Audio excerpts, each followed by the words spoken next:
Chapter 541. The next morning, Ryan had just woken up when he saw Alina already arriving at the mansion. "Lord Ryan, you've been named Imperial Guardian." Before Ryan could ask, Alina, striding forward with long legs, excitedly exclaimed, "I had thought you'd be honored because of your bloodline." Midway through her sentence, Alina suddenly stopped talking, seeming to remember the rest of the sentence and thinking it wasn't appropriate to say at this moment. Ryan, having received the news from Mia long in advance, was naturally much calmer. Ryan smiled and said, "The news came a little sooner than I expected." "You knew all along?" Alina asked, still excited. "Just a little earlier than you, Alina. Would you like to have breakfast together?" "Thank you, Lord Ryan. I've already had." "By the way, do you know what the benefits of being an Imperial Guardian are?" Alina asked with a smile. "That? I haven't really looked into it in detail," Ryan said while eating breakfast. "You will be given a mansion within the Inner Ring, and you will also receive the title of Duke. Of course, Lord Ryan, I doubt you care much about these living conditions. Perhaps you're more interested in the following two items. The first one allows you to directly choose between you and the dragon, but you need to apply in advance, and you receive a response within about 3 days." "Oh, no need to wait until September?" Ryan raised an eyebrow, slightly surprised. "Absolutely not, Lord Ryan." "Then please make an appointment for me." "Yes, Lord Ryan." "In addition, you receive a reward of choosing a treasure from the Imperial Treasury, such as a sorcery, potion, or magical weapon that interests you." "Oh, that's great. Can we go now?" Ryan put down his knife and fork, wiped his mouth with his napkin, and asked. Ryan was eager to know if the Empire had any other high-level mental power-boosting potion suitable for his improvement. Logically, potions like the ancient dragon soul flavor were definitely available throughout the Empire, and there were more than one. If he could obtain one, his 5th level of advanced meditation should be able to make some progress. Also, if there were other precious potions, he would have a milestone. "Now? Why don't you wait a moment? I apply for them for you right away." "Okay, no rush," Ryan said with a faint smile. A moment later, Alina trotted over again, saying, "Lord Ryan, I've made an appointment for you. We can set off for the Imperial Treasury now." "Thank you for your hard work, Alina." "It's my honor to serve you," Alina said, ruffling her hair and bowing slightly. Just as the two of them settled into the carriage, Ryan's expression suddenly changed. He sensed a message coming from the communication runestone he had given Hamadi. After a brief moment of thought, Ryan decided to act immediately. "Alina, I need to leave for a moment." Before Alina could say anything, Ryan instantly vanished from the carriage. This scene made Alina's eyes widen inside the carriage, and her cherry lips opened into an O shape. Even though she had been involved in Imperial Sword-Bearer missions, and was quite experienced, she was still shocked to see Ryan disappear right before her eyes. This? Incredible. Could it be that Lord Ryan has mastered the lost art of space magic? Alina, who had only recovered after a long moment, said in astonishment. Ryan had already used shadow teleport to appear out of thin air in the study of the second Prince's Everton residence. He quickly glanced around, then smiled. With his peaked-on perception, he quickly spotted the secret door hidden behind the bookcase. Ryan didn't even bother to figure out how to trigger the mechanism before activating shadow teleport again, arriving at the secret room containing the teleportation array. "Found it. It's here." Ryan smiled as he gazed at the teleportation array on the ground, flickering with a dim light. In reality, for most wizards, facing this teleportation array, they could only stare blankly, completely unable to enter the secret realm. Because only those who knew the incantation to enter the secret realm could use the teleportation array. Of course, calling it a spell is inaccurate. The spell is merely a trigger. Its essence is a specific vibration, like a secret key, just as every lock requires a key with a specific serration to open. Next, we have to force our way into this small secret realm. "I hope it's stable enough," Ryan whispered. The next moment, he vanished from the spot again. Somewhere in a mysterious three-dimensional space, a bubble-like membrane puffed open and was forcibly squeezed in. At the same time, Everton, who had just entered the palace, suddenly felt the vibration of his waist bag. His expression changed drastically. "No! Someone's invading the secret realm." He immediately turned around and quickly returned to the carriage, saying, "Return to the palace immediately." "Huh?" Buchanan, who was traveling with him, looked puzzled. This meeting was very important, and the second prince had already made appointments with several royal elders. But one look at his prince's grim expression immediately brought him to his senses, and he said, "Yes, your highness." What came into Ryan's view was a deep, dimly lit stone hall. On either side of the corridor were rows of huge cylindrical containers filled with all sorts of bizarre corpses, organs, and other objects. Nearby, several teams of strange dragon men patrolled. A strange, heavy, medicinal, and fishy odor filled his nostrils. Intruders. However, before Ryan could fully appreciate the repulsion of this small secret realm, he heard low roars from all around. Ryan looked quickly and saw several tall, powerful dragon men charging towards him, brandishing their long-handled war blades. As soon as he entered the secret realm, he was spotted by a patrol of powerful dragon men from behind. The dragonmen's low roars had clearly alerted even more dragon men and strange dragon beasts, who rushed towards him. We must end this quickly. Ryan slammed his palm, emitting a strong dark silver light, heavily onto the dark gray stone floor. As ripples of metal spread, these strong and ferocious dragon men were pierced by the metal spikes that suddenly emerged from the ground. Like skewers, they stood in a forest all around. The ugly, grotesque figure, Runflyer, who had heard the noise, trotted away, cursing, "Damn it!" These foolish dragon men love to yell and scream over the slightest thing. Something like this experiment subject escaping requires. Runflyer's words trailed off, his mouth slightly open, as he stared in amazement at the forest of skewers before him. Who are you? Perhaps you should tell me who you are first. Looking at the grotesque figure before him, whose ugliness resembled Quasimodo from the novel The Hunchback of Notre Dame in his previous life, Ryan took a quick look at him, then revealed a look of considerable interest. Gulp.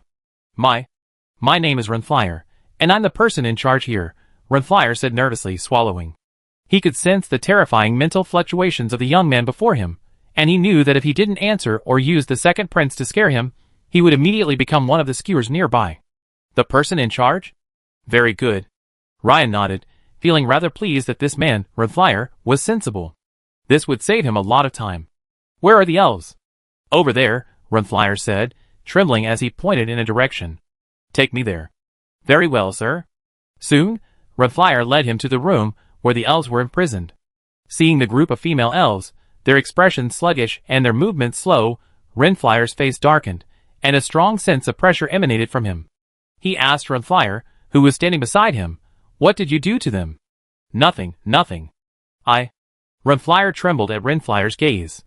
Sir, I simply gave them a long-term injection of a low-dose sleeping potion. Convenient for blood sampling? Ryan said, glancing at the densely packed needle holes on the elves' arms. Yes. Clearly unable to conceal this, Runflyer nodded fearfully. Who is Lady Darlene Hawkmoon? Ryan asked, looking at the somewhat dazed female elves before him, infusing a little mental energy. The special sound waves finally elicited a reaction from the female elves before him. One in particular, upon hearing the name, her large eyes visibly fluttered, and then she looked toward Ryan. A quick glance from Ryan confirmed that the other woman must be Anna's mother. The two looked incredibly similar, at least 80%, approaching 90%. She also bore a 70% to 80% resemblance to Anna's aunt, Drana. Hello, Lady Darlene, I'm Anna's friend, Ryan said, stepping forward. Anna?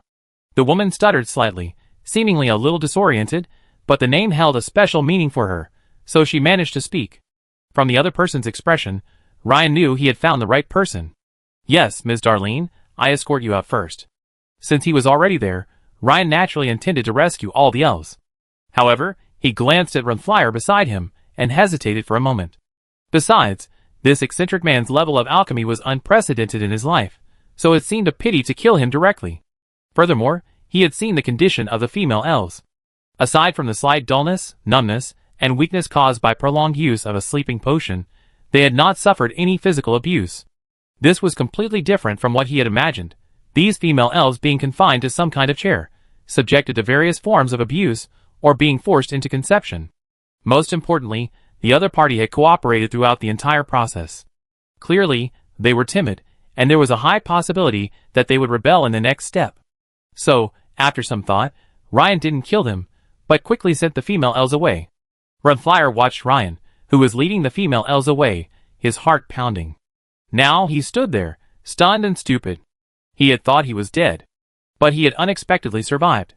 One thing he was certain of, the person before him could easily and effortlessly kill him, but he didn't. This puzzled him deeply. Could it be that the other party was really just trying to rescue the elves? In any case, thank goddess luck. Ah! A violent and chaotic dragon roar echoed from behind Ryan. Oh no! Experiment 1 has escaped, Runflyer exclaimed. Due to Ryan's destruction, the magical formation originally restraining Subject 1 was rendered ineffective. Without the formation's restraint, the thick chains alone were naturally unable to control the creature. Ryan turned back, looking deep into the dim hall. He could sense the creature's powerful aura. Nearing epic peak? What is that?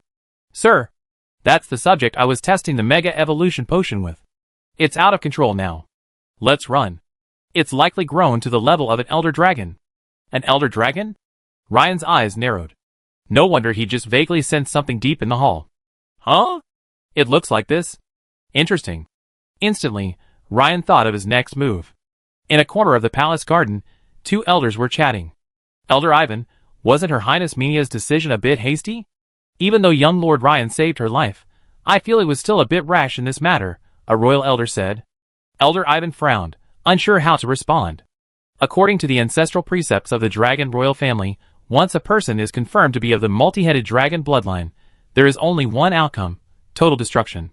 But from his few interactions with Ryan, he hadn't sensed any signs of a violent or chaotic temperament, which contradicted the records in the ancient texts.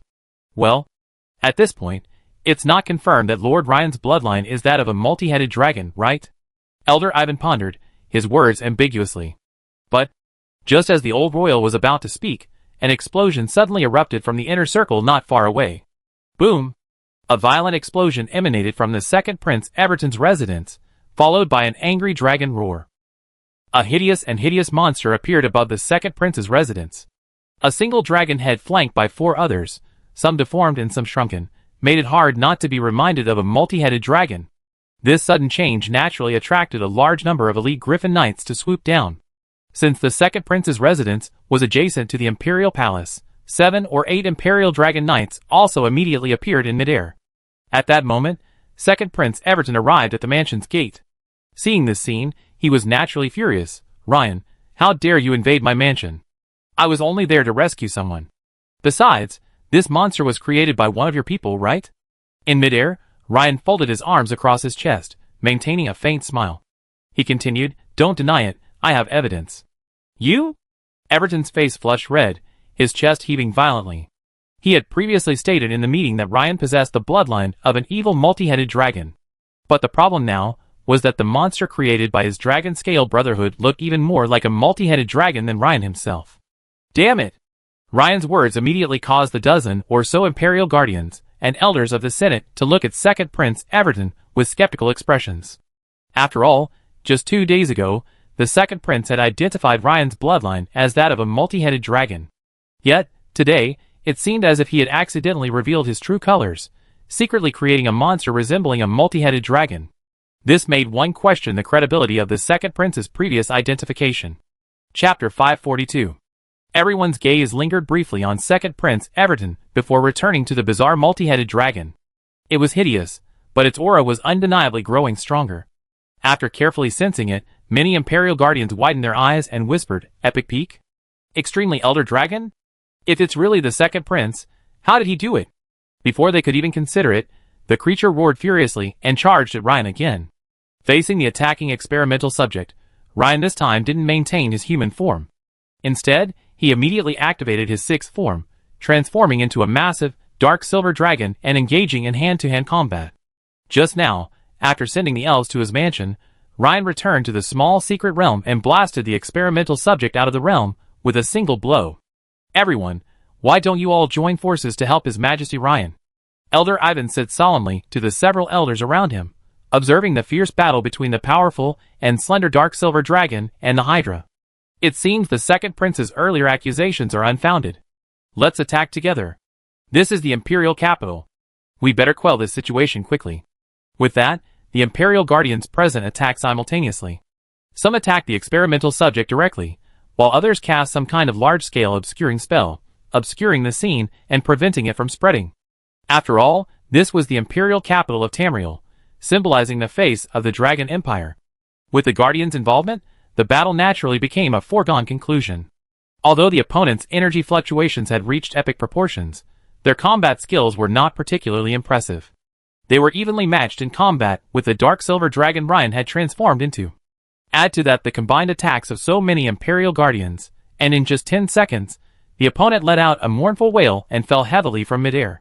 Ryan naturally delivered the fatal blow, following the opponent's falling form and piercing his massive, razor-sharp dragon claws deep into the opponent's chest, effectively finishing him off. Boom! The two giants plummeted from midair like meteorites onto the front lawn of the second prince's residence. Instantly, a small mushroom cloud erupted, and smoke and dust billowed everywhere. Using this opportunity, Everton, completely disregarding the life and death of his experimental subject, swiftly rushed towards his own secret chamber. He had the node key, allowing him to return to the small secret realm at any time, but the teleportation array had to be destroyed immediately. Otherwise, if everything inside were to leak out, even he, the prince, would likely be placed under house arrest. As for the position he once longed for, there was no need to even dream of it. As long as the connection between his mansion and that secret realm was severed, even if there were any subsequent problems, he could simply deny them. Amidst the smoke and dust, as Ryan's dragon claws pierced through, a system prompt suddenly appeared. Ding! Detecting the host has access to a special blood essence, partially capable of absorbing a dragon gene fragment. Yes/no? Note: absorbing this dragon gene fragment will significantly increase the host's dragon bloodline concentration. Huh?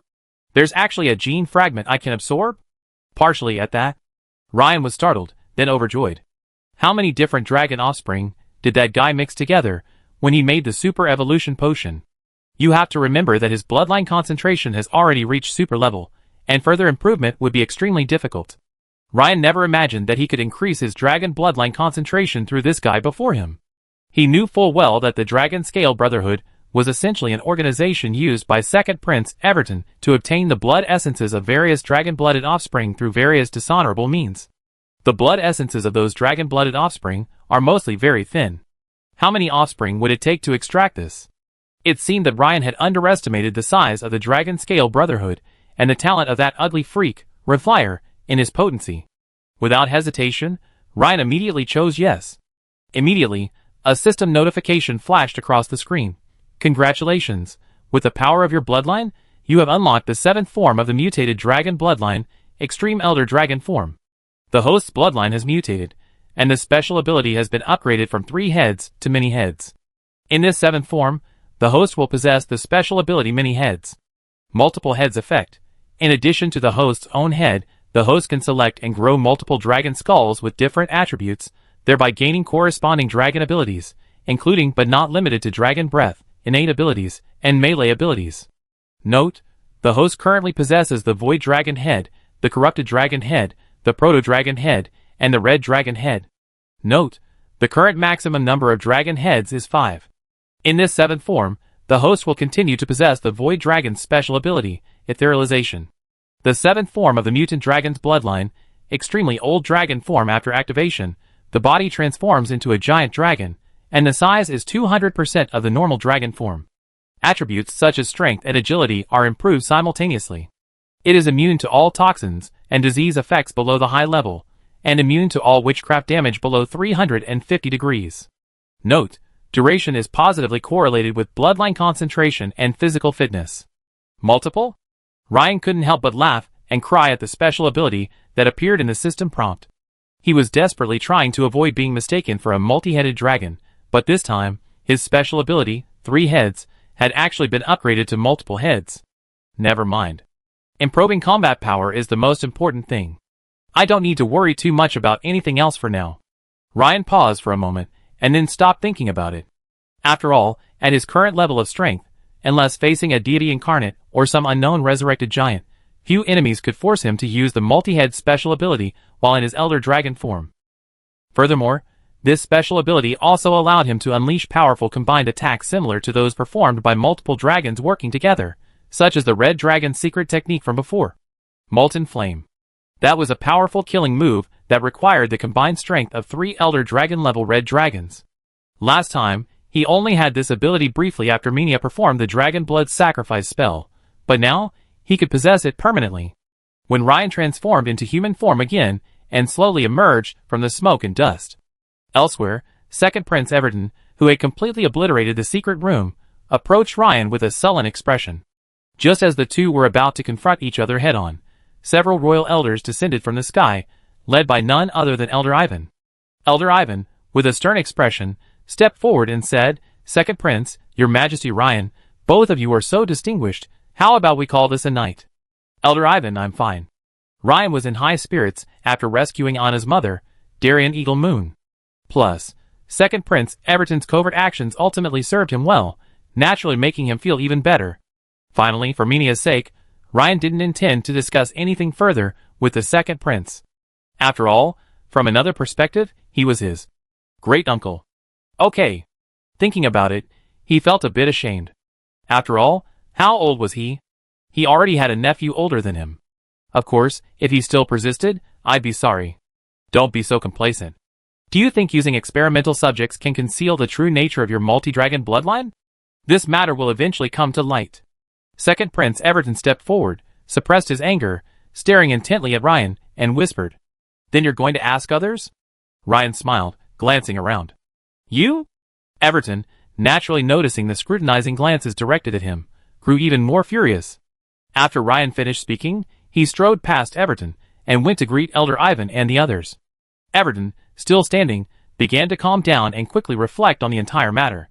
After pondering it over, he tilted his head with a stern look and asked Buchanan beside him, "Buchanan, how did Ryan know the location of the spatial node? It stands to reason that they should never have discovered it." "Your Highness, I never let anyone near that location. Even the special items were delivered to the warehouse by servants, and I personally pushed them up there." Facing the Second Prince's questioning gaze, beads of sweat suddenly formed on Buchanan's forehead. He immediately bowed and replied, "Forget it, let's talk about this later. You must immediately return to the Imperial Manor, and have someone activate the backup magic array. I need to know the extent of the damage." "As you command, Your Highness." A few minutes later, Ryan returned to the carriage. "Lord Rayan, you just went." The commotion outside was so loud that Alina, sitting in the carriage, naturally saw and heard it. At this moment, her expression was still a little uneasy, as if she hadn't recovered from the shock. "Haha, I did something I've wanted to do for a long time, but haven't done yet. By the way, Alina, we need to return to the mansion first. We head to the Imperial Treasury in an hour. Is that okay?" "Of course." When it came to the specifics of the task, Alina quickly regained her usual efficient demeanor and nodded.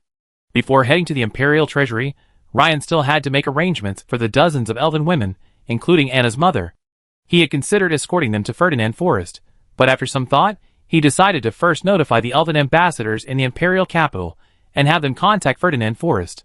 He would then contact the masters of the Royal Apothecary Guild to help restore the elves' condition, so that Anna wouldn't be too upset when she reunited with her mother. At this moment, everyone in the mansion was naturally shocked by the sudden appearance of more than 20 dazed elven women. However, both the beautiful woman Jennifer and the barbarian girl Lager were aware of Anna's presence and immediately connected the dots. When Ryan returned to the mansion, Jennifer had already arranged for the maids to begin a simple cleansing of the elves. Not long after, the Royal Apothecary Association sent 2 master alchemists to conduct a diagnosis. They quickly confirmed that the elves were indeed suffering from the long-term use of a sleeping potion.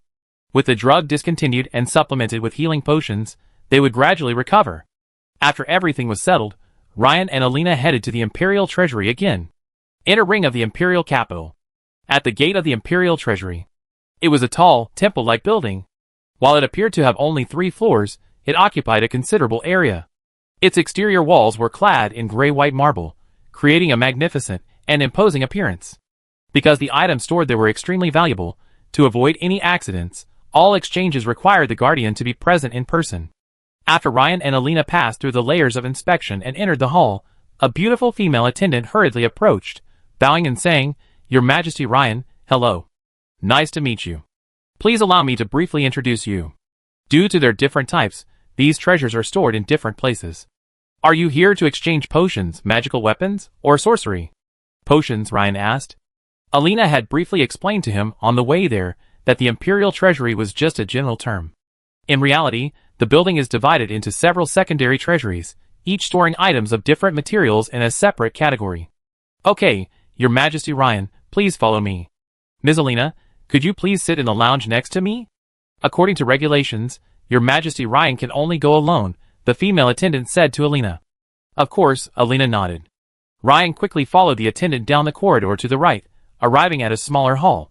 There was only one counter, staffed by a female wizard who had clearly reached the liquefied stage. Seeing Ryan's arrival, the other woman immediately stood and bowed. "Is there a potion that can enhance the spiritual power of a Dawn Wizard?"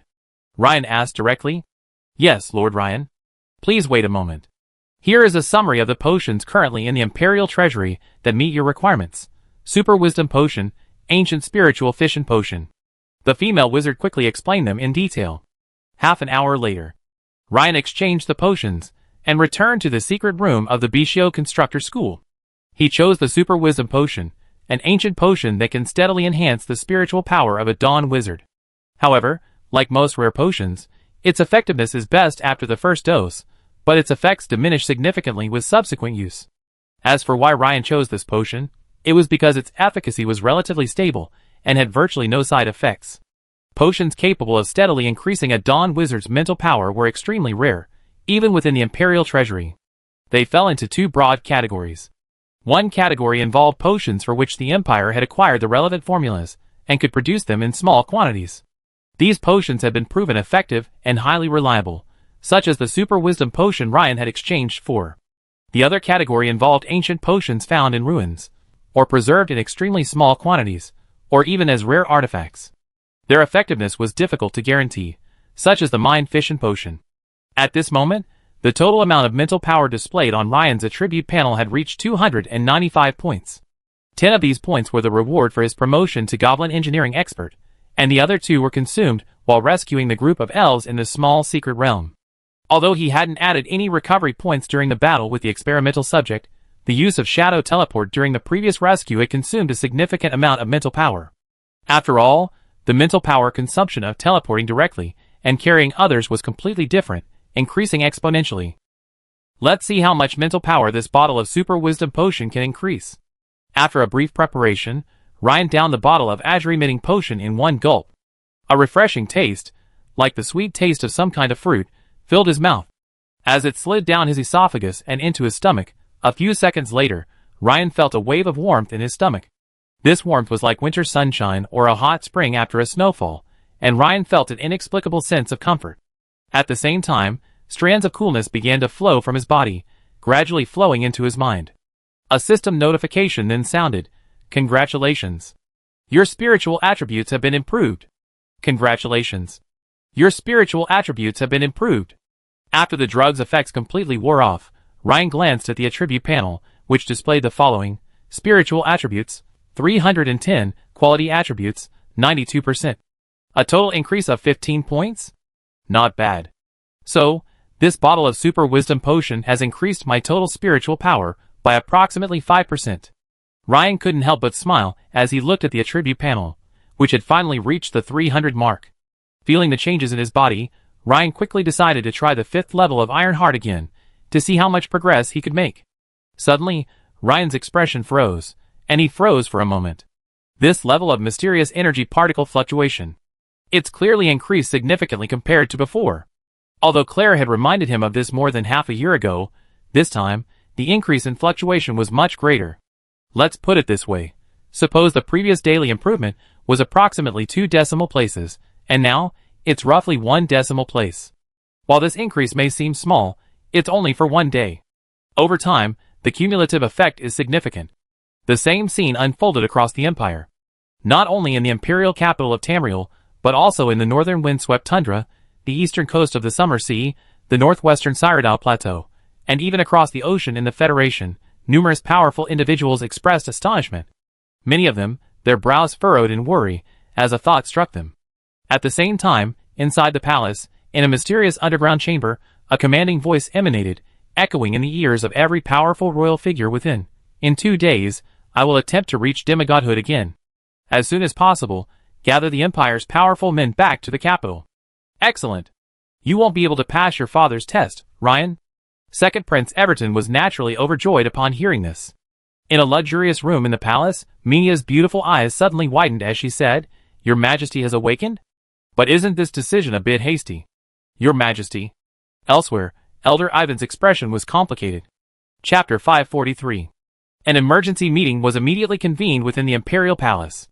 The attendees, including Minia, were all royal elders of the dragon bloodline. I think we can hold the investiture ceremony for the new guardians in 2 days. Excellent suggestion. That way, suddenly summoning most of the Imperial Guardians back to the Imperial capital won't seem so abrupt. Elder Ivan nodded. But after the local Imperial Guardians leave, what will happen to the gap in combat power in the various provinces? Those cults will undoubtedly seize the opportunity, and the ordinary people will probably. Another Elder Royal frowned. We can't afford to worry about that now.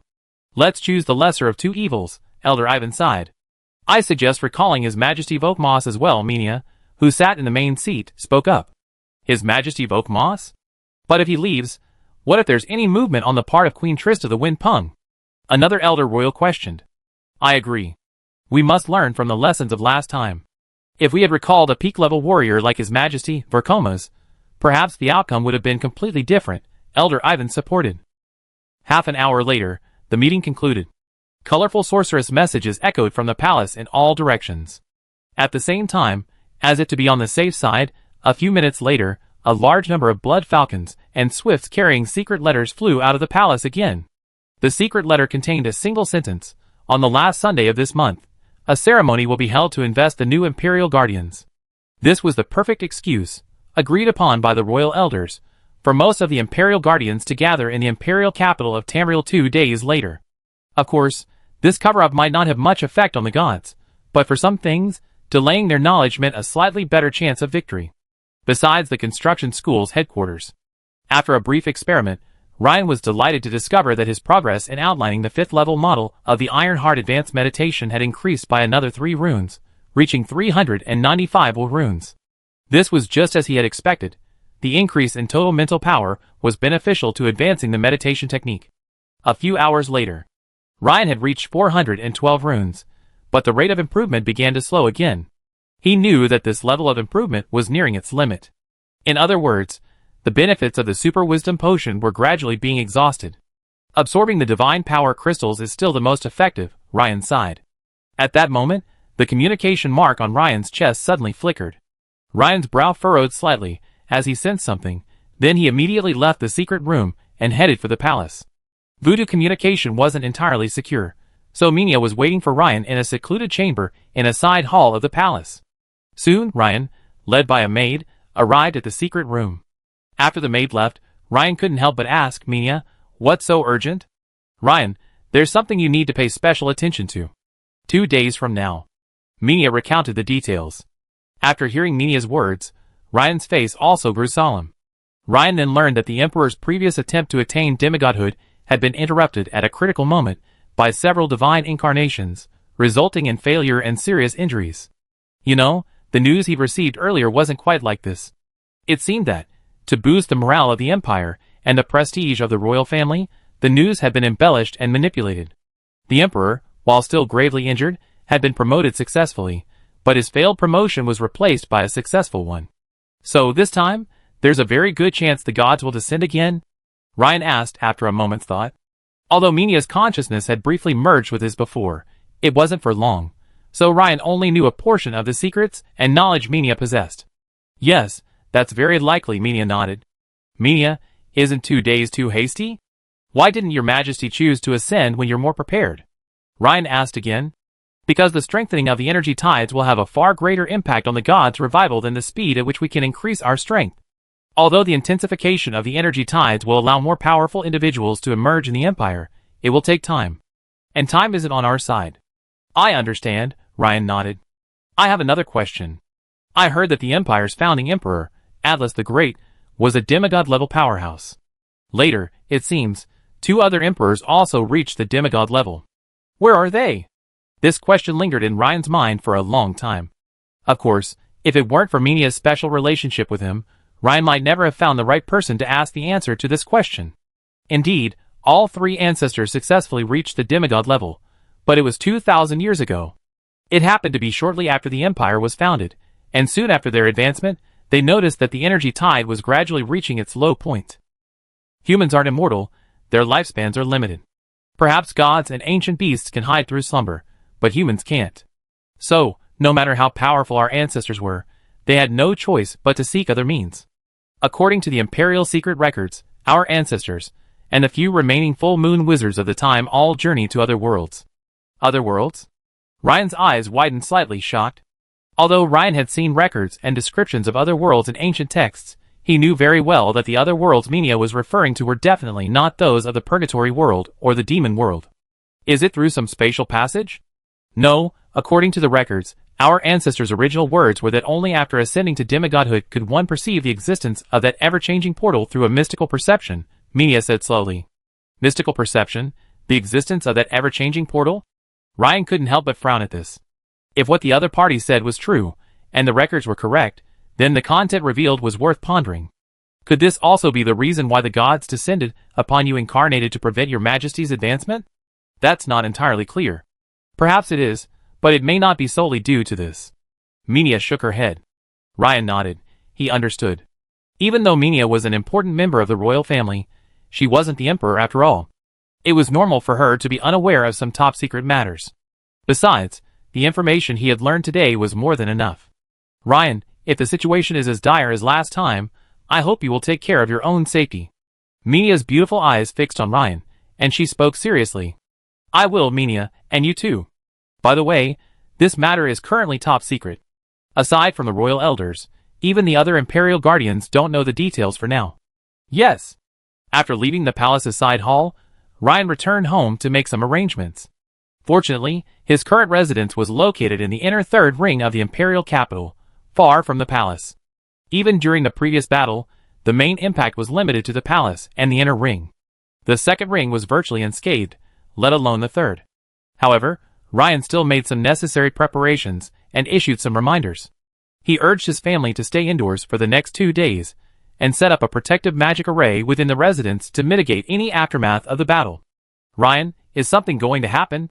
The beautiful woman Jennifer seemed to sense something. Don't worry, I'm just being prepared. Ryan had promised Minia not to reveal this matter. Furthermore, for those whose strength hadn't reached the epic level, knowing in advance wouldn't be a good thing. Several hours later, Ryan returned to the Bishu construction school. This time, however, he didn't enter the secret room, but instead came to the construction hall. Looking at the towering mechanical devil Tyrannosaurus, Ryan's eyes flashed. If Minia's prediction is true, the day after tomorrow will indeed be very dangerous. But at the same time, this is also my chance. It depends on whether I can seize it. After a moment's thought, Ryan called Audrey and said, Audrey, gather all the rare ores you have in the school here for me. At the same time, above the province of Caswith, an old man, riding a massive blue dragon, seemed to be surveying the situation within his jurisdiction. Suddenly, the pattern on the chest of his wizard robe flickered. He tapped his finger, and after a moment's listening, a hint of confusion crossed his face. A moment later, the dragon and the man were rapidly soaring towards the imperial capital of Tamriel. A giant wind rock nest nested deep within the Beverly Mountains. Suddenly, the wind rock queen, Beatrice, raised her beautiful face, her eyes fixed on the sky to one side. She could clearly sense a familiar aura rapidly receding. Has Walker Moss left? It seems the situation caused by this energy tidal wave is unusual. From above, one could see a massive silver dragon soaring rapidly above the clouds towards the imperial capital. On its back rested an elderly man in gray wizard robes, wielding a twisted gray staff. The other person was none other than Walker Moss, a veteran imperial guardian, who had also come from a sword-wielding background and had met Ryan. At this moment, if one expanded their view across the entire empire, they would have noticed similar scenes unfolding over the skies of Moselle, Nam, Savoy, and other provinces. 1 day later. Cyrodiil Plateau. In the underground construction hall of the Isolder School's headquarters, 5 or 6 high-ranking wizards were discussing something.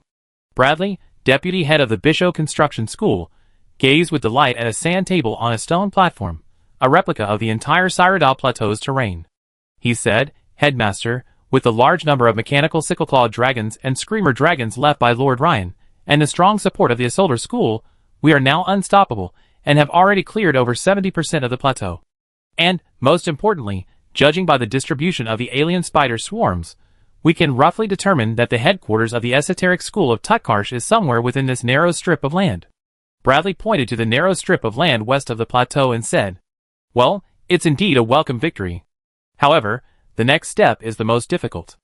I suggest suspending the offensive and immediately summoning Lord Ryan to the plateau. Sect leader Mariah's expression was not at all relaxed, but rather cautious. He had read the detailed battle report and realized that even with the assistance of such powerful mechanical creations, the wizards had suffered heavy casualties. This was even with the majority of the enemy's frontal assault being carried by mechanical creations, like the Mecha Chocobo and Mecha Cyclaw. This was enough to prove that the combat effectiveness of the alien spider swarms alone was far greater than they had previously anticipated. Moreover, the main force of the Tutkarsh school was currently lurking somewhere like a venomous snake, having yet to launch an attack. Although they were prepared, they could not afford to be complacent. I agree. It would be wiser to wait until His Majesty Ryan arrives before launching a full-scale attack, nodded the mustachioed old wizard of the Isolder school. Having witnessed Graham's strength, he naturally wouldn't underestimate him. On their own, even with a powerful weapon like the Destroyer, they could only barely maintain their victory. At this moment, a young wizard with a cheerful expression hurried over, reporting, "Master, several wizard representatives from other schools have arrived from the Imperial capital. They say they want to join the Construct Association and are here to inspect and study." Everyone glanced at each other, momentarily surprised. Other schools had joined so quickly. Which schools are they? Deputy Master Bradley asked immediately. The medium-sized schools, the Solid Rock Construct Workshop, the Clay Puppet Academy, and several other smaller wizarding schools have all sent representatives. Huh? These two medium-sized schools weren't particularly friendly with us before. Yes, I heard that 2 days ago, Lord Ryan filed the association's affairs with the Imperial Federation of Wizarding Schools. Oh, and there's also news that Lord Ryan has officially been promoted to Imperial Guardian. What? That's great. Moria slammed the table, his face flushed with excitement. How many years has it been? How many years has it been since the Bishio Construct School produced an Imperial Guardian? Lord Ryan, no, His Majesty Ryan, has long surpassed the average Imperial Guardian. It's only natural that he should now be honored as a Guardian. The gray-haired old wizard of the Isolder school stroked his beard and congratulated with a smile. No wonder people from other schools are arriving so soon, Bradley said, a look of realization on his face. Just as everyone was beaming with joy, a young wizard suddenly ran in anxiously, saying, "This is terrible, Master, gentlemen, we've just received terrible news from the Terrafuto Valley. 3 teams of Construct wizards have been completely wiped out." What? One Construct team was equipped with at least 1 mechanical Sickleclaw dragon and 1 mechanical Screamer dragon. 3 Construct teams. And they were all completely wiped out. Yes, sir. We've already sent people to investigate urgently. We suspect that this is the secret headquarters of the Tutkarsh school we've been searching for. Contact His Majesty Ryan immediately. Yes, Master. The next morning, the main thoroughfares of the Empire were festooned with lights and colorful banners. The people had learned that the Imperial Arena was about to hold a ceremony to honor the newly appointed Imperial Guardian. The Royal Arena was already ablaze with flowers, and the stands were practically filled with Imperial nobles, their wives, and daughters. Ryan, observing the bustling scene, couldn't help but sigh softly. Even nobles, at this moment, are no different from ordinary people who are kept in the dark. Your Majesty Ryan, perhaps we should look at this issue from another perspective.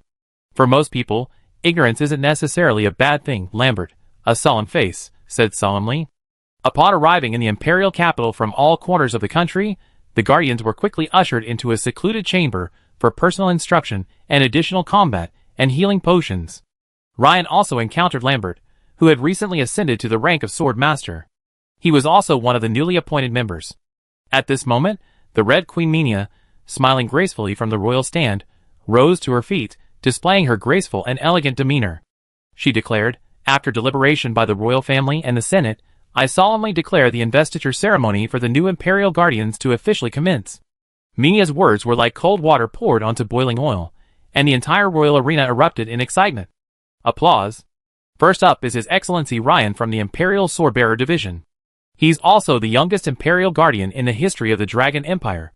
Ryan hadn't expected Minia to introduce him first. The youngest Imperial Guardian in history? That's incredible. Indeed, it's impressive. Moreover, this Guardian truly deserves the title. Didn't you see that His Majesty Pentaskirk, nicknamed Stormcloud, was also defeated by His Excellency Ryan a few days ago? It wasn't His Majesty Ryan who was defeated. Indeed, the Empire is quite open-minded in this regard. They don't select Imperial Guardians based on age or seniority. The high-ranking nobles, ladies, and daughters present all whispered to each other. Clap, clap, clap. At this moment, someone clapped again, and immediately, the entire audience erupted in a second chorus of applause. For a moment, the atmosphere in the arena reached a crescendo. "Thank you, Your Highness Mania, thank you, the Senate, thank you all." Standing in the center of the arena, Ryan bowed slightly in gratitude. At this moment, a powerful aura suddenly rose from the center of the palace, majestic and grand. Even with the weakening effects of the layers of magical formations, everyone within the palace could clearly sense it. The nobles present were momentarily bewildered. However, the Imperial Guardians, who had been prepared, looked toward the center of the palace with solemn expressions and whispered, "Has the promotion begun?" Chapter 544. His Highness Mania seemed completely oblivious to this aura. Continuing his unhurried speech, "The second newly appointed Imperial Guardian is Lambert." Suddenly, Ryan raised his gaze, gazing into the air. A surge of immense power appeared out of nowhere, growing stronger and stronger. A shadowy figure, over 100 meters tall, gradually became clearer and more solid. It was a burly man clad in black leather armor, 2 axes slung across his waist, and a massive, dark bow in hand. The incarnation of Rune, the god of the hunt. This must be at the level of a demigod, right? Your Majesty, it seems we're in for a fight. Feeling the immense power emanating from the other side, Sword Saint Lambert, standing beside him, said solemnly, his smile gone. "No, just a little short. Strictly speaking, the opponent is still at the peak of epic." Unlike Lambert, who had just reached the level of Sword Saint, Ryan was already at the peak of Dawn Wizard.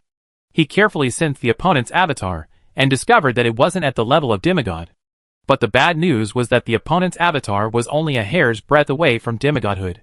If the opponent was compared to a peak Dawn Wizard, then Rune, the god of the hunt, had already reached 98% or 99% of his transformation, the peak of the peak. I understand. So this is why His Majesty chose these 2 days for the promotion. Ryan's mind suddenly understood something he hadn't fully grasped before. Minya is right. Time is not on our side. In a few days, the level of the avatar that the god can descend into will likely be directly at the level of demigod. By then, even if the Empire mobilized all its guardians, the situation would be no better than it is now, and the losses would undoubtedly be far greater. In that instant, majestic shadows descended from multiple directions across the sky, a vast aura emanating from them. A gigantic, world-destroying serpent, hundreds of meters long, appeared in the western sky, its neck bearing 3 enormous, agonized human faces. This is the devouring serpent, worshipped by the secret snake cult. And Hela, the goddess of the underworld, familiar to Ryan, also appeared in the southern sky. In addition, several other avatars of the gods appeared in midair. This terrifying scene, like the arrival of the apocalypse, instantly froze the cheers and festive atmosphere, and the nobles fell into a state of trembling silence. Another divine avatar descending? It's over. Hide. Silence. Don't forget, there are so many Imperial Guardians here. What's the point of panic? Ah! Suddenly, a noble in the stand screamed. A woman dressed as a noblewoman beside him, with a frantic expression, stabbed her husband in the abdomen with a dagger. The palace guards immediately rushed forward. But this situation continued to unfold around the stands. For a moment, it was unclear whether this was a sudden attack by the cultists, or the mental frenzy unleashed by the arrival of the deity's incarnation. At this point, Mania paused his sermon and said calmly, "Everyone, please sit still and remember that you are nobles of the Empire, representing its dignity and majesty. Guards, anyone who disobeys orders will be killed on the spot." Minia's words were imbued with spiritual power, and with just a few words, he brought the chaos under control. For a moment, the nobles seemed to reflect all sorts of life. Some wanted to hide, some muttered to themselves in despair, and some maintained the dignity of the imperial nobility, remaining calm and composed. And the Imperial Guardians, after a fleeting glance, focused their attention on the sky. That's where they must confront their full might. The numerous massive, imposing figures in the air were also visible to the citizens of the second and third rings of Imperial Tamriel. "Oh no! Hide in the wine cellar. Don't look." A mother quickly covered a little boy's eyes, and dragged him into the house. Luckily, she pulled him back just in time, for the boy had just gazed directly at Rune, the god of the hunt, and his fragile heart had instantly been distorted. His eyes had darkened and radiated a beastly, fierce look. However, due to the brief moment, the boy quickly recovered after returning to the house. Inside the Ryan mansion, Mint, Ryan's sister, and Emma, Ryan's mother, who had been playing in the front yard, were quickly escorted into the house by the barbarian girl Lugger. "Don't look at the gods in the sky. Gods cannot be looked at directly," Claire said gravely, stopping the guards, who were about to investigate. Although the women were shocked, they didn't panic. This was partly due to Ryan's precautions, and partly due to his prearranged arrangements. The preset magical formations now neutralized the pressure and influence of the distant deity over the imperial capital. In stark contrast to the public's reaction, the defenses of the Empire's skies surged. From the squadrons of Griffin Knights to the armed airships, with their sides riddled with black gun muzzles, they all converged on the Imperial Palace. Around the palace, giant dragons rose into the air one after another, some familiar to Ryan, some unfamiliar. There were Reginald and his dragon companion, Ted. There was Elder Ivan and his red dragon. Even Pantascork, nicknamed Stormcloud, didn't shy away from the fight, commanding his green dragon, Hazes, to charge forward. A massive five-colored energy shield formed above the palace. Ryan could sense that its protective strength was even stronger than the crystal barrier of Ferdinand's elven capital. On the ground, a vast and complex array of magical formations emerged. Clearly, after the previous lesson, the palace's defenses were now impenetrable. "Child of Dragon, it seems you haven't learned your lesson."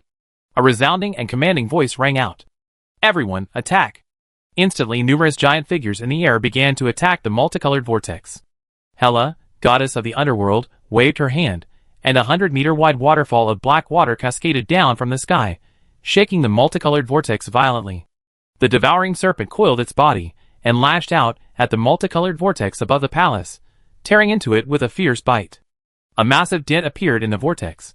Then, as the other divine incarnations attacked, a massive hole suddenly appeared in the vortex. "Not good. Everyone, follow me to meet the enemy," Elder Ivan shouted, and instantly, nearly 20 Imperial Guardians charged towards the divine incarnations.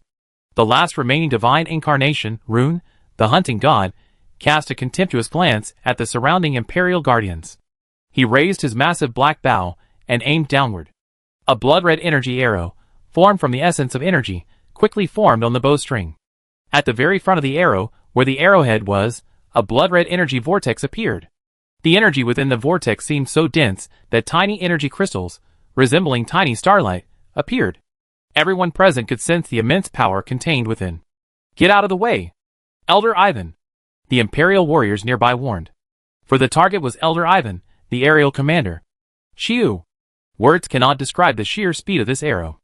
At first, the blood-red energy arrow remained on the bowstring, but in the next instant, as if it could leap, it vanished into Elder Ivan's innate magical flame shield in the blink of an eye.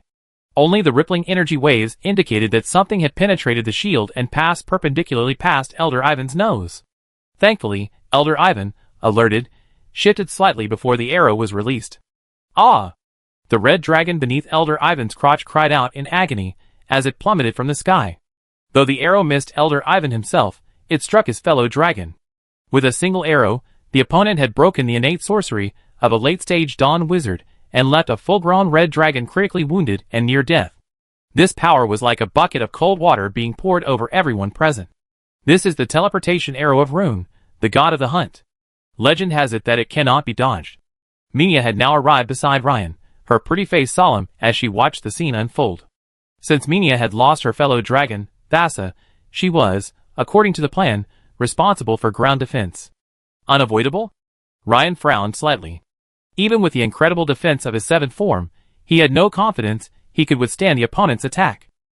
If he were to deal with it, Shadow Shuttle seemed the only way to dodge the attack.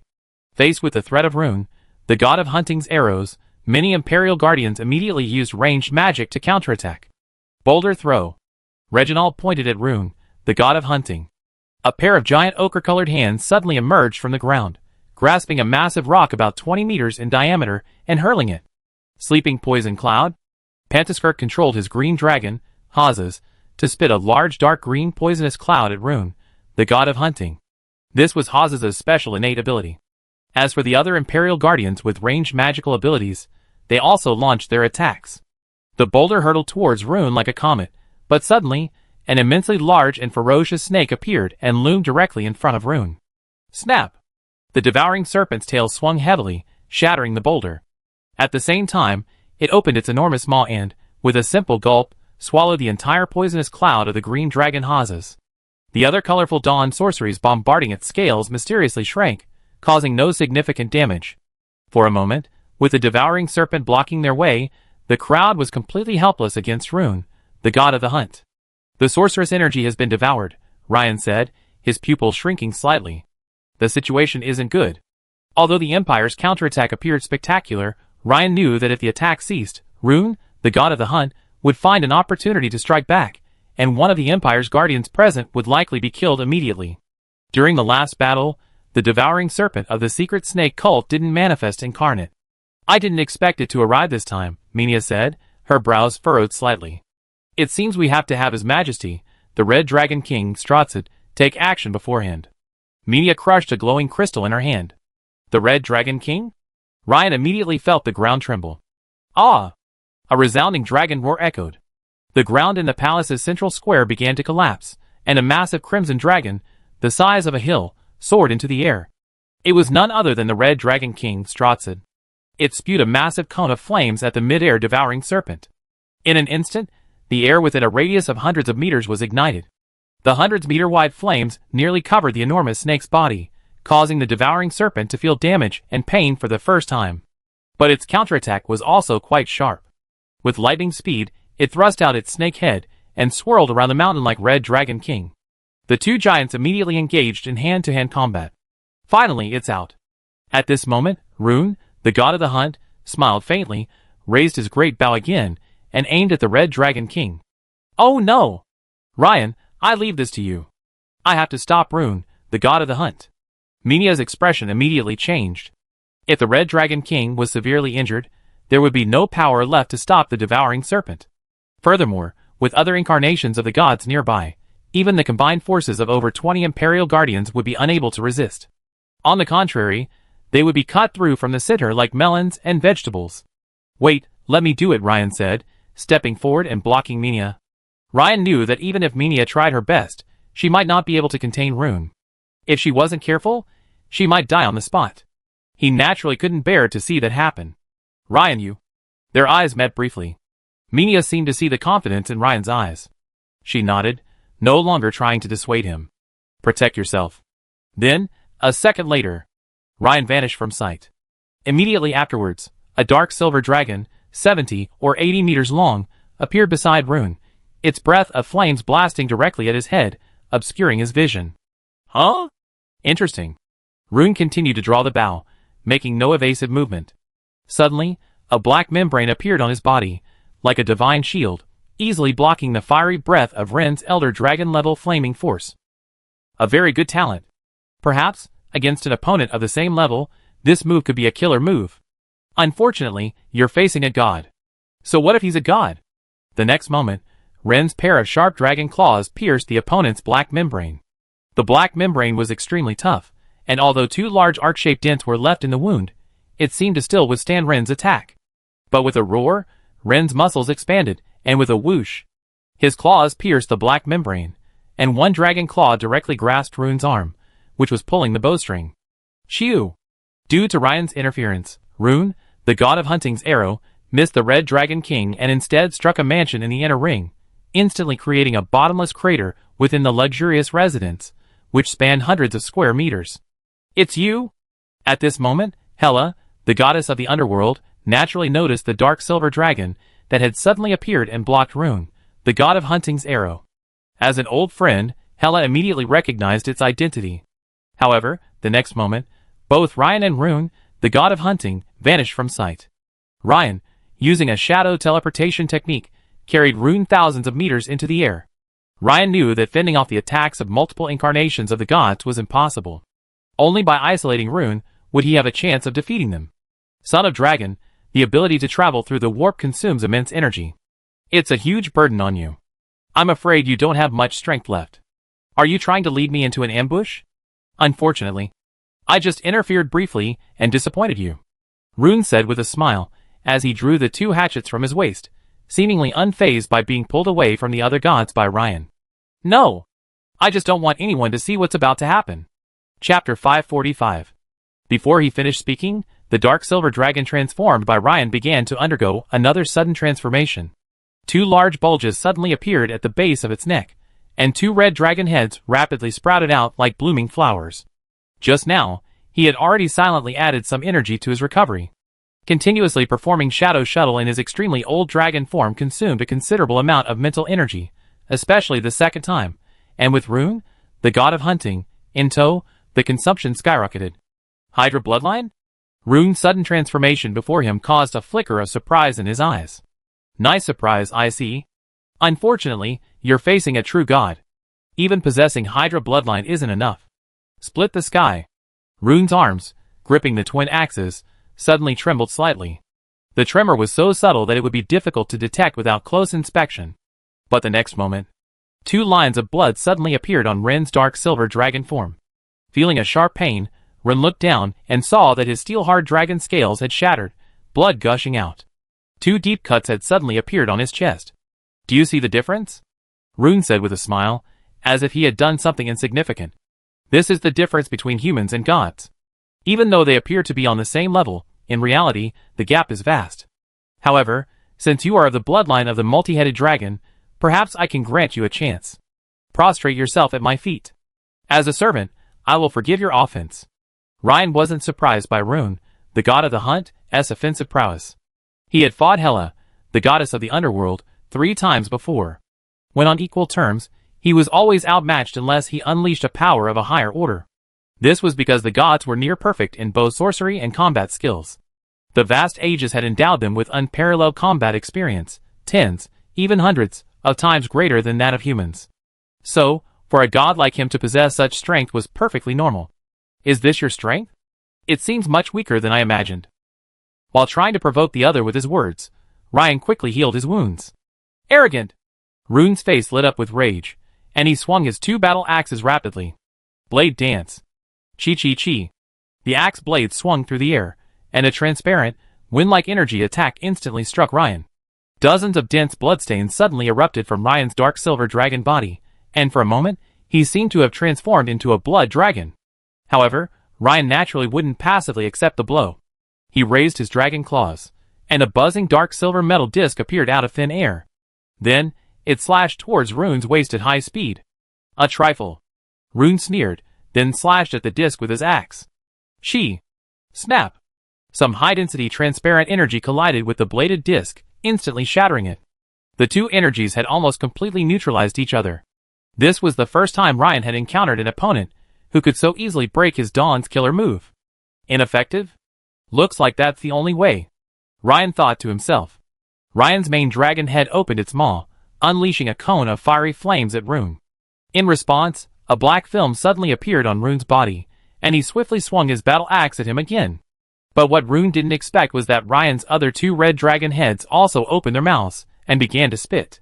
Instantly, the 3 dragon heads unleashed a cone of fiery flames, which quickly merged in midair, forming a single, intensely hot sphere emitting a dazzling white light.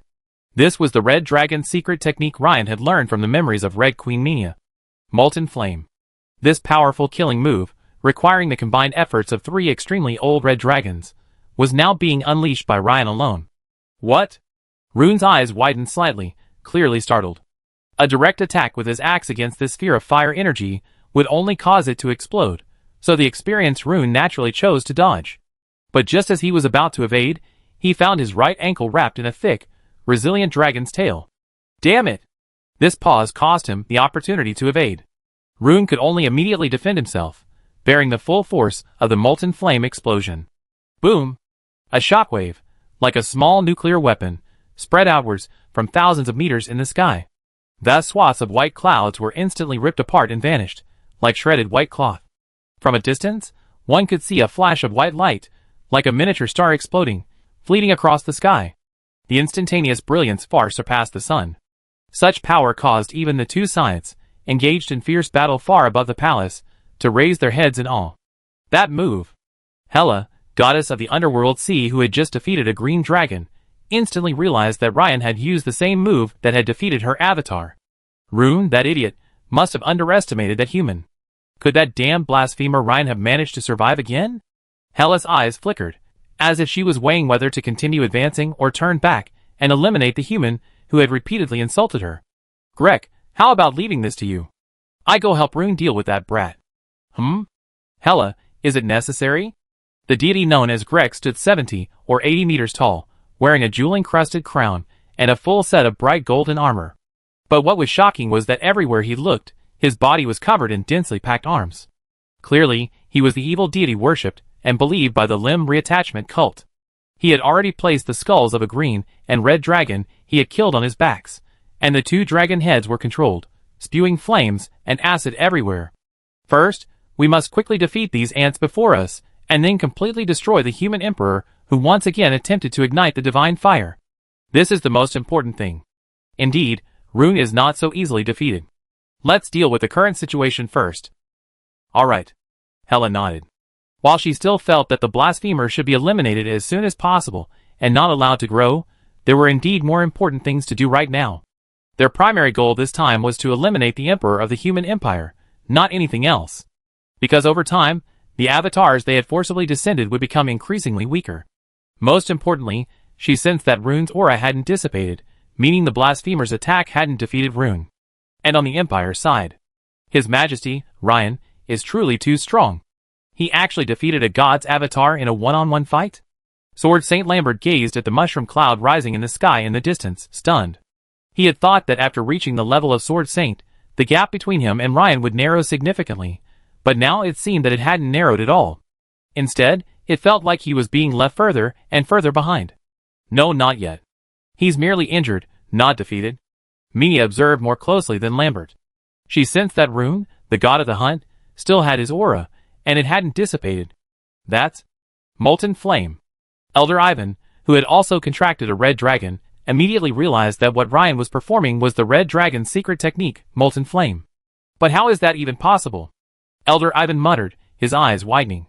You know, the secret technique of Molten Flame requires the combined efforts of at least 3 extremely old red dragons, much like human wizards collaborating to cast a high-level magic formation. It's simply not something a single red dragon could perform alone. But the problem was, Ryan had performed it.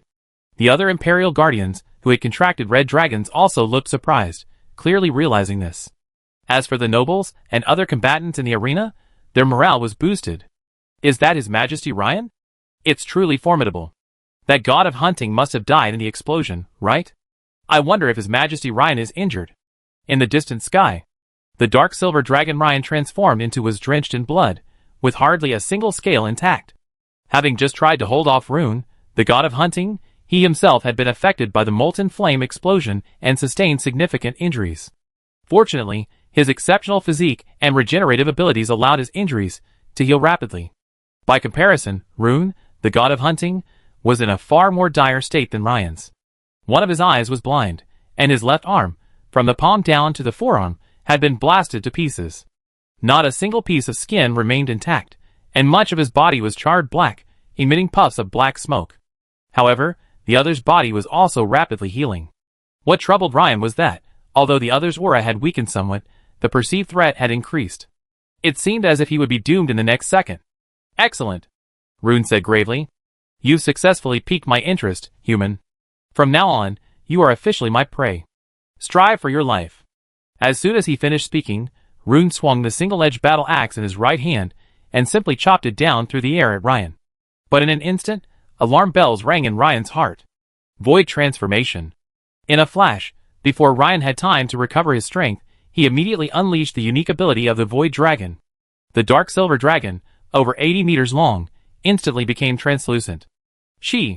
Even so, a long laceration suddenly appeared on Ryan's dragon body, from his left neck to the base of his right wing. Blood spurted into the sky. What? My void ability grants immunity to over 90% of physical damage, but this. Ryan's eyes widened as he stared at the long gash on his chest in shock. Huh? He's not dead? But even more surprised than Ryan was Rune, the god of the hunt. Because he, as a deity, knew exactly what had just been unleashed. Faced with his rending strike, even a fellow deity would have been instantly ripped apart, yet this human before him had somehow managed to withstand it through some special ability. Dual abilities?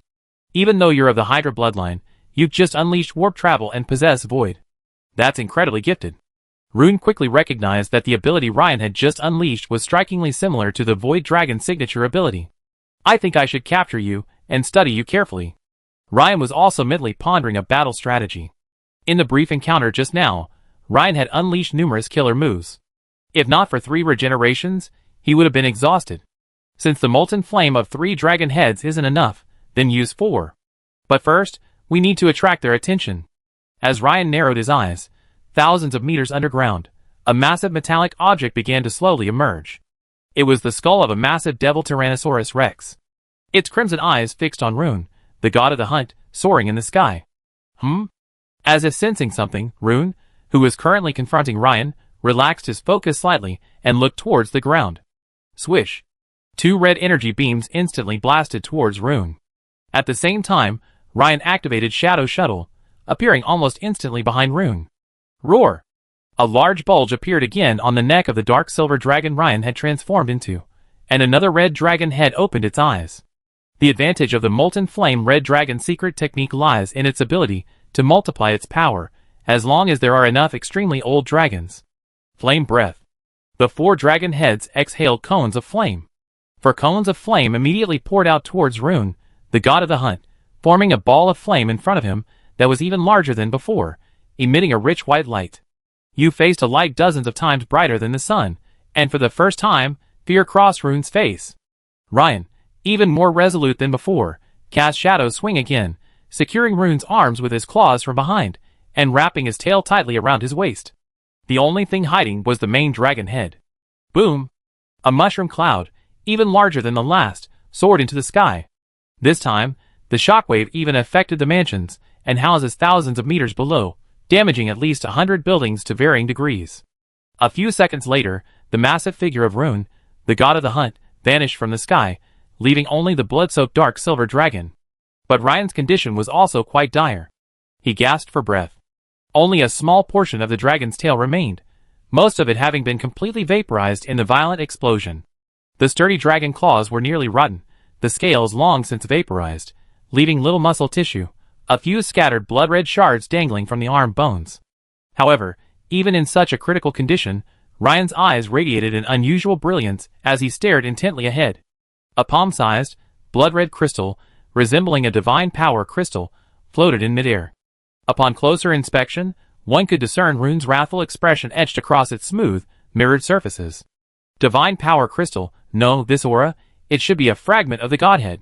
Ryan could sense the powerful will within it, emanating from Rune, the god of the hunt. Chapter 546. Let's rewind the clock half a minute. In the chaotic battle above the Imperial Palace, even with the participation of the Red Dragon King Strotzid, even with the addition of the Peak Dawn Wizard, Walker Moss, the Empire's many powerful warriors were still forced back under the pressure of the 7 divine avatars. Now, the battle line had been pushed to the surface of the Imperial Palace, and the gods once again had the upper hand. But suddenly, everyone present looked up at the dazzling white light and mushroom cloud in the sky. That guy, Rune, is truly unreliable. Hela, the goddess of the underworld, narrowed her beautiful eyes and said. She could no longer sense Rune's presence. Clearly, he must have perished in that previous blow. However, that blasphemer was becoming increasingly difficult to deal with.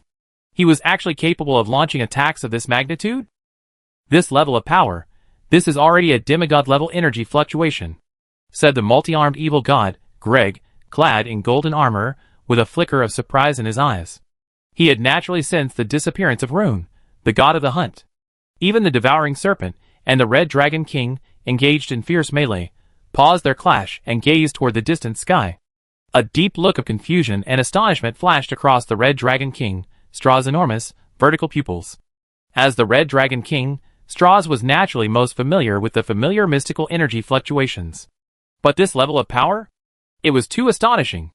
The 3 pale faces on the devouring serpent's neck also wore solemn expressions, for the massive energy explosion, just now, had already left them feeling a deep sense of threat.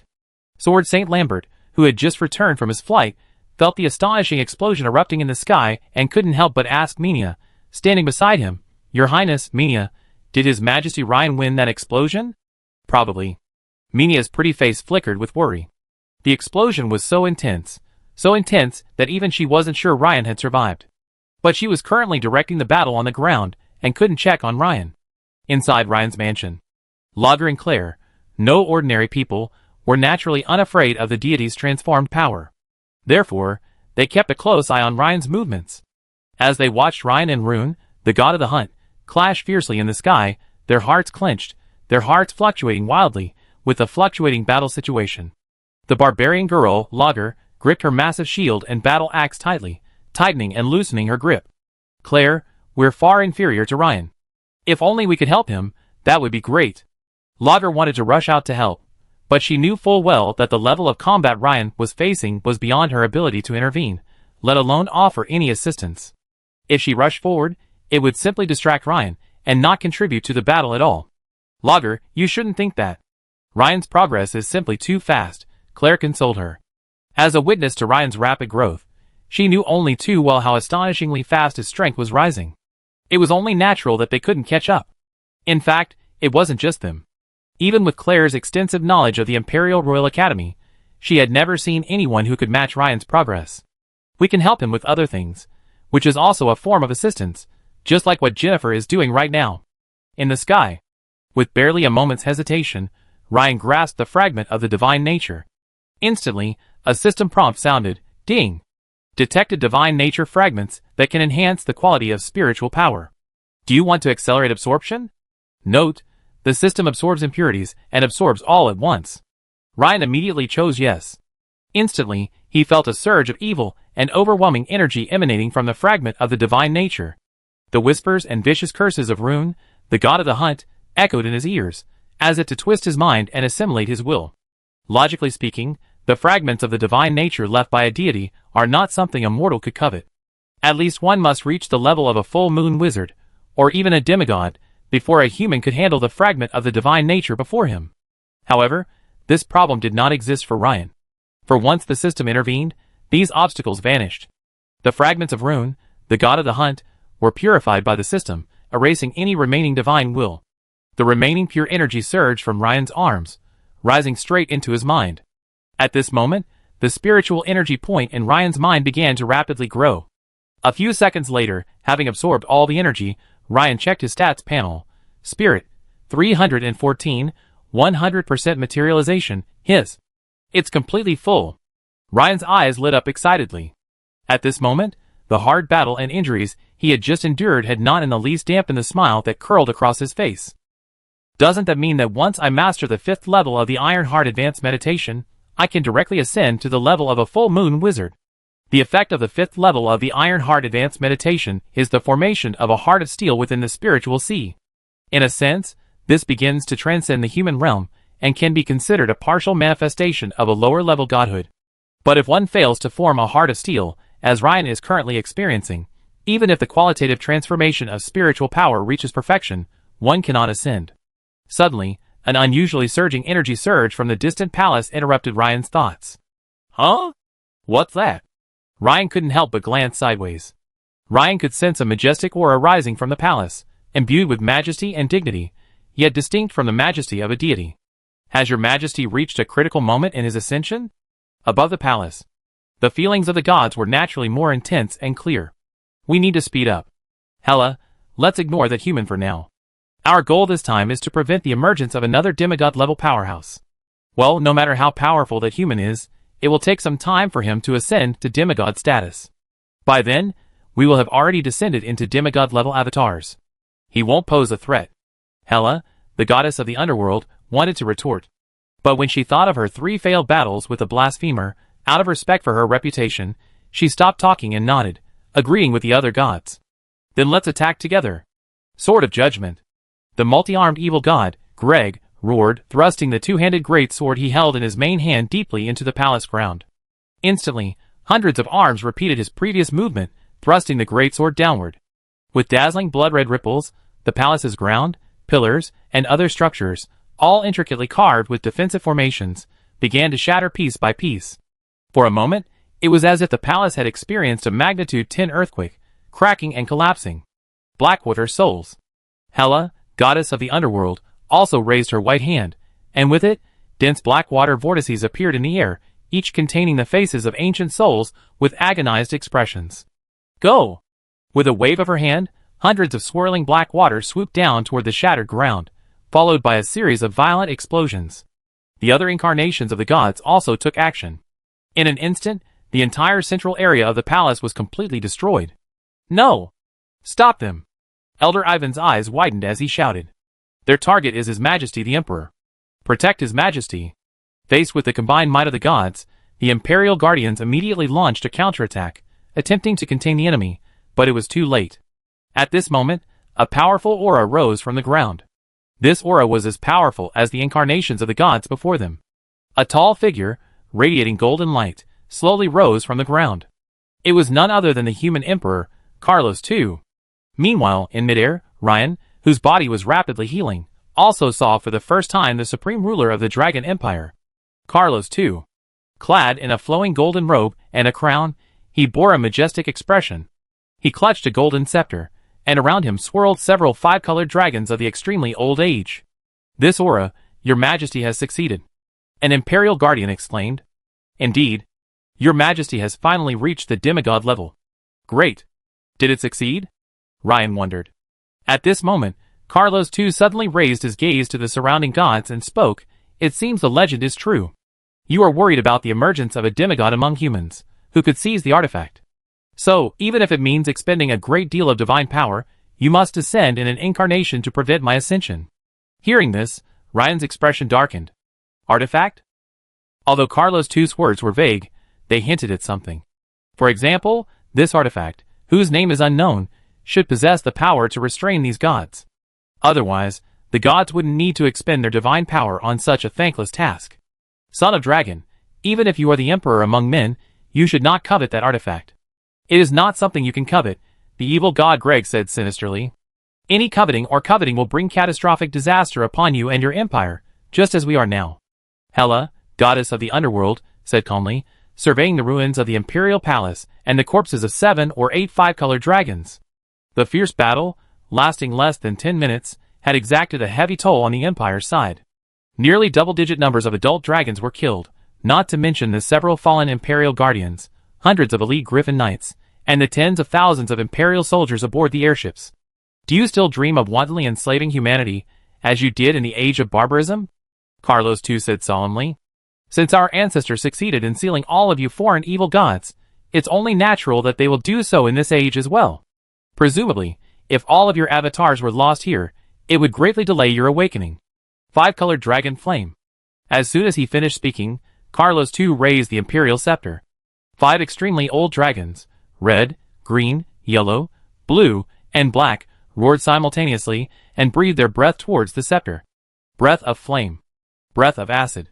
The 5 breaths were combined by the scepter with some strange energy, forming an enormous, multicolored energy ball. The energy fluctuations within this ball were so intense that they far surpassed the molten flame that Ryan had previously unleashed. Go! Faced with this attack, the faces of several gods suddenly darkened. Everyone unleashed the wall of size.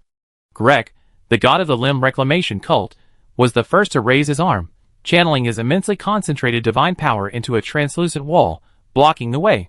The other gods also poured their divine power into the translucent wall. In an instant, the wall's thickness increased at a visible rate.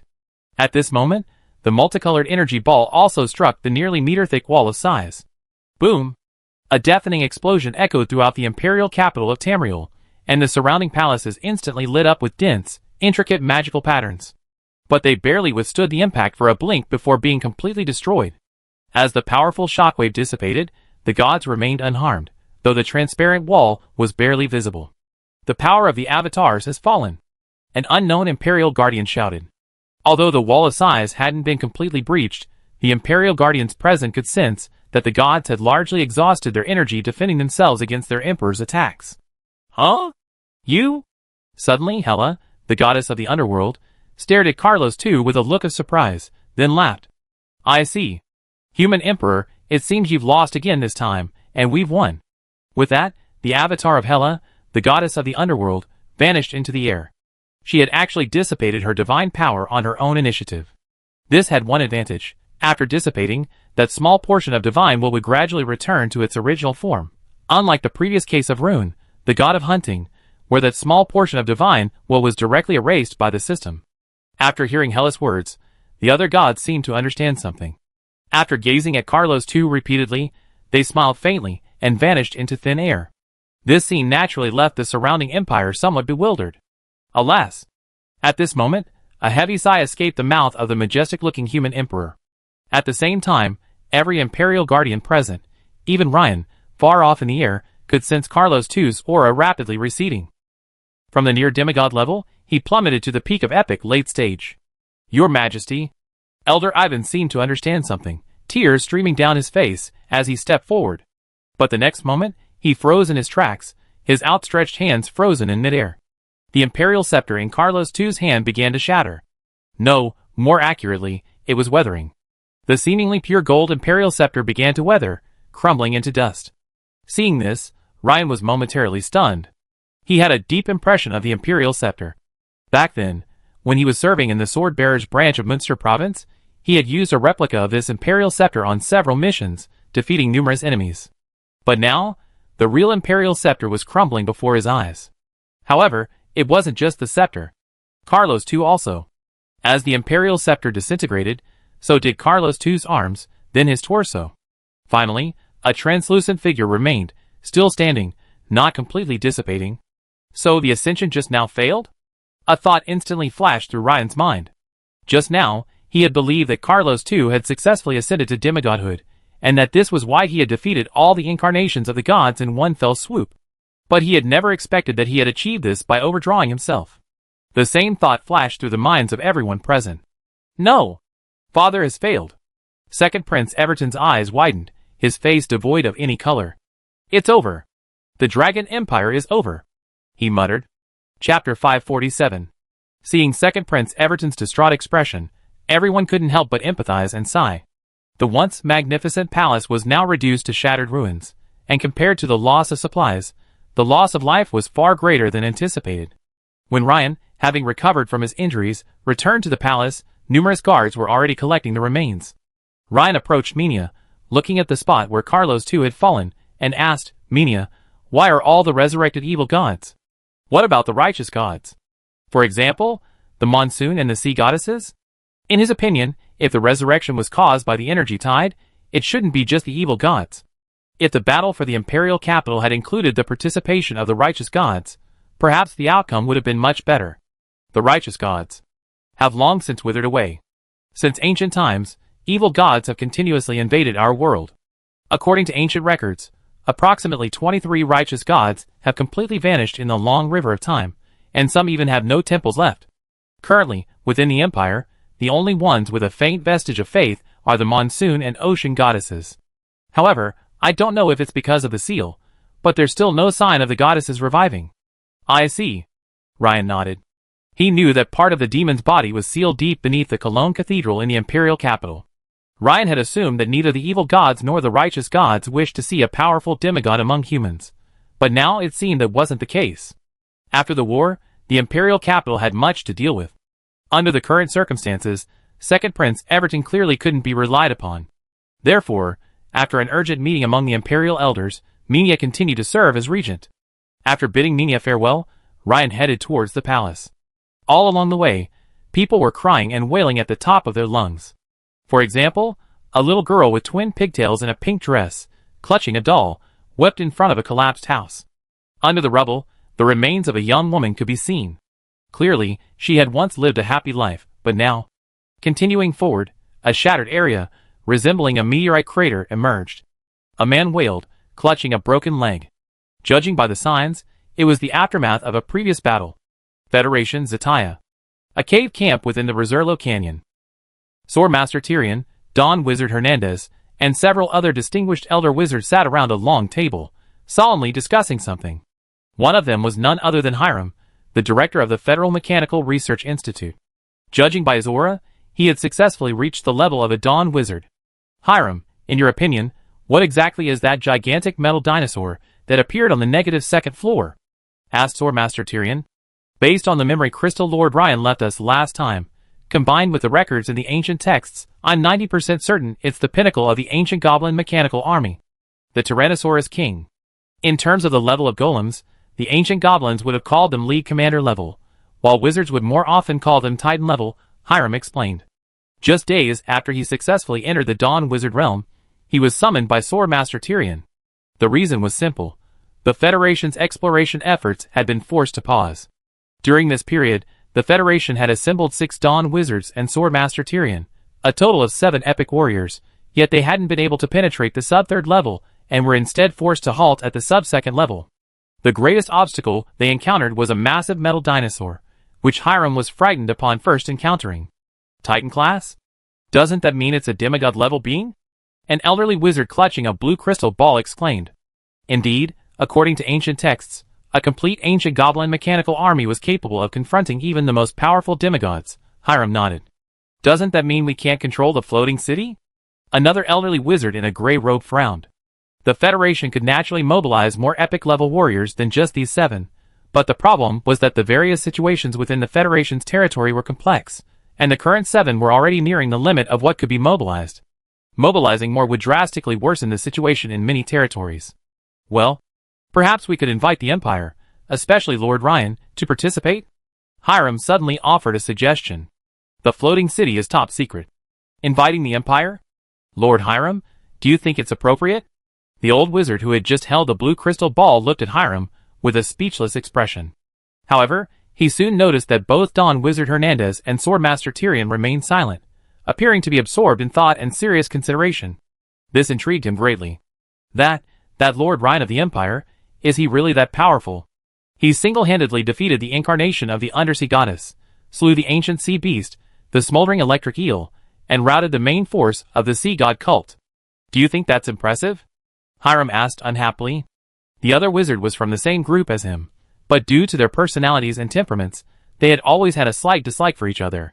However, the other wizard had ascended much earlier than Hiram, so Hiram had always been at a disadvantage. Now that Hiram had successfully reached the level of a Dawn Wizard, he naturally stopped giving in. That doesn't mean he can defeat the Tyrannosaurus Rex, right? The old man said with a look of embarrassment, but still insisted. Haha, the other party is a rare metal-type Dawn Wizard, and at least in the late Dawn stage. What? But how is that possible? There are only a few late Dawn Wizards in the Empire. I've never heard of one named Ryan. Including the old man holding the blue crystal ball, the other Dawn Wizards, who had never seen Ryan, looked at each other in astonishment. Ha ha. Hiram chuckled and fell silent. Just as Swordmaster Tyrion was about to mediate, a messenger suddenly announced at the tent entrance. Report. Urgent news from the Imperial capital. Enter. Tyrion frowned. He had previously instructed not to disturb them unless it was important. Clearly, the messenger was not ignorant of the importance of the matter. Sir, just yesterday, 8 incarnations of the gods descended upon Tamriel, the Dragon Empire, to prevent Emperor Carlos II from ascending to demigodhood. A fierce battle immediately erupted between them and the Empire. Although the gods were ultimately repelled, the Empire suffered heavy casualties, and Emperor Carlos II was killed. What? Upon hearing this news, the Federation's powerful men stood up with their eyes wide open and mouths slightly agape. This news was truly shocking. Everyone, it seems we must expedite our progress. The situation is several times worse than we imagined. If the evil god can descend upon the Dragon Empire today, then someday, he will likely descend upon the Federation. What will we do then? Swordmaster Tyrion said solemnly, his face glancing around. I agree with His Majesty Hiram. We should contact the Empire, and seek a joint exploration to quickly seize control of the floating city. I agree. If Lord Ryan joins, I believe our exploration progress will be greatly accelerated. Hernandez nodded. Tamriel, the headquarters of the Bishu Constructor School. After comforting his family, Ryan first researched some information on the Full Moon Wizards, then returned to the secret chamber of the school's headquarters. After such a devastating battle, Ryan felt a sense of urgency and unease. The intensifying resurgence of the evil god had put the Empire on the brink of collapse. Ryan first attempted to outline the 5th-level model of the Iron Heart Advanced Meditation Technique again. He was delighted to discover that his progress had greatly improved. On his first attempt, he had advanced by 33 runes, reaching a total of 445 will runes. The materialization of mental energy has reached perfection. The improvement in the advanced meditation technique is indeed enormous. Half a day later, Ryan had advanced to 479 runes, not far off the final target of 512. I estimate I'd be able to complete the outline of the 5th-level model in 10 days to half a month. However, I need to find a sufficiently safe place to ascend. A key step in the demigod's ascension is the time required to complete the process of forming the quasi-godhood. For Ryan, this is the process of forming the heart of steel within his spiritual sea. Ryan wasn't sure if the system would directly assist him in this process. Instant completion would be best, but what if? But if even the Imperial Palace isn't safe, Where would be the right place? Ryan frowned, pondering. At that moment, the communication mark on Ryan's chest suddenly flickered. Huh? An Imperial high-level meeting? Ryan asked, a brow raised after a brief perception. Half an hour later, in the Imperial Palace Conference Hall, the Dragon Empire was holding its first high-level meeting since the Battle of the Imperial Capital, presided over by Red Queen Minia. This was Ryan's first time attending a meeting of this level, and the content discussed represented crucial intelligence for the entire empire. Following the transfer of most of the Imperial Guardians back to the Imperial Capital 2 days ago, several provinces, such as Vaz and Nome, have experienced numerous bloody massacres of over 1,000 people, resulting in heavy civilian casualties. The Black Flame Cult, the Limb Reaping Cult, and the Secret Snake Cult are active. We need to immediately deploy personnel to contain them. Otherwise, the situation will worsen, Marshal Alfred declared. But this time, in the Battle of the Imperial Capital, 4 Imperial Guardians were killed, more 5-colored dragons than 9-headed Death Griffin Knights were killed, 432 palace guards, and 3,233 houses were destroyed. I'm afraid it won't be easy for us to stabilize the situation in the Empire now, an old military officer said solemnly. After hearing this figure, Ryan fell silent. This battle not only cost the Empire the courageous Emperor Carlos II, but also brought heavy casualties and losses. Everyone, think about this matter. Is there any good solution? Minia, sitting in the main seat, frowned slightly. Well, should we consider collaborating with one of the evil gods, causing them to resent the other evil gods and spark internal strife? An old man in noble hunting attire suggested. No. The essence of collaborating with evil gods is to make the people, or rather, some of the people, believe in them. Not to mention that these people will gradually be distorted by the evil gods' will. The Empire will also find it difficult to explain to the Goddess Church alone. An Imperial Guardian immediately objected. Not only will this shatter the long-established tacit understanding between the Empire and the Goddess Church, but the loss of faith will further slow the recovery of the monsoon and ocean goddesses. I think it's worth considering. With the goddess still yet to recover, it's difficult for the Dragon Empire alone to maintain the current turbulent situation, another elderly noble with slick-back hair said gravely. You may not be aware, but the Empire is currently in tatters. Tax revenue has dropped by 30%, and large amounts of arable land have been abandoned due to frequent cult activities. This situation is even more severe in remote areas. The Interior Minister's words caused many in the room to frown. Although the Imperial Guardians have already made great strides toward transcendence, ordinary people are the foundation of the Empire's existence. Without a large population, it would be impossible to cultivate a large number of transcendent beings. Soon, several more people spoke up, ranging from Imperial officials to Imperial Guardians and Imperial Elders, but many disagreed. For a moment, the scene was divided into 2 factions, each with its own arguments. At this point, Elder Ivan, after a moment's reflection, suddenly turned to Ryan. Your Majesty, what is your opinion on this matter? Hearing Elder Ivan's question, the other Imperial Guardians, the heads of various Imperial departments, and even Princess Rhaenyra all turned their gazes toward Ryan. Only then did they realize that His Majesty, who had shown so brilliantly in the Battle of the Imperial Capital, had remained silent. Because, despite his youth, Ryan had demonstrated his prowess to the fullest during the Battle of the Imperial Capital. Furthermore, His Majesty seemed to have earned the trust of His Highness Minia. Everyone, this is my first time attending a high-level meeting. Originally, I intended to speak less and listen more. However, since Elder Ivan has asked me to speak, I would like to ask you a question. The origins of the righteous gods, such as the monsoon and ocean goddesses. Do you know anything about them? Walkermaza's question left many people perplexed. After all, the question he asked seemed completely unrelated to the one they had previously discussed. This origin seems to be lost to history, but according to scattered records in ancient texts and the majority of documented origins of the righteous gods, the monsoon and ocean goddesses likely originated from a powerful human female in ancient times, gradually rising through the ranks. Walker Moss pondered this question for a moment before answering. Your Majesty's profound knowledge is admirable. I only learned about it yesterday, while browsing ancient texts, Ryan said, nodding slightly at him.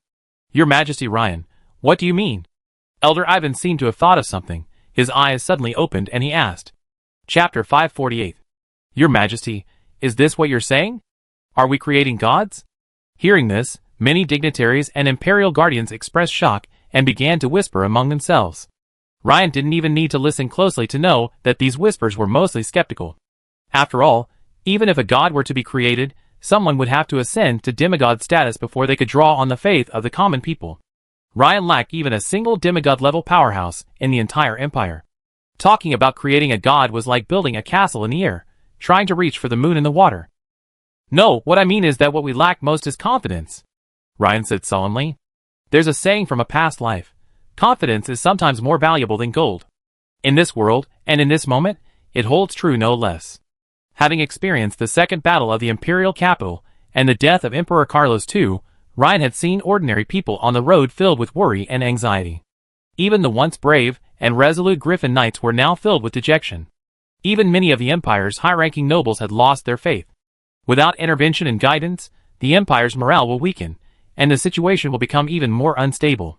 Such an empire will undoubtedly become a breeding ground for the rise of cults. Confidence? Hearing Ryan's words, many Imperial guardians and dignitaries looked thoughtful. Even Red Queen Minia, seated at the head of the table, wore a pensive expression. Indeed, even among the high-ranking nobles, a considerable number have lost confidence in dealing with the gods. At this moment, a rather discordant voice echoed, "Haha, Your Majesty, Ryan just mentioned confidence, and that's true, but you haven't touched on how to solve the practical problem. I think if we can resolve the increasingly frequent cult tragedies, the problem of declining farmland, and the decline in the Empire's tax revenue, everyone will gain confidence." It was the Interior Minister who spoke. Although Ryan had performed brilliantly in the war and demonstrated immense strength, the Dragon Empire's upper echelons were deeply intertwined and entrenched, and it was far from a point where everyone had to listen respectfully to Ryan's words. However, the Interior Minister was clearly wary of Ryan and hesitated to use words that would clearly offend, preferring instead to make things difficult and raise issues. "As everyone knows, I've been with the Imperial Swordbearers for a while now. I have an idea for suppressing the increasingly active cults. In fact, in every province or important region of the Empire, the primary force responsible for suppressing cults is mid-level combat power, such as the Swordbearers and special military departments. We can quickly strengthen this force, for example by introducing constructed golems. I've tried this briefly on the Cyrodiil Plateau, and it worked quite well." Ryan then briefly recounted how wizards from the Isolder and Bishu construct schools, using mechanical devices like mechanical chocobos, raptors, and scythe-claws, strangled a swarm of alien spiders. Using this method, we can significantly reduce casualties among mid-level combatants in the process of suppressing the cultists, thereby increasing the Empire's control over its territory. Good public security, combined with effective propaganda, can rebuild public confidence. Without a breeding ground for cults, the resurgence of the evil god will be slowed. Ryan's words immediately caught the attention of the Imperial Guardians and several high-ranking Imperial generals present, including Marshal Alfred, who all took notes. The Interior Minister, upon hearing that Ryan actually had a detailed solution, one that, while focused solely on public security, was highly feasible, he pursed his lips and remained silent. After all, offering suggestions was fine, but being unreasonable would only lead to trouble. "I think His Majesty Ryan's suggestion is excellent. I hope that after this meeting, the Imperial military, the Swordbearers, and several other departments will immediately come up with a plan and arrange for its implementation," Minia said with a smile. At first, she had worried that Ryan might not be accustomed to such an occasion. But Ryan's performance was unexpectedly good. At this moment, Minia seemed to have a thought. She turned her head and asked the great astrologer Darian, "Your Majesty Darian, as the head of the Imperial Astrologers platform, after this great war, how long will it take for the evil gods to be able to descend into demigod-level incarnations?" "That? Astrologers, including me, are incapable of making an accurate prediction. However, although the gods have expended considerable divine power in this battle in the Imperial capital, I estimate that within 6 months to a year at most, one will be revived to the point of being able to descend into demigod-level incarnations. This assumes that we follow Your Majesty Ryan's advice and effectively contain the cult. 6 months to a year? Wouldn't that mean the fastest time would be 6 months? So quickly?" Many of the Imperial officials' expressions changed. They knew that as the energy tides intensified, the time it would take for the gods to resurrect would increase. But he never expected that this time unit wasn't centuries, or even decades, but months. So, victory in the battle of the Imperial capital merely brought the Empire a brief respite. Everyone, time is not on our side. This is why His Majesty decided to directly attack the demigod. Next, we will discuss the implementation of the policies and matters that have been finalized. I hope that everyone will not delay or hinder us, and we will not tolerate any attempts at compromise, Minia said, his face solemn. The meeting lasted several hours. After the meeting, everyone left, but Ryan did not. Just as he was about to leave, a female attendant invited him to the side garden, saying that Her Highness Minia had invited him. This garden, located at the eastern edge of the Imperial Palace, was the only side garden that remained relatively intact after the previous fierce battle. However, many flowers had been shaken off, leaving only a few bluebells and lisianthus, giving it a rather incomplete charm. Minia was still discussing something with Elder Ivan and other royal elders in a small group, so Ryan strolled around the royal gardens alone, his thoughts drifting. From the ancient times when righteous gods emerged in large numbers to the ancient times when demigod-level warriors shone brightly, the current era is undoubtedly declining. Partly, this is due to the influence of energy tides. Partly, it is because most powerful individuals today lack the courage to strive for progress. They believe they can never rival the gods, and that they can never defeat the evil gods. In such a situation, how can anyone truly control their own destiny? Ryan, what are you thinking about? At this moment, a mature female voice rang out, belonging to the graceful Minia. Nothing, just a few sentimental words. By the way, Minia, I'm afraid you've been having a hard time lately, Ryan said, shaking his head. With the fall of Carlos II, a considerable burden of the empire suddenly fell upon Minia. This is no longer a peaceful time, and under the current circumstances, even if Minia were crowned empress, she would be in a difficult position. There was no further discussion on this topic, only for Minia to smile and say, Ryan, speaking of which, since becoming the guardian of the empire, you haven't yet chosen a dragon as your companion. Have you decided yet? Will you choose a red dragon or one of the other 5-colored dragons? With your strength, you can already sign a contract directly with a 5-colored dragon of the very old dragon level. Ryan had naturally considered this question. At first, he considered choosing a red dragon to enhance the power of the red dragon's secret technique, Molten Flame. But since he acquired the special ability Multi-Head, he can cast Molten Flame alone, without the cooperation of a dragon companion. So, Ryan's current plan is to select a dragon with strong melee combat capabilities. With his metal covering, his combat effectiveness will be even higher, such as a black dragon. Of course, a dragon with faster flight speed would also be beneficial. His special ability Shadow Shift, while useful, consumes a lot of mental energy and cannot be used for long-term flight. However, the choice of a dragon depends on its opinion. It is a two-way decision. As for the Red Dragon King Stroxid, Ryan has considered it, but firstly, as the dragon companion of the previous emperors of the empire, he holds special symbolic significance. Secondly, Ryan also intended to leave the Red Dragon King to Minia. Black Dragon, huh? Minia, what do you think? It's a good choice for you. It seems you've already made up your mind. How about now? I go with you and take a look. Okay. Soon, led by Minia, Ryan passed through layers of guards and descended underground. Only then did Ryan discover the hidden secrets beneath the palace. Is this a demiplane? Ryan exclaimed in surprise. A demiplane is a unique space, similar to a desk drawer, compared to real space. However, unlike a complete space like a secret realm, it doesn't require teleportation. It can be entered directly, as if entering a folded space. Yes, this demiplane has existed since the reign of Emperor Atlas. However, because demiplanes are not particularly stable, they require constant reinforcement. Also, to prevent accidents, they can only serve as resting places for adult dragons, Minia explained. I see. Ryan nodded. No wonder. Otherwise, wouldn't it be safer to place all the young dragons and dragonlets within the Dragon Valley secret realm in the demiplane beneath the palace? Ryan could see one massive dragon lair after another, staggered along both sides of the long corridor. It was the first time he had ever seen so many dragon lairs. In the outside world, such a magnificent sight would be hard to come by. As expected, the Dragon Empire was founded on dragons, and for good reason.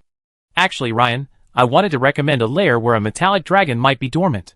However, I'm concerned that while metallic dragons might be suitable for you, they have a violent temper, and might not make for a dragon companion, Minia said as they walked. Metal dragon? Ryan paused, raising his brow. He had, of course, seen metal dragons in ancient texts, but it seemed they gradually faded from the historical stage in ancient times, and were rarely heard of in recent times. He hadn't expected a living metal dragon to still exist. Well, judging by the signs, it seems to be the resting place of an ancient steel dragon. It was discovered hundreds of years ago, but to avoid disturbing it, the Empire set up an observation point, but took no further action, Meenia explained. Where is the location? Ryan asked a little hurriedly. There was one thing Ryan was well aware of. He currently had 4 Battle Pet contract slots available. After the death of Black the Wildebeest, there were still 2 vacancies. In other words, even if he contracted a black dragon this time, he could still contract the legendary steel dragon if it existed. Furthermore, with the dragon becoming a battle pet through the system, he had no fear of its violent temper. Huh? Ryan, you seem quite interested? However, I still have the same advice. Metallic dragons are a bit too violent. I understand. I just want to go and take a look. Well, the location is in the Carswith province. I have my attendant give you the exact address later. Hearing Ryan's words, Meenia nodded and said, We're here. Ahead is the lair of a black dragon. These are the only 2 extremely old black dragons in the Empire, Odrex. Suddenly Meenia stopped and pointed to a cave in the front of the passage. Only 2? What about the other one? Ryan asked curiously. At the same time, in the federal capital of Antahor, in the conference room on the top floor of the Parliament building, more than a dozen dignified federal parliamentarians sat around a long table, discussing something. This time, Deputy Speaker Bertrand sat confined to the center right. In the center sat an elderly man with graying hair, smoking a pipe. Although his face looked a bit aged, his half-lidded eyes occasionally flashed with a sharp glint. This was none other than Federal Parliament Speaker Lawson Powell. Ladies and gentlemen, you have also reviewed the briefing and recommendations submitted to us by His Majesty the Swordmaster Tyrion. I would like to hear your opinions, Lawson said gravely. I object. The floating city ruins contain ancient goblin technology, which is of great significance to the Federation. If we cooperate with the Empire, they will gain access to a wealth of goblin technology through exploration. I object too. The Federation will suffer losses in this matter, but the Empire will benefit. I personally respect the personal prowess of His Majesty the Blade Master, His Majesty Tyrion, but His Majesty is clearly not adept at interstate relations. Well, I think if the Empire is willing to pay an equal amount, we can explore together. Bertrand, what are your thoughts? Last time, you were in charge of receiving the Imperial delegation led by Meenia. Now, His Majesty Meenia is the de facto ruler of the Empire. Lawson called on Bertrand beside him to speak. Chapter 549. Mr. Speaker, everyone, I'd like to ask you to consider a question. If the divine advent that occurred in Imperial Tamriel were to reappear in our Federation, could we withstand it? This time, the Empire defeated the evil gods at the cost of the death of His Majesty Carlos II. Vice Speaker Bertrand didn't directly agree or disagree, but instead posed a question. Many council members looked thoughtful. At this moment, a middle-aged man wearing a gold monocle said in a deep voice, Mr. Vice Speaker, this is why we must accelerate the exploration of the floating city ruins. I believe that with the ancient floating city, which is said to be capable of fighting against true gods, we will naturally have the ability to resist. But this does not mean we need to cooperate with the Empire, the other man emphasized, as if sensing Bertrand's intention. Bertrand glanced at him. This council member's name was Pod Black. His family was a family of exiled nobles from the Empire. Therefore, he naturally wished to see the Dragon Empire destroyed. The descendants of these exiled nobles, their spawn forces or spokespeople, now hold a significant portion of the seats in the current federal parliament. This explains the constant friction and tension between the Federation and the Empire during the low-energy tide.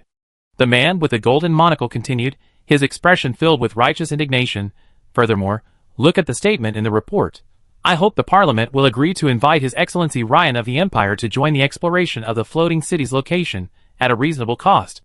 Does this safeguard the interests of the Federation? Of course, I personally admire and respect these powerful Federation members, but it's clear they don't understand politics very well. Bertrand seemed to have anticipated this situation. He calmly sipped his tea and said, if this were just an ordinary ruin, Senator Pod might be right. But you may not know that it's now confirmed that the black mist controlling the ancient goblin corpses within the floating city is evil demons. What? Evil demons? An elderly counselor asked, his eyes widening. Some counselors, less clear on what the evil demons represented, flipped through another document hidden beneath the report. Simply put, if the Federation alone were to successfully explore the floating city ruins, the price we would pay would be enormous, and we might even fail. Besides, time is not on our side. To be more precise, it's not on humanity's side. I think it's time to work together, Bertrand said gravely. For a moment, the meeting room fell silent. Mr. Vice Speaker, if the demons are truly so terrifying and powerful, then even with the Dragon Empire, we might not be able to successfully explore. Since you insist, I can agree to limited cooperation. Senator Bode, wearing a gold monocle, still hesitant about full cooperation, interjected. I also agree to limited cooperation. As for the benefits we can gain from the floating city, that depends on the strength of the team the Empire sends this time. I agree. I agree. After a moment's deliberation, Federal Speaker Lawson Powell tapped his pipe and made the final decision. Let it be so. Limited cooperation.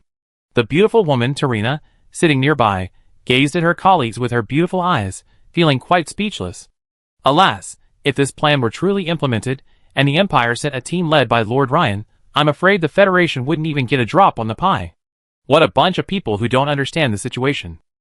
But this is the prevailing trend within the Federation, and even her words won't change anything.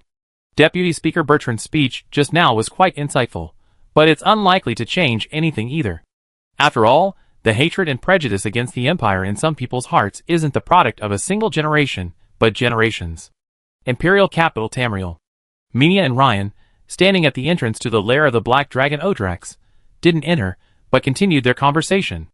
The Black Dragon has the worst temper of the 5-colored dragons. Compared to Odrax, Metis has an even worse temper. No one has chosen it in almost 200 years, Minia said with a wry smile. 200 years? Ryan asked, a look of surprise on his face. Although the opponent was an extremely old dragon, and ordinary dragon riders were not strong enough, it wouldn't be the case that there would be no one to choose for 200 years. Could there be something wrong with him? Well, Metis was nicknamed Mad Wings among the dragons. It's said that even as a young dragon, he was aggressive. Later, during a battle, he suffered a severe head injury, and would go berserk when caught in the heat of battle. His previous dragon rider was driven mad by him in battle. Although he ultimately defeated the Balrog, he himself died from his injuries. I see. Ryan nodded. The relationship between a dragon and its rider is like that between a man and a warhorse. While knights and horses still work together, a dragon that can't obey the dragon rider's commands would be extremely dangerous in battle. However, this wasn't a problem for Ryan. On the one hand, it was confidence in his strength, and on the other, it naturally stemmed from the system's pet contract. Minya, in terms of combat power, isn't this Metis, known as the Crazy Wings, superior? Indeed, in terms of combat power, even including the other 4-colored dragons, Metis, the Crazy Wings, is second only to the Dragon King in terms of combat power. Minya nodded. Ryan, could it be you? At Ryan's question, Minya's beautiful eyes widened slightly, as if something occurred to her, and she looked at him with a puzzled look. Because she had just explained it clearly, there was no way Ryan wouldn't understand. But if Ryan understood, Minya, let's go check out Crazy Wings Metis first. Ryan smiled and nodded, confirming Minya's suspicions. Are you serious? Of course. Okay. After a moment's hesitation, Minya nodded in agreement. She believed Ryan was confident he was doing this, and after a moment's thought, she swallowed her words of persuasion. Following Minya's graceful and noble figure, he continued through the deep corridors of the demi-plane. After several minutes of walking, Ryan soon arrived at the entrance of another dragon's lair. Run, this is the lair of Crazy Wings Metis. Aside from the daily food deliveries, no one has been here for a long time. It's indeed a very powerful dragon. Ryan glanced around, sensing a slight sensation, and felt an invisible pressure permeating the surroundings. The opponent's strength was indeed formidable, surpassing that of Odrax. Also, the muffled, thunderous snoring indicated that the opponent seemed to be asleep. As the two entered the scorching lair, they saw a bright black dragon, coiled in the center of the vast, steaming lair, sound asleep. I smell the scent of dragon blood. Are you a dragon descendant? At this moment, as if the strength of Ryan and Minya had triggered some kind of alarm within Metis, the massive black dragon, previously slumbering, suddenly opened its vast, window-like eyes and spoke in a deep voice. The thunderous voice sent a fine dust raining down from above the lair. Your Majesty Metis, good day. I am Minya Dragon, acting as interim regent of the Empire, Minya said, bowing slightly. Well, it seems a lot has happened in the Dragon Empire while I was asleep, Metis said, observing Minya with a hint of curiosity. By the way, on your visit this time, is there a dragon rider who wants to choose me? This young man before you? He's quite capable. But I'm still not in a position to do that. I don't want a repeat of what happened to Ignatz. Metis quickly extended its dragon head and looked at Ryan. Although it sensed the fluctuations of late dawn's spiritual power, which Ryan deliberately displayed, it still shook its head. Ryan knew that the Ignatz the other party was referring to was its previous dragon rider, the one who had died from injuries sustained due to its frenzy.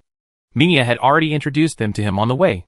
Although the other party had directly refused, judging from the Black Dragon Metis' well-organized words, it seemed that the other party only went berserk in battle, just like a bull going berserk at the sight of blood during a bullfight.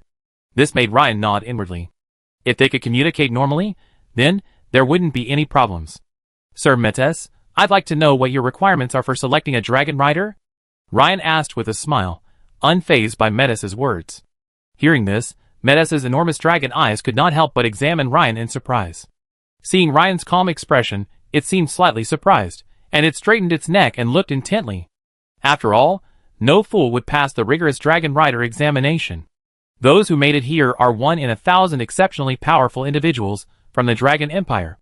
And those who had the courage to stand before it and choose it were even more extraordinary. To say they were 1 in 1,000,000 would be no exaggeration. I need a dragon rider who can control me when I go berserk, young man. While you're quite capable, that's still impossible. A wizard's relatively weak body won't be able to effectively avoid my accidental damage when I go berserk. If you were a high-level swordsman, perhaps you could dodge it. Are you afraid of accidental damage? Ryan couldn't help but laugh. That's not a high ask. I think I can do it, Ryan said with a slight smile. The Black Dragon Metis' enormous dragon pupils, along with Minia's beautiful eyes beside him, focused on Ryan. Ryan calmly took a step forward, and in the next second, his size dramatically changed. Muscles swelled, dragon scales emerged, and his form drastically transformed. Ryan was performing the 7th form of the extremely elder dragon transformation. Instantly, a massive dark silver dragon, almost as long as the Black Dragon Metis, appeared from the dragon's lair. Metis, known as the Wings of Madness, suddenly widened his dragon eyes, as if he had seen something incredible, and involuntarily took 2 steps back. You? But even a descendant of dragon could hardly possess such a rich and pure dragon bloodline as yours? Metis was stunned for several seconds before coming to his senses and muttering. Ryan didn't answer Metis' question. Instead, he waved a dark silver dragon claw, as huge as Metis's, and said, Do you want a demonstration? I think if I were your dragon rider, I wouldn't be accidentally injured during your madness. Perhaps I could even bring you back to your senses. Hearing Ren's words, Metis didn't get angry. Instead, he shook his head and said, No, I agree to be your dragon partner. Dragon's descendant, signed the contract. Metis tilted his head slightly, and said to Minia beside him, Okay. Minia's smile grew even brighter. The power of the winged madness, Metis, was undeniable. Ryan's ability to sign a contract with it not only boosted his own strength, but also provided the Empire with a significant additional combat force. She removed an eye-shaped amulet from her fair neck, clutched it tightly, and rapidly chanted a spell. Ryan knew it was the royal family's high-level magical artifact, the Dragon's Eye. Soon, a strange and vast sorceress wave rose from the dragon's lair. Directly in front of Ryan and the Black Dragon Metis, several lines of ancient spiritual writing appeared out of thin air, suggesting becoming partners, caring for each other, and fighting. After reading the contract terms, Ryan quickly raised his finger and tapped. A wave of mental energy flashed, and beneath the ancient text in the air, the words Ryan Kalin appeared, marking the contracted party. Metis, the Wings of Madness, also raised his massive dragon claw and tapped the air. A dragon's true name, much longer than Ryan's, also appeared beneath the spiritual text. In an instant, the contract was established. At the same time, a system notification sounded, Ding! Host has contracted a dragon for the first time. Current number of contracted pets, 3/4, Ding! Host has triggered the core event for the Dragon Knight, Epic, class change. Contracted a dragon. Prerequisites for the Dragon Knight, Epic, class change are 1. Contract any dragon. 2. Behemoth Knight or related class level 5 or higher. 3. Strength 50+, Agility 50+, Constitution 50+, Spirit 50+. The current requirements are met. Yes/no to Dragon Knight, Epic class change. Note, advancing to Dragon Knight, Epic, will overwrite the Beast Priest, Legendary, class panel. Seeing this long-anticipated class change message, Ryan was overjoyed and naturally chose yes without hesitation. Ding! Class change successful. Class change to Dragon Knight, Epic. Increase strength by 5, agility by 5, constitution by 5, and spirit by 5. Gain the Dragon Knight, Epic, core skill, Dragon Companion passive. Dragon Companion, passive as a Dragon Knight. When you and your Dragon Companion fight together, you gain a hidden battle aura, boosting all your attributes. Note: fighting together means the two parties must be within range of each other.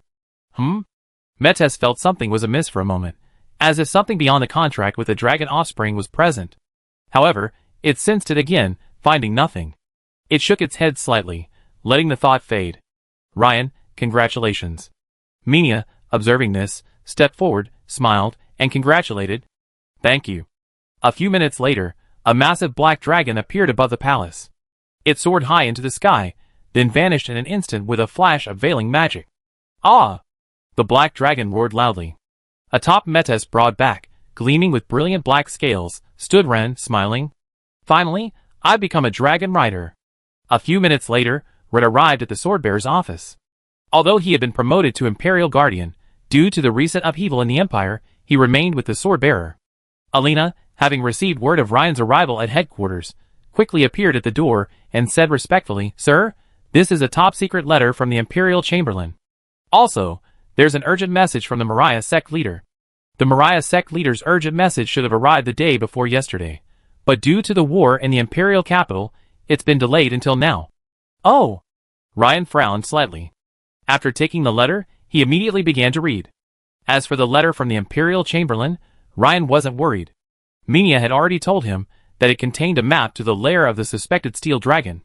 Have you discovered the Tutkar school's secret stronghold? Encircling them without destroying them. Wait for my news. Leader Moria is quite cautious. Seeing this, Ryan felt relieved and said, although he had left the destroyer behind, and Graham had been severely injured, and both clones of the evil god Neobrican had been eliminated, there was no guarantee that the enemy, desperate enough, would resort to special tactics during the battle. Moria was quite prudent, and merely sent his men to surround them. Sir, is the situation serious? Fortunately, there were only some casualties. It seems I must first travel to the Cyrodiil Plateau and completely eradicate the Tutkar school, which has some secret connection to the evil god Neobrican. Otherwise, as the energy tidal fluctuations intensify, the power of the clones they can descend upon will increase even further. Rain quickly formed a plan. Sir, I arrange a high-speed airship for you. Wait, don't arrange one for me again unless I specifically ask you to. Alina blinked her beautiful eyes, a hint of confusion on her face.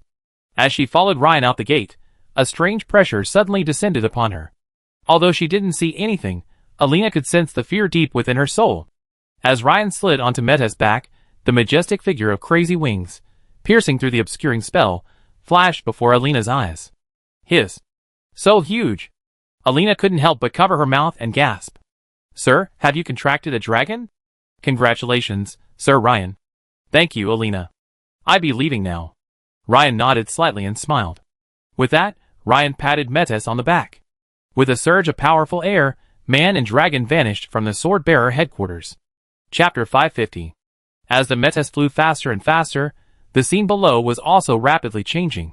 The vast golden wheat fields outside the imperial capital of Tamriel transformed into rolling hills brimming with green trees, and then, soon, into vast expanses of lush, dense forests.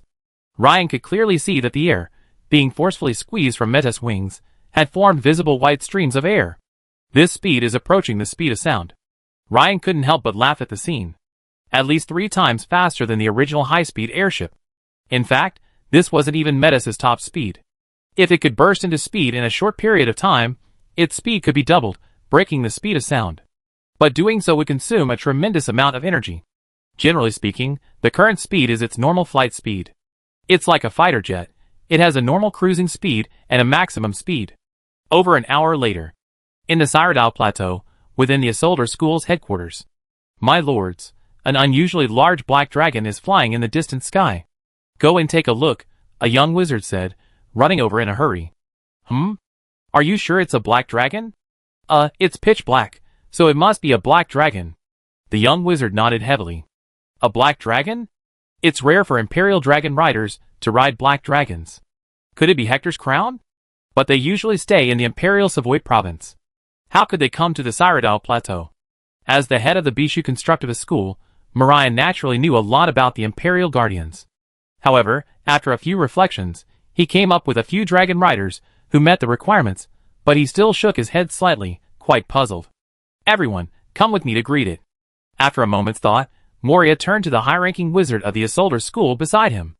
This black dragon is enormous. Yes, it's enormous.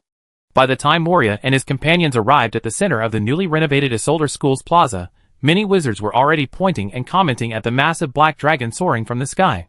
Huh? An old dragon? No, an extremely old dragon, Moria exclaimed. As a high-ranking wizard about to enter the rank of Dawn Wizard, he naturally noticed the enormous black dragon flying before him. Its size was uncommon. This was no ordinary dragon, but a massive black dragon of the extremely old dragon size. An extremely old dragon? But does the Empire have such a dragon rider? The two old wizards of the Isolder School exchanged glances, each one perceiving confusion in their eyes. Oh no! It could be an ancient dragon that's just awakened. Everyone, prepare for battle, Mariah shouted, a flash of lightning flashing through his mind. Thousands of years ago, before the founding of the Dragon Empire, many dragons were hostile to humans. Go! Activate the destroyer and prepare for battle. At Mariah's words, the wizards at the scene leapt into a frenzy of activity. It's me! At that moment, a familiar voice echoed from the approaching Sky Dragon. Although still quite far away, the young man's voice was remarkably clear, reaching every wizard present. In an instant, the wizards who had been running stopped. Perhaps they were unfamiliar with the voice, but they could all tell that its owner didn't seem hostile. Ryan! It's Ryan! Rain's mentor, Magro, exclaimed in surprise, as a flash of lightning flashed through his mind. Sure enough, as the massive black dragon descended, a figure more familiar to the wizards of the construction school stepped down from its majestic, gleaming black back. Your Majesty Ryan. It's Lord Ryan. So this is Lord Ryan's dragon. Many wizards familiar with Ryan were instantly relieved and exclaimed in delight. And wizards from other schools, upon seeing the long-rumored rising star of the Empire, the youngest guardian in history, naturally showed respect and saluted. A little further away, many people were whispering or asking a nearby wizard from the Bishu Construct School, is this His Majesty Ryan? He's so young. Hey, have you noticed that His Majesty Ryan's black dragon seems incredibly large? I've even seen other Imperial Dragon riders once, and their dragons seemed only half the size of His Majesty Ryan's black dragon. The Bishu Construct School is truly lucky to have produced such an outstanding figure as His Majesty Ryan. It would be wonderful if he were in our school. A liquefied wizard from the medium-sized wizard school, the Solid Rock Construct Workshop, exclaimed. Master Mentor. Huh? Why are there so many newcomers? Ryan glanced around and realized that the number of wizards present was nearly double the number when he left. After all, finding someone with wizarding qualifications isn't easy, especially with many wizards skilled in puppetry handling mechanical parts, making them even harder to find. Obviously, this couldn't have been recruited locally on the Cyrodiil Plateau. Haha, Ryan, have you forgotten about your founding of the Construct Guild? The new faces you see are some newly joined wizards and wizard apprentices, and some are wizards sent from other schools to observe. Many wizard schools specializing in golem making are very interested in our Construct Guild, Moria explained with a smile. Oh, that's good news. Ryan's eyes lit up. He hadn't expected a wizard school to respond to the Construct Guild so quickly. Now, we further improve the system. Whether you actively participate in golem making or complete designated tasks with golems, we have an evaluation system. It's working well, explained Moria, the sect leader. Ryan nodded frequently. It seemed that handing over the specific affairs of the Construct Guild to Moria had been a correct decision. By the way, I received a message saying you've discovered the Tutkar School's secret base? Yes, Your Majesty, 3 days ago, our 3 wizard teams lost contact in the Terrafuto Valley. We've now roughly surrounded and secured it. Terrafuto Valley? Ryan briefly reviewed the map and remembered it as a desolate valley west of the Cyrodiil Plateau, rarely visited. I hadn't expected the Tutkar School to have their headquarters there. No wonder no one had been able to discover their location. Yes, when do you plan to visit? Right now. Right now. Mariah and the others were stunned. Well, Your Majesty Ryan, aren't we rushing things a bit? Should we make more detailed plans for the siege of the Tutkar School? Mariah pondered, choosing his words carefully. There's nothing much to prepare.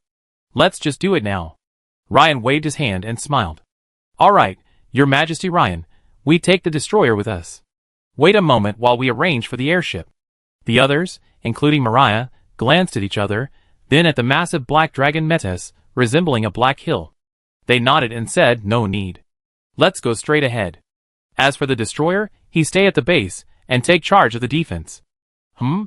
Soon, with Metis the crazy wings in front and several griffins following behind, Ryan and his companions arrived at the Terafuto Valley, located on the west side of the Cyrodiil Plateau. The appearance of the massive black dragon Metis also caused a stir among the wizards stationed there. However, when they discovered that the newcomer was His Majesty Ryan, the Empire's newly appointed guardian, they immediately cheered. Many wizards present had lost their companions in the clash with the Tutkarsh school.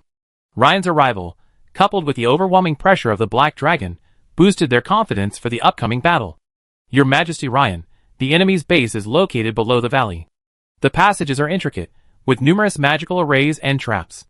Almost all of our previous exploration teams were trapped there, said a crystallized wizard in charge of the area, introducing the situation respectfully. Ryan looked around. The Terafuto Valley was consistent with the records, barren and desolate, with almost no vegetation. The only creatures to be seen were a few scorpions and hares. Your Majesty, I suggest that the Earth Wizards of our Isolder School unleash a combined Earth magic spell, Earthquake. The powerful vibration should be able to force them out. At this point, seeing that Ryan hadn't made an immediate decision, the mustachioed elder from the Isolder School stepped forward and suggested.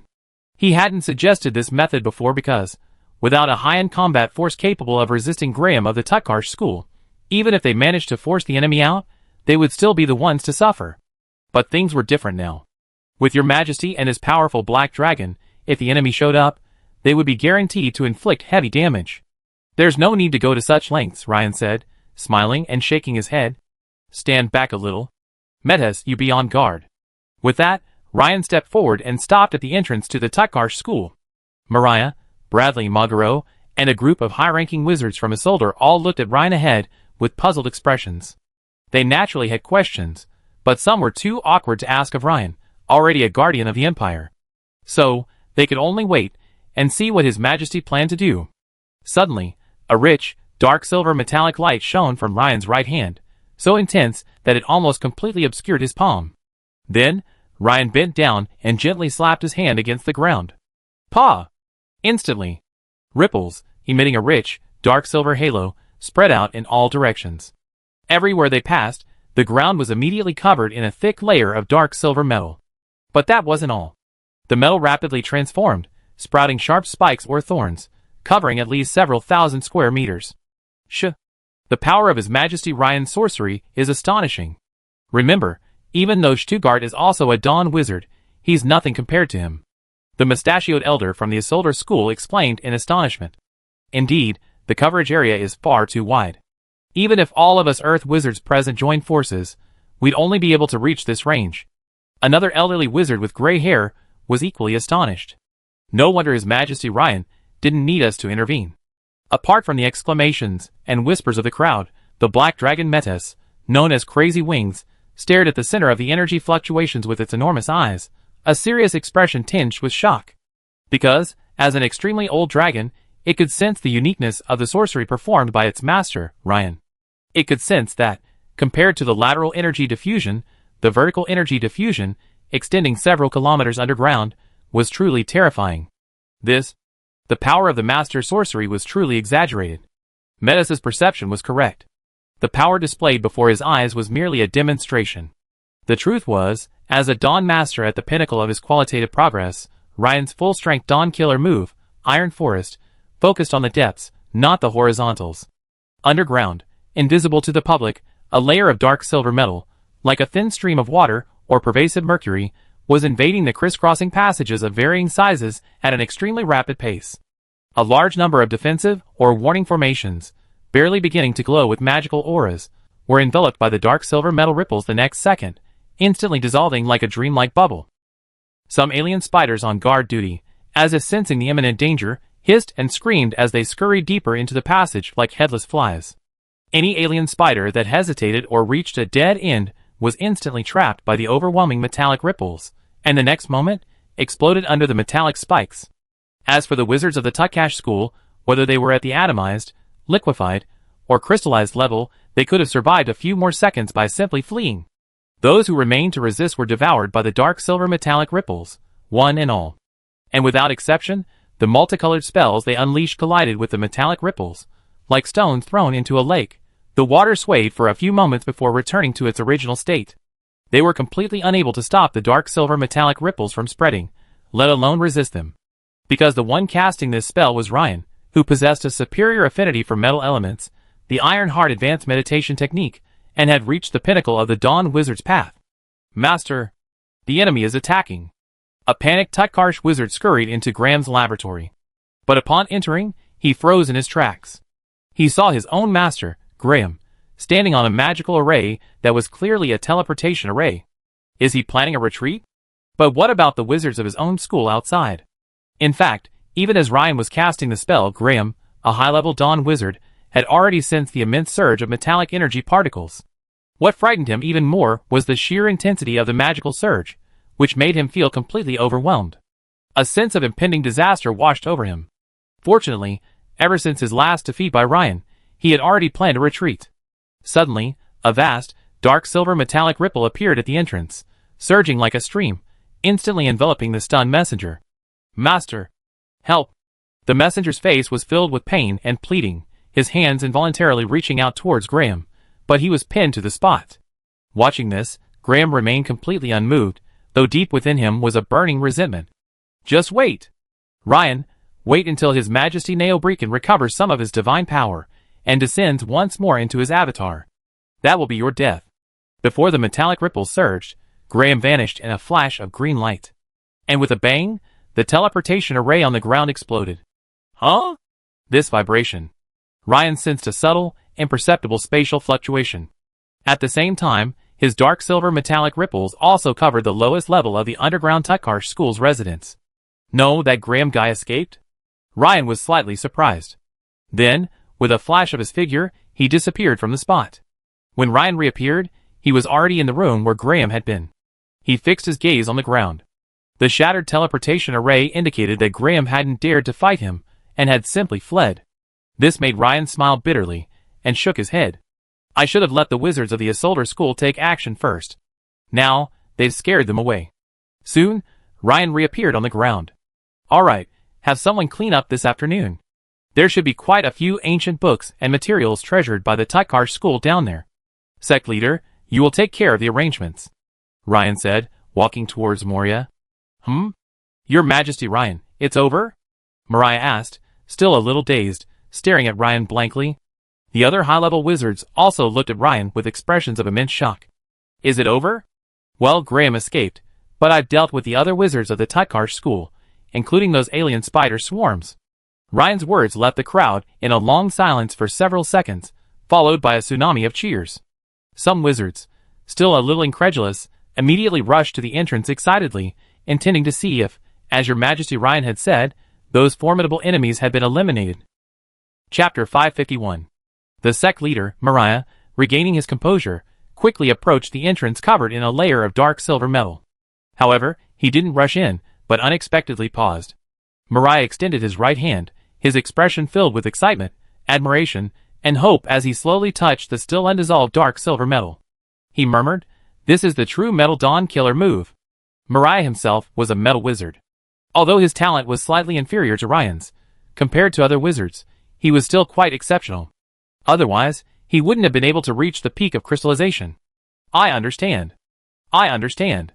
Mariah suddenly exclaimed, his expression excited. Huh? Ryan, standing nearby, could clearly sense some mysterious change taking place within Mariah. It wasn't in his physical form, but rather in the internal fluctuations of his spiritual energy. The fluctuations of his spiritual energy had changed, becoming more profound. Is this about to enter the dawn? Ryan couldn't help but widen his eyes slightly, looking at Moria.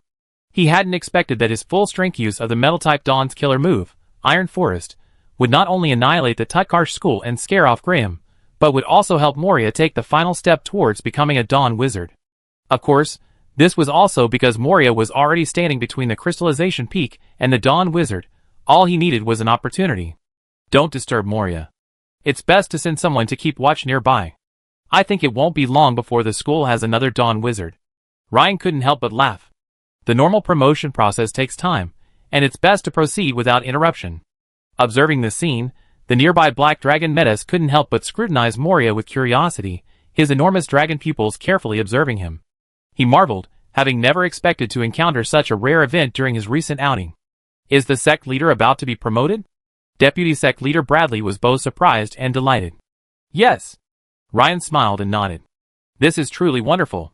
Your Majesty, Ryan, the sect leader's long-awaited goal has finally come true. Bradley sighed. He clearly remembered that some time ago, when the sect faced challenges from the Assaulter School, Moria had intended to forcefully attack the Dawn Wizards. However, had he actually done so, the outcome would likely have been disappointing. How could it be so smooth and natural this time? Master Mariah is also a metal element, which is why he was able to gain some insights from His Majesty Ryan's magnificent sorcery just now. How enviable. The two elder wizards of the Assaulter School, at the peak of crystallization, looked at Mariah and then at Ryan with envy. Their strength was similar to Mariah's, both stuck at the last hurdle. But Mariah was luckier, having an Imperial Guardian to guide him, while they still had to struggle on their own. Half an hour later, a delighted Mariah approached Ryan, bowing deeply and respectfully before saying, Your Majesty Ryan, thank you for your guidance. Master, this isn't my fault. Your foundation is sufficient, you just lacked an opportunity. Ryan smiled and waved his hand, then asked, How does the Dawn Wizard feel? Excellent. Ha ha ha. Moria couldn't help but burst into laughter. Ryan was naturally delighted that Moria had reached the level of Dawn Wizard. Now, besides him, there was finally someone who could fully utilize the power of the Destroyer. Over the next 2 days, Ryan taught Moria and a dozen or so metal wizards about some of the mechanical creations of goblin engineering, while slowly advancing through the 5th level of the Iron Heart Advanced Meditation. The Cyrodiil Plateau is rich in mineral resources, and they are all rare, shallow, rich ores that are easy to mine. As long as the local residents and tribes are paid well, there will be a steady supply of ore. This is why he designated the Cyrodiil Plateau as the new base for the Bishio Constructivist School after its promotion. Everyone, this is the key to the construction of the mechanical raptor, Ryan said as he assembled the last piece of its mechanical components. I see. Metal transfiguration is key. Otherwise, the precision of the parts we manufacture won't meet the requirements of the blueprint. Yes, the mechanical chocobo is fine, but the mechanical velociraptor requires even higher precision. We still need to strengthen our basic skills. The wizards studying around him were either realizing something or whispering to each other, but it was clear that they were all learning a lot from Ryan's teaching. Ryan glanced around and nodded slightly. This group of people before him had been carefully selected by Mariah and others. After some observation, they were considered to be of excellent talent and character. At this time, Deputy Sect Leader Bradley hurried into the hall, approached Ryan, and said, Your Majesty Ryan, Sect Leader, we have discovered some ancient murals in the Tukarsh School. Murals? But obviously, if it were just an ordinary mural, it wouldn't have elicited such an expression from Bradley, the usually capable Deputy Sect Leader. Soon, Ryan and Mariah, led by Bradley, once again arrived at the Tukarsh School's headquarters beneath the Terrafuto Valley.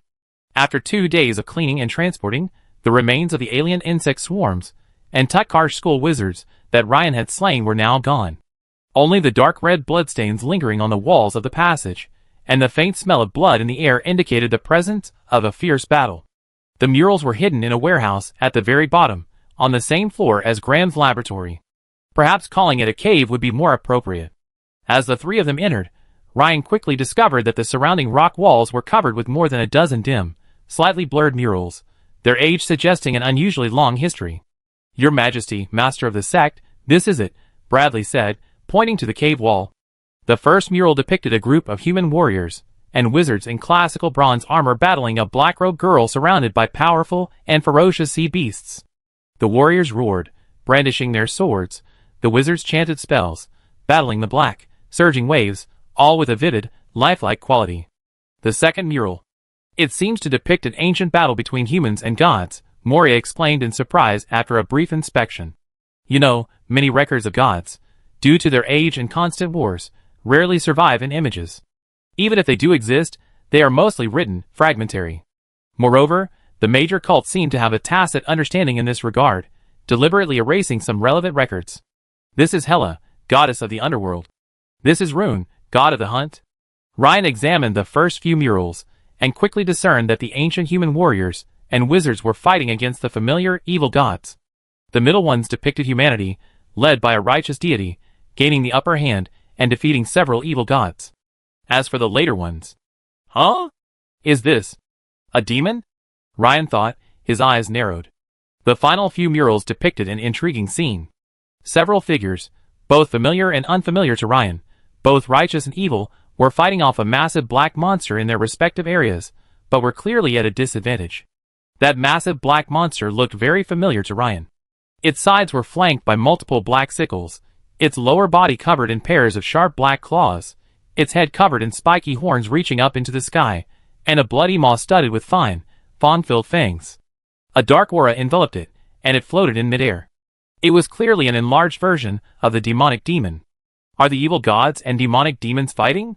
Ryan paused, a look of contemplation on his face.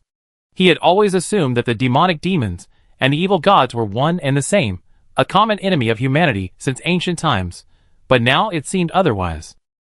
Furthermore, judging by the murals, it seemed that humanity was the weakest, the evil gods were in the middle, and the demonic demons were the strongest. This painting should be from the Middle Ages, at least 6,000 years ago. These are all evil gods, but what is this hideous black monster at the back? It seems particularly formidable. Mariah asked thoughtfully, pointing to the murals at the back. Even though Moria was the leader of a sect, he didn't know much about demons. Of course, this was largely due to his usual obsession with constructs and golems. This is a demon, a terrifying creature, Ryan explained. A demon? Terrifying? Hearing Ryan say this, Moria's face suddenly grew serious. After entering the Dawn Wizardry, Moria realized that he still couldn't discern the depth of Ryan's power. Instead, he felt that Ryan's mental fluctuations, though subtle, were as vast as the ocean, becoming increasingly unfathomable. Sir Bradley, are there any other murals nearby? No, Your Majesty Ryan, I've checked repeatedly. Well, set up a shielding spell here to preserve these murals. Okay, Your Majesty Ryan. When Ryan returned to the Isolder School's headquarters, he suddenly saw his mentor, Magro, in the hall, enthusiastically chatting with three tall, slender women dressed in clothing that was distinctly unhuman. Ryan, the youngest elven girl among them, like a light and graceful butterfly, fluttered into Ryan's arms, carrying a unique fragrance of grass and trees. Anna, why are you here?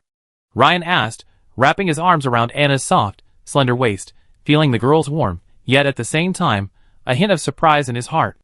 Logically, even if Anna had been notified and rushed to the imperial capital of Tamriel, she should be reunited with her mother by now. You've rescued so many missing people this time. Elder Nessa wanted to thank you in person on behalf of the elven race. I heard you were in the Cyrodiil Plateau, so I told Lady Alina to lead us to you. Anna spoke, gesturing to Alina beside her. Besides, Mother has almost recovered, and she wanted to come see you. At this moment, as if remembering the others around, especially her mother, Anna blushed, reluctantly releasing Ryan's embrace. Blinking her large, beautiful eyes, she spoke. Ryan's face flickered with realization, and he finally focused his gaze on the two elf women. Sure enough, the beautiful elf woman with faint crow's feet and a classical temperament was Elder Nessa, whom he hadn't seen for a long time. The elf woman, smiling and constantly observing Ryan and Anna, was Lady Dalian Hawkmoon, Anna's mother.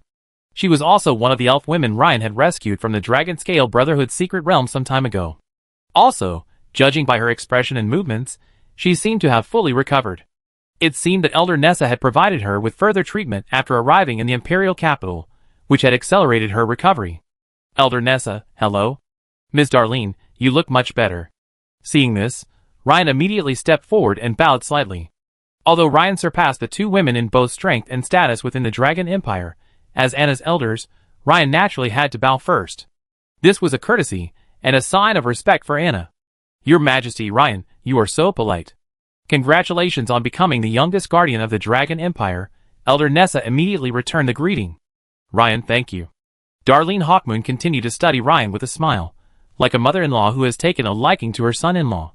For a moment, Ryan felt the pressure from the other person's gaze seemed even greater than when facing the incarnation of a god. After a brief exchange of pleasantries, the group settled into the residence's reception room. Taking advantage of this moment, the capable young woman, Alina, stepped forward and handed Ryan a letter, whispering, Sir, His Highness Minia wishes you to return to the imperial capital within the next couple of days. Oh! Ryan took the letter from Alina, opened it, and began to read it quickly. The content of the letter was simple. Minia had received a formal request from the Federation. The gist was that, in light of the current dire situation, the Federation wished to jointly explore the floating city ruins with the Empire and hoped the Empire would dispatch powerful personnel as soon as possible. Since Minia knew he had explored the floating city ruins before, she wanted to ask for his opinion. However, Ryan was absorbed in his thoughts on this matter. Naturally, Ryan wanted to explore the floating city ruins, as the lower levels of the ruins might contain a complete set of the Iron Heart Advanced Meditation Method. After all, the ancient goblins were the source of the Iron Heart, but timing hadn't necessitated it. Ryan had originally thought it would be safer to explore the ancient goblin city ruins after reaching level 5 Full Moon Wizard, as the demons within were quite formidable. Wait, perhaps the perfect breakthrough point I've been searching for is within the city ruins. Suddenly, a flash of inspiration struck Ryan, like lightning piercing a fog. He had considered various locations before, such as the underwater lava lake, the underground of the academy, and even reconfiguring a secret chamber in Cyrodiil. But after careful consideration, none of them seemed particularly safe. Because even Emperor Carlos II, even in the Dragon Imperial Palace, with its comprehensive defenses and numerous sorcerer arrays, the movement of his ascension to demigod status would still alarm numerous evil gods, who would then descend upon him to obstruct him. And let alone the aforementioned areas. As for secret realms, they were even less suitable. Ryan had recently read relevant ancient texts and records. If one chose to break through in a secret realm, the lack of spatial rules would lead to unpredictable deviations in the perception of the ascension process, and there was a high probability that the secret realm would be destroyed, meaning that the evil gods would still be able to sense it immediately. Thus, one of Ryan's backup plans was to reach the Monsoon and the Goddess Church and break through there. Simply put, he would use the power of the Monsoon and the Goddess to conceal the movement of his ascension. Of course, there was a problem. The Goddess Church might not agree. After all, the Pope of the Goddess Church in the imperial capital was not the familiar Bishop Xian. And then, there was a more crucial issue. Beneath the Cologne Cathedral in the imperial capital, part of the demon's body was sealed. If he used the goddess's might to block the fluctuations of his ascension, his power to suppress the evil demons would be insufficient, leading to unpredictable changes, such as a leak? But this time, the mysterious medieval murals seemed to indicate that the ancient floating city, infested by evil demons, might be able to shield the evil gods from their perception. Or, even if the evil gods sensed the fluctuations of their ascension, they would be wary of that place and unable to fully attack him. The floating city might be a better option, but before that, I need to carefully investigate the truth of the murals, Ryan mused. And now, there was a ready source for advice on this matter. Humans might only have fragmentary records of medieval events, but the elves, as immortal races, have preserved some of their texts quite well. Ryan smiled and said to Elder Nesha beside him, Elder Nesha, you've arrived just in time. I have something to ask you. Chapter 552. You're welcome. Elder Nesha bowed slightly, motioning for Ryan to continue. What I want to ask is, do you know anything about demons? Ryan asked slowly, after glancing around and making sure there were no unreliable people around besides Anna and the others. Demons? Elder Nesha's once dignified smile froze slightly, her beautiful eyes revealing obvious surprise. After a pause, she gathered her emotions and said, Your Majesty Ryan, could it be that you have encountered a demon? Elder Nesha's emotional fluctuations surprised Anna beside her. One must understand that Elder Nesha, as one of the most powerful elven elders, had experienced countless trials and tribulations. At least, ordinary things would hardly move her. Yes. Ryan thought for a moment and, without concealing the truth, nodded in agreement. Without waiting for Elder Nessa to ask further questions, Ryan continued, I encountered them in a ruin in the Federation. They were quite formidable. So it was in the Federation. Elder Nessa breathed a sigh of relief. No one has mentioned the matter of the evil demons for a long time, but with the resurgence of the energy tide, their reappearance is not surprising. I've seen relevant records in the tribe's texts. About 10,000 years ago, humanity didn't have a unified empire. Many kingdoms existed independently, and there were more righteous churches than there are today. They underwent a fierce battle with the evil gods and the evil demons that lasted for decades. Ultimately, it seems that a certain artifact was used to seal the evil demons and the evil gods. It seems that the use of that artifact caused the energy tide to fall to a low point. Some of our tribe's texts record the prophecies of various sages of the time. The gist of it is that with the resurgence of the energy tide, the gods will revive, and the evil demons will reappear. Artifact? Prophecy? Ryan was visibly stunned. He had intended to understand the relationship between the evil gods and the evil demons, but he hadn't expected to hear such a new development. Yes, that's all I know, Elder Nessa nodded. After some thought, Ryan decided not to dwell on the artifacts or prophecies. After all, his first question was whether the relationship between the evil gods and the evil demons was, as the murals indicated, a hostile one. Elder Nessa, do you know about the relationship between the evil gods and the evil demons? Ryan asked again. Perhaps there are more detailed records in the elven texts. Perhaps, if your majesty is free, you could visit Ferdinand Forest, Elder Nessa said, shaking her head. Ryan nodded. After a brief moment of thought, he decided to go now. Of course, the main reason was that this matter needed to be finalized before exploring the floating city ruins again. Anna, how about I take you back to Ferdinand Forest? It's a good opportunity for me to do some research. That's great, Ryan. Anna's eyes lit up at the news, and she tightened her grip on Ryan's hand. Having decided to go, the group quickly arrived at the base square. Anna, as if reflecting on something, suddenly tugged at Ryan's sleeve and said mysteriously, Ryan, I can fly now. Fly? Yes. Anna nodded emphatically, then released her delicate white hand, which had been holding Ryan's. With 2 light leaps, Anna vanished from the scene, and a soaring eagle with a wingspan of several meters suddenly appeared. Then, the eagle winked at Ryan with its sharp, familiar eyes, flapped its wings, and soared into the sky. Druid transfiguration into an eagle? Ryan asked, looking in surprise at the eagle circling overhead. Ryan had seen the same transformation long ago from Anna's aunt, Miss Delana, and he was surprised to see Anna master it now. It was said that this transformation was quite difficult to learn and master. Yes, your majesty, Ren. Anna is extremely diligent in her studies. Coupled with her natural talent, she's progressing rapidly.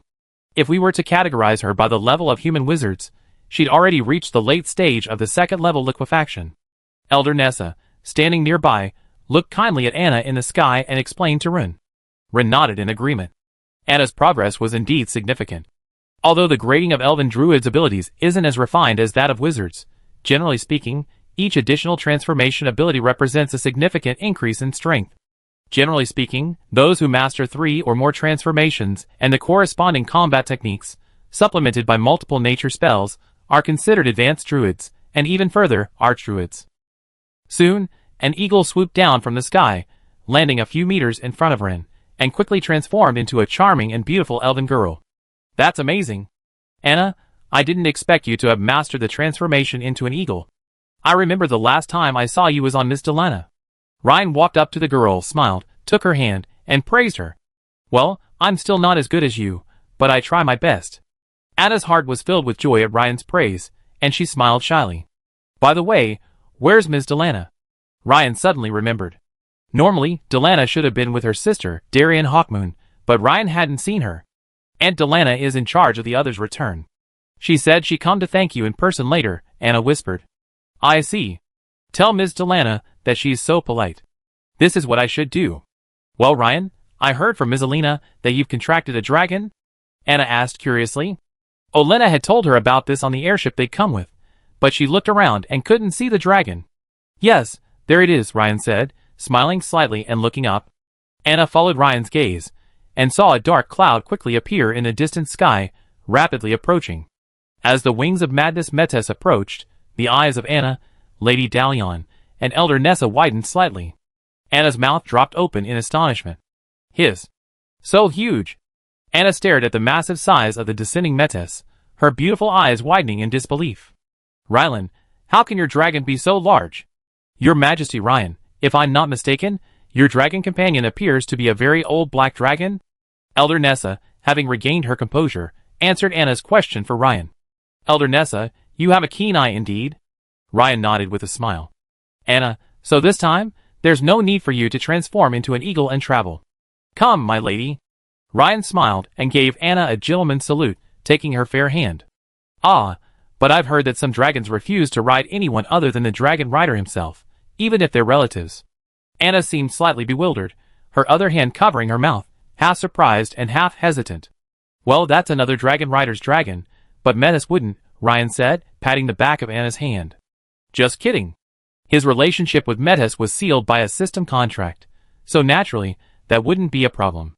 Sure enough, as Ryan finished speaking, the massive, black, mountain-like dragon slowly lowered its majestic body, as if to make it easier for Anna to mount its back, which made Anna even more surprised. Seeing a black dragon, at the level of an extremely old dragon, so obedient to Ryan's words, made Elder Nessa sigh with deep regret. She had dealt with the Dragon Knights of the Dragon Empire more than once, and even those with long-term contracts didn't always have dragon companions as obedient as the Black Dragon before her. Furthermore, the Black Dragon before her was incredibly powerful. Soon, the Black Dragon Metis took off, carrying Ryan and Anna. Elder Nessa and Anna's mother, Darien Hawkmoon, exchanged a glance and laughed. Although His Majesty Ryan is powerful, he's still just a big boy with a kind heart. Look, how happy they are together. Now, you can rest assured, Darien, Elder Nessa said to Darien Hawkmoon beside her. As her former teacher, she naturally understood her own student. Well, I'm relieved. His Majesty Ryan is a good man and treats Anna well, Darlene nodded. Besides expressing her gratitude to Ryan, her main purpose for traveling with him this time was to see Ryan and Anna together. Although Ryan had saved her, Anna wouldn't have agreed to their relationship if he couldn't bring her happiness, as she had quite painful experiences and memories. But now, having witnessed their affection and joy, Darlene knew it was genuine, a look that was difficult to fake. Even if she did, it would be nearly impossible to deceive her and her teacher, Elder Nessa. Next, the two, accompanied by Alina, boarded the Swordbearer airship and headed for Ferdinand Forest. With his dragon companion, Metis, Ryan only needed a little over 3 hours to reach Ferdinand Forest from the Cyrodiil Plateau. Although Ryan's arrival was somewhat unexpected, he was warmly welcomed by the elven leaders, led by Great Elder Orban. After politely declining the lengthy and enthusiastic welcome ceremony, Ryan explained his purpose, and was soon invited to the Elven Library. Even within the Elven Library, there weren't many ancient books containing records of the Shah demon. After all, the events took place so long ago. Apart from those with only fragmentary references, there were only 4 or 5 books with substantial sections. Ryan skimmed through them in just a few hours, gaining a deeper understanding of the Shah demon. Basically, he could confirm 2 points. First, during the Middle Ages, various races led by righteous gods engaged in a brutal and protracted war against evil gods, behemoths, and the Shah demon. Although ultimately victorious, they suffered heavy casualties, including the surviving elves, who migrated to Ferdinand Forest from that time on. Also, nearly all of humanity's righteous gods perished. One of the surviving gods was the monsoon and ocean goddess, who also controlled the unknown artifact. Secondly, the relationship between the demons and the evil gods was indeed, as depicted in the murals, not a unified faction, and there was conflict between them. And this second point was precisely what Ryan was focusing on this time. It seems my plan to ascend within the floating city ruins has a better chance of success. Ryan's thoughts shifted slightly upon seeing this. As for the artifact, it's not something I should be considering right now. Perhaps after ascending to demigodhood, I can search for clues related to it. Having received the information he sought, Ryan, in high spirits, naturally made good use of his limited time to spend more time with Anna. However, seeing Anna skillfully transforming into an eagle and a giant bear in a corner of the garden, a thought suddenly struck him, and he smiled faintly. Not long after, Ryan arrived before Anna, carrying a complete set of leather armor called Eagle Feathers. This set was completely different from the previous Thornwood vest and Moonlight vest, possessing special effects. It consisted of 3 pieces: shoulder armor, chest armor, and leg armor. The primary materials required were 2 Windbreaker owl feathers, 1 eagle feather, and 8 pieces of cured fur. The prominent Windbreaker owl feathers on the shoulder armor were its defining feature, enhancing the eagle transformation effect, including a certain degree of increase in size and endurance. Therefore, it's only suitable for high-level druids, who have mastered the eagle transformation. For ordinary druids, it's a burden. If Ryan hadn't transitioned to elf leatherworking, he wouldn't have been able to craft it even if he wanted to. And if Ryan didn't have the core skill of elemental leatherworking, the eagle feathers he crafted wouldn't have been as effective. Of course, the 3-piece eagle feather set is perfectly suited for Anna right now. Wow! Ryan, this is the eagle feather set. So beautiful. Is it for me? Anna exclaimed in delight. Although Anna's current status within the elves meant she could easily obtain the eagle feathers even if Ryan didn't make them for her, the young woman naturally desired to wear the one her lover had made for her. However, Anna knew that Ryan, with his current status, was extremely busy, so she naturally hadn't thought of making such a small request. So, Anna was naturally moved by the unexpected surprise. Of course, if you like it, try it on. Yes. Anna nodded heavily. A few minutes later, Anna, donning the eagle feather suit and exuding a distinct druid demeanor, sauntered over to Ryan. Very beautiful. Before she could finish her words, Ryan felt a warm sensation choking his mouth. In his arms, a blushing yet rarely proactive elf girl appeared, 10,000 words omitted here. Meanwhile, the sword-bearer high-speed airship carrying Alina had just arrived at Ferdinand Forest. Wait, Dalion, don't go looking for Anna yet. Dalion, who had just disembarked and was about to head to the garden to find Anna, was stopped by Elder Nesser. Huh? Why? Dalion looked puzzled. The young people are doing something they enjoy. We should not disturb them, Elder Nesser said with a smile. Dalion Hawkmoon was stunned at first, then understood. Her face flushed, and she said, "It's in the garden." The next morning, Ryan and Anna said goodbye, then mounted the back of the Black Dragon Metis and flew towards the northern sky. At this moment, Ryan seemed to have a thought, and pulled out the secret letter from the palace that Alina had given him. It was a map of the province of Caswith. In the lower center, a red dot was highlighted, marking the possible location of the steel dragon Minia had told him about. Huh? This location isn't far from the Beverly Mountains. Ryan was just thinking of Trist, the Windrock Queen, and the Lightning Walker. She'd suffered a significant loss back then. If it weren't for the Imperial Guardian, Walker Moss, who intervened, he'd have been in serious trouble. However, my strength is sufficient now. But the other party, known as the Lightning Walker, is incredibly fast. Even if I can't defeat him, I can definitely escape. Furthermore, according to intelligence, they're being very cautious and haven't taken any action while His Majesty Walker is away. Half a month has passed. Another month won't make a difference. Once I've ascended to full moon wizard. Ryan pondered for a moment, then shook his head with a helpless smile. For now, let's go to the Steel Dragon's location first. Chapter 553. Suddenly Ryan, perched on the broad back of the Black Dragon, froze for a moment. After a long pause, he muttered to himself, the energy tide has intensified again. No wonder the ancient sages of the elves predicted that both the evil god and the demon would reappear. Just now, Ryan had clearly sensed a rise in the concentration of energy particles in the mysterious surroundings. This time, like the last time, it wasn't a gradual increase, but a sudden, slight spike. Of course, the total amount was still small, still only a fraction of a decimal point, but it was noticeable. Logically, given the recent occurrence, this shouldn't be so frequent. This reminded Ryan of the frequent warning tremors that often precede a strong earthquake. Could this mean that the energy tide will increase again in the near future? Increasing energy tidal fluctuations has both advantages and disadvantages. In the short term, the disadvantages outweigh the advantages. This will not only make it easier for exceptionally gifted humans to achieve breakthroughs, leading to a surge in the number of geniuses, but also means the resurgence of the evil gods will accelerate even further. As for the demons, I'm afraid they're not far behind. It seems I need to expedite my progress. After this matter with the Steel Dragon is concluded, I must return to the Imperial capital immediately. After meeting Minia, I head to the Federation. Ryan thought to himself, his face solemn. Naturally, Ryan wasn't the only one shocked by the intensified energy tidal fluctuations. Any wizard above the third level of crystallization could clearly feel it. Imperial capital Tamriel. The deepest part of the spire-shaped Cologne Cathedral in the Imperial capital. A large crystal coffin contained a hideous, pitch-black object. A closer look revealed it resembled the upper half of a human body. Where ribs should have been, instead, were mantis-like limbs. This unknown fragment trembled constantly, and wisps of black-gray air emanated from it, seemingly alive, constantly exploring the crystal coffin, as if seeking a way out. But each time it touched the coffin, it quickly recoiled as if struck by an electric shock. The crystal coffin's special effect was provided by an enormous wizard array surrounding it. At this moment, the wizard array emanated a rich aqua-blue light. At each corner of the hexagram stood an elderly man in the blue robes of a senior archbishop. The mental fluctuations of the 6 individuals remarkably reached the level of dawn wizards.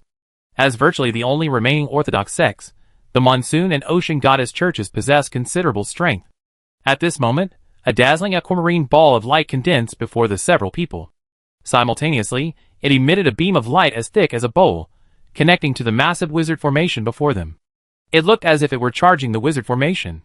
After several minutes, the charging process stopped, and the 6 elder archbishops breathed a sigh of relief. It's finally been suppressed. The energy surge just now was so sudden. Well, although ancient texts predicted this would happen, I didn't expect it to happen so frequently. An elder archbishop with thick eyebrows glanced sideways at the young priest beside him and asked, "Fuller, are you sure there haven't been any leaks? Even if the demon itself isn't affected, even a single wisp of its energy could cause considerable chaos." Probably not. The young priest's face was pale, his eyes etched with panic. However, Archbishop Thick Eyebrows believed that his prized disciple, Fuller, was probably frightened by the recent incident. In his youth, he would have been no less calm than the young man before him. But this time, his judgment was wrong. The real reason for the young priest, Fullerifian, to panic was that he had been too late to call the police.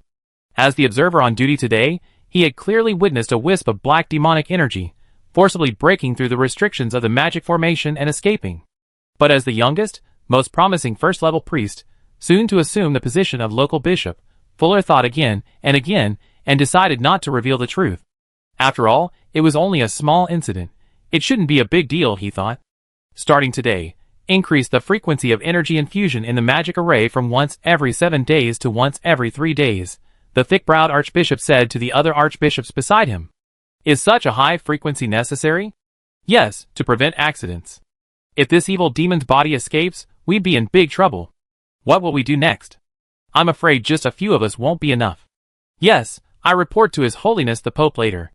This ancient magic array before us is said to have been personally arranged by the goddess. The minimum standard for energy infusion is 6 senior archbishops, at the dawn level, performing the infusion simultaneously. Each infusion consumes a significant portion of the 6 men's mental energy. In other words, the imperial capital's Cologne Cathedral requires 6 archbishops of the Dawn Wizard's caliber at all times. Additionally, these, along with the security personnel, explain why, even after the previous incident of the evil god descending upon the imperial capital, the church was unable to mobilize any high-end combat forces. If one observes carefully from midair, one can detect a barely perceptible stream of black-gray gas emanating from the towering summit of Cologne Cathedral. The tip of this black-gray gas, as if possessing self-awareness, probed left and right. Finally, as if sensing something, it rapidly drifted against the wind, heading towards the second prince's residence, a short distance to the left of the imperial palace. The second prince's residence, in the study. Everton's face was haggard, his eyes bloodshot. He hadn't rested properly in the past few days. At this moment, he stared blankly at a bottle of blood-red potion emanating a hazy, sorcerous aura. Your Highness, I'm afraid Renflyer's experiments can no longer continue. The elves have been rescued by Ryan. This is the last bottle of the improved Mega Evolution Potion Renflyer created using his previous stockpile. However, since there's no extra, it hasn't been tested. Buchanan bowed and reported. He'd been incredibly busy lately. His distraught second prince had neither inspected the damage in the secret realm nor arranged follow-up matters, so he was the one driving all these matters. Relations between the elves and the Empire were currently improving. Ryan's rise had made many high-ranking nobles wary, and as a result, the slave-hunting teams were making fewer trips to Ferdinand Forest than before. Furthermore, the elves have increased their vigilance along the border, making capturing an elf 10 times more difficult than before. The problem is that Renflyer's potion experiments require the blood essence of at least a dozen elves to proceed. Ryan! Elves? After hearing Buchanan's words, Second Prince Everton seemed to regain his composure. However, as the two men were talking, neither of them noticed that a tiny, almost lifelike, black-gray gas had already infiltrated the ground from the edge of the fireplace. Soon, the tip of the tentacle-like black-gray gas glanced at Buchanan, then at Second Prince Everton, then, like a snake, it snaked along the ground to Everton's feet. Suddenly, Everton felt a chill on his right ankle, and the next moment, he felt a dizzying sensation. From Buchanan's perspective, Everton froze, his eyes rolled back, and his whole body trembled. Your Highness! Your Highness! This scene naturally frightened Buchanan, who rushed forward to investigate. After a few seconds, Everton seemed to have regained his composure. He raised his hand and waved, saying, "Phew. I'm fine. I've probably been too tired lately. You go ahead. I rest for a while." Buchanan glanced at Everton again, as if assessing his condition. Perhaps feeling that Everton deserved more rest, Buchanan hesitated for a moment before nodding and saying, "As you wish, Your Highness." "Rest well then." After watching Buchanan leave, Everton's eyes froze again. He stared blankly at the Mega Evolution Potion before him, muttering repeatedly, "Drink the potion." Cologne Cathedral. Underground. In the skies of Caswith Province. After just over an hour's flight, Ryan arrived at the red dot marked on the map. This should be it, the former site of the Onmar mine. Letting the Black Dragon Meta slowly descend, Ryan surveyed his surroundings. This mine was located in a lush, hilly area. Not far away stood a wooden sentry post over 20 meters high. It was said that centuries ago, this mine was bustling with activity, but soon after excavation began, strange occurrences began to occur, prompting an investigation by powerful Imperial forces. The investigation revealed that a rare and powerful metallic dragon slumbered within. Considering the metallic dragon's violent nature, the mine was immediately abandoned, its perimeter fenced off, and sentries posted. Your Majesty, Garrison Captain Charles Hammond greets you. At this moment, a group of fully armed Imperial soldiers, led by a middle-aged man in a field officer's uniform, hurried in to report. Long before Ryan arrived, Charles had received a message from above, stating that His Majesty Ryan, the Imperial Guardian, might be visiting soon. Yes, is it in here? Yes, sir, the colonel named Charles said respectfully. At the same time, both he and the elite Imperial soldiers behind him kept their gazes fixed on the mountain-like mass of Metis. As if to say, is this the Imperial Dragon Rider? So majestic. Captain Charles, have you encountered anything strange while stationed here? Or perhaps, have you recorded any movement? Ryan asked casually as he walked toward the cave entrance. Your Majesty Ryan, I've been here for 11 years. I remember a tremor about 10 years ago. I suspect it was caused by that giant dragon down there, Charles said. The ground is shaking? How do you know it's someone else's fault, and not an earthquake? We heard a mighty, low roar, and immediately we felt stiff and weak, as if we'd encountered a natural enemy. That's right, just like seeing your dragon companion, Your Majesty. Charles pointed to the black dragon Metis beside him, and said, Well, Captain Charles, you're very attentive.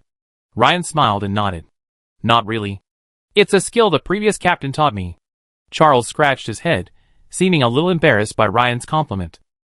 At this time, the group had reached the cave entrance. Seeing Ryan seeming to move forward, Charles quickly warned, Your Majesty, be careful. There are some strange monsters inside. It's okay. Ryan waved his hand, indicating there was no need to worry. As soon as he reached the cave entrance, he immediately noticed that in addition to the sounds of some creatures within the mine, a subtle and powerful aura could be heard from the depths. At his level of strength, if he carefully sensed it, few things could hide from his perception. That aura must be that of the steel dragon. Now that he was certain the enemy was below, Ryan immediately prepared to act. He had already devised a strategy on the way here. Move back a little. Yes, sir. Charles and his group immediately obeyed, retreating 50 or 60 meters. Not enough. A little further, toward the watchtower, Ryan said, pointing to a tall wooden tower at least 500 meters away. Yes, Your Majesty. Charles seemed a little puzzled, but then nodded in agreement. After all, going 500 meters was too far. After Charles and the others left, Ryan gently placed his palm against the wall of the mine entrance. Dark silver metallic ripples spread from his palm. Countless metal particles converged around his palm. This was a skill common to all metal wizards, absorbing the surrounding metal. Its power was limited by only two factors: the level of affinity with the metal element, and the strength of one's mental power. However, in each case, Ryan was a top-tier metal wizard. So, at this moment, Ryan's palm was like an oversized magnet, attracting the surrounding metal particles and rapidly forming a metal ball the size of a millstone, which continued to expand. Such a powerful force naturally left Charles and the others stunned. A smile appeared on Ryan's face, for he had sensed movement from below. As Menia had predicted, metallic dragons favored metal, and were highly sensitive to fluctuations in metallic energy. Buzz! The surrounding ground began to tremble, and from the mine, over a dozen lizard-like creatures covered in gray-black shells suddenly burst forth. However, seemingly terrified by Ryan's power, they dared not attack and instead fled to the sides. Then, cracks began to appear in the ground, as if some enormous creature was about to break free from its shell. Chapter 554. Awing! A powerful roar echoed from the ground. A massive, spiked dragon head emerged from the crack. Judging from the size of its head alone, it was roughly the same size as the black dragon Metis. At this moment, a pair of enormous, dark brown dragon eyes first glanced at the equally massive black dragon Metis, then stared at the metal sphere created by Ryan. It was obvious to anyone that its interest in the metal sphere far surpassed that of the black dragon beside it. Ryan nodded slightly at this behavior. He had deliberately mixed a large amount of rare metals into the metal sphere, and it seemed to be working well. So it's the weak 5-color dragon, and a somewhat interesting wizard. You have disturbed the great Doric's slumber. Dragon language, the other party spoke quickly, a deep voice echoing. This metallic dragon named Doric spoke in dragon language, and the words between the lines seemed to show disdain for the 5-color dragon. You? Hearing the other's contemptuous tone, the black dragon Metis couldn't help but let out 2 huge snorts, clearly quite angry, but Ryan waved his hand to stop him. Wizard, this is your delicacy. Now, as compensation for disturbing my slumber, respectfully offer your meal. Dragon language. Hearing the other's words, Ryan couldn't help but laugh, but this was all part of the plan. Ryan flicked his fingers, and a metal ball the size of a millstone flew into the other's mouth. The metal dragon named Doric swallowed it in one gulp. Yes, wizard, you have the potential to be my chef. Dragon language, the other said, licking his lips with satisfaction. Also, as payment for interrupting me, 1 isn't enough, 3 are needed. The black dragon Metis, standing nearby, was far more furious than Ryan upon hearing this. After all, this was a grave insult and blasphemy against his master. Master, let me teach it a lesson. Otherwise, even if I tame it, it won't truly obey. TSK, a weak 5-colored dragon wants to challenge the mighty Doric? Black dragon, join your master. Perhaps we can make a bet. If you lose, you become Doric's slave. Do you dare agree? Dragon language. The steel dragon Doric said, a glint of cunning in his eyes. What if you lose? Ryan asked. Lose? There's no way I lose. This isn't a fair bet. If you lose, you sign a contract with me. If you agree, we begin, Ryan said, shaking his head. Even within the ancient texts of the Empire, records of metallic dragons are mere fragments, and some seem to be based on misinformation. For example, the temper displayed by the dragon now seems nothing like the violent nature described, but rather a touch of cunning. Ryan wondered if this was a unique case or an error in the records. Well, it seems the black dragon beside you has given you too much confidence. However, to attempt to confront the great Doric is still quite presumptuous. Seeing Ryan's insistence, the steel dragon Doric nodded nonchalantly. As Doric emerged from the crack, Ryan couldn't help but repeatedly scrutinize its form.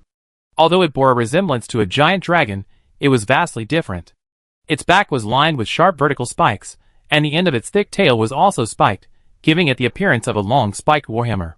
These spikes resembled the sharp thorns conjured by Ryan's iron forest, appearing incredibly sharp. Especially unique were its pair of flesh wings, completely different from those of the 5-colored dragon. No, rather, they resembled blades. Though thin like the flesh wings, the others possessed a blade-like sharpness. Clearly, its flesh wings had evolved into something truly special. However, every advantage has its disadvantages. With its flesh wings transformed into this form, its flight capability would likely be significantly reduced. Especially for metallic dragons, Ryan had never heard of any capable of manipulating wind-type energy particles. Let's begin. She. As the black dragon Metis's massive claws slashed across the other's dark silver-sheen body, a sharp, grinding sound like metal clashing against metal was heard. Metis's dragon eyes instantly widened. It felt a tremendous resistance in its claws, even a pain at the very tips. The steel dragon's defensive power was truly astonishing. In contrast, the opponent's blade-like metal wings, at breakneck speed, instantly slashed a long gash through the black dragon Metis's hardened scales, enchanted with protective magic. Blood gushed out. Injured in one blow? And judging by the opponent's relaxed expression, it hadn't even exerted its full strength. This made Ryan's eyes narrow slightly. It seemed that the steel dragon's combat power, or rather, its close combat capability, far surpassed that of the 5-colored dragon. After all, the black dragon was the most adept at close combat among the 5-colored dragons. Metis, aerial combat. Ryan quickly warned. Metis immediately understood Ryan's intention, and quickly flapped its wings to soar. However, the steel dragon Doric's reaction was swifter than Metis had anticipated. A huge, whip-like shadow flashed by, and Metis groaned, feeling a sharp pain in his chest and abdomen. Immediately, he was sent flying backwards at an extremely fast speed. With a loud bang, he slammed heavily into the ground over 100 meters away, sending up a cloud of dust. The attack had been caused by the sharp spike at the end of the steel dragon's tail. This infuriated Metis. Taking 2 heavy blows in a row at the start was truly humiliating. However, after suffering these blows, it wasn't all bad. At least, Metis finally took advantage of this opportunity to soar. Huh? You can actually fly, the steel dragon Doric said, looking at the black dragon in amazement as it continued to soar. Logically, the opponent should have lost most of its combat effectiveness under this attack. Metis opened its maw and suddenly exhaled a breath towards the steel dragon below. Shadow breath. A cone of black flames rapidly expanded, covering part of the steel dragon's body as it dodged. Chi-chi. A special corrosive force caused a large area of the steel dragon's back to lose its metallic luster, as if corroded by rust. This was one of the powers of Meta's Shadow Flame. The Shadow Flame's breath contained a large amount of negative energy particles. Damn it! Black Dragon, you've angered me. Atomic Breath. The Steel Dragon Doric exhaled a stream of brilliant silver light, gleaming with dazzling light. Shadow Breath. Suddenly, two streams of energy collided. What? Atomic Breath? A flash of lightning flashed through Ryan's mind. He immediately realized that the faint glow on the steel dragon's body was actually radiation. Considering the dragon's long slumber in the dark steel mine, instantly, a plan to convince the enemy emerged. However, for now, the battle had to be stopped. Hang! Ryan quickly transformed, a massive dark silver dragon appearing in midair. Particle Breath. Ryan's breath sent the two stalemated energy streams careening off. Instantly, three powerful bursts of energy bombarded the ground, their ripples spreading outward, reaching a continuous path. Even the Beverly Mountains, over 100 kilometers away, could clearly sense them. A ball of multicolored light suddenly soared into the air from somewhere in the mountains, at an incredible speed. The ball of light rose to midair before abruptly stopping, as if trying to determine the exact location of the energy fluctuations. If someone had taken a closer look at this moment, they would have discovered that the ball of light was actually a woman. Her face was fair and beautiful, her figure was well proportioned, and her vibrant feathered attire and iridescent crest added a uniquely exotic charm. However, her deep eyes and regal majesty made it difficult to feel close. Over there. As soon as the crisp voice fell, the air around her suddenly ripped apart, a wave of white air dissipated, and the ball of light rapidly flew towards the location where Ryan was fighting. Seconds later, a piercing roar of air piercing echoed all around. The speed of the other party was surprisingly greater than the sound itself. At the same time, seeing Ryan's transformation, the steel dragon Doric's expression changed. He said, "Stop. Human wizard, we have no grudges against each other. Let's end the fight here. Also, the great Doric will not pursue your interruptions." This is a steel dragon? A soft dragon, perhaps? Ryan was speechless for a moment. That's all? Where's the bet? The great Doric will never surrender to humans, like the weak five-colored dragon. As soon as he finished speaking, the steel dragon Doric began to burrow underground. Wait, Doric, I think I know how to further enhance your strength. It should be more efficient than consuming the dark steel, and drawing on its energy. Ryan said quickly. What? You didn't lie to me? Ryan's words caused the steel dragon Doric's burrowing speed to slow noticeably. Within seconds, it turned back again, looking at Ryan in surprise. Of course. After a brief moment of thought, Ryan extended his hand again. As dark silver metallic ripples spread, a metal ball quickly began to condense in front of his palm. Sign a contract with me. In addition to that method, I tell you. Add 3 of these every day. Doric's dragon eyes glanced at the metal balls before him. After a moment's hesitation, he sighed and said, no less than 5 a day, no, 10 metal balls, and I agree. 3. 8.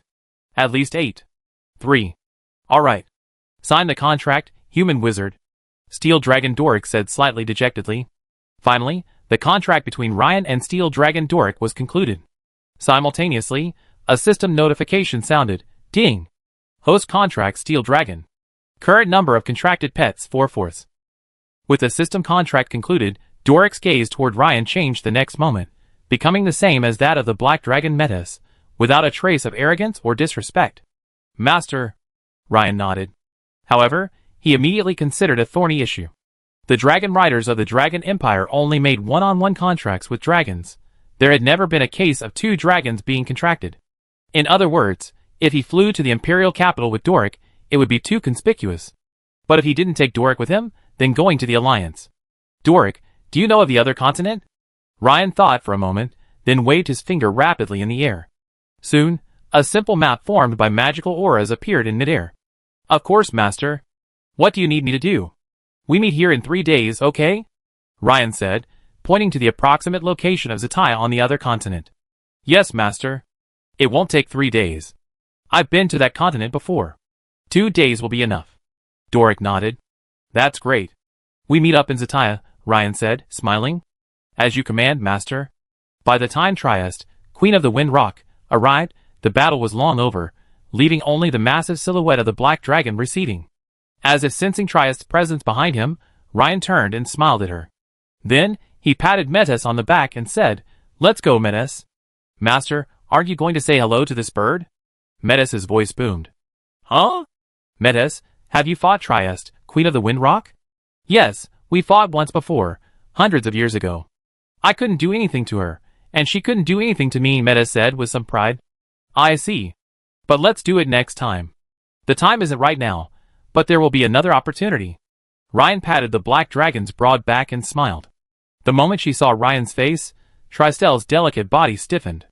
She would never forget that young face.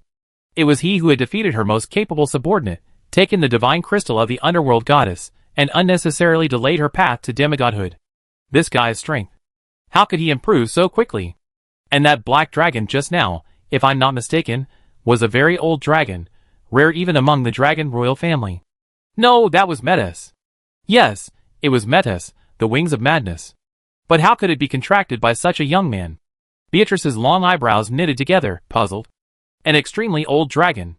Even a high-ranking wizard in the late dawn period wouldn't necessarily gain its approval, let alone Metis, the wings of madness.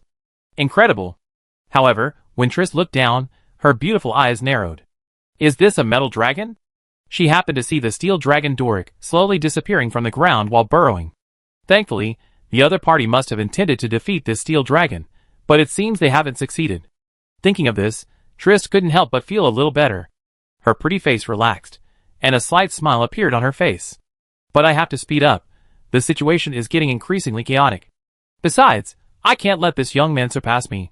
With the faith of hundreds of thousands of Windpung people, Triss could already attempt to condense the primary godhood. However, the process was risky, so she hadn't taken this final step. Chapter 555. Over an hour later. In the imperial capital of Tamriel. In the imperial palace gardens, Ryan and Minia were strolling side by side. Ryan, I plan to form a team of multiple guardians. The original model essentially involved one imperial guardian stationed locally, responsible for a province or region. However, with the resurrection of the evil god and the rapid growth of the cult, this approach is becoming somewhat outdated. If the cult were to mobilize en masse, it would be extremely dangerous for a single imperial guardian to handle the situation. My idea is to form a team of at least 3 guardians to cover a larger area. For example, we could form a Western Guardian team to cover multiple provinces within the Empire's western borders. Ryan nodded repeatedly. As the energy tide intensified, the Empire also began to strengthen its response. Minia had brought up this topic with him as soon as he arrived at the palace. Alas, the number of Imperial Guardians is still too few, Minia sighed, handing Ryan a document. This is a cooperation proposal from the Federation. They hope we can dispatch 7 to 10 Imperial Guardians to participate in the exploration of the floating city ruins.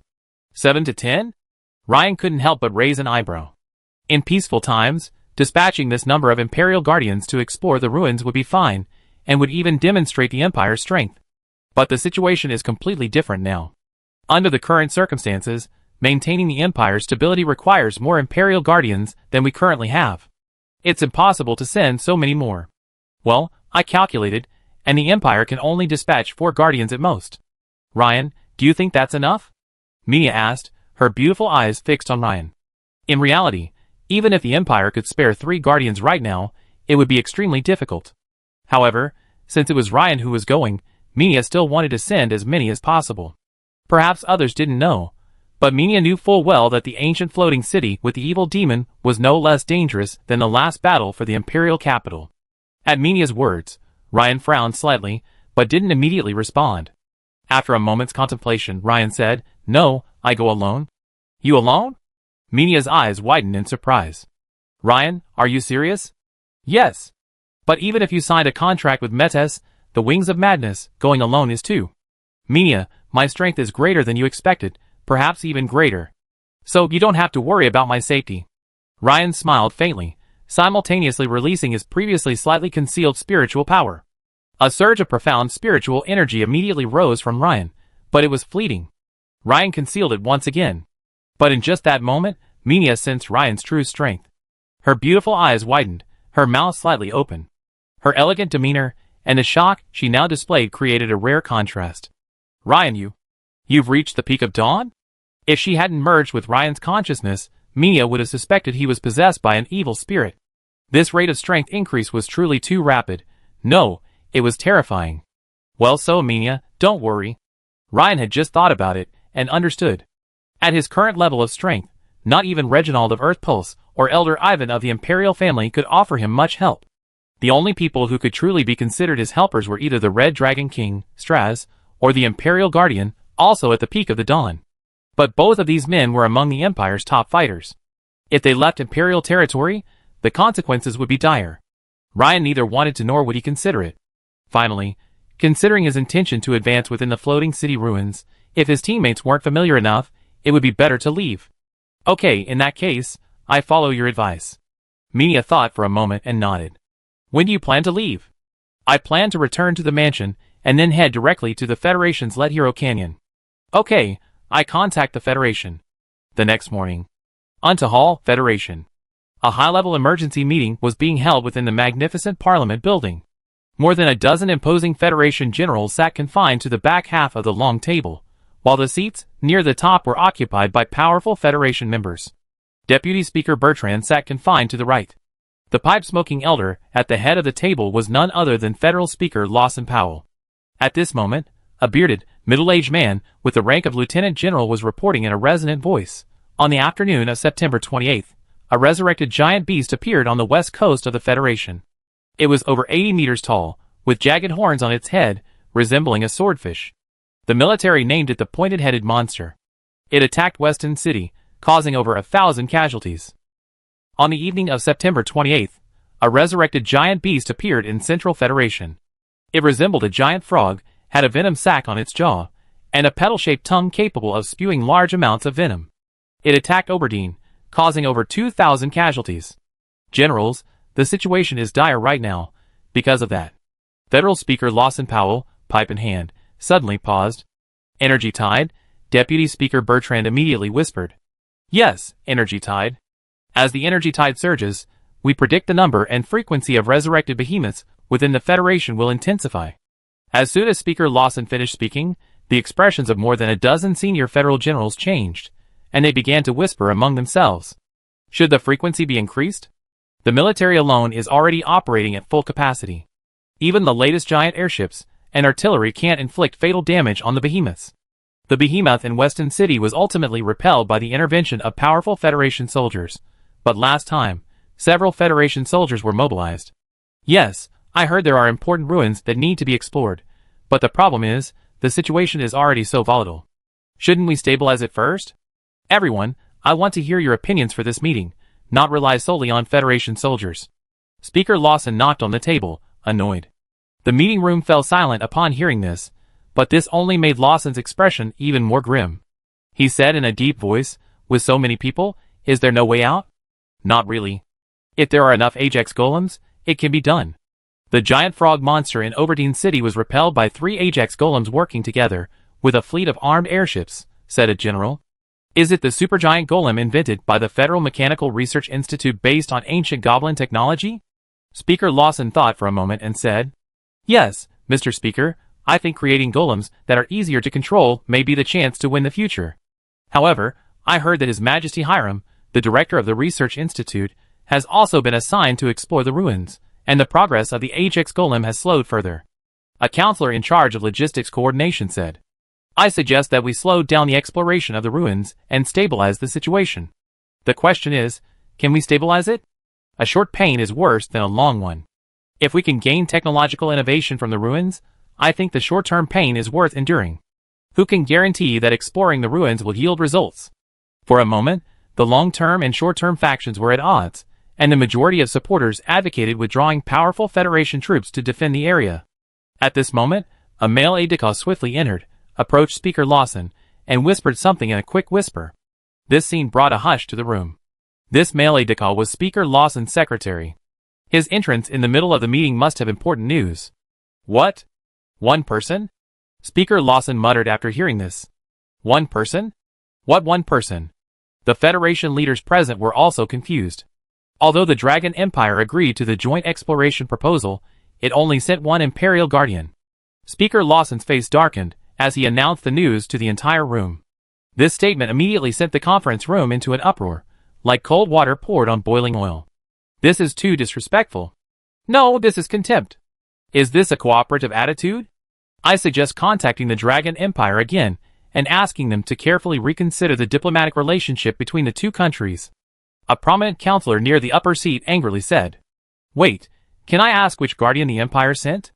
The beautiful counselor, Trenna, suddenly thought of something and turned her head to the Speaker's secretary. "Senator Trenna, the guardian sent by the Empire is His Majesty Ryan," the male attendant said, bowing slightly. "Is it His Majesty Ryan? If it's him, Mr. Speaker, perhaps we don't need to be so worried." Trenna briefly described Ryan's situation. "Counselor Trenna, no matter who it is, one person is truly disrespecting this cooperation. We require 7 to 10 Imperial Dragon Riders. Even if we reduce it further, 5 is the minimum. Now there's only one, which is really. Indeed, even if one person is powerful, there are limits. We mobilized 7 Federation warriors for this ruins exploration, and the Empire only sent 1. Could one of them be more powerful than our 7? Quiet, everyone. According to the cooperation agreement, both parties will share the spoils based on exploration contributions. And the Empire at least sent a strong force. I believe we haven't lost anything in this matter. As for the exploration deadline, Counselor Trenna, please contact His Majesty Tyrion. I hope to see initial results of the joint exploration within 2 weeks." Speaker Lawson made the final decision. "That's fine, Your Excellency," the beautiful woman Trenna nodded. "Dragon Empire. Secret realm of the Dragon Scale Brotherhood. Your Highness? Why are you here?" The ugly Runflyer looked at the second prince, Everton, with a hint of surprise. He had a feeling something was off about him, but he couldn't put his finger on what. "Potion. Any more?" Everton asked, slightly stiffly picking up the bottle that should have contained the Mega Evolution Potion. "Ah, Your Highness, did you drink it? This hasn't happened yet." Suddenly, Runflyer couldn't continue. He caught sight of Everton's crimson-black eyes, and a strong chill rose from his heart. It was as if a basin of ice water had been poured over him, chilling him from head to toe. What kind of eyes were those? Even a frost wolf that had been hungry for 3 days in winter wouldn't have such a cruel gaze. "Yes, yes. No, only the one from last time. Give it to me." "As you command, Your Highness." Runflyer walked quickly, his forehead already covered with sweat. He had naturally noticed Second Prince Everton's abnormal behavior, but he had no way of disobeying his orders. "Here, 5 bottles in total. But you should know the side effects of these potions." Before he finished his words, Everton suddenly reached for a bottle, uncorked it, and gulped down a large drink. "Your Highness! This..." Runflyer trembled as he watched Everton down a potion with potent side effects like water. The second bottle. The third bottle. Everton's body was now undergoing drastic deformation. His once normal skin began to swell with dragon scales, cysts, and even streaks of blood, seemingly about to burst. But then, wisps of black gas emerged from his body, and the cysts and cracks disappeared again. Incredible, truly incredible. It actually prevented the body from disintegrating. "This black energy," Runflyer muttered, his eyes bulging. As the master potion maker who crafted the mixture, he naturally knew all too well the power and side effects of this super-evolved potion. And when Everton finished the 5th bottle, the black energy seemed to have achieved some strange balance with the potency of the potion. Meanwhile, Ryan, riding the Black Dragon Menace, arrived at the Reserlo Canyon after over 10 hours of flight. "Your Majesty, Ryan, I just received word of your arrival, and you've arrived." Hiram greeted him warmly in the cave camp. "Long time no see, Your Majesty Hiram." "Congratulations on entering the Dawn," Ryan said with a smile. With his perceptive senses, he immediately noticed Hiram's advancement to Dawn Wizard. "Haha, Your Majesty, I must thank you very much. If it weren't for you, I'm afraid I wouldn't have found the opportunity for advancement." Hiram couldn't help but laugh at Ryan's congratulations. "This is the dragon you contracted, so majestic." Hiram then noticed the unusually large size of the black dragon nearby. TSK, a black dragon of the very old dragon level?" "Yes, eh? Where's Your Majesty Tyrion?" Ryan looked around, puzzled.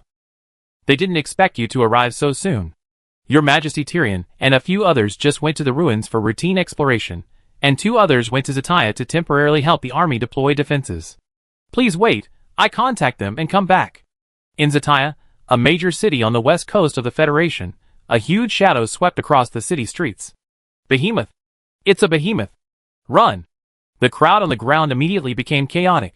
Some gentlemen and ladies, who had been walking leisurely, were now as panicked as the ordinary people. After all, facing a behemoth like this, akin to a natural disaster, staying alive is paramount, nothing else. Seems it startled the humans below? The behemoth in the sky was none other than the steel dragon Doric. It lowered its head slightly, glanced downward, snorted, and muttered to itself. Never mind, the master is just ahead. Might as well just head for it. We've already disturbed them. It wouldn't be nice to keep the master waiting. Doric's flying speed was significantly slower than the five-color dragon, and even if it hurried, it was still slightly slower than Ryan. It had sensed that its master was in the canyon not far ahead, so it chose to fly directly over Zataya. Attention, all departments. The behemoth is heading towards the Reserlo Canyon. It's a military-restricted area. Please contact the rear airship formation to intercept it immediately. Also, contact the two lords immediately. Commands were rapidly issued from a Federation airship trailing Doric. Chapter 556. The two lords mentioned by the alert airship are the Dawn Wizard brothers Otto Zork and OG Zork, collectively known as the Twin Flame Spirits. Both are proficient in fire magic and, just 1 year apart, reached the level of Dawn Wizard almost simultaneously. This time, because Blade Master Tyrion, in his report on the ruins, had suggested the need for fire-based Dawn Wizards capable of inflicting significant damage to the Shah, the two were transferred by the Federal Council to the Lead Hero Canyon. Following the airship's transmission, suddenly, two Fire Eagles, over 5 meters in length, flew out from beneath the city. The Fire Eagles' bodies glowed crimson, and as their wings flapped, they seemed to blaze with blazing flames, their power astonishing. These were the Fire Eagle mounts of Otto Zork and OG Zork. While not comparable to the five-colored dragons of the Dragon Empire, they were also powerful and ferocious creatures with the combat power of crystallized wizards. At this moment, several armed airships were already straddling the area between Zataya City and Reserlo Canyon, directly in Doric's flight path. Seeing the steel dragon's ferocious bulk, showing no sign of circumventing it, the heavy artillery on the sides of these armed airships, under unified command, opened fire. Bang, bang, bang. For a moment, flames shot out from the sides of several armed airships. The next second, small mushroom clouds erupted from Doric's massive form. With the intense barrage of fire, the steel dragon's massive form was instantly enveloped in a cloud of smoke and dust. Ah! Doric shook his body slightly and roared. Strangely, the roar didn't sound fierce or shrill, but rather a hint of laziness. Yes, those little particles that just hit me felt pretty good, Doric thought. Treating the bombardment like a massage, Doric was in a good mood, so he didn't intend to attack the armed airships that had offended him and were blocking his flight path. But the Federation airships didn't see it that way. Seeing the ferocious beast flying straight toward them, unscathed, they were terrified. The captain shouted frantically, "Full left! Get out of the way!" Seeing this, the twin flame spirits, the Zork brothers, rapidly approaching from below, exchanged a look of shock. Wow! What a defensive beast! The armed airships were equipped with the Federation's latest super-heavy bronze cannons. In previous defensive battles against the beasts, while they hadn't been able to inflict significant damage, they had at least inflicted minor injuries. But this time, the opponent's skin, radiating a faint metallic glow, seemed unscathed, as if the previous attack had merely tickled him. Otto, unleash your ultimate move! Ogre, the elder brother with red hair and a Mediterranean style, immediately concluded that ordinary attacks would be completely ineffective against the behemoth before him. Okay. Level 1 Witchcraft Ignition. Dawn's killing move, Flame Storm. The two men, one on the left and one on the right, each unleashed their fire-based Dawn's killing move in nearly identical movements. Instantly, two massive tornadoes of flame appeared out of thin air in front of them, rapidly surging forward. After several dozen meters, the two tornadoes merged, forming a massive tornado 100 meters tall, nearly reaching the sky and the ground. Excellent! As expected of His Majesty, the twin flame spirit. Seeing the sky-piercing flaming tornado bearing down on the behemoth, all the Federation soldiers aboard the armed airships cheered. Boom! The flaming tornado instantly enveloped Doric's massive form. For a moment, everyone thought he would be burned to death. No! Ogre's heart rang with alarm, and he immediately turned his head and shouted, "Otto, get out of the way!" In an instant, a ferocious, gigantic figure shattered the massive flaming tornado, like a fire dragon leaping from magma, like a flaming phoenix reborn from the ashes. The surging flames and blasts of air rippled in all directions, causing the fire eagles beneath the two men to teeter on the brink of collapse. In their panic, they were unable to dodge immediately. However, to their surprise, the ferocious dragon-like beast before them did not sweep its blade-like flesh wings over them. Instead, it slightly raised them, as if deliberately avoiding them. Swish! The blades of flesh wings swept past the two men's heads, shaving off a significant amount of their remaining hair. The two brothers, still in shock, naturally paid no attention to this, but stood there in a daze. "Otto, how are you?" OG quickly controlled the fire eagle to Otto's side and said, "I'm fine." Gazing at the retreating behemoth, Otto was about to say something else when the communication symbol on his chest suddenly flickered. "It's Hiram." Just in time. I was just about to contact him and have him prepare for battle immediately. This behemoth seems to be flying directly towards Lead Hero Canyon. Could it be heading towards the ruins of the floating city? OG reached out and lit the communication seal, but the next second, his brow furrowed slightly. What's wrong? The Federation team has arrived, but they only have one man, the young man so highly respected by Tyrion and Hiram. Ryan. One man. That's too much. His younger brother, Otto, was at a loss for words. Perfect. Let's leave this troublesome behemoth to Ryan. If he can defeat it, we will acknowledge his strength and, naturally, his ability to represent the Dragon Empire alone. Otherwise, the Dragon Empire is still neglecting the importance of this cooperation. I will request to the Council to withdraw from this operation. Yes, that's indeed the case. The floating city ruins are extremely dangerous. The exploration team must be sufficiently strong. The few of us we have now are not enough. Otto nodded in agreement. Meanwhile, Rizzurlo Canyon. Due to the Black Dragon Metis' enormous size, he could only remain outside the cave camp for the time being, while Ryan followed Hiram into the camp. Your Majesty, Ren, Tyrion will be back soon, and the Zorks should be here soon too. Hiram was speaking when he saw Tyrion and his companions approaching quickly from a distance. Haha, Your Majesty, Ren, it's such a joy to see you again, said Tyrion, the Federation Swordmaster, warmly. Your Majesty, Tyrion, long time no see. Ren bowed slightly and smiled. Your Majesty, Ren, I'm truly sorry. I was checking out the situation at the floating city ruins, and wasn't able to greet you right away. By the way, where are the others in the Empire? As he spoke, Swordmaster Tyrion glanced around and noticed that only Ren was present from the Empire. He looked around in confusion and said, Your Majesty Tyrion, I'm the only one from the Empire this time. But to be more precise, my dragon companion is outside the cave. Huh? Your Majesty Ren, have you contracted a dragon? Come, show me. Tyrion didn't have much doubt about Ren coming alone. After all, he knew Ren's strength well. He was at least 3 times his own. Furthermore, Ren's dragon contract had further increased his strength, making him equivalent to 4 or 5 epic-level warriors. He could easily represent the Dragon Empire. But the problem was that Tyrion was familiar with Ren, but the 3 others beside him were not. Their focus naturally differed from Tyrion's. Upon hearing Ren say that the Dragon Empire had only sent him alone to collaborate on the exploration of the floating city ruins, their expressions immediately changed, and they began to whisper among themselves, This Lord Ren looks quite young. The Empire only sent him alone? They really don't take this cooperation seriously, an old wizard holding a fiery red crystal staff said gravely. Yes, even if Lord Ren's strength is indeed as formidable as Tyrion claims, he's only one person after all. It's really too much of a joke. Another old wizard with a pigtail beard shook his head. Let's go and see what dragon the other party has contracted, advised an old man in a red wizard robe inlaid with gold. Alright, let's go and take a look. Soon, the group of 6 arrived outside the cave camp, where they saw a giant dragon, the size of a black hill, coiled up and resting. This black dragon is enormous. Your Majesty, could it be a black dragon of the Elder Dragon level? At the first sight of Metis, both Swordmaster Tyrion and the other 3 stared with wide eyes and slightly gaping mouths, expressions of inexplicable astonishment.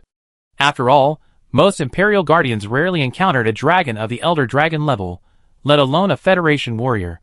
Your Majesty, this is my dragon companion, Crazy Wing Metis. A black dragon of the Elder Dragon level. Based on wizard power conversion, it's roughly between late dawn and peak dawn. After a moment's thought, Ren didn't hold back, but introduced it earnestly. After all, they were a team, and would later explore the floating city ruins together. Establishing a dominant position would facilitate Ren's next move. Besides, Metis' mountain-like size spoke for itself. An elder dragon? Peak dawn? At this, everyone present exchanged glances, unsure of what to say. The 3 old dawn wizards stammered twice and fell silent. There was no need to question anything further. The sheer size of the black dragon and its majestic, profound aura alone proved that what Ren had said was true.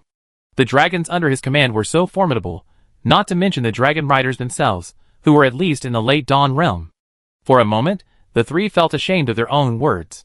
Hiram, on the other hand, quietly observed the changes in their expressions with a smile, and couldn't help but chuckle inwardly. These people had always suspected that he and the Swordmaster Tyrion were overly flattering His Majesty Ren. Seeing the dazed expressions of the three men, Hiram felt strangely refreshed, like drinking ice on a summer's day. At this moment, the communication symbol on Hiram's chest suddenly flickered, and he clicked it to listen. The next second, Hiram's expression changed, and he immediately said, "Your Majesty Ryan, everyone, Brother Zoc just said that a powerful behemoth is heading straight for the cave camp. Let's prepare for battle." A behemoth? Ryan immediately thought of something. "Report. My lords, the lookouts have spotted a strange, dragon-like beast, soaring towards us from the western sky." At this moment, a Federation officer shouted, "Your Majesty Ryan, let's go and take a look together," Swordmaster Tyrion invited. "Okay." Ryan nodded. In fact, Ryan was already 80% certain that the so-called behemoth was the steel dragon Doric. But since they hadn't seen him yet, it would be inappropriate to make a mistake. It was best to go and check first to confirm. Then, the group arrived above the Rethro Canyon. In the distant sky, a ferocious beast, its metallic halo gleaming in the sunlight, caught their eye. Several Imperial armed airships followed closely behind. "It's that guy, Doric." Dragon language, the Black Dragon Metis whispered. "Yes, that's right." Ren nodded with a smile. From the moment he saw the other person, Ren knew for sure who he was. The Steel Dragon Doric. "Your Majesty, you can drop your guard. He's a friend of Metis." Ren smiled, patting the Black Dragon's broad back and speaking to the Swordmaster Tyrion beside him. To avoid revealing his ability to contract two dragons, Ryan defined the Steel Dragon Doric as a friend of the Black Dragon Metis. While this was somewhat shocking, it was at least reasonable. His master's words caused the Black Dragon Metis to internally question who is the friend of that arrogant steel dragon. However, this was a private thought. "A friend of your dragon companion?" Tyrion was taken aback. He glanced at the Black Dragon Metis beneath Ryan's crotch with a look of surprise, momentarily bewildered. He had never heard of such a close relationship between a dragon and its dragon rider. A dragon would even invite its friends to aid it? Ryan's words also startled the surrounding crowd, including Hiram. What? As old rivals, the Federation was well aware of the relationship between the dragon riders and the dragons of the Dragon Empire. The relationship between the two was more of a cooperative agreement, not one where the dragon riders were the primary concern. Dragons, with their proud natures, could never truly recognize a human as their leader. However, the unique dragon bloodline of the dragon royal family has greatly reduced the resistance of the five-color dragons, and they have formed a lasting alliance since the reign of Emperor Atlas. Even so, they had never heard of a situation like the one before, where a dragon invited its friends to join them. The steel dragon Doric enjoys metal, which is why Metis invited it. Of course, it won't take anything from this exploration of the floating city ruins, except for some rare metals, Ryan explained with a smile. "I see. Of course, we welcome it." As the leader of the Federation, Swordmaster Tyrion naturally welcomed the arrival of such a powerful dragon. A rare steel dragon, nearly as powerful as the Black Dragon Metis, was practically as powerful as several Federation warriors. Hiram and the others standing nearby suddenly realized something. That's right, steel dragons favor metal, and the floating city is in no shortage of various metal artifacts. No wonder they were able to invite him. So, this is the reason. Officer, quickly arrange for someone to enlarge the cave entrance. At least enough to allow the two dragon lords to enter easily. Swordmaster Tyrion immediately ordered. "Yes, sir." A Federation colonel saluted. In the distance, the Zorks, having received the message, looked at each other in bewilderment upon hearing this news. What? This behemoth was actually invited by His Majesty, the Imperial representative, Rain? It was invited by His Majesty Rain's dragon companion, the Black Dragon Metis. His name is Steel Dragon Doric. Hiram, on the other side, carefully corrected OG Zorks' error. But OG was no longer interested in Hiram's attitude. Instead, he muttered, "It's a rare dragon of the very old dragon level. A steel dragon. No wonder we were no match just now. Unbelievable." Otto Zork muttered, a look of shock on his face. But this also made him understand. Why had the steel dragon before him held back? So that's why. Notify the airship formation to end their alert and return to their fixed cruising route. OG, regaining his composure, immediately issued the order. As you command, my lord. Let's go, Otto. Let's pay a visit to His Majesty Rin. OG offered his brother a sigh, his tone aloof, without a trace of his previous arrogance. Chapter 557.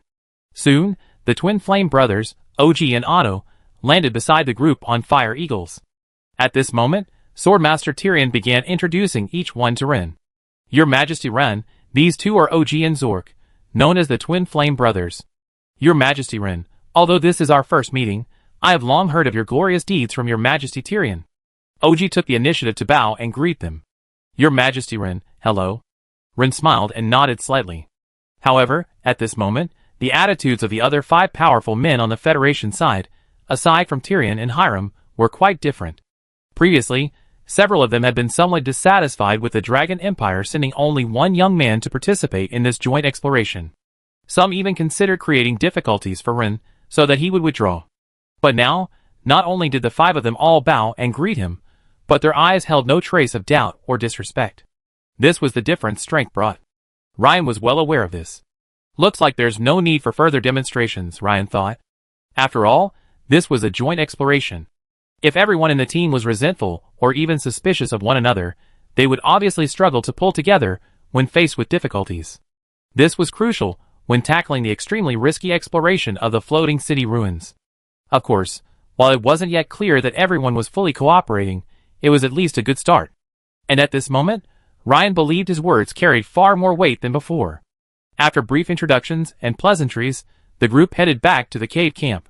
Your Majesty Tyrion, have you explored the ruins further recently? Ryan asked casually. No, alas. Recently. Federation Swordmaster Tyrion sighed and shook his head, then gave a brief account of the situation. Oh! Your Majesties were stopped at level -2? A gigantic metal dinosaur appeared there? Ryan was surprised to hear this. He had assumed that the Federation team, now comprised of 7 epic warriors, would have explored levels -3 or even -4, but as for the gigantic metal dinosaur on level -2, Ryan was certain he hadn't seen any trace of it when he was exploring the prison there. After all, based on Tyrion's description, it was impossible for him to have missed a giant metal dinosaur even larger than Metis.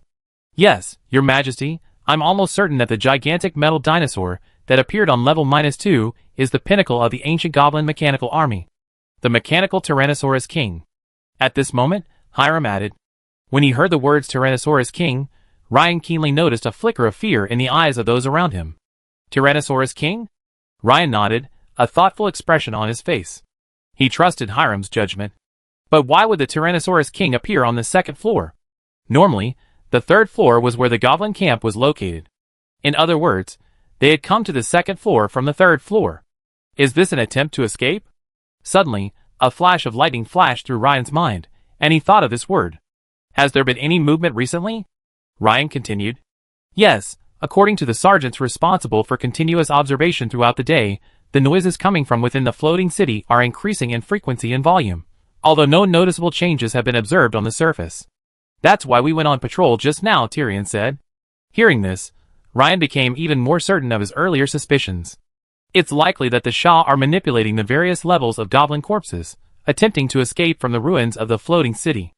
Otherwise, the machines themselves wouldn't have the intention of actively traveling from level -3 to level -2. Clearly, they can't be allowed to escape from the ruins.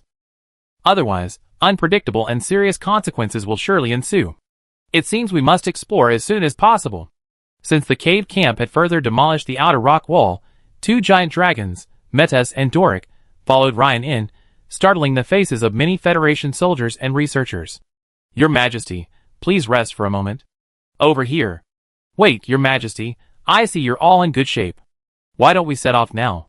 Ryan waved his hand, interrupting Tyrion's suggestion for him to rest. Now? Hearing Ryan's words, the Federation's powerful men, including Hiram, looked at him in surprise. As if to say, isn't this too much? Having just come all the way from the Empire, and already exploring the ruins?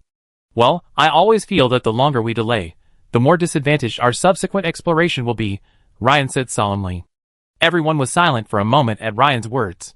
As the most powerful individual, every word Ryan spoke was worthy of careful consideration. Okay, Your Majesty Rin, let's set off now. After a moment's thought, Swordmaster Tyrion nodded. In reality, as the captain of the Federation, he was under considerable pressure. After all, so much time had passed, and the current exploration of the ruins hadn't yielded much progress or results. Besides, this exploration didn't necessarily yield much. Gaining a better understanding of the changes within the floating city would lay a good foundation for the next step. Hiram, gather the research team and the logistics team to follow. Soon, the group, along with the two dragons, reached the surface of the floating city ruins. TSK, what a wonderful place. Dragon language. The steel dragon Doric's eyes lit up as he stepped onto the metal surface of the floating city. Suddenly, it reached forward with its claws and snatched a mechanical chocobo from the faint mist nearby. The mechanical chocobo, over 3 meters tall, looked no bigger than a chicken in Doric's hands. Crunch, crunch! Doric crushed it with one claw and tossed it into his mouth, then began to devour it like a spicy snack. Delicious. Dragon language. Seeing this, everyone was stunned at first, but then, for some reason, everyone except Ryan smiled, feeling relieved. Your Majesty, Ryan's dragon friend is quite powerful, haha, auto-complimented. Bang! At that moment, a dull crashing sound erupted from beneath the surface. The sound was like a resounding bell, shaking even the thick metal surface of the floating city like a minor earthquake. Master, there should be a large creature down there, the black dragon Meta said gravely. Bang! The crash echoed again, and the ground shook again. This time, everyone noticed that not far ahead, where a house had once been, a large bulge suddenly appeared in the metal surface. This made Ryan raise a brow. It was as if the other party was searching for a weak spot, and now, they seemed to have found it. Crack, bang! The sound of metal breaking and deforming under the immense torque echoed, and a massive mechanical dinosaur head, the size of a locomotive, emerged from the ground. A pair of red eyes, like searchlights, began to scan the surroundings. At the same time, the other party's four-limbed claws began to tear at the metal surface, as if trying to completely break out from underneath. It's the Tyrannosaurus Rex. That's it. Prepare for battle. Everyone's expression tightened with nervousness. They had clashed before, and even 7 epic-level warriors had failed to prevail. Of course, part of the reason was that they hadn't yet unleashed their full power. For the sake of safety, after the initial exchange, the 7 retreated immediately at Tyrion's suggestion. But through the brief encounter, they understood the Tyrannosaurus King's strength. Level 4 fire sorcery only scorched it slightly, causing no damage at all. It's the Tyrannosaurus King, indeed. Comparing it with the diagram in his mind, Ryan knew Hiram's judgment was correct. The opponent was none other than the pinnacle of the ancient goblin army, the mechanical Tyrannosaurus King. Since Ryan had previously conceived the idea of building a Tyrannosaurus King, he was well aware of its unique attack methods. However, Ryan's attention was currently focused on the control room in the center of the opponent's skull. There, perhaps, lay the mummified corpse of a goblin corrupted by the demonic demon. Defeating the Tyrannosaurus Rex alone wasn't enough. Rather, it was only the first step. Only by destroying the corrupted goblin controller could the opponent be completely annihilated. I smell mithril, adamantium, and glowstone. Lord, leave it to me. The steel dragon Doric, observing this scene, showed no fear, but instead a look of delight. Okay, but be careful of his death ray, Ryan warned. He also wanted to see the opponent's true attack power, and Doric, with his thick skin and flesh, was the most suitable choice. Don't worry. As soon as he finished speaking, Doric charged towards the Tyrannosaurus Rex, which was even taller than him. Seeing the steel dragon's movements, the Tyrannosaurus King's eyes flashed red, as if about to fire a death ray. Alerted, the steel dragon Doric suddenly glowed with a dark golden halo. The death ray struck Doric's spiky spine, but most of its power was neutralized by the dark golden halo, leaving only 2 charged spots on its skin. Bang! Without even a second chance to fire a death ray, the 2 giants suddenly collided, their sharp clash echoing throughout the arena. Metis, help restrain the other's tail gear. After a moment's thought, Ryan seemed to have an idea and spoke to the black dragon Metis. As you command. With the addition of Crazy Wings Metis, the 3 giants immediately engaged in a fierce battle on the ground floor. The steel dragon Doric wrestled head-on with the over 100-meter-tall Tyrannosaurus King, sparks flying and metallic roars roaring. Both were thick-skinned behemoths. Doric's steel skin possessed Dawn Witchcraft-level defense, while the Tyrannosaurus King, needless to say, was constructed entirely of a special alloy, far harder than steel. The Tyrannosaurus King's mechanical tail originally had a diamond-cutting gear at its end, but now, held firmly by the black dragon Metis, it was unable to unleash its lethal slashing power. With Metis' shadowy breath, the diamond-cutting gear didn't melt, but the connection at the tail corroded and fractured. The Tyrannosaurus King's ultimate move was immediately cut short. If not, the cutting gear would have struck the steel dragon, and Doric would have been severely injured. Your Majesty, we. Seeing the two dragons under Ren's command gain the upper hand, Otto, OG, and the others observing the battle felt a little embarrassed. After all, they had previously doubted Ryan's strength. Furthermore, they comprised a full 7 members of the joint exploration team, while the Empire had only Ryan. But now, Ryan's side was still conducting the main battle. This would be difficult to explain to the federal parliament. After all, they also knew that in joint explorations, the spoils were distributed based on the contributions of both parties. Everyone, let Metis and Doric handle the mechanical Tyrannosaurus King. Our real enemy is still out there. Ryan pointed at the Tyrannosaurus King's massive, solid metal skull. Everyone's eyes immediately followed Ryan's direction. Your Majesty, Ren, are the goblins controlled by the Shah demons in the Tyrannosaurus Rex's head? Swordmaster Tyrion asked solemnly. Well, we need to work together to cast fire magic. Based on my experience, fire magic is far more damaging to Shah demons than other magic. Don't worry, Your Majesty, Ren. As soon as they appear, we will inflict heavy damage. Otto patted his chest and said. If it had happened before Ren had demonstrated his strength, I'm afraid some people would have had other thoughts. For example, they might have questioned the veracity of Ren's words, questioned why they should follow Ren's instructions, or even suspected that Ren was making such suggestions to gain a share of the credit. However, at this moment, no one had such thoughts at all. Crack! With the cooperation of the Black Dragon Metis, Doric seized the opportunity and bit the Tyrannosaurus Rex's neck. The fangs and saliva of a steel dragon are naturally destructive to metal. Remember, steel dragons feed on metal. Metis, on the other hand, breathed a shadowy breath at the joint of the Tyrannosaurus King's right hind leg. The combined might of 2 epic dragons sent the Tyrannosaurus King careening to the ground. Of course, this was also because the controller wasn't a true goblin controller, but a monster infected by a demonic spirit. Overall, the Tyrannosaurus King, said to rival demigods, wasn't fully utilizing its combat potential. Swoosh! As the Tyrannosaurus King collapsed, a figure shrouded in black energy suddenly shot out from the control room. Its target was Hiram, the weakest of the group. Thanks to Ryan's earlier warning and arrangements, with a swish, Swordmaster Tyrion flashed and slashed at the shadowy figure with lightning-fast sword strikes. Clang! The clashing flashes, and the opponent's form is instantly stopped, forced back to its original position. To everyone's surprise, the goblin corpse, supposedly a mere controller of the Tyrannosaurus Rex, proved incredibly formidable. Swordmaster Tyrion retreated several steps before buffering the impact. However, Tyrion's strike also allowed everyone present to clearly see the opponent's overall appearance. He was nothing like the short, shrunken goblin corpses Ryan had seen before.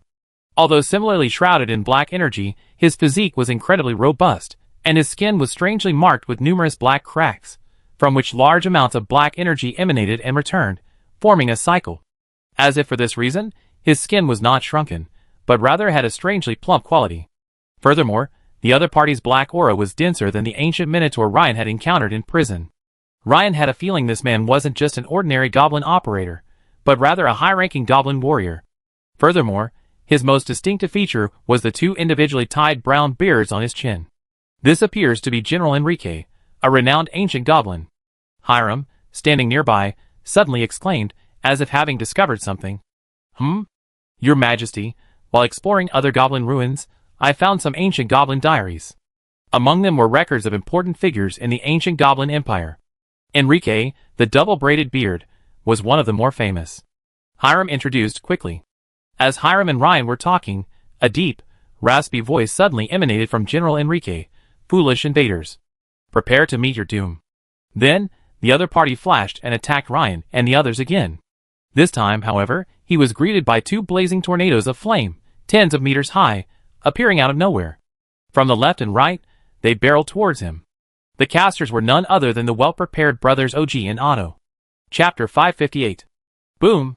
Because it was a group-killing dawn attack with a wide range, and because it was a double attack, General Enrique, the ancient goblin army leader, was immediately struck, his body engulfed in a tornado of intense flames. He was instantly blasted into the air. Ryan narrowed his eyes, gazing intently at the opponent. Although the opponent was protected by a dense black aura, The double flame storms failed to cause significant damage, but the impact of the flame storm still had two significant effects. First, it caused the thick black mist on the opponent's body to fiercely clash with the power of the flames, which had now greatly faded. From a certain perspective, the opponent's defense was significantly reduced. Second, the attack by the brothers OG and Otto also gave the other three Fire-type Dawn Wizards of the Federation an opening to attack. The three of them unleashed their long-prepared Fire-type Dawn killing moves. Fire Wing Strike.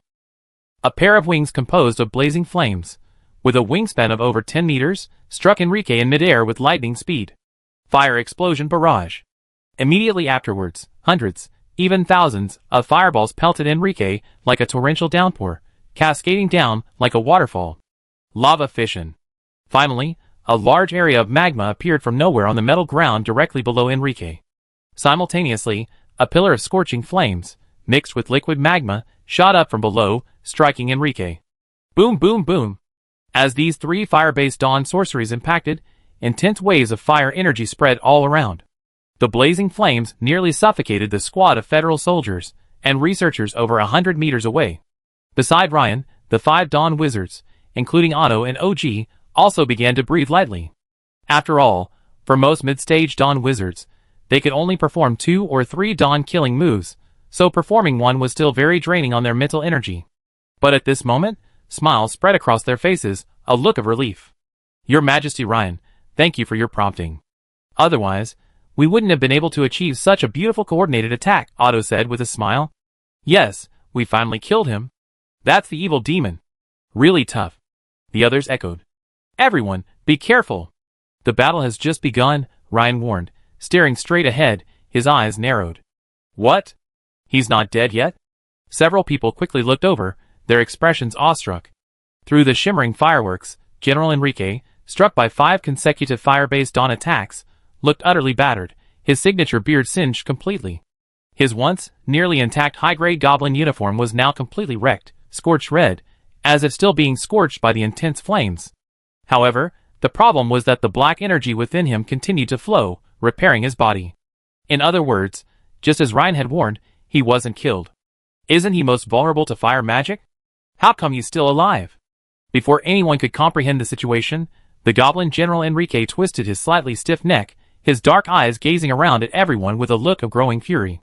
Mortals, you wounded me. Feel my wrath. Soldiers, obey my command and kill them. Paw! A massive claw emitting a silver-gray metallic halo suddenly descended from the sky, slamming the goblin General Enrique, who was speaking, into the ground, naturally interrupting his subsequent speech. It was the steel dragon Doric, who had struck him hard from behind. However, Enrique's words seemed to have had an effect, as several shadowy figures appeared around him, dozens of mechanical velociraptors. After a moment's deliberation, Ryan sent his 2 dragons to deal with Enrique's men. Facing a strange demon, if either the black dragon Metas or the steel dragon Doric were infected, the situation would become complicated, and he would also risk the death of his dragons. Thus, Ryan preferred to use long-range fire magic to eliminate the enemy. What are you still standing there for? Keep attacking. Swordmaster Tyrion roared, and with a tap of his toes, he charged at General Enrique like an arrow from a bow. Wait, Your Majesty Tyrion.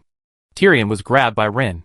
Suddenly, a dark silver metal disc flashed from behind Tyrion, darting towards Enrique's newly risen form. With a whoosh, it passed through his midsection. Instantly, Enrique, who had just risen, froze. A dark red line appeared from his forehead, running down his nose, mouth, neck, all the way along his midsection to his hips. The goblin General Enrique was actually cut in 2 by Ren's Dawn's killing move, the blade to spinning disc. Your Majesty Ren, you're truly amazing. Swordmaster Tyrion, feeling relieved, smiled in admiration. Don't let your guard down. Everyone, get ready. Once the black fog forms, immediately unleash your fire magic. Ryan's eyes narrowed, his expression becoming even more serious than before. Seeing Ryan's expression, several people were puzzled. Isn't this the end? How?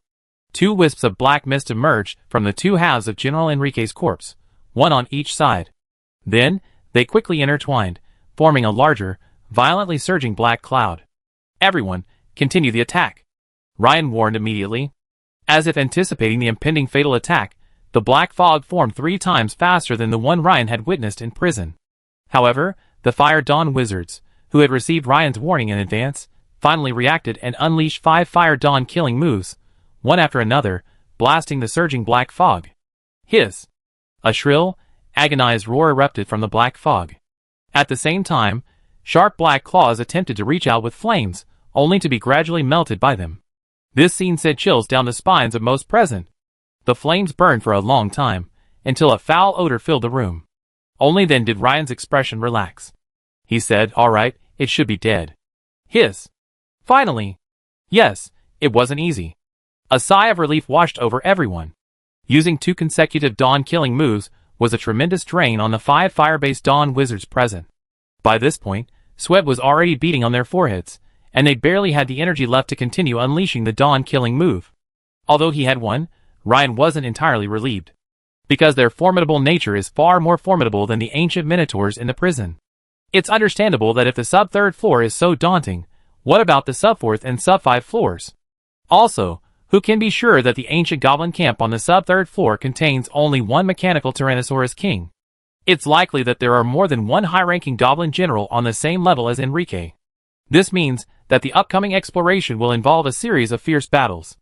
Of course, for Ryan, the most important point is the location of his advancement. It seems I need to at least delve deeper into the sub-3rd floor. The demons there could pose a significant threat to the incarnation of the god, Ryan thought to himself. Just as Ryan was pondering this, Hiram, with a troubled and somewhat embarrassed expression on his face, approached Ryan and said, Your Majesty, could Your Majesty the Steel Dragon change his food for a moment? Ryan looked up and couldn't help but laugh. It turned out that the Steel Dragon Doric was feasting on the remains of the mechanical Tyrannosaurus King. No wonder Hiram, the director of the Federal Mechanical Research Institute, was so troubled. The Tyrannosaurus King was the ancient goblin's top battle puppet, and an excellent research target. With the blueprints, perhaps the Federal Mechanical Research Institute could soon produce a replica of the mechanical Tyrannosaurus King. Of course. Ryan gestured to the Steel Dragon Doric. Doric quickly gave Ryan a rather resentful look, put down the remains of the Tyrannosaurus King, and turned to feast on the mechanical Velociraptor nearby. Your Majesty, Ryan, I'm truly sorry. The remains of the mechanical Tyrannosaurus King are extremely valuable. I arrange a rare metal meal for Your Majesty the Steel Dragon later, Hiram said apologetically. You're welcome, Lord Hiram. Ryan nodded with a smile. Hiram was still on track. In fact, for the Steel Dragon Doric, it wasn't the complex circuits it favored. It was primarily the rare metals found in the Tyrannosaurus Rex's wreckage. Now, with Hiram, the director of the Federal Mechanical Research Institute, personally arranging the rare metal package, the effect would actually be even better for the Steel Dragon Doric. Go, bring 10 kilograms each of mithril and gold essence. And let His Majesty the Steel Dragon taste them. See which one he prefers, and then take out all the supplies. The researcher beside him looked hesitant. After all, some ores are so rare that the entire Federation produces very little. If this giant were to be fed freely, I'm afraid. Do as I say. Hiram's face hardened, and he waved his hand. As you say, sir? The researcher immediately nodded, not daring to say anything more. Meanwhile, several Dawn Wizards were whispering among themselves, and after a moment, they whispered a few words to Tyrion. Soon, Swordmaster Tyrion, his brow furrowed slightly, a serious expression on his face, approached and said, Lord Wren, should we return and discuss things before exploring the next level? Just now, he and the others had truly witnessed the power of the Shah. Though they had ultimately defeated the enemy, the shock they felt from the battle was difficult to overcome. Never before had they encountered such a formidable foe.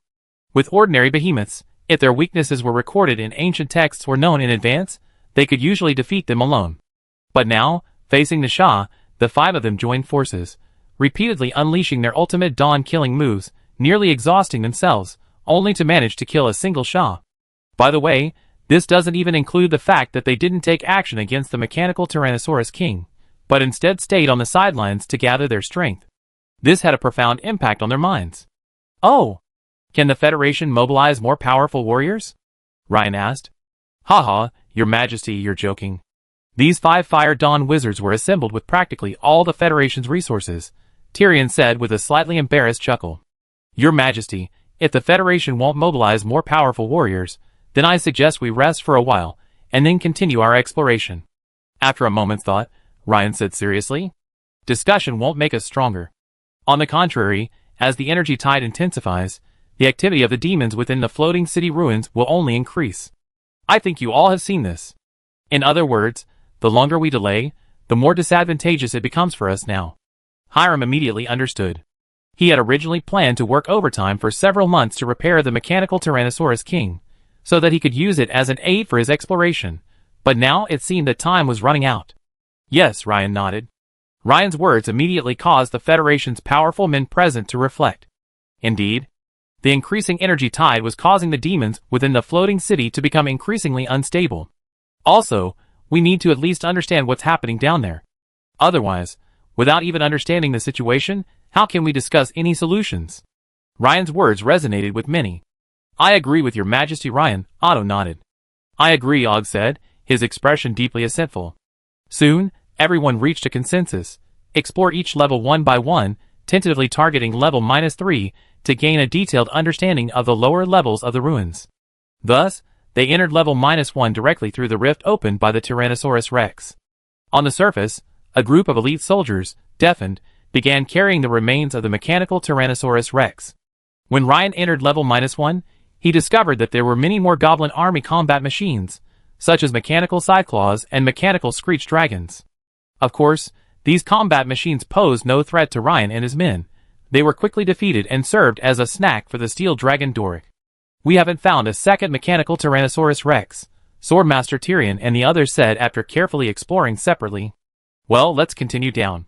As everyone entered the second floor, they immediately noticed that the combat machines were becoming more numerous and more powerful, with the mechanical Devil Dragon appearing frequently. Huh? Seems like they're coming from the direction of the prison? Ryan immediately noticed the uneven distribution of combat machines on the scene. Most seemed to be coming from a single direction. Could it be that my battle at that time caused the ground on the second floor to break? Ryan couldn't help but wonder. Let's go this way and take a look. Meanwhile, Dragon Empire Tamriel. At the entrance to Cologne Cathedral, 2 rows of 16 elite paladins in silver armor stood guard dutifully. At that moment, a young man in ornate attire, head bowed and steps slightly stiff, approached them. Sir! A paladin captain, noticing the man's noble attire, did not immediately dismiss him, but politely approached and inquired. But the next moment, his face froze, and his words faltered. What a face! The other man had once seemed young and handsome, but now, his skin was deeply cracked, and from each crack emanated wisps of black energy. It was as if he were made of ceramic, cracked countless times, then forcibly held together by some force. What horrified the paladin captain even more were the other man's dark red, predatory eyes. They were brutal and cruel, more terrifying than the most ferocious creatures he had ever seen. Everyone, attention! The paladin captain was about to shout, attention! The next moment, a thick black aura wrapped around him like a python, squeaking and deforming his hard silver armor. The paladin captain was killed instantly. Enemy attack. The paladins who had reacted shouted with horror. Pa! Pa! The next moment, the remaining 15 elite paladins died simultaneously, just like their captain. Chapter 559. On the way to the prison, the group eliminated no fewer than 100 goblin combat vehicles. Soon, Ryan and his group arrived at the prison gate. The scene before him startled Ryan slightly. In the center of the prison corridor, a wide crack several dozen meters long had opened, revealing irregular metal cracks several meters thick. Even for a floating city, this gap was too large to close on its own. Of course, if the floating city were in its prime, this scene would have been quickly repaired by the goblin technicians. Due to this massive crack, the prison here was almost completely destroyed by goblin machinery, as evidenced by the broken and warped metal fences. Your Majesty, it seems your judgment is correct. The mechanical Tyrannosaurus King must have come up from here. Then shall we go down? Asked Swordmaster Tyrion. Well, but I didn't explore the -3rd floor last time. Everyone must be extremely vigilant.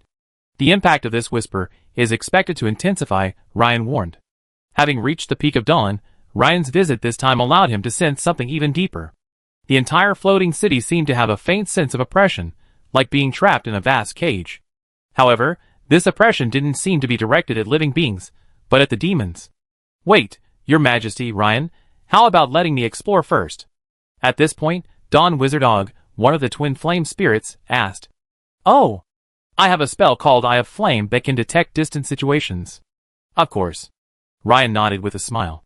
As OG began to chant and cast a spell, an eyeball the size of a human head, emitting wisps of flame, appeared before them.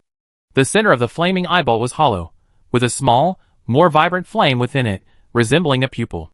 Ryan noticed that the flaming eye seemed to share a certain charm with OG's own. From this perspective, the other party's sorcery was quite similar to his beast eye. At this moment, the flaming eye swiftly penetrated the crack, moving close to the ground, and soon disappeared from everyone's sight. There's a military camp directly below, no particularly powerful mechanical artifacts. OG, his eyes tightly closed, spoke a moment later. Safe within 100 meters. Is there a military camp directly below? Ryan suddenly understood. It was likely because he had previously fought in the prison on the second-level basement above the barracks, annihilating some of the demons that General Enrique, or, more accurately, the demonic aura within it, had sensed something.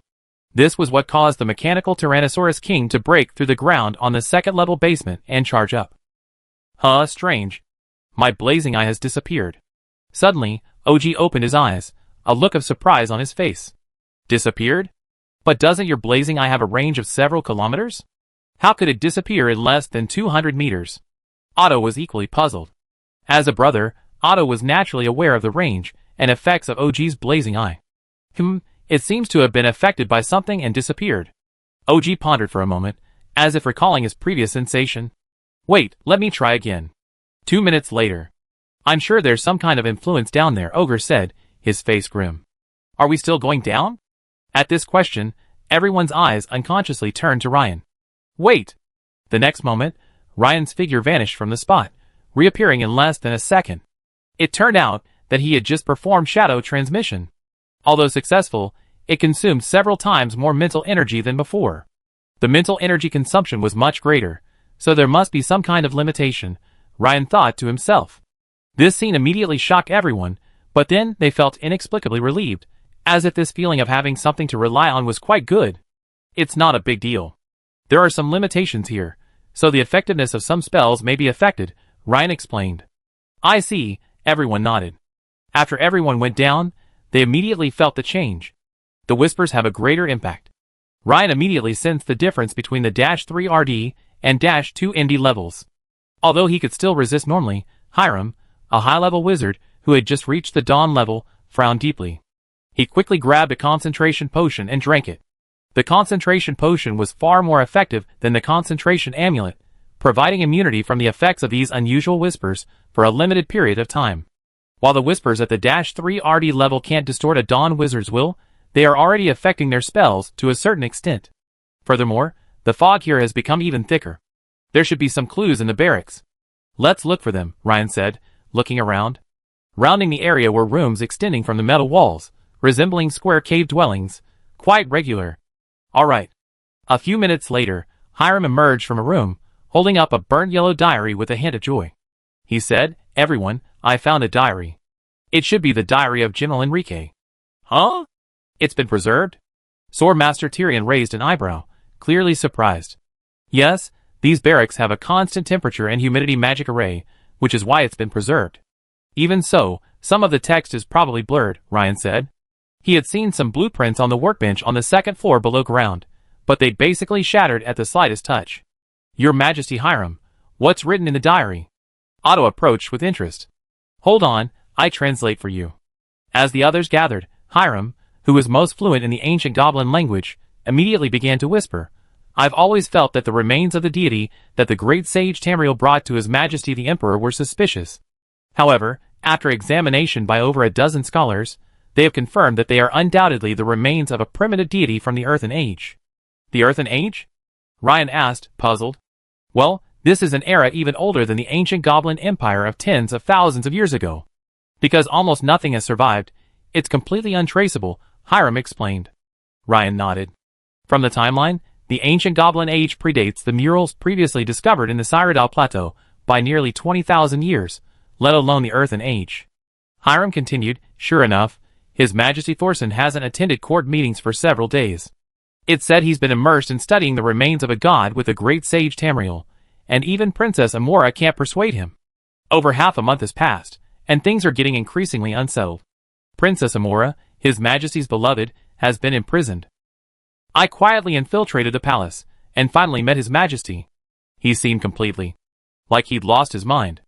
And so did great sage Tamriel. There's definitely something fishy about those so-called remains of a god. I must rescue Princess Amora. Only she can control the artifact and save His Majesty. Hearing this, everyone looked at each other in bewilderment. From the results, it seems General Enrique didn't rescue the princess. Of course, it's also possible that he did, but still wouldn't be a match for the demon. At this moment, Ryan suddenly thought of something and asked, Your Majesty Hiram, what is the strength of the Goblin Grand Sage? Your Majesty, based on the information I have found in other ruins, the Goblin Grand Sage should be a demigod-level powerhouse at the level of a full moon wizard. As for whether he's in the middle or late stages, I'm not sure, Hiram replied quickly. As the Federation's foremost metal wizard, he was quite knowledgeable about the ancient goblins. In addition, Hiram had already collected relevant information long before this expedition. Hearing this answer, the crowd began to murmur. Ryan's expression remained serious. If even a demigod-level powerhouse at the level of a full moon wizard could be infected, then the demons below were even more terrifying than he had anticipated. The next -4th level could be extremely dangerous. It's time to advance to the -3rd floor. At this moment, the others stepped forward and said, Your Majesty Ren, Your Majesty Tyrion, can we return first? The current situation has exceeded my worst-case scenario. If it's as written in the diary, even if we were all together, we would be no match for the demons below. As the leader of the Federation, Swordmaster Tyrion didn't rush to make a decision. Instead, he asked Ren again for his opinion. Your Majesty Ren, what are your thoughts? I'd like to stay on the -3rd floor and explore a little further. As for you all, you can return first, Ren said after a moment of thought. Well, Your Majesty Ren, we should stay with you. To Ren's surprise, Otto, one of the twin flames, took the initiative. As Otto spoke, the others nodded in agreement. Ren was a bit amused and confused for a moment. It seemed he had given them too much confidence. Even he himself lacked confidence in his ability to withstand the stronger demons below, but the others believed he could. Everyone, if I were alone, even if I were defeated, it would still be relatively easy to escape. But if... Ren stopped talking at this point. Listen, Your Majesty Ren. Swordmaster Tyrion, naturally understanding Ren's meaning, spoke. Okay, Your Majesty Ren, please be careful, the others urged. Thank you. Watching everyone return to the upper level, Ren's eyes flickered slightly. If he ascended normally, it would likely immediately attract the incarnations of the evil gods, and on the other hand, it would also likely alert the demons below. In other words, the possibility of a chaotic battle was high. In this situation, Tyrion and his men wouldn't be of much help here, and they might even risk being completely destroyed. Rather than this, it would be better to have them defend the upper level, so that if he were defeated, they could quickly retreat. Medes, Doric, you also return to the upper level. After a moment's thought, Ren said solemnly. Yes, Master. Ren positioned the twin dragons at the prison's rift, perfectly positioned for both attack and defense. After completing all the arrangements, Ren focused his attention on the Iron Heart Advanced Meditation. So far, his progress in outlining the 5th level had reached 510 runes of will, leaving him with only 2 more to reach 512. These 2 runes, of course, were intentional. With a calm and focused mind, Ren began the final outline. The first one. The 511th. The 512th. At this moment, a strange feeling emerged within him, and within his spiritual sea, the complex 4-layered crystal, seemingly encased in spherical amber, began to change. The circular base at the bottom of the 4-layered crystal began to widen and thicken again, far more dramatically than before. The spiritual power, already materialized into a spherical amber, suddenly cracked, like a star about to explode, its surface riddled with cracks. A system notification flashed across the screen. You have completed the 5th level of the Iron Heart Advanced Meditation, and your understanding has improved. Your Iron Heart Advanced Meditation skill has been upgraded, adding 20 experience points. Ding! The host's materialization progress has reached 100%, and advancement has begun. Continuous transformation. Ding! The host lacks a 5th level full moon sorcery. You can choose to deduce the Dawn's ultimate move, Iron Forest, or Blade 2 Spin, into a 5th level full moon sorcery. Yes/no? Note, deducing the metal-based Dawn's killer move, Iron Forest, requires 784 gold skill points. Note, deducing the metal-based Dawn's killer move, Blade 2 Spin, requires 912 gold skill points. Spending 312 gold skill points to deduce it perfectly, it's just as recorded. Level 5 innate sorcery. According to ancient texts, records that in addition to using existing level 5 sorcery, Many full moon wizards deduce Dawn's killer moves from their own mastered skills. This is why Ryan wasn't worried about the lack of level 5 metal-based sorcery. In fact, it's not that Ryan hadn't searched for level 5 metal-based sorcery, but neither the Dragon Empire nor the Eagle Federation had any records of it. In other words, his only option was to deduce it himself. As for the choice, the system had already provided a hidden answer. The Blade 2 spin required significantly more gold skills than the Iron Forest, which meant that, in terms of power, the level 5 sorcery derived from the Blade 2 spin would undoubtedly be superior. So, without hesitation, Ryan immediately chose Blade Tooth Disc. As Ryan chose yes, a torrent of memories from his sorcery training instantly flooded into his mind. Level 1 Metal Spell, Metal Transfiguration. Level 2 Metal Spell, Cutting Net. Level 3 Metal Spell, Sawtooth Ring. Level 4 Metal Spell, Blade Disc. The original Dawn's killer move, Blade Tooth Disc, was transformed into the 4 most basic sorceries. At this moment, Ryan's mind was filled with thoughts swirling, combining, and surging. After an indefinite delay, a system notification sounded, ding. Deduction successful. The host has comprehended the level 5 metal spell, High Frequency Cutting. Promotion in progress. Chapter 560. Instantly, Ryan felt the 4-layered spiritual power crystal encased within the amber core within his spiritual sea begin to transform. Beyond the original 4-layered crystal, a smaller, but more complex 3-dimensional structure emerged. It was none other than the level 5 metal spell, High Frequency Cutting. As if derived from a common thread, the overall 5-layered structure had smooth lines and an inexplicable beauty. The amber core surrounding the crystal now cracked further, resembling the shattered core of the earth. A closer look revealed a strange tricolored energy constantly flowing in and out of those cracks, a breathtaking sight. The host has been detected breaking through the level 4 wizard barrier, unlocking the improvement limit for the level 4 innate spell, Steelthorn Grove. Do you want to improve this spell? This improvement requires 97 gold skill points. Note, the improved talented spell will be more suitable for the host, with increased power, attack range, and other aspects. Even though 912 gold skill points had already been consumed, for Ryan, who possessed nearly 2,000 gold skill points, 97 was just a drop in the bucket. Besides, there was no chance of improvement after this one, so Ryan immediately chose yes. Then, memories of the improved level 4 talented spell, Steelthorn Grove, began to flood into Ryan's mind. Simultaneously, the 4 layers of mental power crystals within his spiritual sea also underwent synchronous fine-tuning. Soon, the system notification sounded again, ding. The host's level 4 talented spell, Steelthorn Grove, has been improved. The new spell model has been successfully adjusted, increasing its power by 12% and reducing its mental power consumption by 18%. The improvement of the 4th level innate sorcery was only a small part of this promotion. System notifications continue to flash across the screen. Host's mental power has been greatly enhanced. Mental power core has begun fission. Ding! Successfully promoted to level 5 wizard. Spirit plus 100. Gained level 5 innate sorcery, High Frequency Cutting. At the same time, an immense aura surged from Ryan, seemingly even more powerful than Carlos II's during his promotion. Then, mysterious-eyed energy particles swirled around him, like a school of fish in the sea encountering a giant whale, being swallowed up. The power of the promotion was so intense that even the wizard apprentices busy in the cave camp could clearly feel it. The Federation members returning to the surface all turned their heads to look down below, their faces filled with shock. After being gripped for several seconds by the whirlpool-like, engulfing aura, Swordmaster Tyrion, the first to recover, said in a deep voice, "This aura. If I'm sensing correctly, it should be His Majesty Ren's aura, but this. Your Majesty Tyrion. Your perception is correct. It's His Majesty Ren's aura. His Majesty Ren should be ascending." Hiram's face flushed with excitement, his eyes widening as he echoed Tyrion's unfinished guess. "But how? Is this possible?" Tyrion muttered. "Ascending to the full moon wizard? Impossible. No matter how talented His Majesty Ren is, he can't be ascending to the full moon wizard. Hiram, you must be mistaken. Absolutely impossible. It must be something else.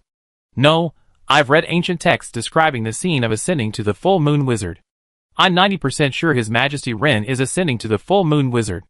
Og, one of the twin flame spirits, said solemnly. "Indeed, that's exactly why I'm certain His Majesty Ryan is ascending to the 5th level of full moon wizard." Hiram nodded. He'd also read the relevant description, hence his certainty. Seeing OG and Hiram say this, the others fell silent.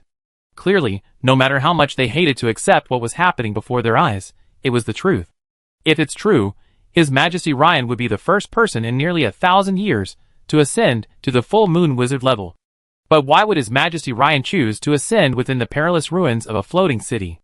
At this moment, the twin flame spirit, Otto, frowned, pondered for a moment, and then asked a question that puzzled everyone. For a moment, there was a moment of silence. Meanwhile, below the goblin barracks on the 3rd floor below where Ryan was stationed was the 4th floor below, the power and transmission area.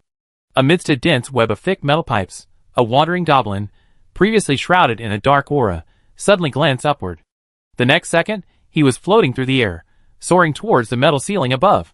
He was an ancient goblin of a bizarre appearance, wearing brown aviator goggles and tight leather armor. As he raised his hand, the metal of the ceiling began to warp and deform, and a crack widened rapidly, widening enough for a person to pass through. "Destroy." He ascended. In ancient goblin language, he muttered. Also in another area on the 4th floor below ground level, an elderly goblin in a magnificent dark gold robe glanced upward with his dark eyes. He then raised his black, prismatic crystal staff and raised it upward. Instantly, an incredibly condensed black beam struck the upper metal ceiling. The metal ceiling, pierced by the black beam, melted rapidly, like a candle touching a flame, forming a hole several meters in diameter. An elderly goblin in a magnificent robe also floated upwards to the -3rd floor. Dragon Empire. Somewhere, hundreds of meters beneath the gloomy primeval forest, a massive deity loomed. Its tightly closed eyes seemed to flutter. A translucent figure rose from the body, its expression grim. It muttered, "Another native species ascending to demigod status? What a nuisance!" Then, the figure vanished, and a massive figure appeared above the floating city ruins. "Huh? This is..." From the gradually solidifying features, it became clear that the other person was Rune, the god of the hunt. Somewhere in the darkness of the deep sea, a massive giant clam opened a tiny crack, and the shadowy figure of a black-robed girl emerged. Is another native species ascending in this world? Strange. Aside from the human emperor last time, no one should be able to ascend in a short period of time. Huh? Is this direction towards that so-called federation? Then, the shadowy figure of Hela, the goddess of the underworld, vanished beneath the seabed. Immediately afterwards, she appeared above the ruins of the floating city, beside Rune, the god of the hunt. Similar scenes played out in many places across this world. Following Hela's appearance, a gigantic snake several hundred meters long, with 3 agonized human faces on its neck, also appeared. Immediately afterwards, a majestic male deity appeared, wearing a jeweled crown, clad in shining golden armor, and possessing numerous arms. In a split second, the massive phantoms above the floating city suddenly multiplied to 7. This caused the expressions of the epic-level powerhouses of the Federation, who were discussing why Ryan had chosen to ascend here, to change drastically. "Retreat! Everyone, retreat to the basement!" Sword Saint Tyrion shouted. If there was only one divine avatar, they could certainly fight it out, perhaps even defeat it. If there were 2, they could still fight, but the chances of winning were slim. If there were 3, there was virtually no chance of victory. As for the current situation, with 7 evil god avatars appearing, there was no choice but to flee. Facing the rapid retreat of the Federation's dawn powerhouses, the divine avatars merely glanced at them, without any concern or movement. They quickly exchanged opinions. "There's some kind of powerful restrictive magic array here. Even we can't enter directly," said Rune, the god of the hunt, with a thoughtful look on his face. Judging by the appearance, it seems to be from an ancient civilization of this world," said the lenjointing evil god Greg in a deep voice. "Never mind that for now. We need to interrupt the advancement of that native species. There are some powerful humans here devouring. Forget these ants. A stronger ant is still an ant. What we need to do is prevent the strongest ant from ascending." The goddess of the underworld, Hela, felt that fleeting aura was familiar. And so, under the horrified gaze of the Federation's dawn warriors, the massive deities filed into the floating city. After reaching the 2nd floor, they didn't search for the crack in the prison, but instead blasted through the metal floor of the basement level and continued downward. At this moment, Ryan's advancement reached a critical juncture. The spiritual core within his spiritual sea, resembling the fissioning Earth's core, now pulsed with mighty force like a heart. With each beat, tiny tricolored crystal particles circulated through the cracks. Huh? It was instantaneous. Ryan raised his brow, overjoyed. In reality, he had chosen the floating city ruins to hinder the rapid arrival of the evil gods, But the entire advancement process had gone more smoothly than he had anticipated.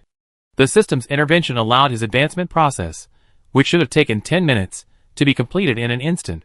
This also gave Ryan ample time and confidence to face all the challenges that followed. Huh? That feeling, like a call from the depths of my heart, is... Suddenly, Ryan's eyes gazed towards a distant point, a puzzled expression on his face. Because in that direction, he sensed a call, as if from the unknown. But within seconds, Ryan was interrupted by the sudden shattering of the metal layer above him. Finally. They're here. Ryan turned his gaze toward the newly arrived avatars of the gods, a faint smile on his face. In contrast, the moment he saw Ryan, Hela, the goddess of the underworld, froze with her beautiful face. For she knew the smiling young man so well. It's you?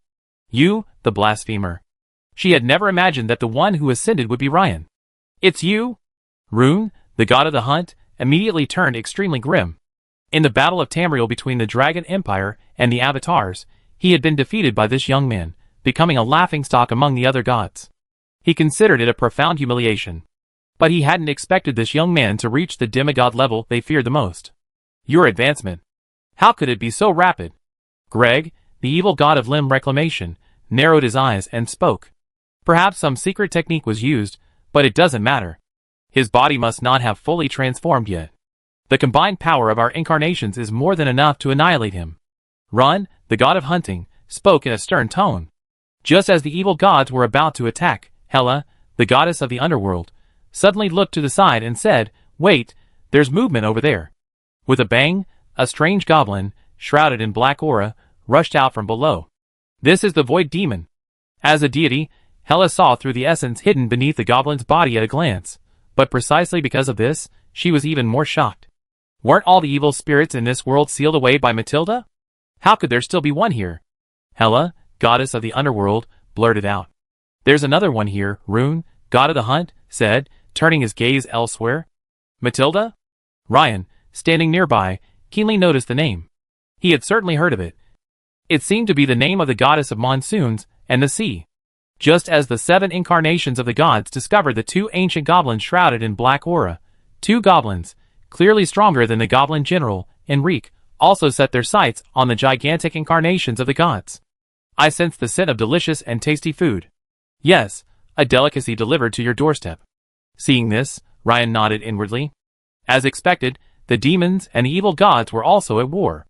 I sense an even more terrifying demonic aura coming from below. Hurry! Wait, what about this human? Huh? Where's the human? Suddenly, the incarnations of the gods noticed that, just as they focused their attention on the 2 ancient goblins infested by demons, the young human had vanished. The suppression of the multiple ancient sorcerer formations surrounding them severely disrupted both perception and sorcery power. Even the incarnations of the gods were unable to locate Ryan for a moment. It turned out that the moment Master Craftsman Duperl activated the machine, Ryan had cast Shadow Teleport and hidden in a room hundreds of meters away. Ryan had anticipated that even if he ascended to demigod status after activating the device, he would likely be unable to cast Shadow Teleport, so he immediately took cover. Before leaving, Hiram had left him a copy of his information on notable figures and artifacts from the late ancient Goblin Empire. So, upon seeing the 2 goblins, clearly of distinguished status and dressed in distinct styles, appear, Ryan immediately guessed their identities. The one wearing flight goggles must be the Goblin Empire's master craftsman, Duperl. As for the one in the robes of a high-level wizard, it was most likely the great sage Tamriel, who had brought disaster to the entire Goblin Empire. Damn human. He deliberately lured us here. Hela, the goddess of the underworld, instantly understood Ryan's plan and angrily exclaimed, "To make us fight the demons. Hurry!" At this moment, a leather-armored goblin wearing goggles suddenly produced a remote control and pressed a button. The entire floating city ruins suddenly began to hum, as if some massive, high-energy machinery had been activated. Intricate lines appeared on each layer of the metal floor, and the previously damaged cracks and holes began to rapidly heal. It seems we must first eliminate these 2 evil demon clones, otherwise we won't be able to leave. If we wait for more evil demon clones to arrive from below, all of us avatars will perish here. And the evil demons, having absorbed our avatar's energy, will likely recover faster than our original bodies. If that happens, we'd be in big trouble. Hela, the goddess of the underworld, said solemnly. She hated Ryan with a vengeance, even more than Rune, the god of the hunt. However, The current situation did not allow her to search for Ryan. She had to eliminate the evil demon clones first. Ryan, meanwhile, watched through the window of a nearby goblin barracks room, smiling as the goblin master craftsman Dupril and the great sage Tamriel, possessed by the demonic demon, battled fiercely with 7 avatars of the gods. What surprised Ryan even more was that the goblin master craftsman's combat power surpassed that of the great sage. A mechanical device resembling a gigantic tank surged up from the -4th floor, instantly distorting the surrounding gravity as plasma cannons of various sizes blasted continuously at the avatars of the gods. Yes, it's a fierce battle. It's likely it won't be clear who will win for a while. I could definitely use some improvement. Chapter 561. Surface of the Floating City Ruins. The Federation's epic warriors, sensing the intense energy fluctuations emanating from below, were momentarily speechless. Everyone, I don't think His Majesty Ryan can be left alone to fight. Hiram broke the silence, speaking while looking at the others. But the enemy is comprised of 7 incarnations of gods. Can we truly turn the tide with just a few of us? We'd be like moths to a flame. Yes, the last time they attacked Tamriel, the Dragon Empire, they not only killed Carlos II instantly, but also slew several epic warriors and dragons. The number of casualties was far greater than the 7 of us now. If we go up, we only cause more casualties. Indeed, since His Majesty Ryan asked us to leave, he must have considered the current situation. If we turned back now, wouldn't that be a betrayal of His Majesty Ryan's kindness? This, for a moment, everyone was discussing. After a long pause, Swordmaster Tyrion said in a deep voice, "Everyone, I will definitely support His Majesty Ryan. However, as you just mentioned, it's natural to have some concerns. So, although I am the leader of this exploration mission, I won't require you to do anything. If you don't want to, stay here and be safe. If you do, just follow me down." With a flash of his hand, Swordmaster Tyrion quickly headed down the elevator towards the basement level. Since the entire floating city seemed to have activated some kind of device, the cracks in the surface metal layer had almost completely healed. Therefore, the only way to reach the next level was by normal means. Hiram glanced at the others, sighed, and immediately followed Swordmaster Tyrion. Og and Otto hesitated, then exchanged a glance and followed immediately. Only the remaining 3 seemed hesitant, pondering, and ultimately not following. Soon, the 4, led by Swordmaster Tyrion, reached the 2nd floor below.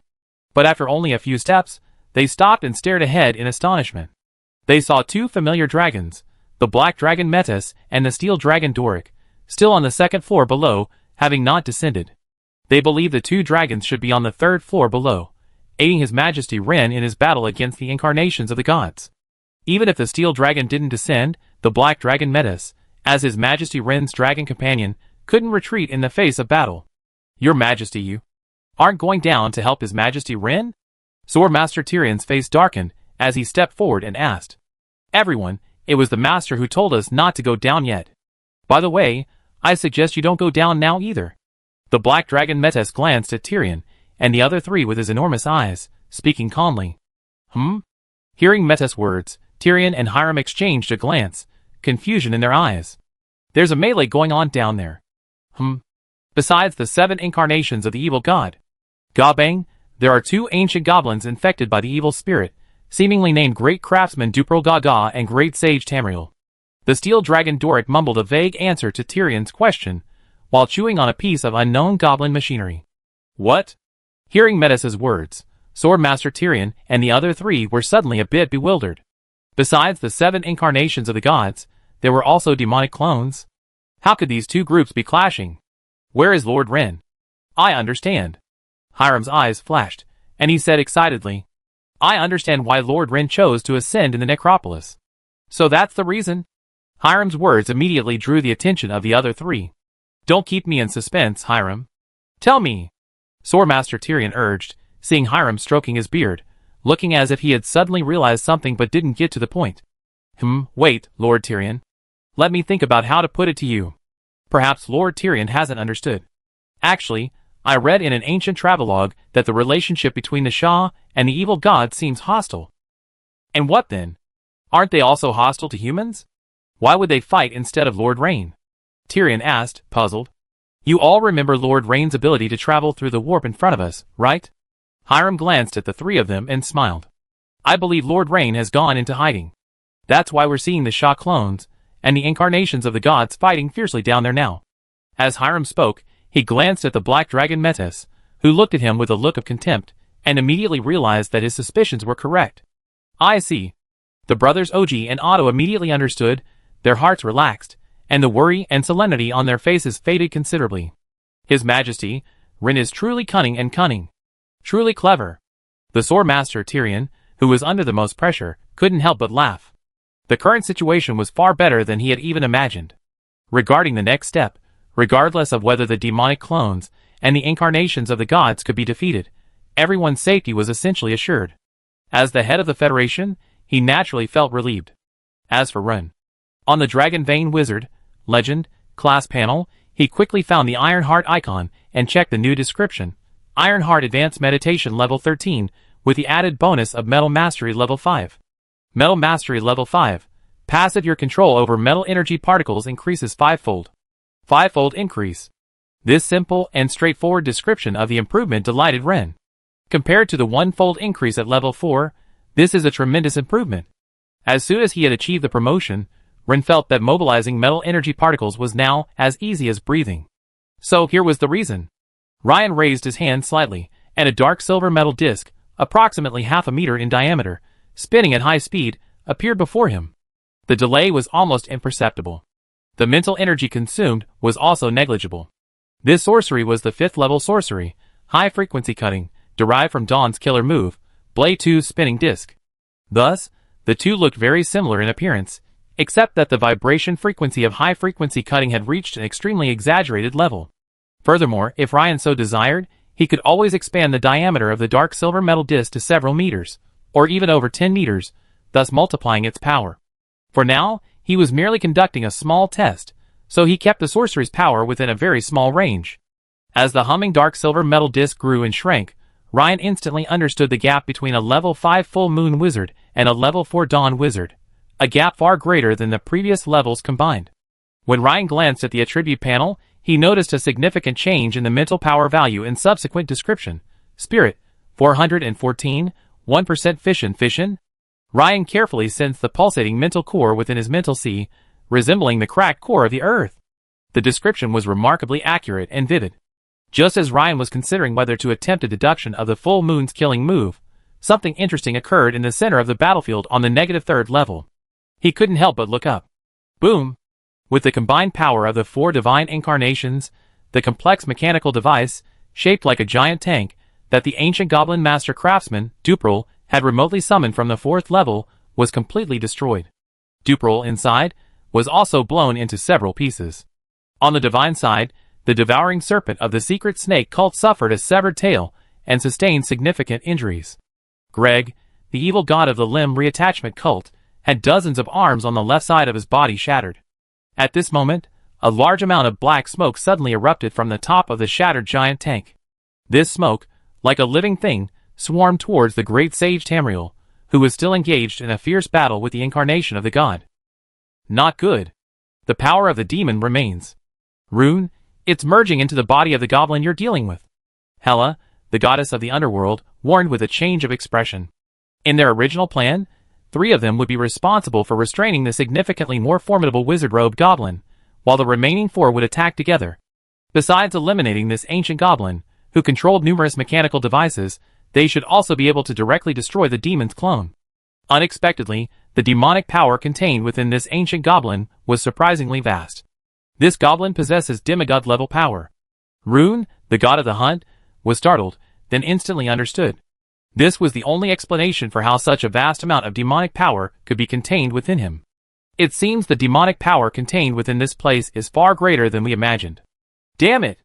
I never thought this world, besides the demons sealed away by Matilda, would harbor such a vast power. At that moment, the unstoppable demonic power had already completely poured into the great sage Tamriel. A force that made even the avatars present tremble with fear began to permeate the entire arena. Demigod-level demonic demon. Damn it! Join attack! The evil god Greg roared, his face gloomy. No wonder the 7 avatars of the gods felt as if they were facing a formidable enemy. Because the power displayed by the 2 demon clones was almost on the same level as them, peak epic, nearing demigodhood. However, after the fusion, the demon's power increased greatly. After offsetting some of the limitations within the floating city, it was still able to push the goblin great sage Tamriel's power to demigodhood. In other words, they were now facing a demon clone with the power of a demigod. As gods, they were naturally aware of the opponent's terrifying power.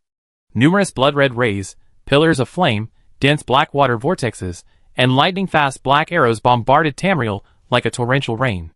However, facing the combined attack of the 7 divine clones, Tamriel simply raised his black crystal staff with one hand, and the next moment, a hemispherical black shield over 2 meters thick enveloped him. Boom! She! A flurry of explosions echoed, but the vortex shield only trembled slightly before becoming completely motionless. And Tamriel's counterattack was incredibly fierce. Puff! The goblin arches of Tamriel, now fused, his dark eyes practically glowing. He glanced at the devouring serpent and launched a black beam at it. Roar! Faced with this incredibly swift attack, the hideous, closed-eyed face at the devouring serpent's neck suddenly opened its eyes and fired 2 blood-red beams. Then, exhausted, the face closed its eyes again. She! Faced with the resistance of the 2 blood-red beams, the black beam lasted less than 0.2 of a second before it shattered them and blasted towards the devouring serpent's incarnation, which was desperately trying to dodge. However, the devouring serpent's incarnation was enormous, the largest of the 7 descended gods. Despite its best efforts to dodge, the black beam still struck the rear portion of its body. Sizzle! It didn't penetrate, but rather, like a bottle of ink poured into a bucket of water, the black beam, like a puddle of ink, rapidly contaminated the devouring serpent's body. Quick! Cut yourself off! Hela, the goddess of the underworld, warned immediately. The warning seemed to work. The devouring serpent, enduring the excruciating pain, instantly severed the rear half of its body, approximately 100 meters long, in a bid to save its life. Strangely, after the small tail had landed, it revived, like a separate, giant black snake, slithering to the side of the great sage Tamriel, guarding him like a bodyguard. Damn it! The power of the demon is too strong. Without demigod-level strength, it would be contaminated in an instant, Hela, the goddess of the underworld, said angrily. If they could descend into a demigod-level avatar, the demon before them would naturally be no problem. But at their current level of resuscitation, they weren't yet capable of descending into a demigod-level avatar. Even Ryan, watching from a distance, was stunned. It's possible to contaminate a divine avatar. This fused demon is truly troublesome. It seems the best solution is to separate this demon's power. At this moment, the situation changed again. Tamriel, having failed to take out a single divine avatar with his strike, seemed dissatisfied and once again focused his attention on Hela, the goddess of the underworld. Be careful! Rune, the god of the hunt, roared, and swiftly unleashed an arrow from his great bow at the goblin sage Tamriel, seemingly intending to disrupt his attack. But the black beam of light had already brushed past the arrow, whizzing off his staff. Rune's arrow was still a fraction too slow. Hela, the goddess of the underworld, widened her eyes. She hadn't expected the opponent to launch such an attack so easily, even capable of continuous attacks. At this moment, the black beam was already close at hand. She feared she wouldn't have time to sever her tail and survive, like the devouring serpent, and would be quickly contaminated by the incarnation's core. The thought of this made her heart freeze. Suddenly, a flash of dark silver light, so fast it was almost indistinct, collided with the black beam just before it struck Hela. Buzz! At this moment, the gods could clearly see that it was a metal disc spinning and vibrating at an extremely high frequency. The disc, over 10 meters in diameter, protected Hela like a shield. The dark silver energy on the metal disc rippled like water, and after a fierce confrontation with the extremely condensed black energy beam for several seconds, both disintegrated and melted away. Having regained consciousness, Hela, the goddess of the underworld, immediately turned her head to the side. That direction was exactly where the dark silver metal disc had come from. But upon seeing the familiar figure, Hela's expression became complicated. In that situation, the only person capable of saving her was Ryan, who had ascended to the full moon wizard. Blasphemer, don't think I'd be grateful just because you saved me this time. Hela, the goddess of the underworld, narrowed her beautiful eyes and said coldly. Ryan smiled faintly, but didn't answer. Instead, he raised his hand. Instantly, 1, 2, 3. 5 enormous dark silver metal discs, identical to the previous one, appeared out of thin air before him. Just as the 7 divine avatars tensed, preparing to defend themselves, Ryan swung forward, and 5 metal discs slashed in graceful arcs, blasting towards the ancient goblin archangel Tamriel, who was protected by a black vortex. Sizzle. Sizzle. When the leading dark silver metal disc reached the black vortex, it sliced fiercely. Though the vortex shook violently, it managed to withstand the impact. However, when the second disc arrived and began to slice, the vortex seemed overwhelmed and was immediately sliced through. The goblin archangel Tamriel immediately raised his black crystal staff and injected a large amount of black energy into the vortex, as if trying to stabilize the defense. But then, Ryan's subsequent dark silver metal discs arrived one after another. Under the combined force of the 5 discs, the black vortex, which had been ineffective against the combined attacks of the 7 divine avatars, instantly collapsed. Like a block of tofu chopped to pieces by a slashing knife. The goblin sage Tamriel was instantly ripped into pieces. The black energy surged and spread like a living thing, seemingly trying to reshape itself. But the next moment, the ground trembled like ripples, and the metal surface, like a stream, absorbed the 7-part demonic mist. It quickly transformed into the shape of a thick gas tank, firmly imprisoning it. Although the gas tanks continued to shake violently, the surrounding metal enveloped them, forming mounds like bulges, embedded in the metal floor of the 3rd basement floor. After doing all this, Ryan turned to the shocked Hela, the goddess of the underworld, and smiled faintly, saying, "I'm not saving you. I'm just worried you fall into the hands of the demonic demon." Hela's brows furrowed. She couldn't help but wonder what Ryan meant. Isn't that the same idea?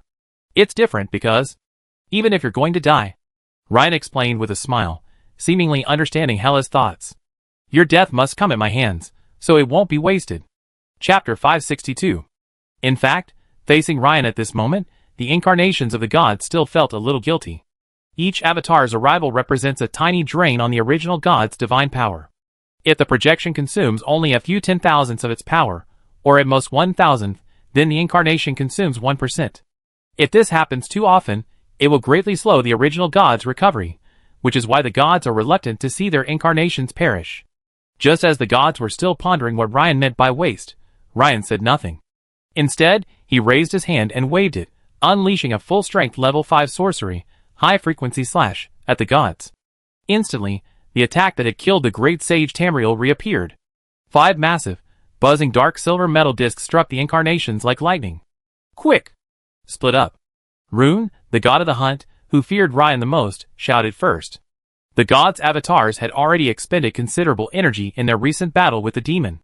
Naturally, facing Ryan, who could easily slay a demigod-level demon, they had no desire to continue the fight.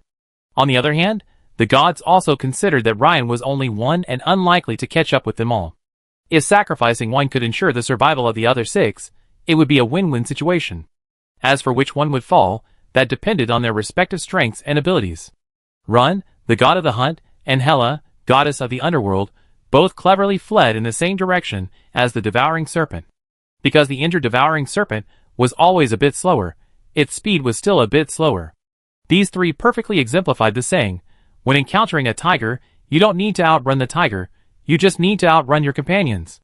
Rune, the god of the hunt, and Hela, goddess of the underworld, couldn't possibly outrun the dark silver metal discs, but both outran the devouring serpent. In a flash, they both arrived in front of it. This caused the devouring serpent, at the rear, to suddenly widen its enormous eyes, realizing it was suddenly under attack from 3 dark silver metal discs. Roar! With a roar of pain, the massive devouring serpent instantly froze. Then, its one solid form began to fade, leaving only a slightly chipped, palm-sized dark red crystal, floating in midair. As Ryan approached, the shadowy form of a giant snake roared at him from within the crystal. And on the other side, the other 2 dark silver metal discs also successfully slew the 2 god avatars. As for the even more powerful limb-jointing evil god, Greg, and another hooded evil god, they blasted holes through the metal ceiling of level -3 and fled in panic to level -2. These are the fragments of the devouring serpent's godhood, right? Ryan stepped forward and quickly picked up the devouring serpent and the other 2 evil gods' godhood fragments. However, he chose not to absorb them immediately. After storing them, he leisurely followed. Damn! How could this human be advancing so quickly? And the power and proficiency of his level 5 sorcery don't seem like something a newly promoted full moon wizard could wield.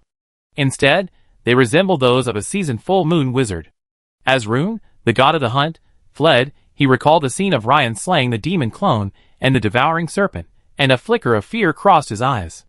However, Just as he had finally broken through the metal ceiling of level -3 and reached level -2, he was suddenly tackled by a massive black figure, no smaller than himself. Rune, who had slammed into the ground, took a closer look and realized that the dragon that had stopped him was a rare steel dragon. It turned out that the twin dragons, along with Swordmaster Tyrion and the other four, had been waiting for an opportunity. With their calculated actions, and the gods' avatars focused on escaping, their ambush was a surefire success. The black dragon Metis, on the other hand, unleashed a powerful shadowy breath upon the newly emerged evil god, Greg. The remaining Swordmasters Tyrion, Hiram, OG, and Otto, being slightly weaker, joined forces to attack the more familiar goddess of the underworld, Hela. Only the hooded male god, Unstoppable, managed to break through level -2 and escape to level -1. But as soon as he reached the surface, he saw the 3 Federation Fire Dawn wizards, who had remained there. For a moment, the two sides exchanged bewilderment. The next second, the two unexpected encounters were engaged in combat. 3 ants, trying to ambush me.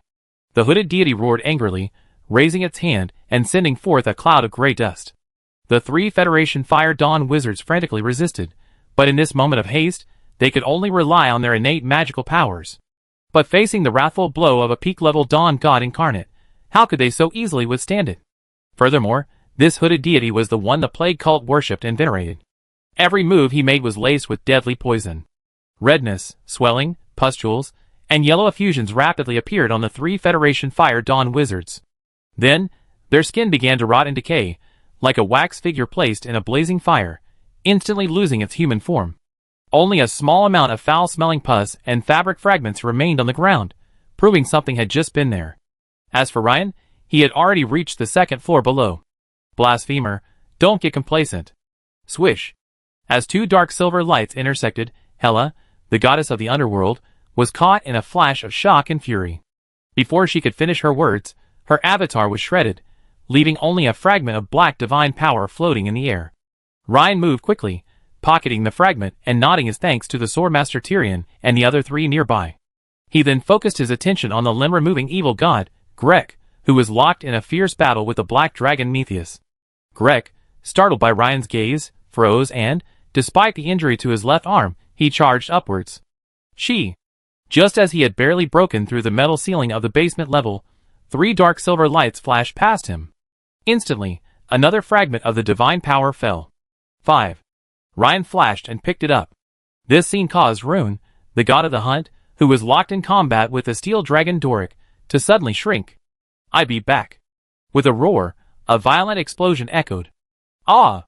The incarnation of Rune, the god of the hunt, had actually chosen to self-destruct, sending the steel dragon Doric flying dozens of meters. Faced with the self-destruction of the god's incarnation, even with its defenses, the steel dragon roared in pain. It actually self-destructed. Witnessing this scene, Ryan was stunned. He hadn't expected Rune, the god of the hunt, to be so decisive. The Swordmaster Tyrion and the others were even more stunned. Force the incarnation of the god to self-destruct? It's not that bad. Eat more metal, and you recover quickly. Ryan quickly approached the steel dragon Doric and examined its injuries. Thanks to his timely avoidance and the steel dragon's tough skin and flesh, Doric's injuries weren't serious. Besides, this was a floating city, where metal was plentiful, so he should recover quickly. "Your Majesty Ryan, another god's avatar has ascended." At this moment, Hiram hurried over and said, "Well, there's no need to chase. I've sensed his presence has disappeared." "He must have escaped," Ryan said, shaking his head. Suddenly, Ryan's expression changed. He said solemnly, "Your Majesty Tyrion, be careful, everyone. Something seems to be emerging from below." Before he finished speaking, Ryan vanished from the spot, leaving Tyrion and his 4 companions in shock. Ryan had just sensed the demonic forces he had separated and imprisoned were stirring with increasing intensity, as if attempting to break free. Furthermore, a terrifying aura was emerging from the lowest levels of the floating city. What struck him even more strangely was the peculiar aura mingled with it. At this moment, having just reached the -3rd floor, Ryan paused as a sudden thought struck him. He quickly pulled out the 5 fragments of the divine personality, each of varying colors and shapes, and after a moment's thought, he clutched the smallest fragment. It seemed that the devouring serpent had been corrupted by the demonic demons in the previous battle, so its fragments were currently the smallest. Things down there seemed to be extremely difficult to deal with. Let's absorb the devouring serpent's divine fragment to boost my strength first, Ryan thought to himself, frowning. The next moment, a puff of dark red smoke dissipated, and the devouring serpent's divine fragment vanished from Ryan's palm. Instantly, a system prompt rang out. Ding! Detected divine fragments that can enhance the fission of spiritual power. Do you want to accelerate absorption? Note: system absorption removes impurities and allows for complete absorption all at once. Ryan, familiar with the process, immediately chose yes. Instantly, he felt a surge of malevolent and powerful energy emanating from the divine fragment, and the hissing sound of a giant snake echoed in his ears.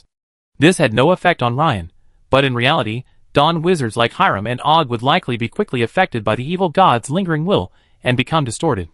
After the system's purification, the remaining lingering will of the devouring serpent was completely eliminated, and the remaining pure energy rushed straight up from Ryan's arm into his brain. The spiritual core within Ryan's spiritual sea, like the cracked Earth's core, suddenly pulsed with increasing strength. 2 seconds later, having absorbed the energy, Ryan checked his stats panel. Spirit, 414, fission 9%. Huh, the smallest piece alone boosts it by 8%? Ryan couldn't help but feel a bit surprised, but even more delighted. He was surprised because he had originally expected the divine fragment to only slightly improve the full moon wizard. But now, it seemed his predictions were off. The divine fragment's effect was significantly greater than he'd anticipated. The delight was a bit more straightforward, because improving a full moon wizard is incredibly difficult. Ryan had previously consulted ancient texts and found that achieving that level of advancement would have taken most ancient full moon wizards decades to over 100 years. He, however, completed the process in a flash. Immediately afterwards, Ryan began absorbing the second and third pieces. However, as he absorbed the fourth piece, a strange figure suddenly emerged from beneath the metal floor of the negative third floor, and the imprisoned gas tanks began to vibrate violently. Imperial Capital Tamriel. In the garden in the front yard of Ryan's mansion, Mid was feeding Cookie with a piece of barbecue, stroking Cookie's shiny fur. The girl and the dog looked contented. Cookie, say, Mid muttered from a half-squatting position, seemingly mumbling to herself.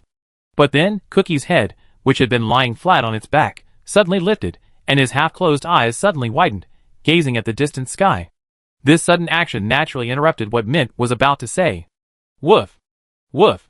Cookie's languid expression had already transformed into one of extreme alertness as he roared. Surprised, Mint immediately looked in Cookie's direction. The next second, her beautiful eyes widened, and her mouth involuntarily opened wide. In the distance, a vast cloud of black mist was rising from the towering spire of Cologne Cathedral.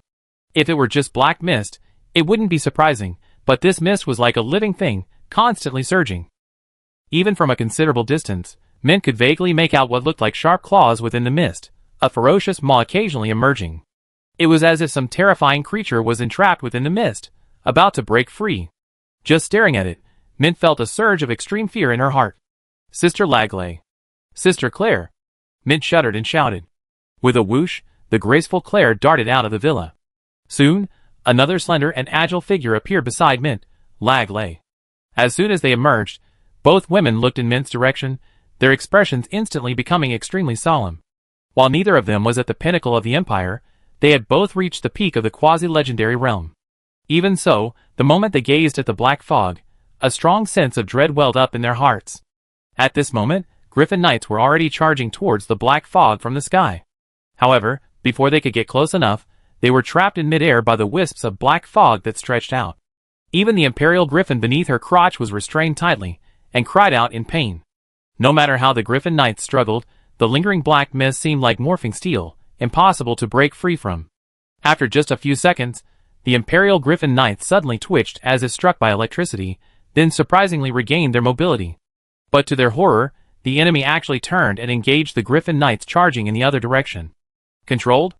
The two women exchanged a glance, each seeing shock in their eyes. Claire, the feeling this black mist gives me is every bit as strong as the last time I saw the incarnation of a god descend.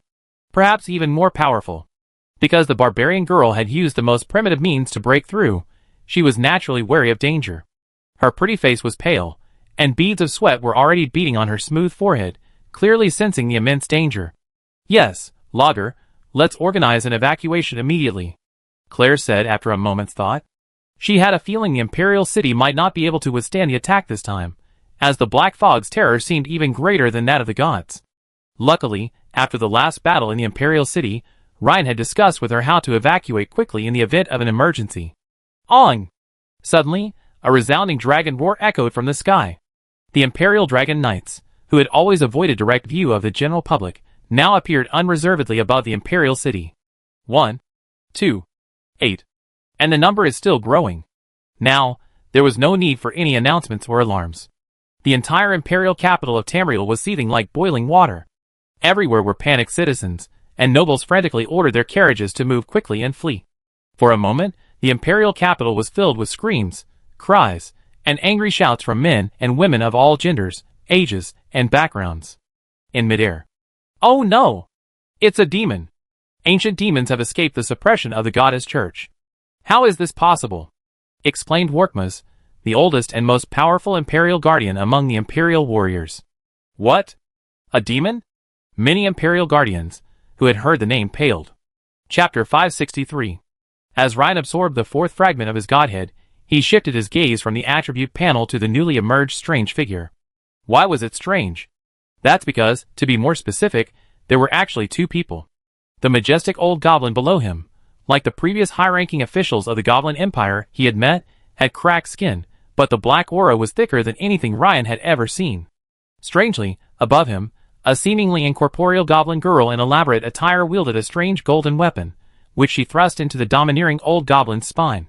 Because the stab was directed downward at an angle, the goblin girl seemed to float in midair. It was as if an angel was floating behind the majestic old goblin.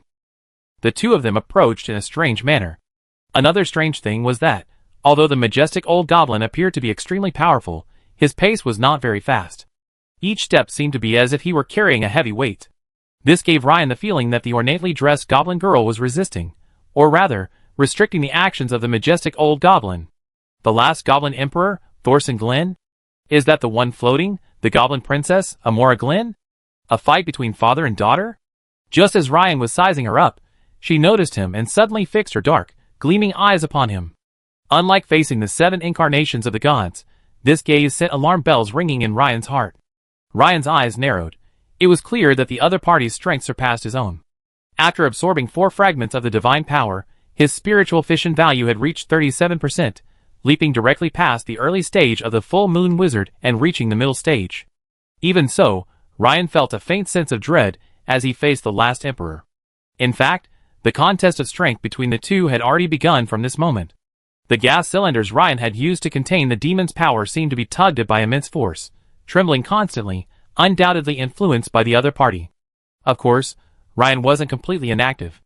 Ripples of dark silver metal fanned out from his feet, covering the gas cylinders. Soon, the mountain formed by these gas cylinders grew thicker and more solid, making it impossible to escape. However, this action enraged Thorson Glenn, the last ancient goblin emperor. He raised his hand and thrust out a dense black stream of air, like an octopus tentacle, toward Ryan. Rise! Ryan's eyes narrowed slightly. He quickly raised his hand and leaned forward, slamming the ground. Instantly, 1 meter thick metal wall after another rose rapidly from the metal floor of level -3. Bang! Bang! After initially being blocked by the metal wall, the black air stream swiftly transformed into sharp black drills, piercing the metal wall once again. Oops. Seeing the nearly meter-thick metal wall being ripped apart by the drills transformed from the black energy, Ryan was startled. The enemy's strength was even stronger than he had anticipated. The remaining 2 metal walls would surely not be able to withstand it for long. We must strike back immediately. High-frequency cutting. Ryan waved his hand, and 5 humming dark silver metal discs appeared out of thin air. They traced graceful arcs, bypassing the metal wall ahead and slicing at Thorson Glenn, the last goblin emperor, from multiple directions. Roar! Faced with Ryan's attack, Thorson roared. The black energy around him suddenly and rapidly overflowed, forming a massive cloud of black mist.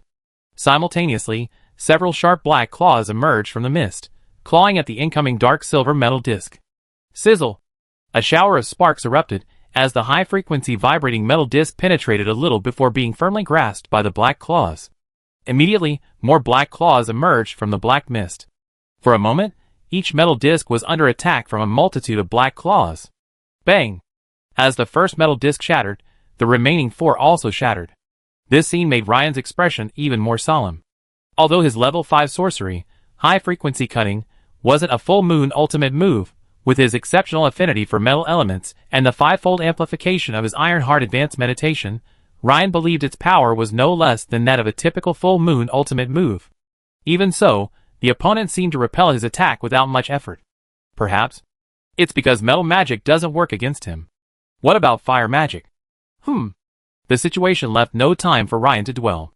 Rain quickly regenerated his strength and immediately transformed into his 7th form. His body rapidly expanded, dragon scales emerged from his body, and one dragon head after another emerged from his neck. Then, almost simultaneously, the 5 dragon heads exhaled forward. Flame breath. 5 cones of flame converged in front, forming a fiery white fireball several dozen meters in diameter. Rotating at high speed, it blasted towards Thorson, the last Goblin Emperor. It was the Red Dragon's secret technique, a powerful killing move requiring the combined strength of at least 3 extremely old red dragons. Molten Flame. This time, there were 5.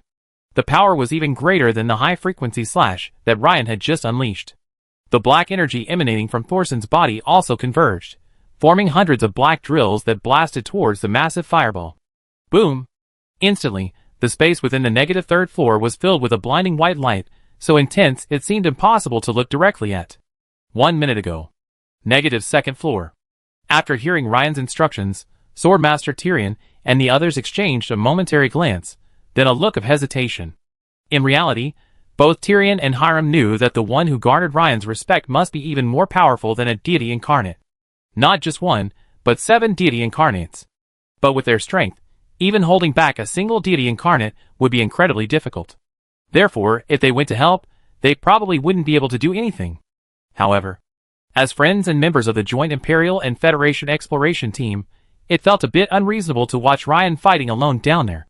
Everyone Swordmaster Tyrion frowned, his expression hesitant to speak. Hiram and the other 3 naturally understood Tyrion's hesitation and, for a moment, were at a loss for words. Everyone, retreat quickly. What are you waiting for? At this moment, the steel dragon Doric, aided by the black dragon Metis, began to retreat to the upper level. You be a burden if you stay here. It turned back to Tyrion and the other 4 and added. These words were like a flash of lightning in the darkness, piercing the fog in Tyrion's mind. Retreat? That's right. If they were a burden, then there was no point in staying. It would only distract His Majesty Ryan.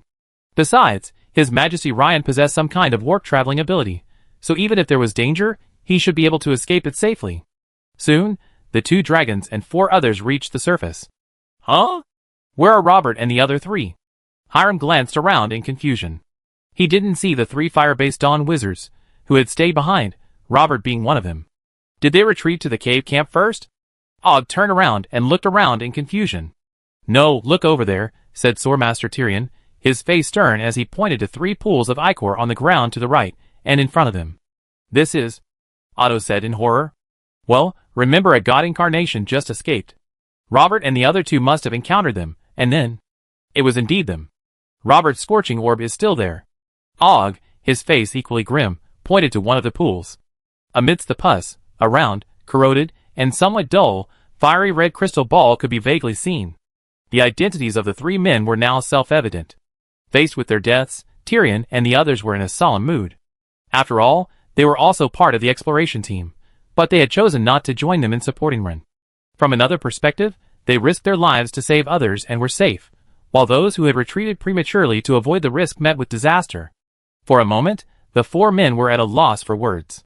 Suddenly, they felt the ground shake violently, and a massive explosion roared from below. Let's go! We come back to collect the remains next time. Negative 3rd floor. After executing this attack, Ryan didn't let up even a bit. Instead, he added more points, and quickly attempted to deduce the full moon killing move. Since high-frequency cutting was already an innate spell, Ryan didn't need to add points to improve it this time. Instead, he could directly fuse the 5 spells. Level 1 Metal Magic, Metal Transfiguration.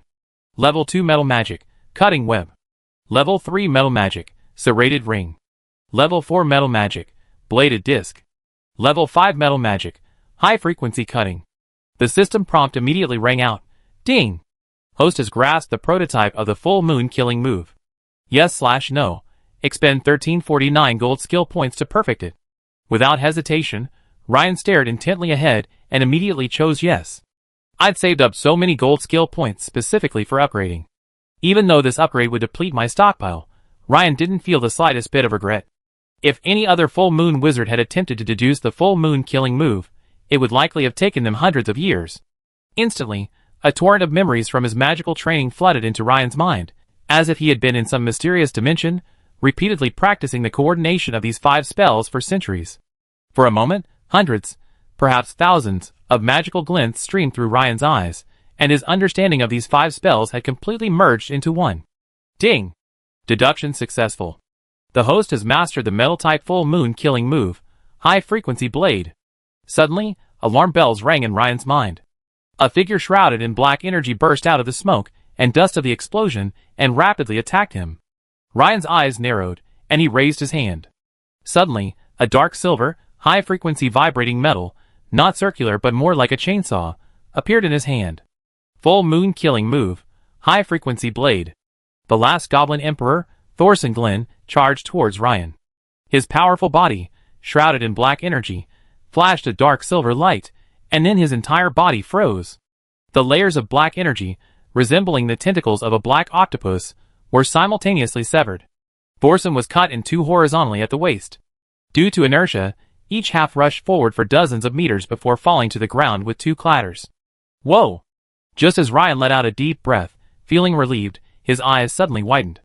He saw that the 2 halves had not only risen again, but also that fine black threads, as fine as silk, had sprouted from the cuts, as if trying to reconnect them. This caused Ryan to retreat rapidly, and he again concentrated on his recovery. Although the full moon killing move was extremely powerful, it also consumed a great deal of mental energy.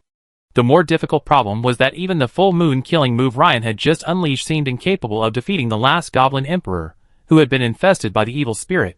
Just as Ryan retreated, at a loss for what to do, the situation shifted again. The last Goblin Emperor, Thorson Glenn, who had been reunited, suddenly froze, while the Goblin Princess Amora, floating behind him, her previously closed eyes suddenly opened. Then, the strange golden weapon she held in her hand emanated a rainbow of light, and sand-like crystal particles began to flow within it. Something astonished Ryan. Thorson Glenn was being forced by some immense force to walk backwards, back to the -4th floor. Every step was a struggle, every step a retreat. Roar! No matter how he roared with a twisted face, no matter how he struggled and howled, he couldn't stop his backward motion. It was as if time had suddenly rewound. Soon, Thorson Glenn disappeared from the -3rd floor. But Ryan could still hear the roars from the -4th floor. Clearly, no matter how Thorson Glenn, possessed by the demon, roared and struggled, the immense force was too overwhelming to resist. Just as Ryan was debating whether to go down to investigate, a small, phantom figure suddenly appeared out of thin air not far in front of him. Ryan didn't dodge, for he had just seen it. It was the Goblin Princess, Amora, the one who had been hovering behind Thorson Glenn. Even though she was a shadow, Ryan could tell from her clear blue eyes that the Goblin Princess Imra hadn't been infected by the Shaw demon, though he didn't know how the Goblin Princess had managed to do so. Also, Ryan had another question. If the Goblin Princess could prevent herself from being contaminated, why couldn't she prevent her father from being infected by the Shaw demon? The Shaw demon has been reconfined. You will be safe for at least a month. Ancient Goblin. If you wish to save your race, do not leave this world too soon to find the true key of time. Ancient Goblin. However, before she could finish, the shadows seemed to give way, fading and becoming inaudible. Key of time? Ryan's face was filled with contemplation. Somehow, hearing the name reminded him of the object that the Goblin Princess Imra had held in her hand at the beginning, the same object that had pierced Thorson Glenn's back. Until now, Ryan had always thought it was a strange-looking weapon. But now that I think about it, isn't that thing exactly shaped like an enlarged key? One end is ring-shaped, the other is straight and long. But if the other party is holding the so-called key of time, then why do I need to find it? Ryan frowned, a little confused. No, the key word. Seems to be real? Ryan raised a brow, as if something caught his eye. Chapter 564. However, it was only a clue. After pondering for a moment, Ryan shook his head and decided to put it aside for now. For now, the priority was to seize the moment and thoroughly explore and control the floating city. While the demon, or rather the last Goblin Emperor, Thorson Glenn, was imprisoned again, he could attempt to repair and activate the floating city. Also, what exactly was that faint call? Ryan intended to find out. Now that the battle was over and his mind had relaxed, this feeling became even clearer. At this moment, the black dragon Metis, on the surface, seemed to have received some information. It twisted its slender neck and said to the Swordmaster Tyrion and the others who were about to retreat to the cave camp, "Everyone, the battle is over. The master will allow you to descend." Hearing the black dragon Metis' words, the four of them looked at the black dragon, seemingly in disbelief for a moment. The battle had just been so intense, the energy fluctuation surged even on the surface. "Is it over?"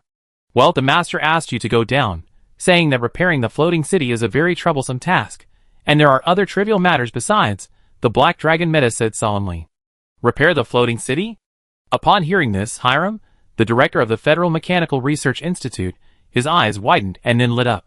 This is the floating city, the highest level of goblin technology, an existence that rivals even the gods. If it can be repaired and mastered, how significant would that be? It goes without saying. Then what are we waiting for? Let's go! Hiram ran down excitedly. "I return to the cave camp first and report what's happening here to the Federal Council immediately. They've been waiting for news for a long time." Swordmaster Tyrion shook his head as he watched Hiram quickly depart. The cave camp was equipped with a special communication device, which, using a wizard array and special crystals, could transmit messages to the federal parliament in real time. "Yes, Robert and the other two have perished. We must inform them immediately." OG and Otto expressed their understanding. When Hiram, OG, and Otto, following the two dragons, encountered a lost Ryan on the negative third floor, they exchanged glances and slowed their pace. Finally, Hiram stepped forward, slightly awkwardly, and whispered, "Your Majesty, Ryan?" It was no wonder the three were so reserved. The previous battle had been fierce, and the energy fluctuations were extremely intense. The three hadn't been able to sense them. But now Ryan, newly promoted to a full moon wizard, was still undergoing a constant transformation, like a human-shaped nuclear fission reactor. The aura fluctuations were so intense that the three felt as if they were facing the scorching sun. You're here?" Ryan raised his head and said with a smile. It wasn't that Ryan hadn't noticed, but because he didn't sense any hostility, he continued to ponder something. He had just arrived at the fourth floor below ground and seen the floating city's main power and transmission system. He couldn't help but marvel at the pinnacle of goblin technology from tens of thousands of years ago, while also taking a quick look around. Basically, getting the floating city up and running wasn't difficult, but if he wanted it to have the combat power to fight against the gods, he alone, even a full moon wizard, couldn't do it. It was like an aircraft carrier in the past. To fully operationalize it, it definitely wasn't something a single captain could do. "Your Majesty, you have reached the level of a full moon wizard, right?" Hiram asked nervously, rubbing his hands. "Yes."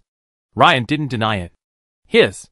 The three of them stared with wide eyes, their mouths slightly open, and they gasped in succession. Although they had already guessed this answer, after all, if it weren't for the full moon wizard, it would have been impossible to crush the 7 incarnations of the gods in the previous battle. Then hearing it was still incredibly shocking. According to ancient records, even the most recent full moon wizard had been promoted over 1,015 years ago, and at that age, he was much older than Ryan. "Your Majesty, Ryan, no, you should be called the Iron Throne. You are a metal wizard. In this era when there are no other metal full moon wizards, calling you the Iron Throne is most appropriate." Hiram, regaining his composure, immediately corrected himself. "Iron Throne? Hiram, there's no need for such formalities between you and me, right?" Ryan couldn't help but laugh, waving his hand. "No, it's absolutely necessary. Even in ancient times, the number of full moon wizards was limited, let alone today, when they are long gone. Your promotion is of great significance, and your authority cannot be violated. Furthermore, calling the full moon wizard the throne is a tradition and custom. Regardless of the era, the full moon wizard status is comparable to that of an emperor." Hiram said solemnly. "Indeed, Lord Iron Throne, I agree with His Majesty Hiram's suggestion." OG, standing beside him, bowed deeply and saluted. "Lord Iron Throne, I agree as well." Otto also bowed in agreement. This made Ryan feel a little helpless. After a moment's thought, he heard him say, "Well, since you insist, then it's up to you." It was just a title, and Ryan didn't want to waste any more time discussing it. Besides, this title was at least better than the old Maus battering ram. So let them be, Ryan thought. Iron Throne? At this moment, a startled Swordmaster Tyrion, after finishing his communication, arrived at the negative 4th floor. He was also stunned by the title. Your Majesty, you. Sword Master Tyrion couldn't help but look Ryan up and down. Your Majesty, you should address me as Lord Iron Throne. Seeing Tyrion's astonishment, Hiram stroked his beard and said with a smile, Tyrion, whatever you like. Ryan couldn't help but laugh bitterly. However, after a careful inspection, Tyrion quickly stepped forward, his face solemn, and bowed earnestly to Rin, saying, My Lord of the Iron Throne. You? Oh no! I forgot to inform the council about your promotion. To prevent them from making the wrong decision, I must immediately report back. Sword Master Tyrion's brow furrowed, a thought dawning on him. Meanwhile, in Antioch, the capital of the Federation. On the top floor of the Parliament building, in a luxurious, south-facing office, a handsome old man with gray hair and a pipe in his mouth was rapidly signing a stack of documents with a quill. Knock, knock. At that moment, a sharp knock sounded at the door. Come in, the old man said. A woman in a tight skirt trudged in, her forehead dripping with sweat. She said, Mr. Speaker, you need to see this immediately. The nervous expression of the confidential secretary in front of him told Speaker Lawson Powell that something serious must have happened. This prompted Lawson to quickly take the document and begin reading. What? All 3 of His Majesty's Robert have perished. The first sentence startled Lawson. Because, including these 3, 5 Federation warriors had already perished in the exploration of the floating city ruins. A considerable loss. Huh? The floating city ruins were taken. What? The primary contribution was made by His Majesty Ryan, the Empire's sole representative. So, control of the floating city rests with the Empire? After reading the top-secret intelligence, Lawson's heart was filled with turmoil. He frowned, pondered for a moment, and said, Immediately notify the parliamentarians in the capital to convene an emergency meeting in a quarter of an hour. Yes, Mr. Speaker. A quarter of an hour later. In a luxurious conference room in the Federal Parliament building, a cacophony of voices filled the air. Has His Majesty Swordmaster Tyrion gone mad? You know, the Federation lost 5 epic-level warriors, and in the end, control of the floating city fell into the hands of the Empire? This is a ridiculous joke. Yes, and the key is that I heard that the Empire has sent a powerful warrior this time. What? The meeting focused on the floating city sparked heated discussion among the councillors as soon as it began. Silence. Lawson, sitting in the main seat, tapped his pipe and said in a deep voice, Aide-de-camp, please share the details with the councillors. As several aides-de-camp handed the original copies of the top-secret intelligence to the councillors one by one, the entire meeting room fell silent. After nearly a minute of silence, a councillor spoke up. Well, Mr. Speaker, is this intelligence true? Well, the confidential office has already contacted the cave camp and verified the information. It was sent personally by His Majesty Tyrion. Deputy Speaker Bertrand answered on Lawson's behalf. At that moment, with a bang, the conference room door burst open, and a pale-faced male aide rushed in. Many council members were about to reprimand him, but after seeing the man's identity, they swallowed their words. He was Speaker Lawson's secretary, usually a steady man. His panic today meant something serious must have happened. What could it be? Could there be another incident in the necropolis? As the council members stared in astonishment, the male aide approached Speaker Lawson and said tremblingly, Your Excellency, a dramatic change has occurred in the Dragon Empire. Most of the imperial capital, Tamriel, has fallen. The enemy is the Shah. What? This news was like a bolt from the blue. The entire Federation leadership present was stunned. Detailed information. Vice Speaker Bertrand said, regaining his composure. After the male aide repeated his words, the crowd gradually began to voice their opinions. At this moment, a military counselor spoke up. Perhaps this isn't such a bad thing for the Federation. Perhaps we can regain control of the floating city. Yes, that makes sense. With the floating city, we'd be able to fight even the demons. Many counselors' eyes lit up, echoing. Not appropriate. A mature female voice rang out. Not to mention that doing so would completely plunge the relationship between the Empire and the Federation into the abyss. Furthermore, haven't you ever considered why His Majesty Ryan, as the sole representative of the Empire, is able to play a leading role in the exploration of the floating city ruins? It was the beautiful Senator Trenna who raised the objection. Tretta's words elicited nods from many senators, while many still disagreed. At this point, another senator spoke up. Senator Trenna, if I remember correctly, you and His Majesty Ryan have always had a close personal relationship. I've even heard from the intelligence department that he's also. Hearing this, the beautiful Senator Trenna blushed. Please don't misunderstand me. What I mean is that with the dramatic changes in the Dragon Empire, can't we seize the opportunity to persuade His Majesty Ryan to join the Federation directly? After all, even if the Dragon Empire gained control of the floating city, it's likely unable to afford its repairs. Only our Federation can provide them with assistance. The other person's words made Trina hesitate. It had to be said that what he said made some sense. Floating city. Sub-4th floor, main power and transmission area. What a brilliant design. OG and Otto were unimpressed, but Hiram, a member of the Federal Mechanical Research Institute and a master of mechanical construction, could naturally discern its ingenuity. He gazed at the massive square device before him, eyes wide open, as if witnessing a miracle, and exclaimed in awe, "Your Majesty, this should be an anti-gravity device, right?" "Yes, a constant anti-gravity device constructed using metal-based sorcery. When fully activated, it can practically make the entire floating city seem weightless." Ryan gazed at the dark golden square device before him and nodded. The object before him resembled a single-color Rubik's Cube, yet it possessed power comparable to that of a god. It was the culmination of the highest goblin technology from tens of thousands of years ago. These are the 4 main thrusters. This is the main control panel. Weapon control panel. Puppet launch control room. As the group walked along, Hiram, fluent in the ancient goblin language and having previously researched some scattered information about the floating city, recounted the functions of each device and equipment with remarkable familiarity. "Sir Hiram, I leave it to you now," Ryan said with a slight smile. "Of course, Lord Iron Throne, rest assured. I have some knowledge of the floating city. While I can't say for sure, repairing it won't be a problem. Leave it to me." Hiram patted his chest in assurance. "Okay, Hiram, then I leave this to you. The main thing is to activate the anti-gravity device as quickly as possible and repair the 4 main thrusters." Ryan nodded with a smile. "I'm going to take a look at the lower level," Ryan said, glancing at OG and Otto. "We won't go, Lord Iron Throne." The two exchanged glances and shook their heads. What if the evil demon awakens again? Then they'd be done for. They couldn't even withstand the aftermath of the battle. "All right," Ryan nodded. He understood their concerns. They were perfectly normal. Besides, getting the floating city up and running was one of the most important tasks right now. The 2 of them assisting Hiram here would speed up the process. Soon, Ryan reached the -5th floor, the last floor of the floating city. Because the floating city resembles an egg split in half, the area gets smaller as you go down. When Ryan reached the last floor, he was shocked to discover it was a place resembling an elven garden. It seemed this was the site of the Goblin Palace.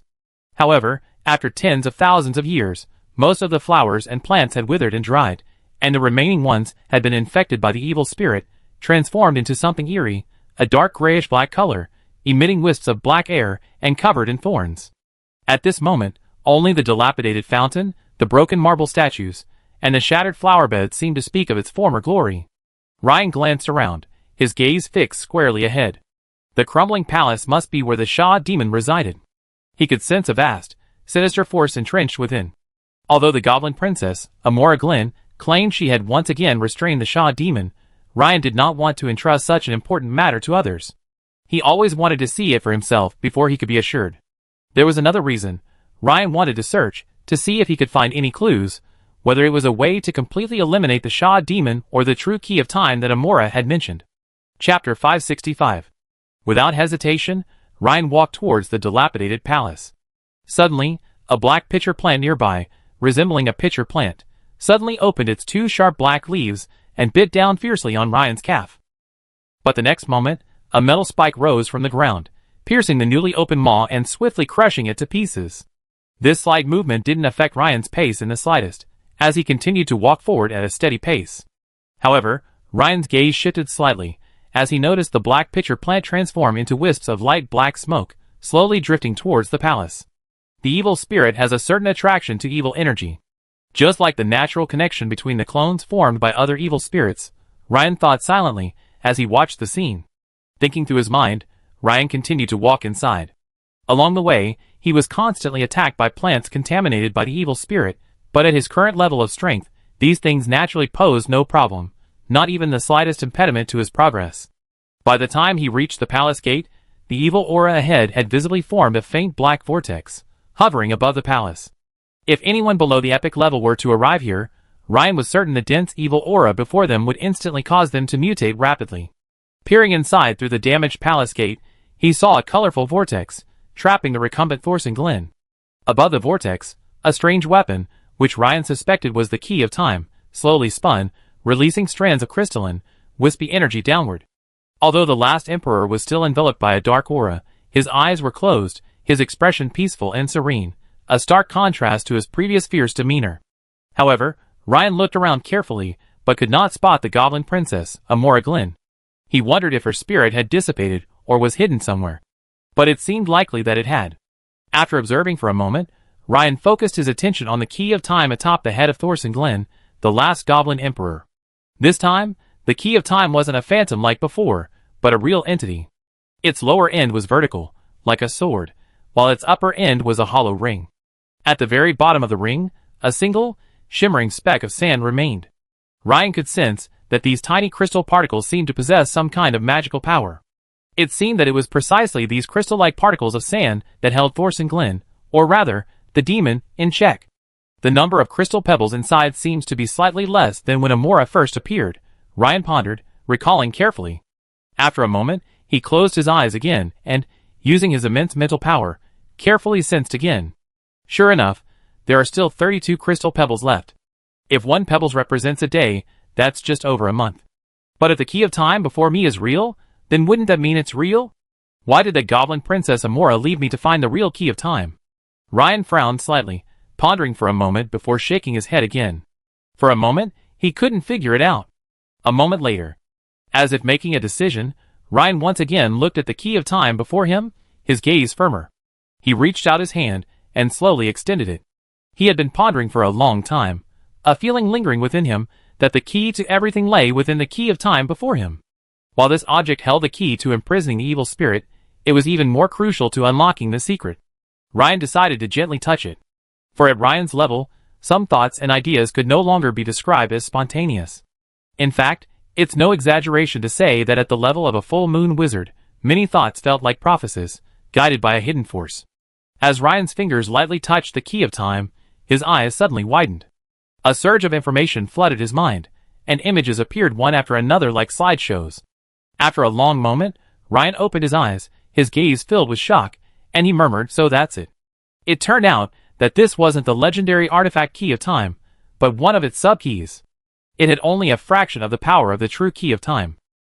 But it also had the ability to return life or a single object to a previous state. Can it interfere with the laws of time on a small scale? Ryan examined the sub-key in astonishment. Something that involved the laws of time naturally deserved the title of artifact, even if it was just a sub-key. It's not difficult to imagine the immense power of a true artifact, the key of time. However, even a sub-key, exerting such power naturally came at a cost. Moreover, the cost is incredibly high. Not only does the controller require immense mental strength, meaning at least that of a full moon wizard, but each grain of time sand condenses costs the caster 1 day of their lifespan. Furthermore, the target's strength also plays a crucial role in influencing the effectiveness of the spell. The stronger the enemy, the greater the number of time sands required to achieve the same effect. But even with such a divine artifact, can't we defeat the demonic demon? Ryan thought of another question. Yes, the demonic demon has existed in this world for countless years. Returning to a previous point in time would at best imprison it, not destroy it. Even if one were powerful enough to exchange the demonic demon's existence for a 1-to-1 ratio, it's impossible to turn back time 10,000 years. Soon, Ryan found the answer in the images left in his mind by the secondary key. He also discovered something else. So the key of time was originally controlled by Thorson. Deeply infected and fused with the demon's main body, even the goblin princess Amora's power alone is no longer sufficient to reverse time. The only way is to limit it as much as possible. Seeing this, Ryan couldn't help but nod. This resolved a mystery in his mind.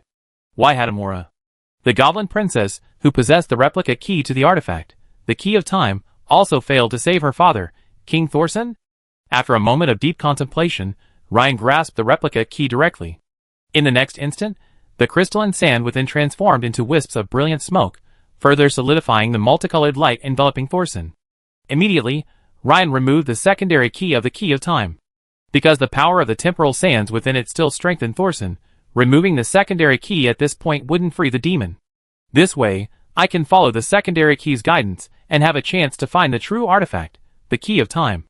At this moment, Ryan suddenly had a thought and, with a flash of his body, he arrived at a side hall. The items inside, having withstood tens of thousands of years, and the magic array long since destroyed by the demon's power, had completely reduced the books and parchments to ash. But Ryan didn't stop.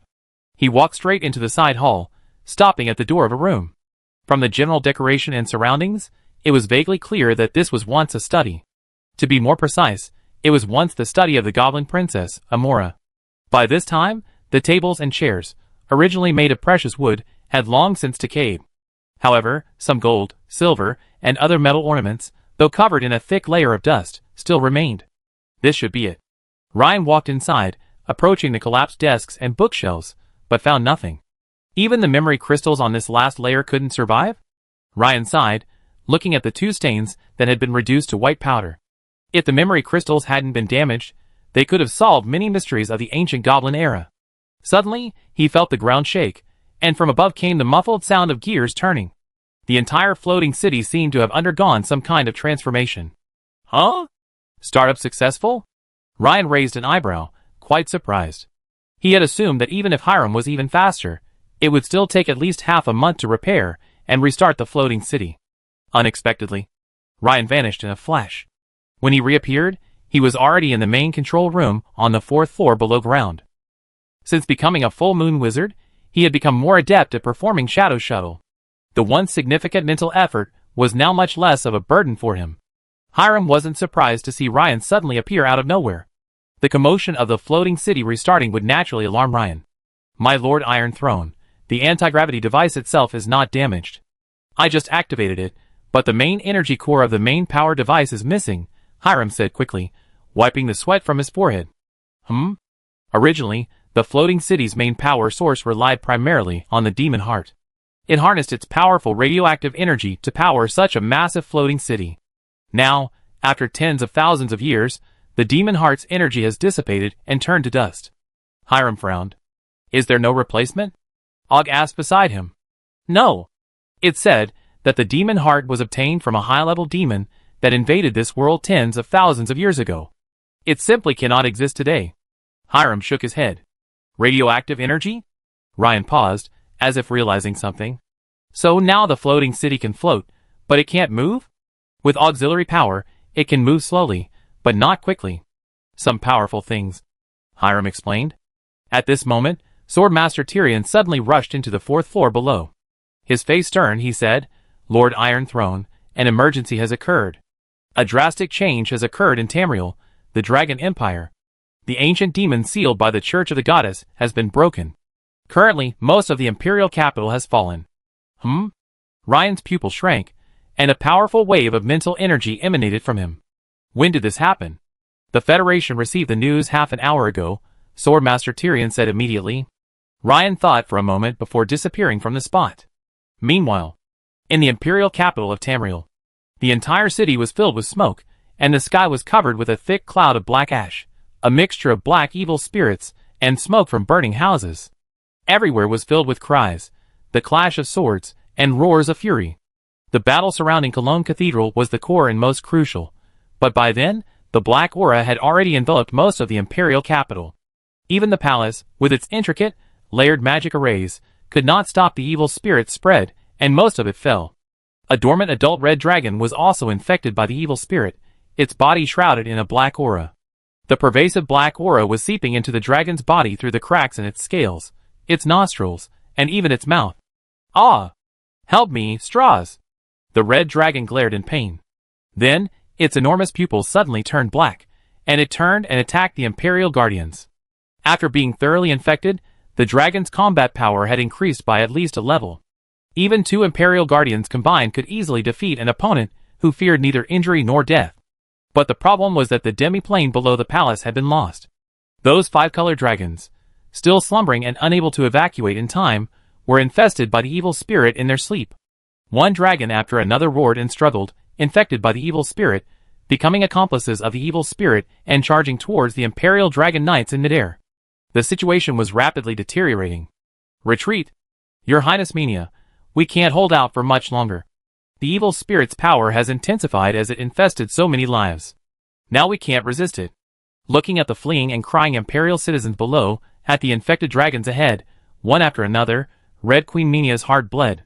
In the distant sky, beyond the fifth ring road of the Imperial capital, Claire rode atop a blood-feather hippogriff, holding Ryan's mother, Emma, and father, old Ryan, one in each hand.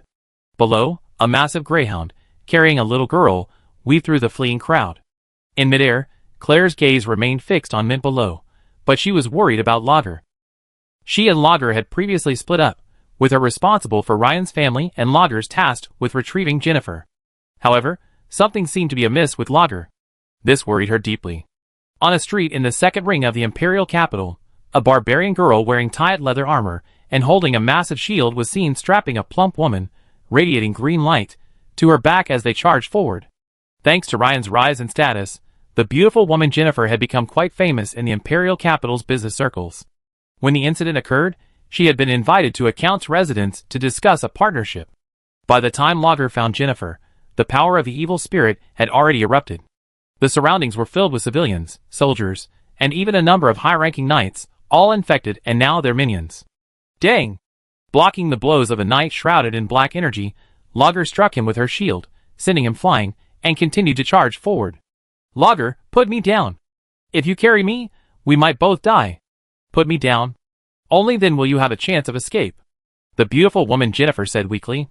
She was merely an ordinary person, so her resistance to the evil spirit was naturally weak, practically non-existent. If she hadn't carried the protective magical amulet natural healing given to her by Ryan, the traces of evil energy that permeated the air would have been enough to infect her. Even so, she felt she couldn't hold out much longer. Jennifer could sense a dark and sinister force, thread by thread, penetrating her body through the green light shield. Don't give up, Jennifer. I believe we can escape, the barbarian girl, Lager, said quickly, dodging another attack from the side. Her attention was focused on the sudden appearance of octopus-like tentacles, manifestations of demonic power on the ground. If these objects hadn't been so elusive on the streets, she would have already escaped with Jennifer. These demonic tentacles could easily penetrate houses and infect knights, making her extremely wary. Suddenly, 4 or 5 black demonic tentacles, as thick as buckets, appeared in front of them, completely blocking the street ahead. Not good. Chapter 566. Faced with so many demonic tentacles, Lager had no choice but to quickly change direction and evade. She raised her massive shield high above her head, and with a powerful push of her long, wheat-colored legs, she leaped high into the air. Not only did she swerve sideways 90 degrees, but she also leaped directly onto the roof of a nearby house. Lager then continued to carry Jennifer, swiftly sprinting along the jagged rooftops toward the third ring. Don't think the rooftops are any safer. On the contrary. Since the first to respond to the demonic incident were the Imperial capital's Griffin Knights, and since many high-ranking nobles in the inner ring kept birds or flying mounts, the sky was now filled with a large number of birds infected by the evil spirit. After being infected, these birds not only suddenly grew in size, but their attack power and flight speed also increased significantly. Although these infected birds were engaged in a battle with the Imperial Guardians, even a few infected griffins swooping down could pose a significant threat to Lager. This was why she had chosen not to proceed along the rooftops. Swish! A dark shadow swiftly passed low in the sky. Bang! Lager's tightly gripped shield suddenly sank, and she stumbled, nearly falling off the roof. Clearly, something had just attacked her.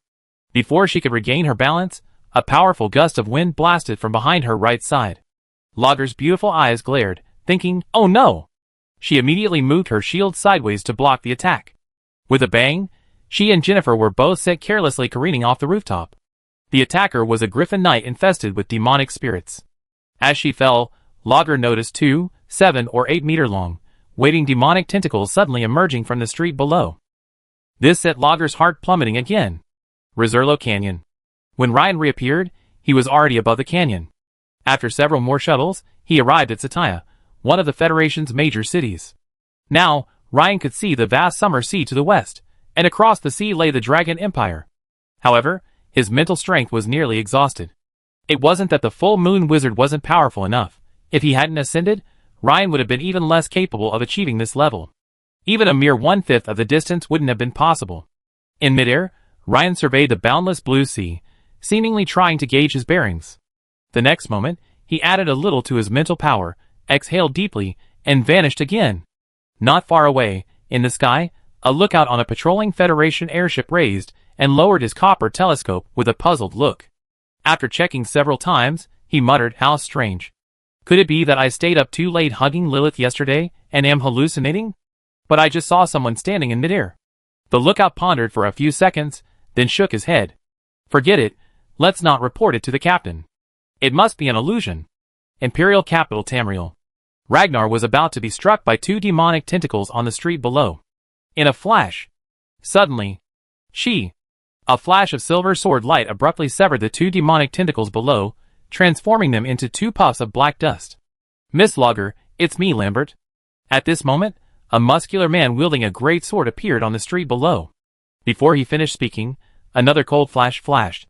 The murderous Griffin Knight, who had been pursuing Logger, was also cut in two, the two halves falling heavily on either side of the street. "Thank you, Your Majesty Lambert." Logger nodded emphatically. She knew Lambert, the Empire's newly minted sword master, and one of Ryan's close friends. Since she was carrying Jennifer, she didn't hesitate and immediately rushed to the perimeter. Lambert, on the other hand, looked up at the sky with a solemn expression. Unlike Luther, Harlowin, and the others, he had been training with his mentor, Sword Master Leon, in the tidal bay of the Rhine province, and was relatively alone in the imperial capital. After the incident, he didn't need to arrange for any evacuation, which would have spared him the energy to immediately detect Logger. Swish. At this moment, 7 or 8 infected griffins suddenly swooped down from the sky. Had Ryan been present, he would have been immediately aware of the fact that the evil spirit clones, and even the infected objects, all have a certain degree of mutual induction due to the evil energy. So, when Lambert quickly killed several infected objects, it naturally attracted the attention of the nearby evil spirit clones. Sword Shadow Clone Slash. In an instant, Lambert moved at super high speed, and 7 or 8 figures suddenly appeared on the scene, swinging their great swords at various angles and slashing. Instantly, a foul-smelling rain of blood and the remains of numerous griffins, chopped into dozens of pieces, fell from the sky. Lagiari turned back to witness the scene, and she couldn't help but admire Lambert's strength, while also feeling a deep sense of relief. But the next second, the ground beneath her feet suddenly shook. Crack! A fissure, stretching dozens of meters, suddenly appeared on the cobblestone street. A massive black tentacle rose from the ground like lightning, instantly sending Lambert flying. Though Lambert held his sword horizontally to block, he was still blasted into the wall of a nearby house, like a cannonball. With a resounding boom, the 2-story aristocratic mansion collapsed. Lagiari's pretty face suddenly lost all color. She had thought that, with the help of the newly minted sword St. Lambert, she and Jennifer had finally escaped the clutches of the enemy. Now, she was at the edge of the black-gray evil aura, less than 200 meters away. Unexpectedly, the situation deteriorated rapidly.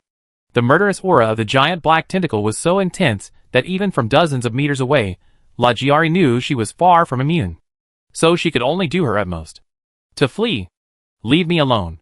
Jennifer's weak voice reached her ears. But at this moment, Lagiari no longer had the energy to reply or comfort Jennifer.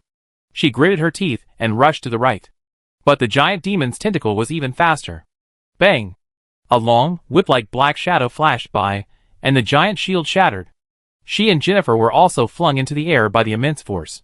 Meanwhile, in the Federal Parliament building, the discussion over the ownership of the floating city was still raging. "Everyone, I think we should be more assertive. Although this young Lord Ryan is very powerful, he is only one person. And the significance of the floating city, I think, needs no further explanation. Sometimes, a strong hand is needed," an elderly man in a Federation Marshal's uniform declared firmly. "That makes sense." Indeed. As the chief of the Federation military, the elder's words naturally garnered the approval of many hawkish senators. At this moment, the aide-de-camp once again entered the meeting room and trotted over to Lawson. He handed him a note and whispered, "Sir, this is the second urgent message from His Majesty, the Swordmaster Tyrion." This action once again disrupted the discussion in the room, and the senators' gazes once again turned to the chair, each curious as to what the important matter might be. Speaker Lawson took it and glanced at it casually, but the next moment, his expression suddenly changed. "Pa!" He couldn't even hold his precious pipe steady. It fell to the ground, shattering to pieces. "The Iron Throne. The Full Moon Wizard," Lawson muttered. For a moment, the meeting room erupted in an uproar. While some might have had issues with the word throne, The words full moon wizard at the end were truly resounding. Iron Throne? If I heard correctly, this means His Majesty Rain has been promoted? You heard correctly. In ancient times, the title of Iron Throne was only bestowed upon those who ascended to the rank of full moon wizard. Swordmaster Tyrion's second message contained only one sentence. His Majesty Rain of the Empire has been promoted to Lord of the Iron Throne, the first newly promoted full moon wizard in 1,000 years. Ahem, Counselor Traiana, I may need to trouble you to go to the floating city ruins immediately, Speaker Lawson said affably to the beautiful Counselor Traiana. Ah? Okay. Trina, equally shocked by the news of Ryan's promotion to full moon wizard, nodded quickly. However, at the thought of her proactive approach, the beautiful councilwoman's face flushed even more, a mixture of embarrassment and excitement, along with a hint of worry. A full moon wizard, comparable to a demigod. How could such a being be interested in women? At this point, the military chief coughed, masking his embarrassment. He said, Yes, Counselor Trina. No, Ryan, but Lord Iron Throne needs you to communicate well and maintain good relations.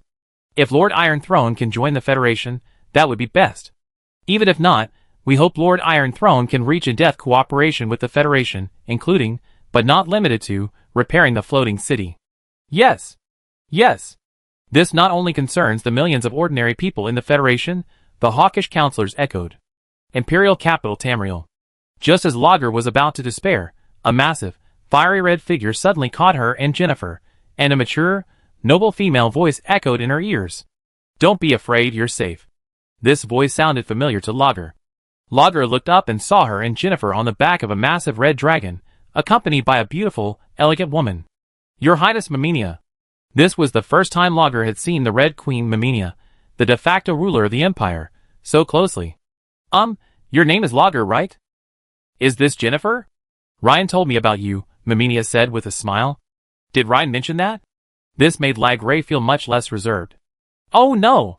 This is... Suddenly Minia's pretty smile faded. Lagray was also startled, and immediately followed Minia's gaze. She saw Jennifer's slender, fair legs behind her.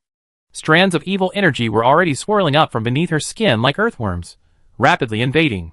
Clearly, the close contact with the giant evil demon's tentacles had caused Jennifer, a mere ordinary person, to be infected by the excessive concentration of evil energy. Your Majesty, Strotzid, please descend as soon as possible, Minia said solemnly. At this moment, Ryan had already appeared above the vast, misty summer sea. He added a point again, and his figure disappeared again. After 7 consecutive editions, Ryan's figure appeared above the imperial capital of Tamriel. Looking at the dark, evil aura that had formed over most of the imperial capital, Ryan's heart trembled. Thanks to a connection with the Greyhound Cookie and the Bloodfeather Hippogriff, Ryan vanished again in the next instant and reappeared beside his sister Mint. Brother?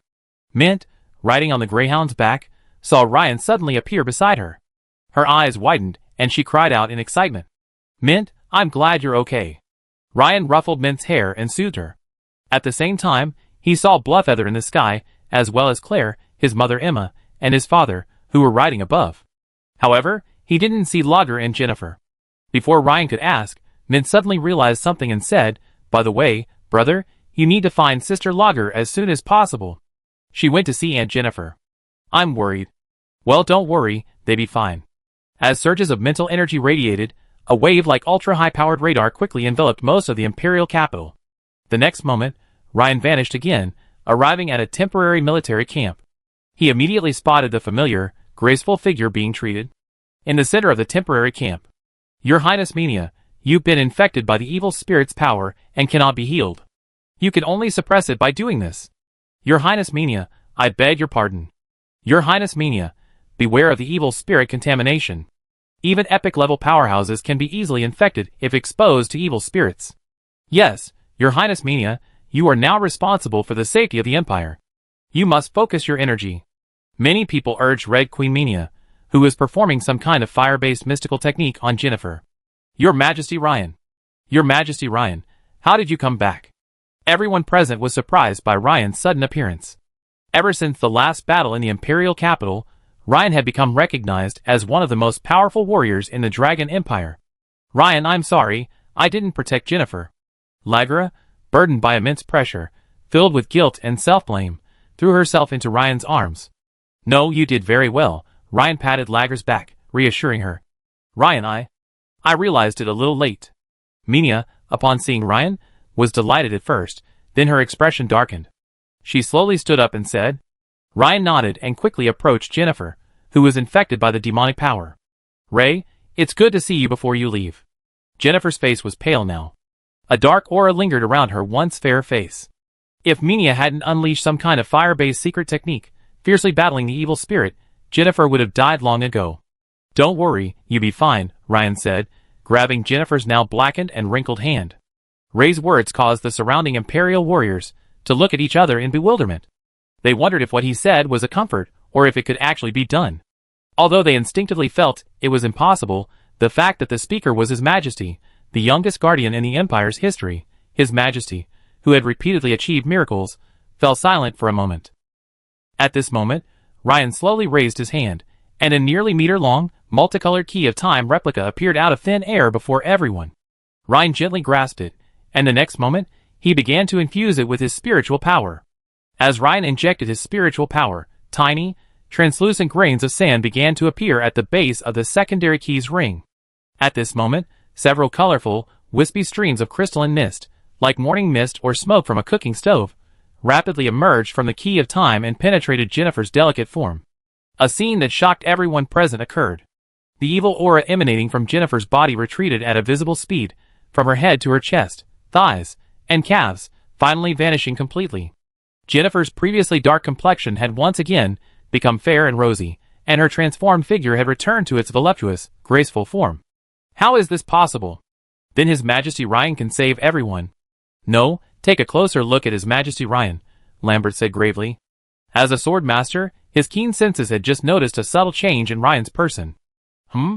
Many Imperial guardians present glanced at Ryan's face, and a moment later, expressions of astonishment filled their expressions, instantly understanding Lambert's reasoning. A hint of age had taken hold of Ryan's youthful features. Although his hair hadn't turned gray, he seemed to have transitioned from his early 20s to his 30s. Of course, he was still the youngest person present, but his youthful aura had faded. Those present, all knowledgeable, immediately understood that the price of performing this near-miraculous spell was the lifespan of the caster. In other words, saving the people of the Imperial capital remained an impossible task. First, no one would be willing to sacrifice their own life to save a stranger. Second, with so many people, even if His Majesty was willing to sacrifice himself, he couldn't possibly save them all. Even if His Majesty Ryan was the youngest guardian of the Empire, he would likely die after saving only a few dozen, or at most a few hundred people. That reminds me. Isn't this the Node Key, the artifact held by the goddess in the frescoes beneath Cologne Cathedral? An elderly man dressed in azure robes, and dressed as an archbishop exclaimed, pointing at the key of time sub-key in Ryan's hand. The elder's name was Mills, one of the few high-ranking clergymen who escaped the catastrophe at Cologne Cathedral. The goddess's artifact? Node Key? For a moment, everyone's eyes turned to Archbishop Mills, then to the key of time sub-key in Ryan's hand. Chapter 567. Are you sure, Archbishop Mills? Ryan turned and asked, quite surprised. Although he had heard the ancient story of the goddess wielding a divine artifact and defeating the demon, the problem was that he had never imagined that the artifact she used was actually a sub-key to the key of time. And if that were the case, it would naturally be a good thing. The contents left by the Goblin Princess Amora mentioned that if one could collect 2 sub-keys of the key of time, one could follow a certain pattern to discover the location of the true artifact, the key of time. Yes, I am sure of that. Archbishop Mills recalled again, and said in a deep voice. Then where is this artifact now? Is it in Cologne Cathedral? Ryan continued to ask. Isn't the one you hold in your hand the same one? Hearing Ryan's question, Archbishop Mills looked at him strangely and asked cautiously. Clearly, he took it for granted that the one Ryan held was the artifact once wielded by the goddess. After all, someone as powerful as His Majesty Ryan could very well have found this long-lost artifact in some ancient temple. No, this one of mine comes from an ancient goblin floating city, its origins far predating the history of the goddess and the church. Ryan instantly realized the other party's misunderstanding, and shook his head. Huh? This answer clearly surprised everyone. There are actually 2 identical artifacts. Archbishop Mills' eyes widened in astonishment. Ryan opened his mouth, wanting to say that there were more than 2 keys, but after thinking it over, he didn't say it. After all, he still didn't quite understand the matter of the secondary key, and revealing it now would be unpredictable. Has the church never tried to find it? Ryan asked.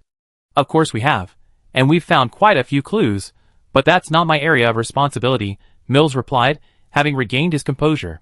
What about the specific information? I'm afraid it's all gone now. Originally, it was stored in a top-secret archive room beneath Cologne Cathedral. The information regarding the artifact was kept in a silver iron box. Archbishop Mills looked at the distant spire, where the evil aura was most intense, and said disappointedly, "Oh." Ryan looked at Cologne Cathedral, his eyes flickering. He was assessing. The strength of the Shah demons in Imperial Tamriel this time was even stronger than those in the floating city ruins. This was why, despite having no fewer than 24 Imperial Guardians, Imperial Tamriel was still losing ground. This was partly due to the Shah demons' uniquely contaminating nature. On the other hand, the demons here were incredibly powerful. Once unsealed, they possessed near late-stage demigod strength, and their power was still rapidly increasing. However, his current strength was also significantly greater than when he first entered the floating city. Should he rush in now, or wait a while? After a brief moment of deliberation, Ryan decided to act immediately. Otherwise, if the demon's power increased further, he would miss the opportunity. At least, with his special ability of shadow travel, his safety shouldn't be a problem. I'll be back soon. With that, Ryan vanished from the spot. The Imperial warriors were left staring at each other in bewilderment. Your Majesty, Ryan. Has he gone in? Archbishop Mills said, dumbfounded. Probably. Sword Saint Lambert nodded. He was relatively familiar with Ryan, and knew that this was Ryan's style. Too rash. Yes. Lager and Jennifer exchanged glances, each seeing worry in the other's eyes. A glint flashed in Red Queen Menia's eyes, as if she had some suspicion. Suddenly, a female attendant trotted over and respectfully addressed Menia, Your Majesty, Menia, an urgent message from the Federation. Read it, Menia said, without turning her head. Her thoughts were now fixed on Ryan. Her beautiful eyes, still fixed on the menacing Cologne Cathedral, naturally paid no attention to the polite diplomatic rhetoric. The Federation has learned of the demonic attack on the Empire, and has immediately dispatched 2 cargo airship fleets to deliver a large amount of supplies. Hearing this, Menia's beautiful eyes blinked, and she turned to look at the female aide-de-camp reporting with a hint of surprise. Did they really say that? Yes, Your Highness. The female aide-de-camp nodded seriously, saying, they also said they hope to jointly begin the restoration of the floating city, and are willing to provide technical and resource support. When did the Federation become so easygoing? Usually, at this point, they're lucky they didn't add insult to injury. The other powerful Imperials also looked surprised. Any other requests? Elder Ivan asked nearby. Well, if there are any requests, it seems there's only one. I hope Lord Ryan of the Iron Throne will be the Imperial lead for the restoration of the floating city. Wait! Iron Throne? Elder Ivan asked, his eyes quizzical. If I remember correctly, the title Throne seems to be a respectful title only for full moon wizards, right? Reginald, standing beside him, also noticed the grammatical error in this sentence and wondered. Elder Ivan nodded and said, I wonder the same thing. Logically, such a low-level linguistic error shouldn't appear in the Federation's official diplomatic language. Elder Ivan, but what if this isn't an error? Red Queen Menia said thoughtfully. How is that possible? No, so His Majesty Ryan has been promoted to full moon wizard? Elder Ivan's eyes suddenly widened in surprise. So that's how it is. Suddenly looking up at Ryan's disappearing figure, Reginald suddenly realized. No wonder Ryan was so confident. After all, even His Majesty Carlos II ultimately failed. To think Ryan had achieved his promotion so quietly. Only those who have ascended to the rank of full moon wizard can be fearless of the overwhelming might of the evil demon. Full moon wizard? Demigod? Lagrave gently pinched the beautiful Jennifer, who had just recovered and was still a little weak, and smiled, saying, It seems our worries were for nothing. Ryan reappeared, already at the entrance of the magnificent Cologne Cathedral. Within the range of the evil energy, even shadows are affected. Fortunately, the concentration of the evil energy is not high, so the impact is not severe. Ryan's appearance as an uninvited guest was immediately noticed by the temple guards, who were infected by the surrounding evil energy.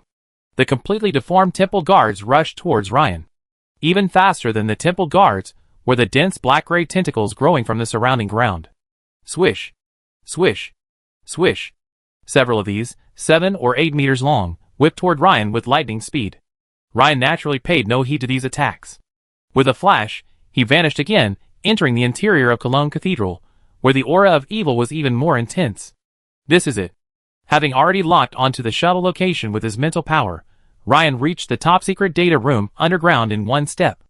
The demon's breach of the seal had rendered all the surrounding confinement formations ineffective, which in turn facilitated Ryan's direct access, saving him considerable time. The secret data room before him was in shambles. It was unclear whether someone had rushed to transport the data during the incident, or if the damage had been caused by the spillover attacks from the battle with the demon. At this moment, within the top-secret information room, precious old parchments, ancient books, and stacks of papers lay scattered across the cracked floor, collapsed bookshelves, and damaged tables and chairs. Damaged? Or transported away? Ryan glanced around, but couldn't find the supposed silver box. Thinking for a moment, he attempted a mental scan. At that moment, a sharp black tentacle suddenly emerged from the wall, emanating a wispy, dark gray, menacing aura, and attacked Ryan. Discovered so quickly? Bang! A metal kite-shaped shield suddenly appeared in front of Ryan, blocking the incoming sharp black tentacle. But this resistance was like lighting a candle in the darkness, pointing the direction of the enemy's attack. In an instant, a dense mass of sharp black tentacles descended from the walls on all sides, like a torrential downpour, attacking Ryan. At the same time, a spherical, dark silver metal shield swirled around Ryan's body, completely deflecting the attacks. Found it. Instantly, Ryan's face lit up with joy, and he vanished from the spot. He reappeared in the corridor on the upper floor, where the silver metal box and several other boxes lay scattered haphazardly in the hallway.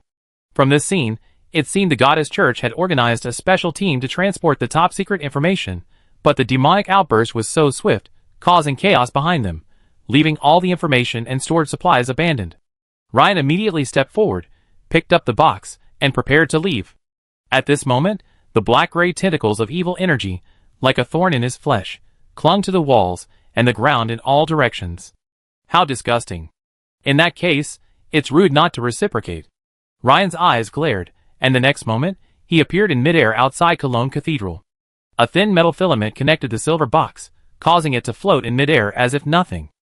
Ryan first pulled the last fragment of the blood-colored godhead from his pocket and crushed it.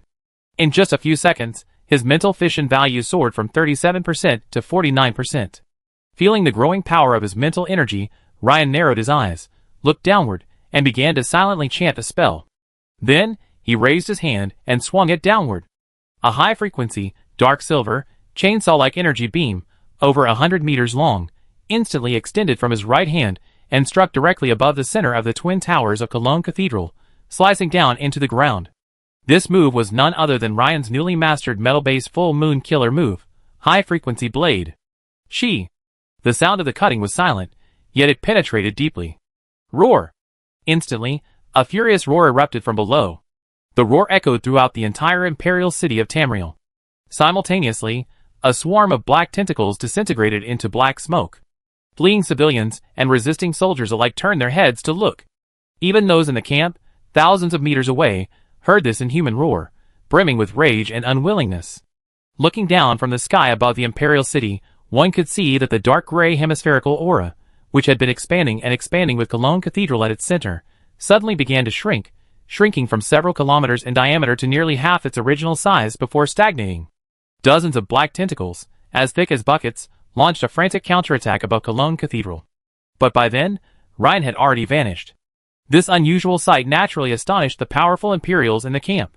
The demon had retracted its domain, clearly feeling threatened.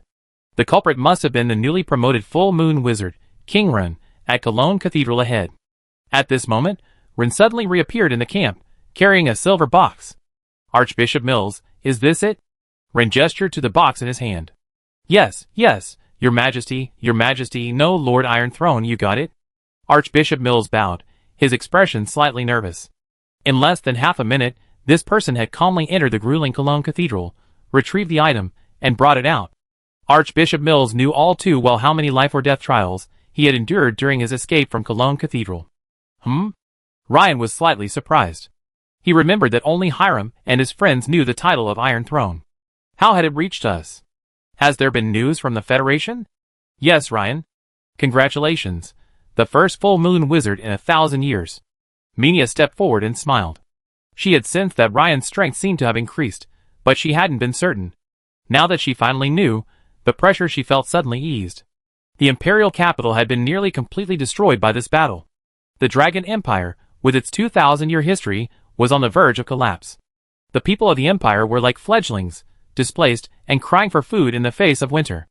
All of this translated into a tremendous pressure that would suffocate ordinary people. Even the shrewd and capable Red Queen, even a veteran of epic power, even the aunt of the late Emperor Carlos II, found it somewhat overwhelming. Ryan gazed into Minia's eyes, as if sensing the pressure she bore. He approached Minia, took her hand, bowed, and kissed it. He said, "Thank you, Your Highness Minia. I would like to serve as your guardian knight. Is that possible?" Minia was surprised at first, but upon seeing Ren's bright, encouraging eyes, she understood immediately and nodded, saying, "Of course, Lord Ren of the Iron Throne, it would be my honor." The surrounding imperial warriors suddenly realized that the two men's relationship seemed far closer than they had imagined. But does it matter now? Not really. What matters is that the crumbling empire has once again found its pillars and backbone. Suddenly, thunderous applause erupted.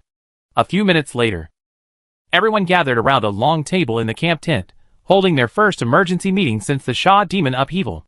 "Your Highness Minia, urgent news from all provinces. A large-scale blood sacrifice by the limb-removing cult has occurred in Marne province. Several black-robed plague messengers from the plague cult have appeared in Moselle province, spreading the plague and its teachings.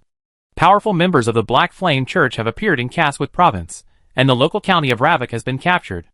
Nome province, Savoy province." The female attendant's pretty face was solemn, as she quickly reported the urgent news she had just received. The powerful imperial figures beside her grew more solemn as they listened. From veteran guardians like Elder Ivan to newly minted sword masters like Lambert, they all understood that the Dragon Empire had reached a critical moment for its survival. The sudden demonic incident at Cologne Cathedral completely ignited the activities of various cults. Faced with increasingly violent energy surges, the situation ahead is likely to be even more difficult than it is now. The solution to these pressing difficulties lies in the hands of the Empire's youngest guardian, the first full moon wizard in 1,000 years. Ryan naturally noticed that more and more eyes were focused on him. He knew that, given the current situation, he had to say something. Chapter 568. "I think the first priority now is to stabilize the situation in the Empire," Ryan said, glancing at the powerful Imperial warriors around him, his eyes flickering over Elder Ivan, Reginald, Lambert, and the others. "I suggest that the Imperial Guardians quickly form teams of varying sizes and head to the various provinces. Our only requirement is to quickly crush the cult's activities." Ryan's words drew nods from many of the Imperial Guardians present. "Lord Iron Throne, we are confident that we can resolve most of the problems by forming teams. However, if a god descends in an incarnation, aside from those like His Majesty Walker Moss, who can arrive, we're afraid." At this moment, an Imperial Guardian frowned and said, "Don't worry. Most of the evil gods have already fallen and incarnated once again in the floating city. Unless they don't want to revive quickly, they won't descend in an incarnation anytime soon." Ryan waved his hand. "Hiss." Upon hearing this news, the Imperial Guardian's eyes widened slightly, staring at Ryan in surprise. They hadn't expected to hear such news. Naturally, no one doubted the authenticity of this news. After all, it came from the mouth of the first full moon wizard in 1,000 years. Furthermore, everyone knew that the Iron Throne, the very man who had brought about the fall of the gods, was most likely responsible. The tense atmosphere in the meeting room suddenly relaxed. "Great. If that's the case, I think stabilizing the situation in the Empire quickly won't be a problem," Walker Moss laughed. "By the way, what about the Imperial capital?" Elder Ivan suddenly thought. Ryan's eyes pierced as he gazed at Cologne Cathedral. He said, "I will be stationed in the Imperial capital. Also, if you truly encounter the arrival of a divine avatar, you can send a message immediately. As long as the province is not particularly far from the Imperial capital, I will arrive quickly." Although his previous attack had deterred the demon's clone, preventing it from expanding recklessly, but once it had absorbed this wave, it would undoubtedly seek to infect more living beings again. For now, all he could do was, on the one hand, constantly apply eye drops to the demon to slow its recovery as much as possible, and on the other hand, see if he could find the whereabouts of the second replica of the Key of Time from the data. "All right. Lord Iron Throne, Your Highness Minia, what are we waiting for? Let's act swiftly," Sword St. Lambert said with a smile. "Yes. It's time to act." The Imperial Guardians agreed. For most of them, the battle against the Shah was a deeply frustrating one. Because facing the Shah was only a hair's breadth behind them, they feared infection after being injured, leading them to hesitate. The Imperial Guardian's numerical advantage was completely ineffective in turning the situation into an advantage, but facing the cult was a completely different matter. For 3 days straight, Red Queen Menia had little time to rest, constantly arranging a series of important imperial matters. Since the Shah's aura had receded, the area occupied by the Shah had shrunk to a roughly semicircular area several miles in diameter, centered on Cologne Cathedral. Compared to the entire imperial capital of Tamriel, this area wasn't large, but it encompassed most of the inner ring and the imperial palace, and even touched a portion of the second ring. The damage to the smaller nobles and wealthy merchants outside the third ring road was relatively minor. As for the residential areas in the outer trade zones and the fourth and fifth ring roads, little damage was reported. Even so, the panicked citizens of the imperial capital were afraid to return to their homes. Many left for other provinces, but the majority of civilians remained.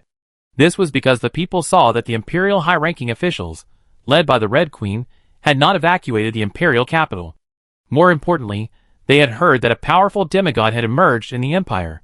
This greatly boosted their confidence.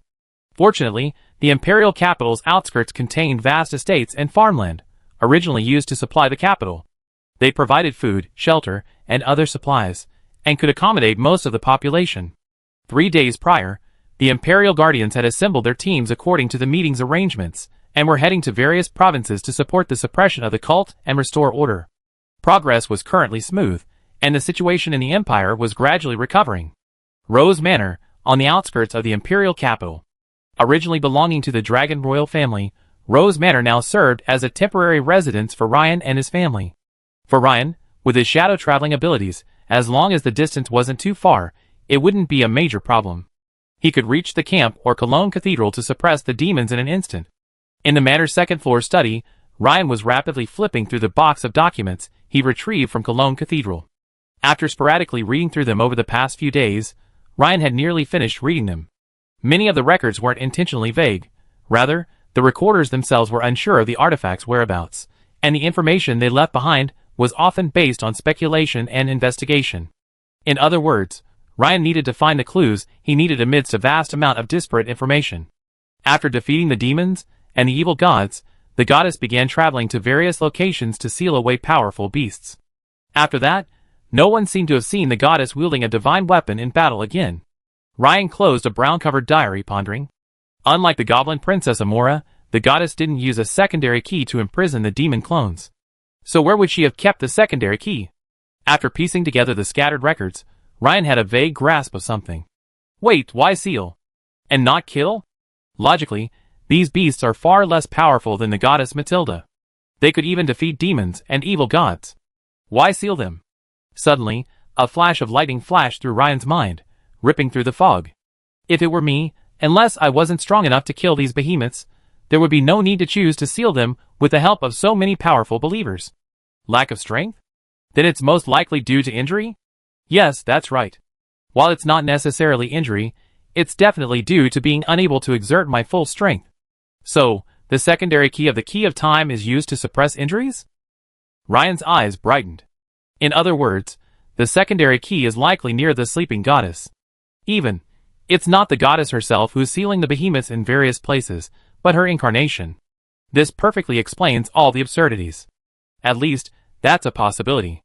Ryan suddenly stood up, his brow raised, and said excitedly, in other words, the crucial time frame is the period between the goddess's battle with the demons and evil gods and the beginning of her sealed journey. Where did Goddess Matilda go? Ryan quickly walked over to the silver chest and pulled out several ancient books, diaries, and parchment scrolls, all of which recorded relevant information about the time frame. After the Divine War, the goddess showed mercy to the world and first visited the coast of Mayes County. The three-headed sea dragon with a demonic tail, Ryan whispered, holding up an old parchment scroll. A moment later, Ryan vanished from the study in a flash. When he reappeared, he was already in midair, far above the imperial capital. He determined his direction again, and with a second flash, he arrived at the coast of Mayes County. Since absorbing the fifth fragment of the Godhead, Ryan's mental power has further increased, and his maximum travel distance has also increased. A distance that would normally take a high-speed airship at least half a day to travel was reached in just 2 swishes. Looking at the familiar coast before him, Ryan couldn't help but sigh.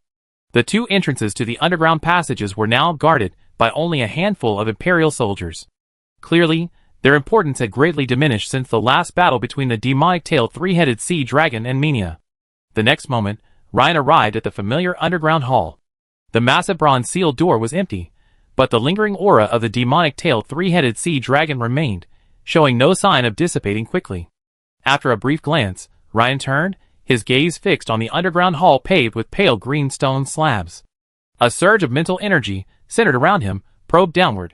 If it's as I suspected, it should be not far from here, or even. It's very likely down there. The powerful mental energy of a full moon wizard, like a drill, shot down, like a probe through the earth. 50 meters underground. 100 meters. 200 meters. Huh? No. Did I guess wrong? Ryan frowned, wondering. 300 meters. Found it. Ryan's face lit up with joy. The next second, his figure vanished again, descending even deeper underground. And in a secret chamber that had likely not been visited in tens of thousands of years, a tall, slender figure appeared. The first thing that caught Ryan's eye was a rectangular stone platform in the center of the chamber, for enormous night-shining pearls, and a striking female figure resting on it. Although the woman wore a coxcomb-shaped helmet and a simple, pale blue battle armor, her face was unclear, but the prominent ridges on her breastplate and the distinctive hem of her armor clearly indicated she was a woman. However, what caught Ryan's attention even more was the secondary key of the Key of Time held in her hands. It had a hollow ring at the top and a sword-like vertical shape at the bottom, a perfect replica of the secondary key he had received from the Goblin Princess, Amora. Ryan also keenly noticed that the shimmering, fine sand-like gravel at the bottom of the secondary key's ring was now dwindling to a mere tenth. Huh? What is this? As Ryan approached, the scene before him shocked him. Through the faint halo of color, through the slits in the goddess's armor, wisps of evil spirit could be seen. Is this infected by evil spirit? Ryan's expression was shocked, but after repeated examination, he was certain that if the figure before him was the true form of Matilda, the goddess of monsoons and the sea, then she must have been infected by the evil spirit before she fell into slumber. Even the power of a true god can't dispel the evil spirit's infection? Ryan's brow furrowed, his fear of the evil spirit growing even stronger. Goddess Matilda was a true god from 10,000 years ago. Logically, she was a being even higher than his current full moon wizard level. But fortunately, thanks to the secondary key of the Key of Time, the evil spirit's invasion wasn't completely complete. Ryan could see the skin of Goddess Matilda's neck, at the seam of her pristine armor. It was white and lustrous, perfectly normal, with no trace of any evil spirit infestation. In other words, the evil spirit had likely only partially infested her body. I see. It's not that she didn't want to, but that she couldn't. That's why the goddess later resorted to the gentler method of sealing to deal with the behemoths. At that time, both the divine body and the Key of Time were used to combat the evil spirit's invasion. Therefore, she was likely forced to use projection, or at most, incarnation, to respond to the believer's requests. Ryan pondered briefly, and the general outline of the situation became clear. This largely aligned with his previous speculation. Of course, many major events occurred during the 10,000 years, such as the Kingdom Wars and the founding of the Dragon Empire. Ryan still wasn't entirely clear on these events, but they weren't the core storyline. At least, they weren't particularly relevant to the secondary Key of Time. According to the Goblin Princess Amora, 2 secondary keys can reveal the whereabouts of the true artifact, the Key of Time. However, the secondary key currently in the goddess's hands is crucial to her suppression of the demons, so it must not be removed. Ryan pondered, his gaze fixed on the secondary key in the goddess Matilda's hand. He was not one to resort to any means necessary to achieve his goals. What if I place my secondary key on top of the other person's secondary key? Would that achieve the same effect? Ryan suddenly thought of a plan. Meanwhile, on the outskirts of the imperial capital, inside the Rose Manor. Look up, Sister Lager, over there. Little Mint shouted to Lager, pointing to the sky. Lager, who was chatting with Ryan's mother, Emma, heard Mint's exclamation and looked up into the distance. Is this a floating city? The next second, Lager's beautiful eyes widened in surprise. Everyone in the manor also looked up at the astonishing sight in the distant sky. In the distance, a massive, upward-facing hemisphere, towed by dozens of massive airships, slowly approached the imperial capital of Tamriel. Off to the side, a massive black dragon, comparable in size to a large airship, appeared to be guarding it. This astonishing aura naturally caused a stir among the citizens and nobles of the imperial capital below. At the temporary camp where Red Queen Minia was staying, Imperial Guardians immediately led 2 squadrons of Griffin Knights to meet the massive airship fleet in the sky. In the floating city, on the main power area on the 4th floor below, a group of metal wizards, under the unified command of Hiram, bustled about, darting in and out like diligent worker bees. Your Majesty Hiram, regarding the power supply for the necropolis, are you sure Lord Ryan of the Iron Throne has a solution? The beautiful, voluptuous Senator Trenna asked Hiram, who was directing the repair work. She was the head of the Federation delegation on this trip. Originally, she hadn't intended to travel to the Empire this way. The Federation's previous plan was to dispatch airships to deliver a shipment of food and supplies, and hadn't considered transporting the necropolis to the Empire. This was because Hiram, the director of the Federation's Mechanical Research Institute, insisted that the repair work could only be completed successfully with the assistance of the Iron Throne, and only then could the necropolis quickly become combat-ready. Furthermore, the Federation Council had learned that the temporarily sealed demon could break free at any time, and only Lord Ryan of the Iron Throne could suppress it. So, after much discussion, the Federation agreed to Hiram's proposal. Of course, Senator Trenna, Lord Ryan has mentioned this to me before. Hiram nodded confidently. Also, the necropolis requires a large amount of rare metals.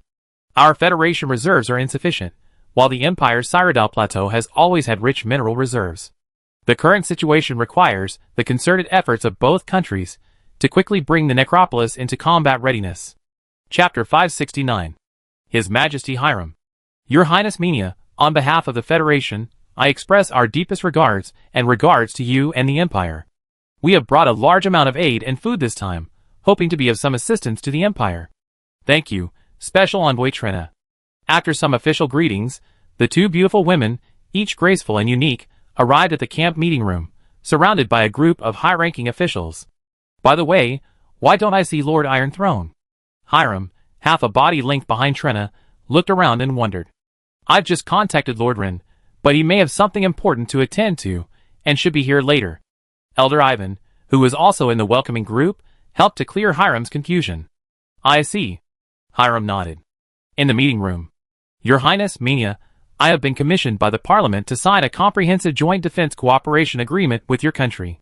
Primarily, relying on the floating city, the 2 countries will jointly combat the threats posed by evil gods, behemoths, and demons. Well, we naturally welcome this. During the meeting between the Empire and the Federation, somewhere underground on the coast of Meister, Ryan, holding the secondary key of the Key of Time, slowly touched it to the secondary key in the hands of the goddess Matilda. Ding! At the moment of contact, a dazzling white light flashed. The next moment, Ryan's eyes were filled with an extremely bright white, and at the same time, he felt a dizzying sensation. This sudden change startled Ryan. However, just as he was about to mobilize his mental energy, an immense surge of power came over him, as if he had suddenly been transported from the flat ground to the foot of a waterfall tens of meters high. He felt a powerful impact. At this moment, the surroundings gradually became clearer. This was a space of white. From the ground to the ceiling, everything was a dazzling pure white. The only difference in color was an object floating approximately a dozen meters in front of Ryan, almost identical to the secondary key of the Key of Time. Rain barely needed to identify it. From his perception alone, he was certain that the object before him was undoubtedly the artifact, the Key of Time. It was completely different from the feeling of barely being able to control the secondary key. What he faced now was like a fisherman facing the boundless ocean, or an ordinary person looking up at the vast starry sky. Unparalleled. Immense. Uncontrollable. After a few seconds of stunned silence, Ryan regained his composure and slowly stepped towards the Key of Time. After just a few steps, Ryan's expression changed. How is this possible? Although Ryan had just taken a few steps toward the true artifact, the Key of Time, and the distance seemed to have shortened, he could not actually touch it. The distance from dozens of meters shrank to just a few meters, and then it became like an insurmountable chasm, separating Ryan from the Key of Time. For a full moon wizard, this kind of spatial distortion was something Ryan had never imagined. Unconvinced, Ryan immediately performed Shadow Step, but no matter how hard he tried, he could not reach it. This artifact feels like it's definitely more than 1 level higher than my current level. Ryan's eyes were filled with shock. Is this really a divine artifact that can be controlled? Even a level 6 wizard wouldn't be able to control the legendary Sun Throne, right? Just as Ryan pondered this, suddenly, the artifact before him, the Key of Time, emitted several wisps of pale white, crystalline mist, which surged towards him. Feeling no threat, and with no warning signs in his heart, Ryan, after a moment's deliberation, raised his palm and met the mist. The moment the two touched, a vast stream of images flooded into Ryan's mind. A multitude of images flashed through his mind, including the figure of a towering wizard in a black robe, the creation of planets and even galaxies, the transformation of the universe, and even the reversal of time. His Lord of Time. Eternal Overlord? A level 9 wizard? For a moment, Ryan's eyes widened in shock. After several minutes, Ryan slowly calmed down and began to process what he had just felt. As a species native to this world, we can at least borrow the power of the artifact, but we also need to be at least at the Sun Throne, which means we must reach the level of a 6th level wizard. No wonder the Goblin Princess Amora said that if we want to save humanity, we shouldn't leave this world so soon. Ryan muttered to himself. Also, over 2,000 years ago, ever since the fluctuations of the key of time began to reach a certain intensity, the summons from the spatial nodes have gradually grown stronger. All demigods, or full moon wizards in this world will feel the call from deep within. And once the full moon wizards follow their inner calling and find the node, they will be instantly transported to the super world where the Lord of Time resides. The Wizarding World. This is true of Atlas the Great, the founding emperor of the Dragon Empire, and other full moon wizards. The truth was clear. At this moment, Ryan suddenly realized that he had silently returned from that mysterious space to the underground chamber. Huh? At the same time, he sensed that the evil spirit lingering on the body of the goddess on the stone platform seemed to be under some extreme suppression. It had originally spread to her waist and abdomen, but now it was only located below her calves. Is this the effect of the two secondary keys combined? Or, before Ryan could comprehend the situation, a phantom of the goddess suddenly appeared at the edge of the stone platform. This throne, did you save me? Goddess Matilda immediately sensed Ryan's level of strength. Goddess Matilda, it is an honor to meet you. Ryan was stunned for a moment, then bowed slightly. Matilda, the goddess of monsoons and the sea, had always held an excellent reputation. Furthermore, the ancient texts recorded her leading powerful human warriors in battle against evil gods and demons, a feat Ryan deeply admired. Your awakening is indeed related to me, Ryan said, holding up the secondary key in his hand with a smile. Secondary key? I didn't expect you to find the second secondary key. No wonder you were able to find me. Matilda, the goddess of monsoons and the sea, immediately understood. This strange throne. Could you please tell me about the current situation in the outside world? Of course, right now. Ryan took a moment to briefly explain the situation to Matilda. Have the demons and evil gods revived? I understand. I will fight alongside you then. However, perhaps the best I can do is descend into a demigod-level avatar. Although he couldn't clearly see Goddess Matilda's expression beneath her cockscomb-masked helmet, Ryan could sense her loathing for evil gods and demons through her beautiful, resolute, and luminous eyes. Throne Ryan, this is my mark. I intend to descend into the projection first and take a look around. Goddess Matilda raised her fair finger and tapped the air, and a complex mark lingered in midair. Ryan immediately accepted the message and left his own message. Of course, Goddess Matilda, I would like to suggest that you remain concealed for a while the projection descends. Perhaps you could prove to be a valuable asset. A half-baked idea suddenly flashed through Ryan's mind. Of course, I thought so too. Matilda's bright eyes blinked, as if she had guessed what Ryan was thinking. When Ryan returned to Rose Manor, he discovered that the Federation delegation had arrived, bringing not only various supplies, but also Hiram's floating city. Hiram, how did you move the floating city here? Ryan flashed and arrived at the 4th floor below the floating city. Hiram had already finished his meeting and returned to the city. Lord Iron Throne, you're back. Hiram's face lit up with joy upon seeing Ryan. Currently, the floating city lacks a main power core. The council is still short of a number of rare metals for repairs. When Hiram finished explaining the situation, Ryan realized he seemed to have forgotten to address the power core. Hiram, please continue moving the floating city to the vicinity of Ferdinand Forest. As for the power core, the Mariah leader will take you there. He will also assist with the materials and metal wizards needed for the repairs, Ryan said after a moment's thought. Since he had other matters to attend to, the restoration of the floating city naturally fell to Hiram and Mariah, two metal-based dawn wizards, who were most suited to the task. After finishing his brief assignments, Ryan returned to his study in Rose Manor to ponder the most important matter. Reaching the Sun Throne? That requires regular meditation practice, I'm afraid. Ryan glanced at his stats panel. His vision progress had reached 49% of his mental power, But this was all due to absorbing divine fragments in battle, not his own meditation. He had already upgraded his Iron Heart Advanced Meditation to level 15 2 days ago, but even then, relying on regular meditation to increase efficient progress would take at least hundreds of years. Of course, this was already quite fast. The problem was, the enemy he faced wouldn't give him that much time to improve. If only another batch of divine avatars arrived. To be more precise, demigod-level avatars. That way, I could ascend directly to the Sun God throne in one go. But that's no easy task. They're not fools, waiting in line to deliver me. Ryan couldn't help but shake his head with a wry smile. He had never imagined that one day, he would so desperately want the arrival of an evil god.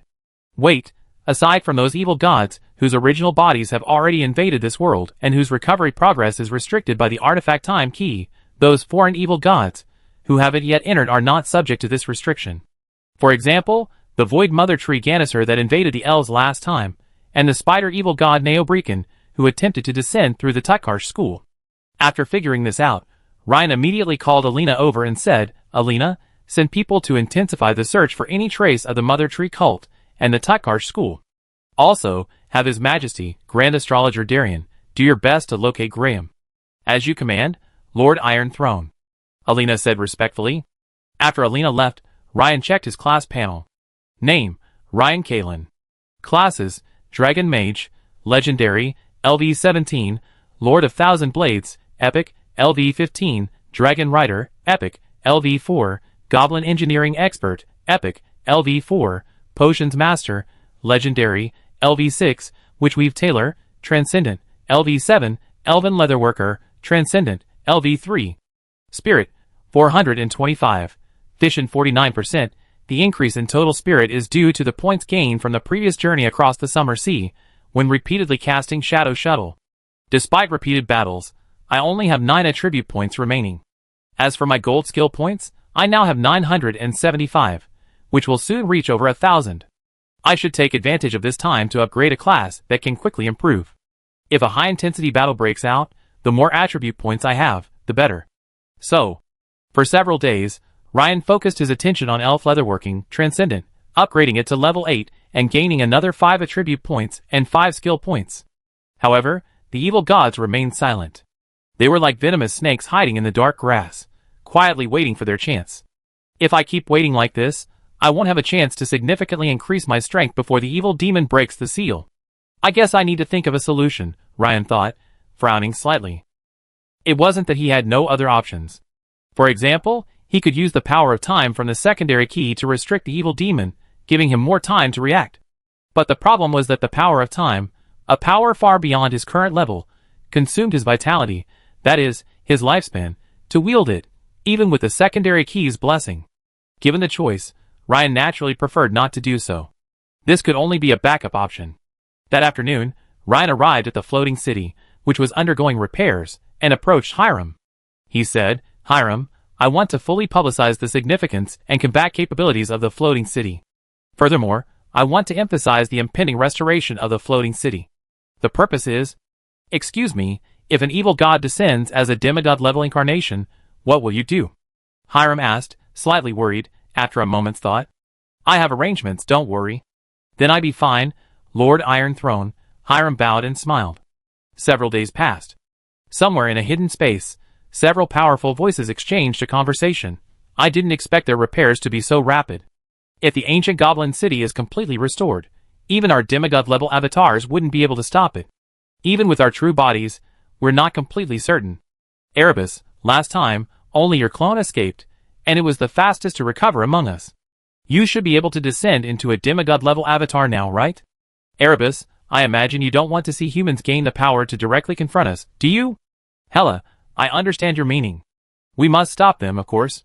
However, that human, Ryan, will certainly not let me destroy the city so easily. Even my early demigod avatar might not be their match. Don't worry, Erebus. We naturally cooperate with you on this. We will simultaneously incarnate in various locations. This human named Ryan, while capable of warp travel, will still take at least several minutes to successfully defeat our epic-level avatar, factoring in the time it takes him to travel. During this time frame, you should be able to completely destroy the floating city and eliminate the human wizards responsible for its repairs. Alright. How about 3 days from now? 3 days later, on the morning of the following day, Ryan was in the Rose Manor study, continuing to improve his two easiest secondary professions, elven leatherworking, transcendent, and witchweave tailoring, transcendent, when the communication mark on his chest suddenly flashed. Lord Iron Throne, the epic peak-level incarnation of the evil god of limbs, Greg, has appeared in Marne province. We cannot resist. Lord Iron Throne, the epic peak-level incarnation of the hunting god, Rune, has appeared in Caswith province. We cannot resist and are retreating. A premeditated joint arrival? Unfortunately, you still overlooked something. Ryan smiled and activated the communication mark of the goddess Matilda. A few seconds later, he vanished from the spot. High above a county town in Marne province, Greg, the evil god of limbs, over 100 meters tall, was furiously pursuing Sword Saint Lambert and 3 other Imperial Guardians. One was fleeing, the other was pursuing. Suddenly, Greg paused and turned to look. He saw a figure appear out of thin air not far away. The person who arrived was none other than Ryan. Seeing Ryan's appearance, Greg didn't waste any words. Instead, he gave a mysterious smile and quickly turned and flew away. Clearly, the other party's goal was to drag Ryan into a chase, thereby wasting a considerable amount of time. Ryan also smiled faintly and pointed the secondary key in his hand at Greg. As a grain of crystal clear sand fell and was consumed, Greg's fleeing figure suddenly stopped. What astonished Sword Saint Lambert, and the others even more, was that the massive body of the limb-jointed evil god Greg actually flew backward at a rapid speed. This incredible sight immediately shocked the several Imperial Guardians. This. Greg struggled and roared, but to no avail. Swish. As Ryan's high-frequency blade, like a chainsaw, sliced through him, Greg, the limb-removing evil god, suddenly froze, his face still etched with anger and a hint of terror. It took 2 seconds. A hexagonal fragment of the godhead, with Greg's face screaming, fell into Ryan's hands. Ryan nodded slightly to Sword Saint Lambert before disappearing into midair. This is too strong. A peak-level epic incarnation of a deity can't even last 2 seconds. Lord Ryan of the Iron Throne has reached a level of power we can't even imagine, Sword Saint Lambert said, shaking his head. Although he knew Ryan best among the three, recalling the events of their time in the Dragon Valley Secret Realm seemed like a lifetime ago. Even though he had made great progress, compared to others, successfully becoming a Sword Saint was a great success and a great honor, but compared to Ryan, there was a world of difference. When Ryan reappeared, he was already in the province of Caswith. An old acquaintance, the hunting god Rune, was engaged in battle with Reginald and 3 Imperial Guardians, but the situation was also one-sided. Reginald and his 3 were fleeing, while Rune pursued them. Seeing Ryan's sudden appearance, the hunting god Rune also smiled faintly, and the next second, he immediately turned and left. Haha, as expected, we planned it, we've encountered it before, and the response is exactly the same. Ryan raised the secondary key of the Key of Time again. The scene from the last time he dealt with the limb-grabbing evil god, Greg, was replayed. Flying backwards, the hunting god Rune stared at the secondary key in Ryan's hand with a look of disbelief, exclaiming, "How could Matilda's artifact fall into your hands?" Naturally, Ryan didn't waste any time answering Rune's question. He slashed with his high-frequency blade, and a silver line appeared from head to toe across Rune's massive body. His face remained frozen, with a look of astonishment. Nodding to Reginald, Ryan quickly vanished into the air, heading for the next point. This is too powerful. Unbelievable. Needless to say, the 3 Imperial Guardians were shocked to see Ryan's attack for the first time since his ascension to Full Moon Wizard. Reginald was naturally filled with emotion. Just as Ryan was heading for the next point, a massive figure, hundreds of meters tall, appeared above the floating city. Chapter 570. Enemy Attack. Energy Cannons, Unrestricted Fire.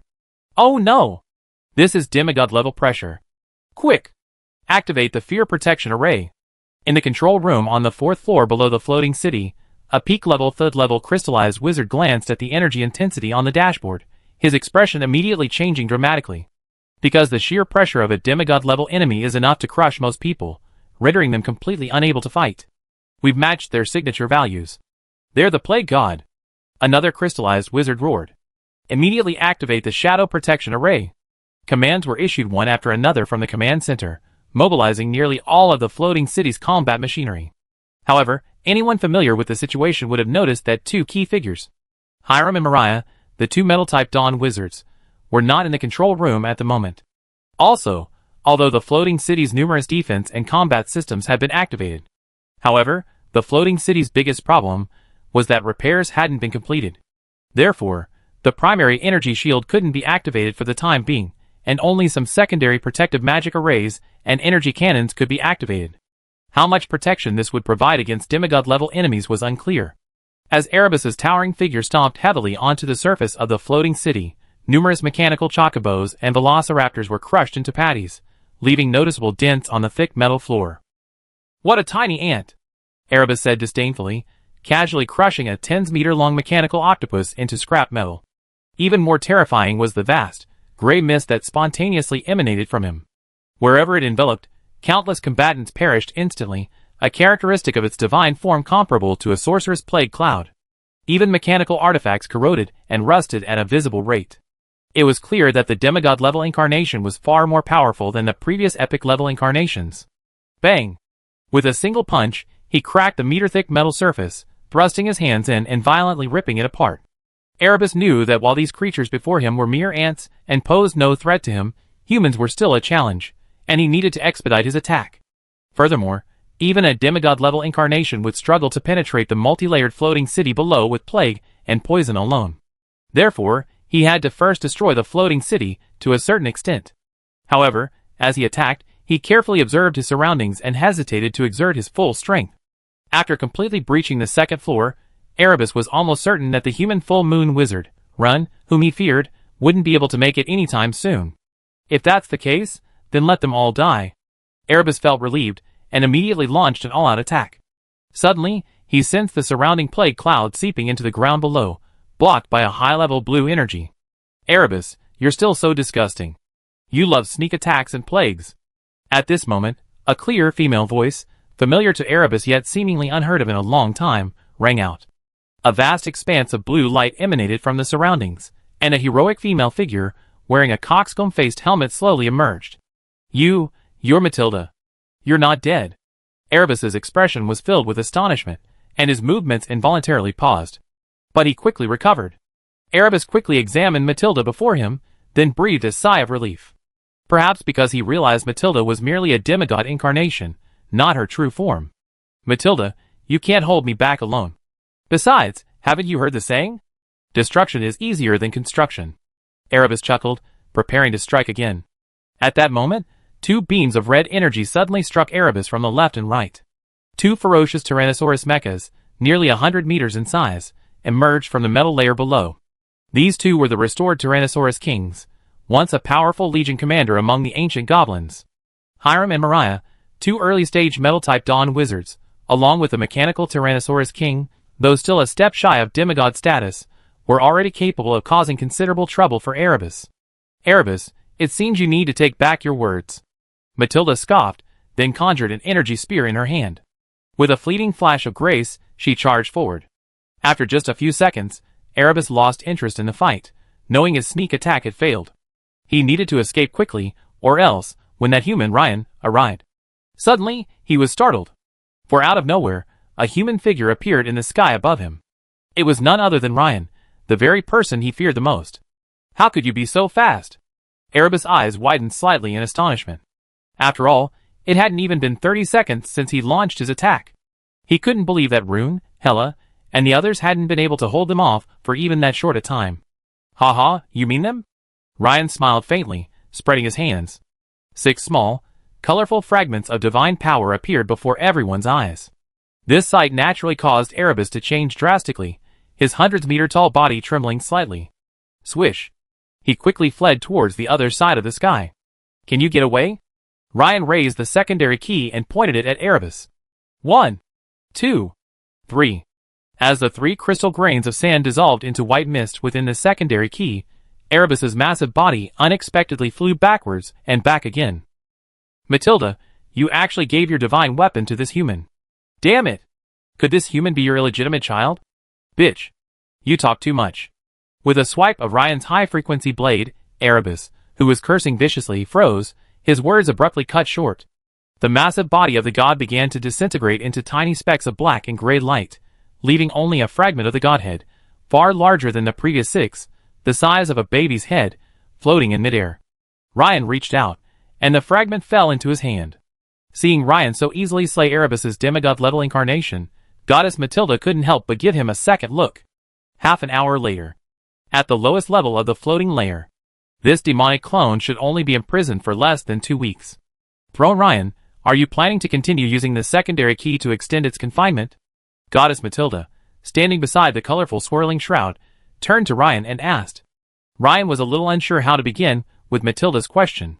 After all, his plan was a bit too shocking for everyone. Prince Ryan, my advice to you is to quickly absorb faith and transform into a demigod with a longer lifespan. Ryan couldn't help but be slightly surprised. Due to his rapid advancement, he hadn't really understood the difference between a full moon wizard and a demigod. After all, from Matilda's tone, it wasn't hard to tell that there were significant differences between full moon wizards and demigods, such as lifespan. Huh? You didn't know? Now it was Matilda's turn to be surprised. However, she didn't keep him in suspense and explained the difference to Ryan in detail. If you choose to absorb faith, a bond of faith will be established between you and the believers. Your body will be transformed into a divine body. Your innate witchcraft will be transformed into specific divine powers. After Goddess Matilda's detailed account, Ryan's face dawned with enlightenment. So, by following the path of faith and ascending to demigodhood, accepting the people's faith can ignite the divine fire, achieve a divine body, and grant you a long life. As for wizards, this can be understood as choosing to annex great power to oneself, but lifespan is more limited. At least, in terms of lifespan, wizards at level 5 and 6 are far from comparable to gods. However, beyond that, the two paths converge. However, if you choose the path of faith, you will ultimately be limited by faith, unable to leave this world. Once you depart for the wizarding world, your divine body will collapse. Goddess Matilda then gave Ryan another deep look and added, unable to leave? Ryan's expression changed, his brow furrowed. Excuse me, but why did you choose to become a god back then? After a pause, Ryan looked up and asked. Back then? If I hadn't done that, perhaps this world would have been completely destroyed, all of humanity enslaved or even devoured, Matilda said, a look of nostalgia on her face. Ryan could hear a hint of helplessness in her tone. No wonder. So few native creatures choose the path of deity after ascending to full moon wizardry. However, this only made Ryan admire the monsoon and ocean goddess before him even more. This monsoon and ocean goddess before him was probably forced to rely on the secondary key of the key of time to fight against the evil demons and evil gods. Using the artifact consumes a significant amount of life, so the only way is to absorb faith and ignite the divine fire. Thank you. I seriously consider this. Ryan bowed slightly in thanks for the goddess's kindness. Even though he admired her, Ryan wouldn't reveal his ability to absorb divine fragments so quickly. After all, it was simply inexplicable. Well thrown, Ryan, although you acquired a significant number of divine fragments, your strength will be further enhanced within 10 years. But don't forget one important consequence. The energy tides will fluctuate more violently than you imagined, so... Matilda paused. I understand. Ryan nodded. Normally, even for a full moon wizard, absorbing divine fragments requires extreme caution.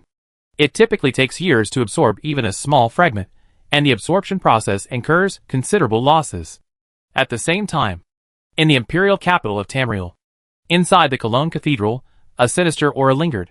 Suddenly, half of the charged shell cracked, and an extremely dense black aura began to emanate, coalescing into a pitch-black mist in the air. The mist swirled, and suddenly, a black sickle, like the forelimbs of a mantis, thrust forth from it, followed by another. A few seconds later, over a dozen black sickles thrust forth, arranged symmetrically like ribs, while a black heart materialized from thin air and began to beat violently. Boom! Boom! Boom! With each beat, the black body grew thicker and more solid. But the effect seemed to extend far beyond that, for even at the bottom of the floating city, the remnant of the demon's body, previously restrained by the secondary key of the key of time, seemed to tremble with the rhythm of the black heart. At this moment, the demonic body within Cologne Cathedral seemed to sense something. Wisps of malevolent energy sank into the ground, drifting quietly away from its original location. 1 hour later. In the Rose Manor study. Let's absorb these small fragments of the divine power first. Ryan crushed 6 of them with a single grasp. The next moment, 6 puffs of smoke, each of varying colors, drifted away. At the same time, a system prompt rang out. Ding! Detected divine power fragments that can enhance the fissioning of spiritual power. Do you want to accelerate absorption? Note: System absorption removes impurities and allows for complete absorption all at once. Ryan naturally chose yes. Instantly, he could hear the roars and curses of the evil god echoing in his ears. But to Ryan, these were like a defeated man's elegy for himself, like impotent rage, meaningless except for further highlighting his glory as a victor. After being systematically purified, the remaining 6 strands of pure energy quickly rushed from Ryan's arms to his mind, like a river flowing into the sea. And within Ryan's mind, the pulsating fission core of spiritual power suddenly grew stronger. A few seconds later, having absorbed all the energy, Ryan checked his stats. Spirit, 425. Fission, 79%. Only 79%? Ryan had a vague sense of foreboding. Based on this progress, even after absorbing the medium-sized divine fragment from Erebus, he might not be able to successfully ascend to the level of a 6th-level wizard, the Sun Throne. From 49% to 79%, that's quite a significant improvement. But these are 6 small divine fragments. On average, wouldn't each small divine fragment only increase by 5%? Ryan frowned slightly. It seems the difficulty of advancing to the late stage of a full moon wizard is more than double that of the early and middle stages. Indeed, I haven't heard of anyone ascending to the Sun Throne in the past 10,000 years. If it were that easy, a genius like Emperor Atlas would have already achieved it. After a moment's thought, Ryan decided to put it aside and absorb the last fragment of his divine power. A few seconds later, looking at the somewhat glaring 93% fission value on the attribute panel, Ryan couldn't help but sigh. Sure enough, even after absorbing a medium-sized divine power fragment, I can't advance to a level 6 wizard. This means I still can't borrow the true artifact, the Key of Time. However, after this battle, I'm afraid the evil gods won't dare to appear again for a while. I'm afraid I can't place my hopes on them anymore. At this moment, the communication mark on Ryan's chest flickered. As Ryan tapped his fingers, Alina's voice swiftly echoed, Lord Iron Throne, Grand Astrologer Darian, along with the combined efforts of several other Grand Astrologers, has discovered Graham's whereabouts on the newly restored astrologer platform. He is believed to be hiding in the Hammerfall Mountains. Although Alina was only a 3rd-level wizard apprentice, as Ryan's secretary, she had acquired a special communication device from the floating city for daily communication. All right. Give my regards to Darian and the other astrologers. I'd be heading to Hammerfall Mountains immediately. Ryan was delighted. He had finally found him. He hoped that the other party would summon the spider god Neobrekan again. If so, he would obtain another fragment of the godhead, which would greatly increase his chances of achieving a breakthrough. After a moment's thought, Ryan vanished from the study. Chapter 571. Soon, Ryan arrived high above the Hammerfall Mountains and gazed down. Although the great astrologer Darian had already traced Graham and believed he was roughly within the Hammerfall Mountains, the problem was that the Hammerfall Mountains themselves stretched for thousands of miles. Finding a late-stage Dawn wizard hidden within them was undoubtedly difficult.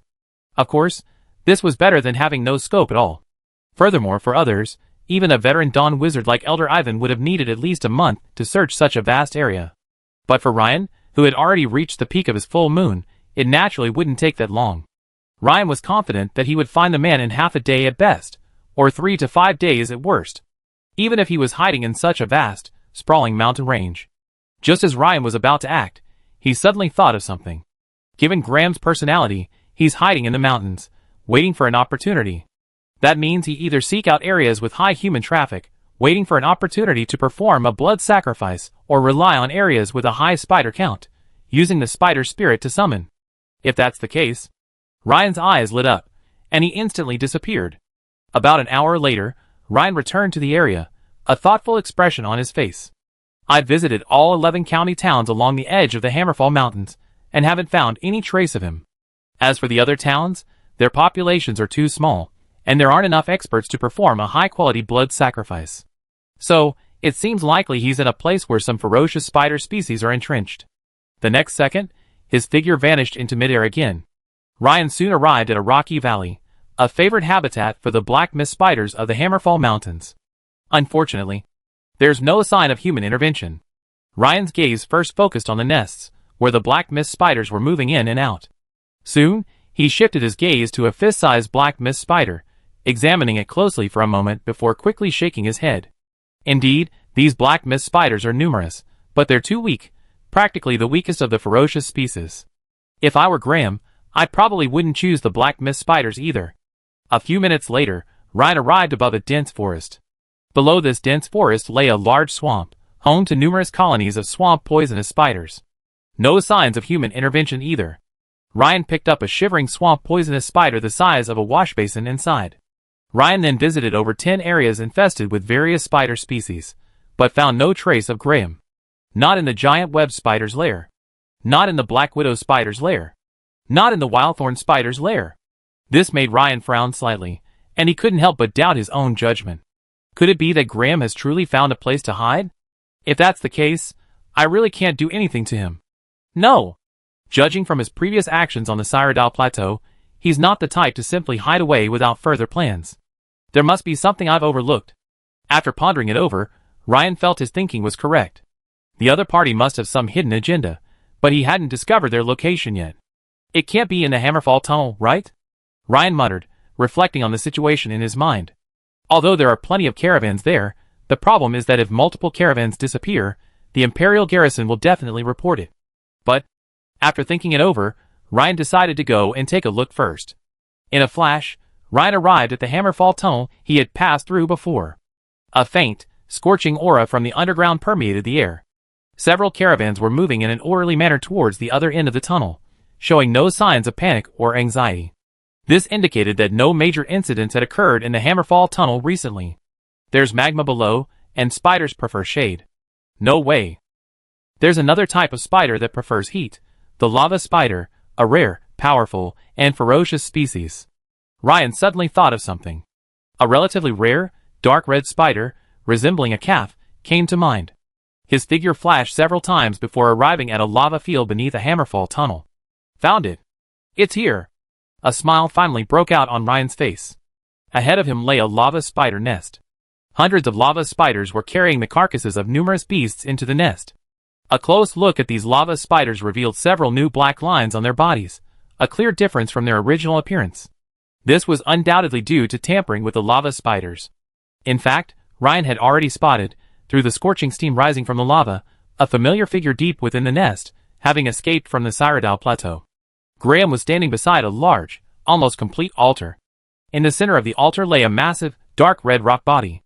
Atop it crept a giant lava spider the size of a carriage. Surrounding it were a swarm of ferocious creatures, captured by the lava spiders. After a moment's deliberation, Ryan didn't rush forward to kill the creature. Instead, he carefully observed and listened to Graham's mutterings. Even if I've killed a rare, epic-level lava giant, I'm still a long way from summoning His Majesty the Neobrican. I need at least 2 more to complete the summoning. Graham stared at the massive lava giant corpse at the center of the altar, his expression still devoid of joy. Damn it! If it weren't for that Ryan, I would have succeeded last time. Where can I find an epic-level sacrifice in this place? But if I wait for the spider spirit to meet the requirements, it will take at least several years. Seeing this, Ryan fell into deep thought. Since his last battle with Neobrican, Ryan had read relevant information. Summoning a spider spirit was significantly easier than summoning a blood sacrifice, omitting the intelligence requirement for the sacrifice and instead requiring a qualified, high-quality spider as a vessel. This time, he intended to complete the final step of his advancement by slaying the descendant avatar of the evil god Neobrican, not simply to kill Graham. Simply killing Graham would have been meaningless to Ryan. But what was more interesting was that Graham was also working hard on this very thing, summoning the evil god Neobrican. In other words, if he wanted to complete his promotion quickly, he'd better help. Does that mean I have to help Graham complete the summoning? Ryan's expression couldn't help but grow a bit strange. Although he had heard of the term assisting an enemy, this seemed to be his first official one. To make the other party readily accept a pie in the sky without raising suspicions, the best way is naturally to make it a coincidence. This area is surrounded by lava fields. Perhaps we can find 2 epic-level hostile lava creatures and then... Ryan's eyes flashed, and he immediately laughed. It's not easy, but we have to do it. In the next instant, Ryan disappeared from the spot. Finding 2 such lava creatures would be extremely difficult, even for Ryan, who possessed the ability to travel through the subspace and had reached the peak strength of the full moon. Ryan's figure flickered through the dense underground lava river. Hey, there's actually a sleeping epic lava hound here. Suddenly, in an underground lava lake hundreds of kilometers away from the lava spider altar, Ryan discovered a dark red behemoth with 3 ferocious canine heads. It was the legendary lava hound, a mutant with the bloodline of the 3-headed hound of hell. But that's not enough. We need another hostile creature. Ryan happily memorized the location and continued his search along the underground lava river. Half an hour later, Ryan finally found another epic creature. Huh? Another epic lava hound? Ryan was speechless. It would have been much better if it had been a lava giant or an ancient fire demon. The lava hounds were already enemies, and the demise of two epic beasts after a fierce battle would have been more plausible. The pair of lava hounds made Ryan hesitate. Suddenly, the communication mark on Ryan's chest flickered. Lord Iron Throne, the demons in Cologne Cathedral are moving, spreading outward again, as if preparing for further attacks. Ryan nodded immediately, and heard Alina's anxious voice from the mark. Ryan's eyes narrowed, and he immediately said, "Okay, I'll be right back." After a moment's thought, Ryan decided to go with the two lava hounds. After all, there's even some internal fighting among canines. Ryan's figure flashed, and he appeared above the lava lake. A dark silver metal hand quickly materialized, reaching into the magma and snatching the sleepy lava hound up by the scruff of the neck. Woo-woo! The lava hound, about to roar, trembled in fear after sensing Ryan's power level. At the peak of full moon, the lava hound's perception was almost completely unmatched. After two more surges, Ryan, leading the lava hounds, traveled back to their previous location and, with another dark silver metal hand, snatched the previous lava hound out. Immediately afterwards, Ryan observed the claws and mouth shapes of the two lava dogs, then quickly dispatched them. Afterward, he quickly transformed into multiple pairs of sharp metal claws and inflicted fake wounds on the two lava dogs. After completing this, Ryan dumped the two lava hound corpses into the lava lake closest to the lava spider's lair and cast another fire spell, triggering a surge of energy. After seeing the wandering lava spiders approach and discover the lava hound corpses, Ryan nodded and, in a flash, departed from the Hammerfall Mountains. As Ryan returned to the skies above the imperial capital of Tamriel, he discovered that a ferocious demon, hundreds of meters tall, had appeared above Cologne Cathedral. Surrounding it were infected birds, griffin riders, and even 7 or 8 dragons, shrouded in malevolent energy, circling the demon, seemingly ready to attack at any moment. In the skies beyond, the combined forces of the Empire and the Federation were also on high alert. The Imperial Guardians, led by Red Queen Minia, along with top-tier flying knights and numerous griffin riders, plus dozens of large armed airships from the Federation, also gathered in the sky, stretching for dozens of miles. Ryan even spotted several slender elven elders surrounding the Imperial High Command, led by none other than the elven druid Grand Elder, Orban Moonblade. Clearly, the elves were here to provide support. As for the goddess Matilda, she remained hidden in the distance as a backup. It seems the energy it absorbed from its last devouring of living beings has been completely absorbed. This time, it's expanding further, Ryan said, frowning slightly. Ryan had previously learned in detail about the demon's fighting style from the goddess Matilda. The demon's level was extremely high, and even Matilda, a true god with the power of the Sun Throne, could not completely destroy the core of the demon's energy. If the evil spirit core remains in place, it will slowly regenerate and grow stronger. The only way to consume the evil spirit core is to activate the secondary key of the Key of Time. This was the tactic goddess Matilda employed at the time, using her own lifespan to activate the secondary key to consume the evil spirit, and then sealing the remaining evil spirits. Thus, although she ultimately won the battle, much of goddess Matilda's long lifespan had been consumed. Besides the evil spirit core, the difficulty of dealing with creatures infected by the evil spirit varies depending on the concentration of the evil spirit. Generally speaking, a creature infected at the legendary level would be severely damaged by fire energy of the same level, while epic fire energy could completely eliminate the evil spirit. But if the opponent possessed an epic level, high concentration evil spirit, it would be a very difficult task.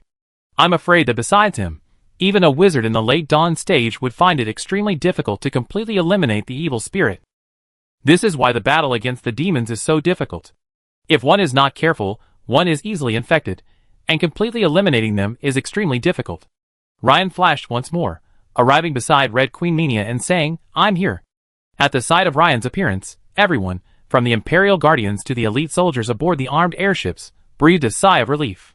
Their own demigod had finally arrived. The enemy was too powerful, too terrifying. Their terrifying height, hundreds of meters high alone, was enough to make one despair. Even the Red Dragon King, Strotzid, looked like the difference between an adult and a 3-year-old child compared to him. The gap was simply too vast. "Ryan, the demon's aura seems to be getting stronger," Minia said, her brows furrowed slightly. "Yes, it draws energy from the creatures it infects each time. By the way, has the floating city been repaired yet? Not yet. However, even if it were repaired, I'm afraid it wouldn't be suitable to participate in the battle against the demon. Because another demon is sealed beneath the floating city, I'm worried, Ryan said gravely. In fact, neither Goddess Matilda nor he could figure out the exact relationship between the floating demon and the demon in Cologne Cathedral. Are they multiple offspring of the same entity? Or are each a separate demon? According to the fragmentary records in ancient texts, this legendary evil, said to have originated from the Lord of the Void, must have arrived in this world at different times. The most obvious evidence is that the time period of the ancient goblins and that of Goddess Matilda differed by nearly 20,000 years. Therefore, Ryan was more inclined to believe the other party belonged to a different Shah demon entity. But the crux of the matter was that Shah demons seemed to be able to split, fuse, and reassemble at will. This meant that if the floating city were to participate in the battle, and an unexpected situation occurred, causing two Shah demons to merge, even Ryan would be unable to cope with the situation. Thus, the floating city continued to float above the Cyrodiil Plateau, relying on the rich mineral resources and the abundant manpower of the Construct Guild to carry out repairs. I understand. This is indeed a safer approach, Minia nodded. Suddenly, a loud roar interrupted their conversation. Roar! The demon roared from the sky above Cologne Cathedral, a terrifying demonic sound like hell engulfing the surroundings. The infested creatures under its command roared and roared at the human coalition, as if preparing to attack. Faced with the demon's impatience, Minia nodded to Ryan, then, through telepathic magic, mobilized the troops. I am Minia Dragon. Here, I see a vast army composed of the Empire, the Federation, and even the Elves, coming to meet the demon's invasion. This scene is so familiar. Just like 10,000 years ago, when the Goddess Matilda led humanity and other races to fight the demon and the evil god, it's so similar. Everyone, we are all human. Facing the demon. Such a brutal and ruthless monster would be feared. But everyone, if you choose to turn and flee now, you might survive. But one day, ask yourself, will you regret your cowardice today?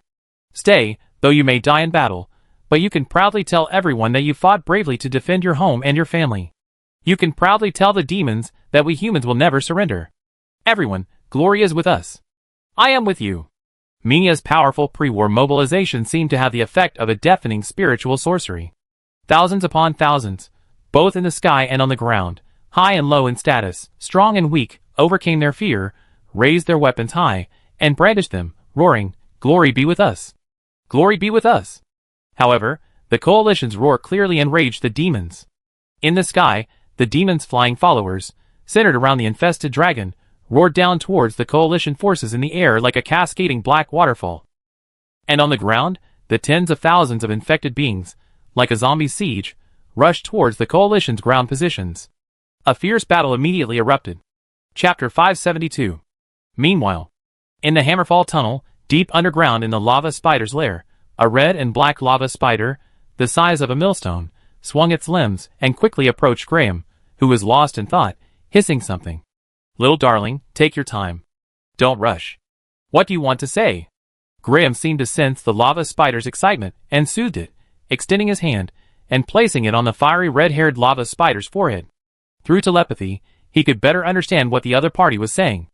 Although he could understand the meaning of the spider's cries, the problem was that the spider's language alone was too narrow. For example, it couldn't express the specific nature of the creature, only roughly indicating its power level. These are lava dogs, and two of them, of epic level. The next moment, sensing the image in the lava spider's mind, Graham's eyes widened, and he exclaimed in shock. Not only was his voice trembling, it was almost shrill. The excitement was palpable. Wait, how is this possible? Graham paused for several seconds, then, upon regaining his composure, sensed something was amiss. I'd never heard of two lava hounds fighting to the death. Even if it was a fight over the breeding rights of a female, the victor usually chases the loser away after the outcome is clear, rather than mauling him to death. Graham instinctively felt something was fishy. Could this be a trap? But then he thought again. That didn't seem likely. After all, who would be so generous as to kill two epic lava hounds and wait for him to fall into their trap? With such formidable power, killing him outright would surely be a breeze.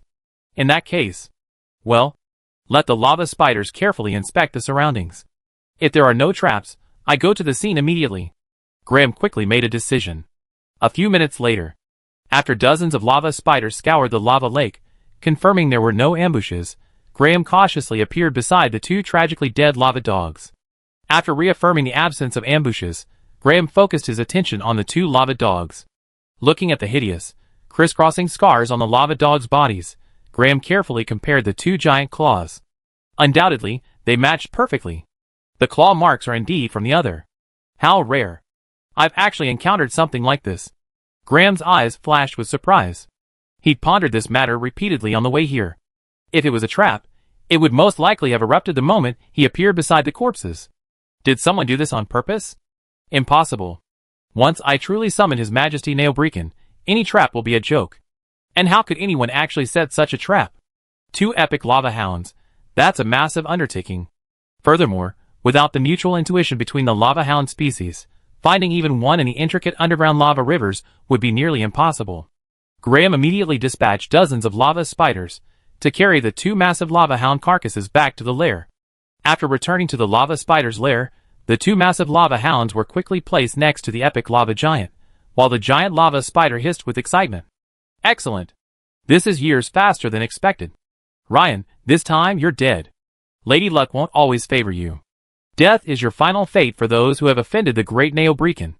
Graham let out a smug grin and prepared to begin the spider spirit ritual. Meanwhile, in the imperial capital of Tamriel, in the sky, two torrents, one black and one colorful, collided head-on.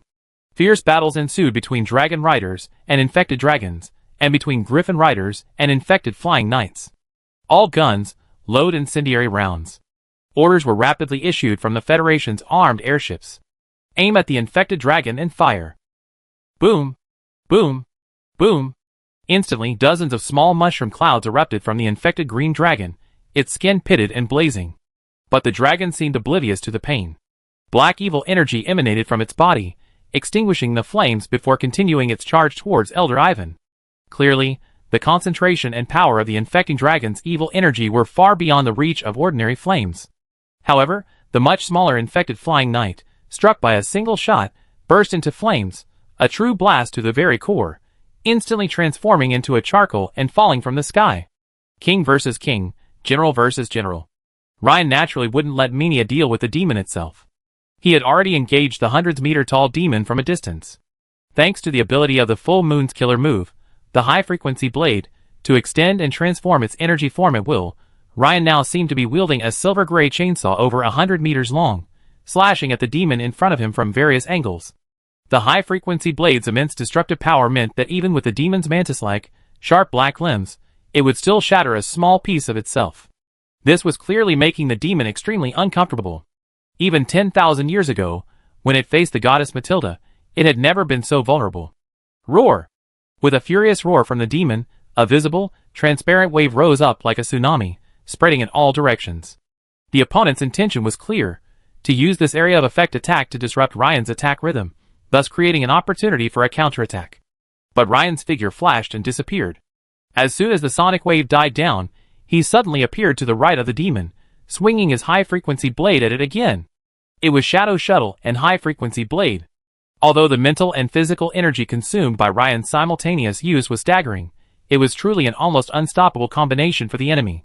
Even now, Goddess Matilda, still lurking nearby as the coalition's backup, watched in awe. So long-lasting? It shouldn't be. Even if it's a full moon wizard, continuously unleashing the full moon's killing move, coupled with this warp shuttle, should have exhausted both physical and mental strength. How can he still be so energetic?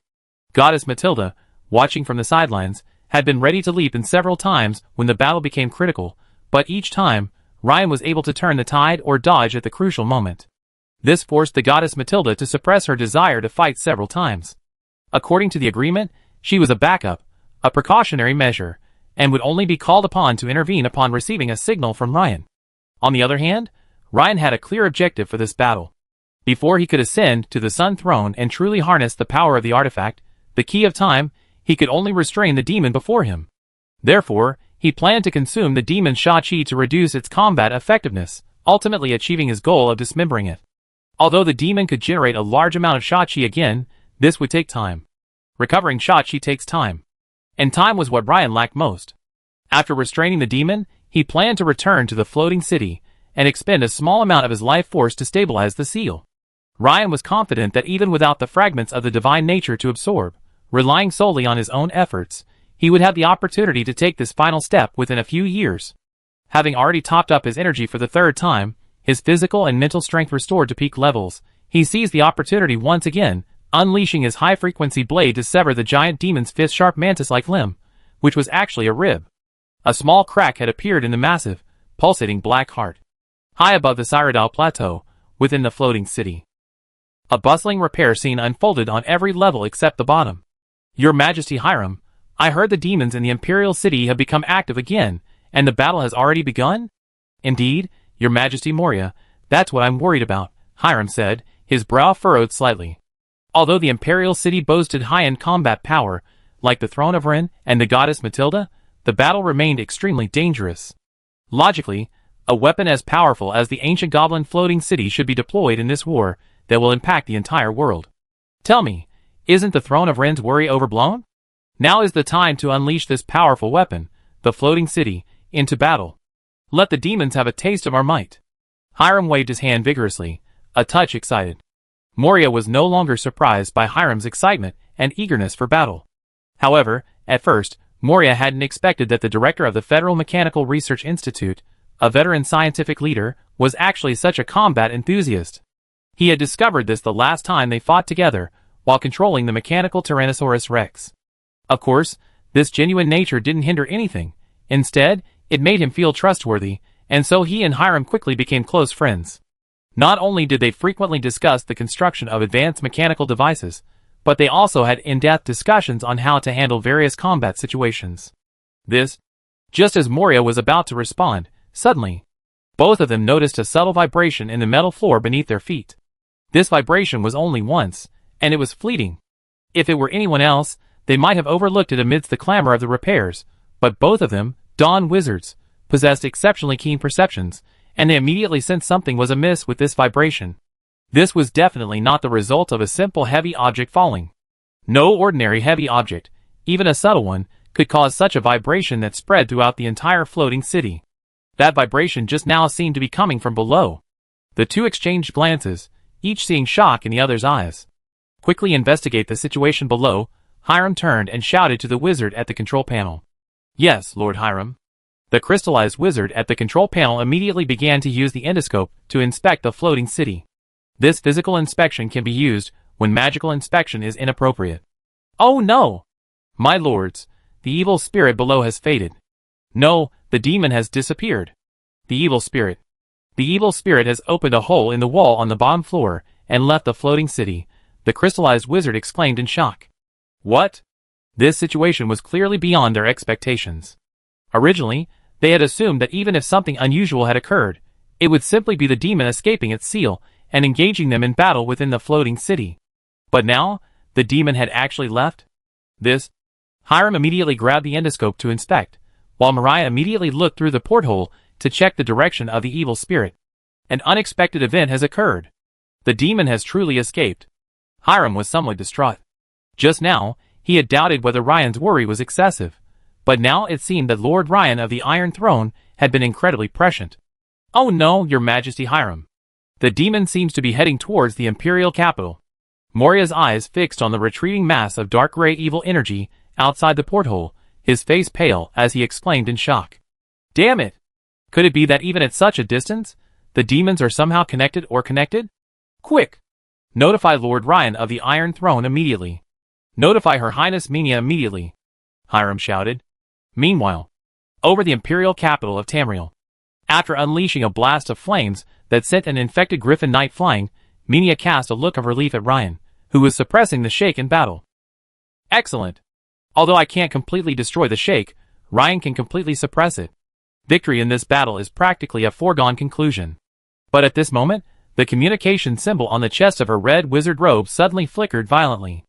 Minia pointed her slender hand, and a slightly panicked female voice hurriedly announced, Your Highness, Minia, urgent news from the floating city.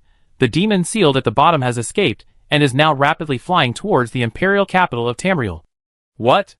Minia's dignified and graceful face faltered for the first time since the battle began. Why didn't you notify the Throne of Ren? I've already notified him, but he doesn't seem to have answered.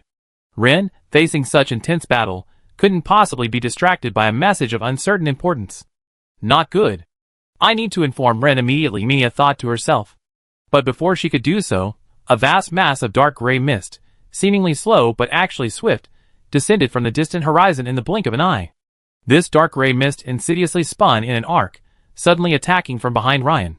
"Ryan, be careful!" Mia shouted. Ryan's heart was now ringing with alarm. He immediately cast Shadow Shuttle again, disregarding his mental power, and flashed into the air on the other side. The heroic goddess Matilda, clad in classical armor and a rooster comb helmet, suddenly appeared at Ryan's previous position and fiercely blasted a spear of azure energy at the newly emerged evil spirit. "Go!" Although the goddess Matilda had not received Ryan's message, she still decided to take action this time. After all, the situation had changed drastically. The appearance of the second evil demon put Ryan's allies in great danger. 2 evil demons? It's the one from the floating city. Ryan narrowed his eyes, his heart sinking. The worst had happened. He tried his best to avoid a collision between the 2 evil demons. Even during this war, he decided to keep the floating city in the distant Cyrodiil Plateau and not use it. But plans couldn't change quickly, and the situation was beyond his control. Suddenly, it took a turn for the worst. Chapter 573. "Quick, stop them!" Red Queen Mania exclaimed, attempting to control Red Dragon King Straz to intercept. But Ryan immediately stopped her. "No! This demon's combat power is also at the demigod level. You won't succeed even if you try to stop it." As Ryan spoke, he fiercely slashed at the demon above Cologne Cathedral with a high-frequency blade. He was making a final attempt, seeking if this strike could split the demon above Cologne Cathedral, forcing it into a period of recovery.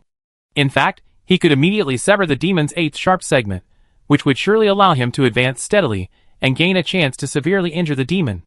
However, he had unexpectedly encountered such a situation, which made him feel a little defeated. Dang! The demon above Cologne Cathedral blocked Ryan's attack at the cost of breaking 2 sharp segments.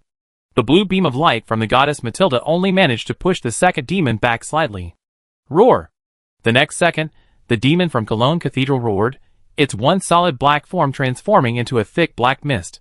It suddenly collided with the second cloud of black mist from the floating city and merged with it. A terrifying aura, nearly suffocating, permeated the entire venue from this fused black mist. Everyone present, including the Imperial Guardians, stared in panic at the astonishing change before their eyes, unsure what to do. Ryan's expression was particularly solemn. Suddenly, he turned his head to look in the other direction, his face a mixture of surprise and delight. So fast? Because he sensed a signal coming from the distant Hammerfall Mountains. Before leaving the lava spider lair in Hammerfall, he had placed an energy sensor derived from Goblin technology. If an energy fluctuation exceeding demigod level occurred, it would immediately transmit a sorcery transmission signal. "Ryan, you take everyone and evacuate first. I hold them off." Goddess Matilda approached Ryan and said in a low voice. Even an ordinary person could hear the determination in Matilda's voice. "Okay. Goddess Matilda, please delay as long as possible." 3 minutes? No, I'll be back within 2. Ryan vanished into thin air before he could explain. Goddess Matilda couldn't help but feel puzzled. From Ryan's tone, it sounded as if he had some kind of trump card to deal with the demon before him, who was about to reach godhood. But that was impossible. Deep in the Hammerfall tunnel. Lava Spider Lair Altar. Great Majesty Neobreakin, please listen to the prayers of your devout followers. A low chant echoed from the altar strewn with corpses. Pop! Pop! As the chant intensified, the ferocious corpses on the outermost edge of the altar began to explode. Streams of blood and essence flowed from all directions like streams, converging towards the giant lava spider at the center of the altar. Hiss! The giant lava spider's size was rapidly changing. From its original size of a full-grown bull, it had more than doubled in size, and continued to grow. Like a leech engorged with blood, its size had almost multiplied several times. The black lines on its surface even evoked a faint, frenzied blood-red hue. The spider spirit summoning ritual, unlike the one Graham had secretly arranged at the Isolder School's headquarters, did not require epic sacrifices to nurture the evil god Neobreakin's avatar. Instead, all the sacrificial essences, using the special altar technique, were infused into the giant lava spider, causing it to undergo a series of transformations, becoming the body upon which part of Neobreakin's true form descended. Bang! Bang! Bang! As the hearts of two epic-level lava hounds and a lava giant exploded, the crimson essence within the three epic creatures was rapidly absorbed by the lava spider, and a terrifying pressure descended. Ha ha ha. Excellent. This pressure is at least at the late stage of demigod. Graham excitedly raised his hands and roared. Ryan, you're dead. The Tutkar school will not only be rebuilt, but will also reach new heights because of me. The lava spider, after undergoing continuous transformation, had lost all trace of its original species. Its body had grown to 70 or 80 meters, its chitinous shell still rapidly changing like a melting candle. The spider's appearance was undergoing a dramatic reshaping. The once short, thick, red fuzzy limbs had transformed into sleek, sharp claws several times longer. These spear-like limbs could undoubtedly pierce a legendary knight's shield with a single blow, skewering him like a meat skewer. Another noticeable change was the pattern on its body, which had changed from red and black stripes to predominantly black diamonds, forming a unique pattern. Well done, my servant. Hiss. Soon, this world will tremble and prostrate at my feet. A mighty, distant voice echoed within the lair. Graham's face was filled with ecstasy upon seeing this. Success? Your Majesty the Great Neobrekan. Suddenly, Graham's voice stopped abruptly, his eyes widening as he stared at the figure that suddenly appeared above the altar. It was none other than Ryan, the one he had longed for. You? Graham was about to ask, how did you know this place? But then, a thought struck him. Did you place the bodies of those two lava hounds? Yes. Ryan carefully examined the Neobrekan, who had successfully descended, and smiled at Graham beside him. Graham's face was frantic as he exclaimed, Haha, Ryan, even if you did, you're too late. The summoning is now complete. The one descending is none other than Neobrekan's true form, an avatar at least in the late demigod realm. Your pride and arrogance have caused all this. You will be beaten like a lost dog. Suddenly, Graham's eyes bulged out like a frog's, and he kept repeating the word lost dog as he watched the scene in disbelief. The Neobrekan avatar, which had just descended, was now split in two by a dark silver arc of light. That's right, Graham wasn't seeing things. It really was just one blow. He had expended immense energy and time, painstakingly summoning the spider god Neobrekan, only to be annihilated the moment he descended. This stark contrast was too much for even a dawn wizard as generous as Graham. Sorry, I'm in a hurry. Goodbye. Puff. A flash of silver light pierced Graham's lips as he stammered. Ryan picked up the floating, mid-air medium-sized fragment of the godhead from Neobrekan, glanced at Graham, who had collapsed, and vanished in the next instant. When Ryan reappeared, he was high above the Hammerfall Mountains. He crushed the fragment, still holding a ferocious spider figure howling within. Ding!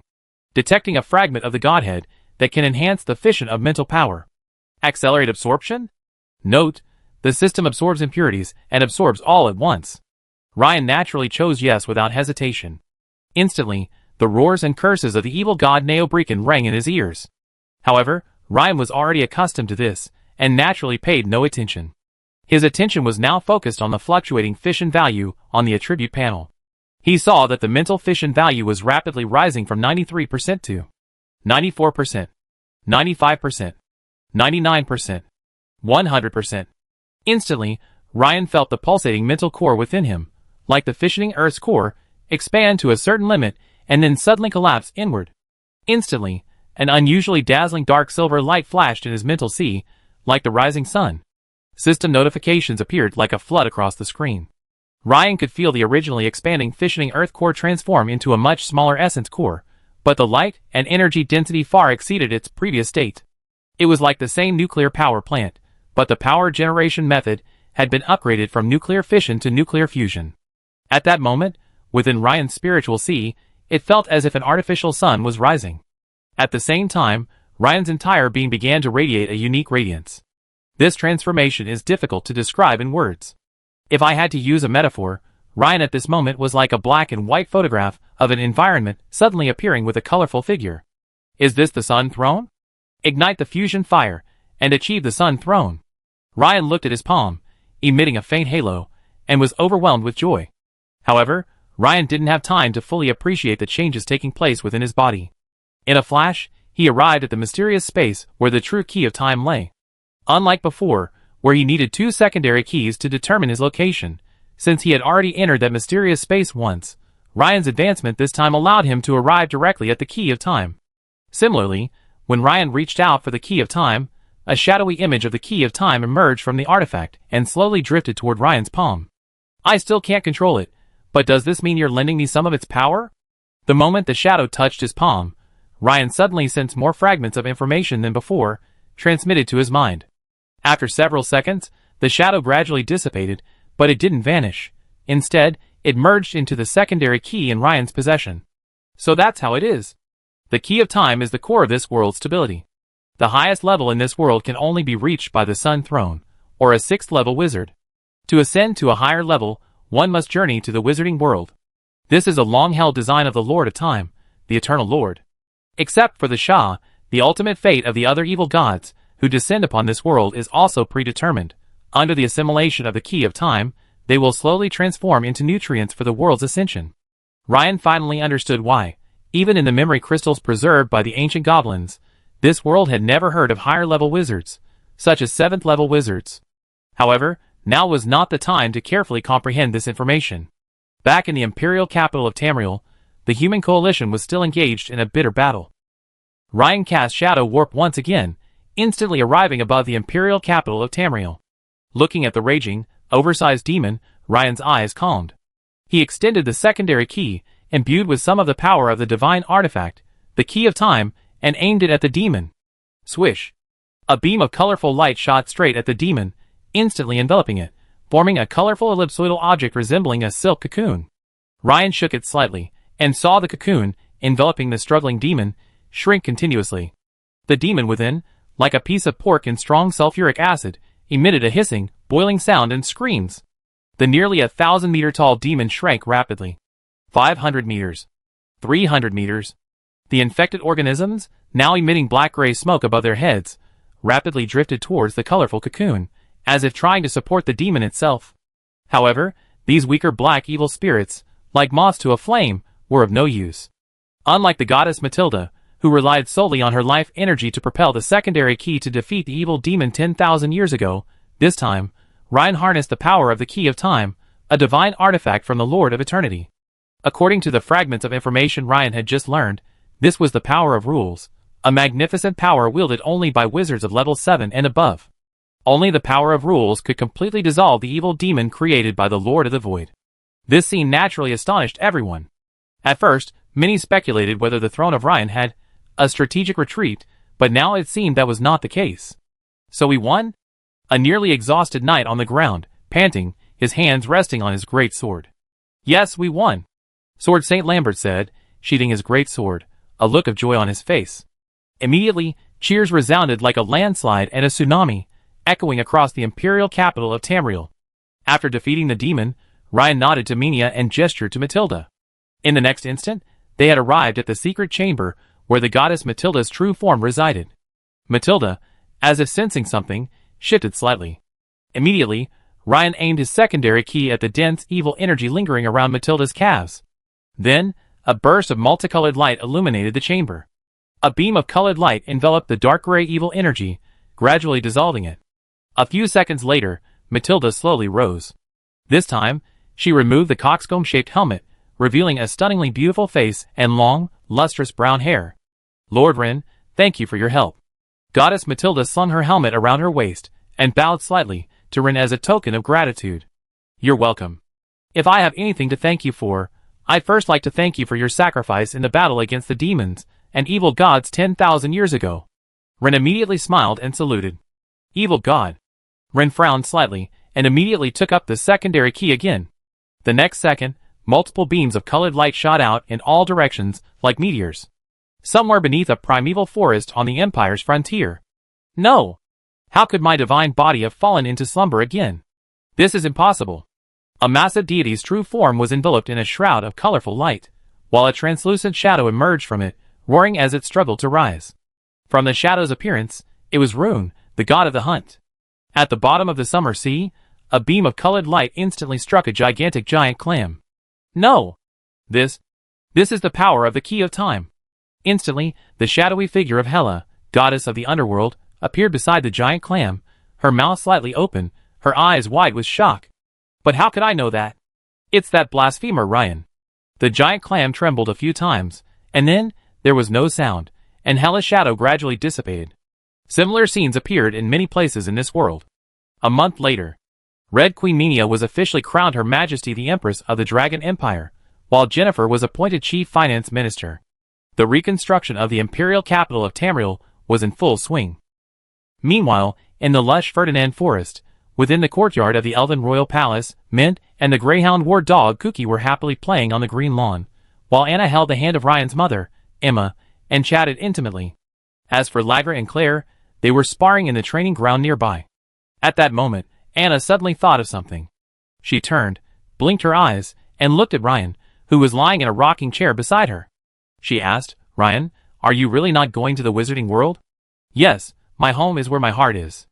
Ryan squinted lazily, watching the white clouds drift across the azure sky through the golden-dappled leaves.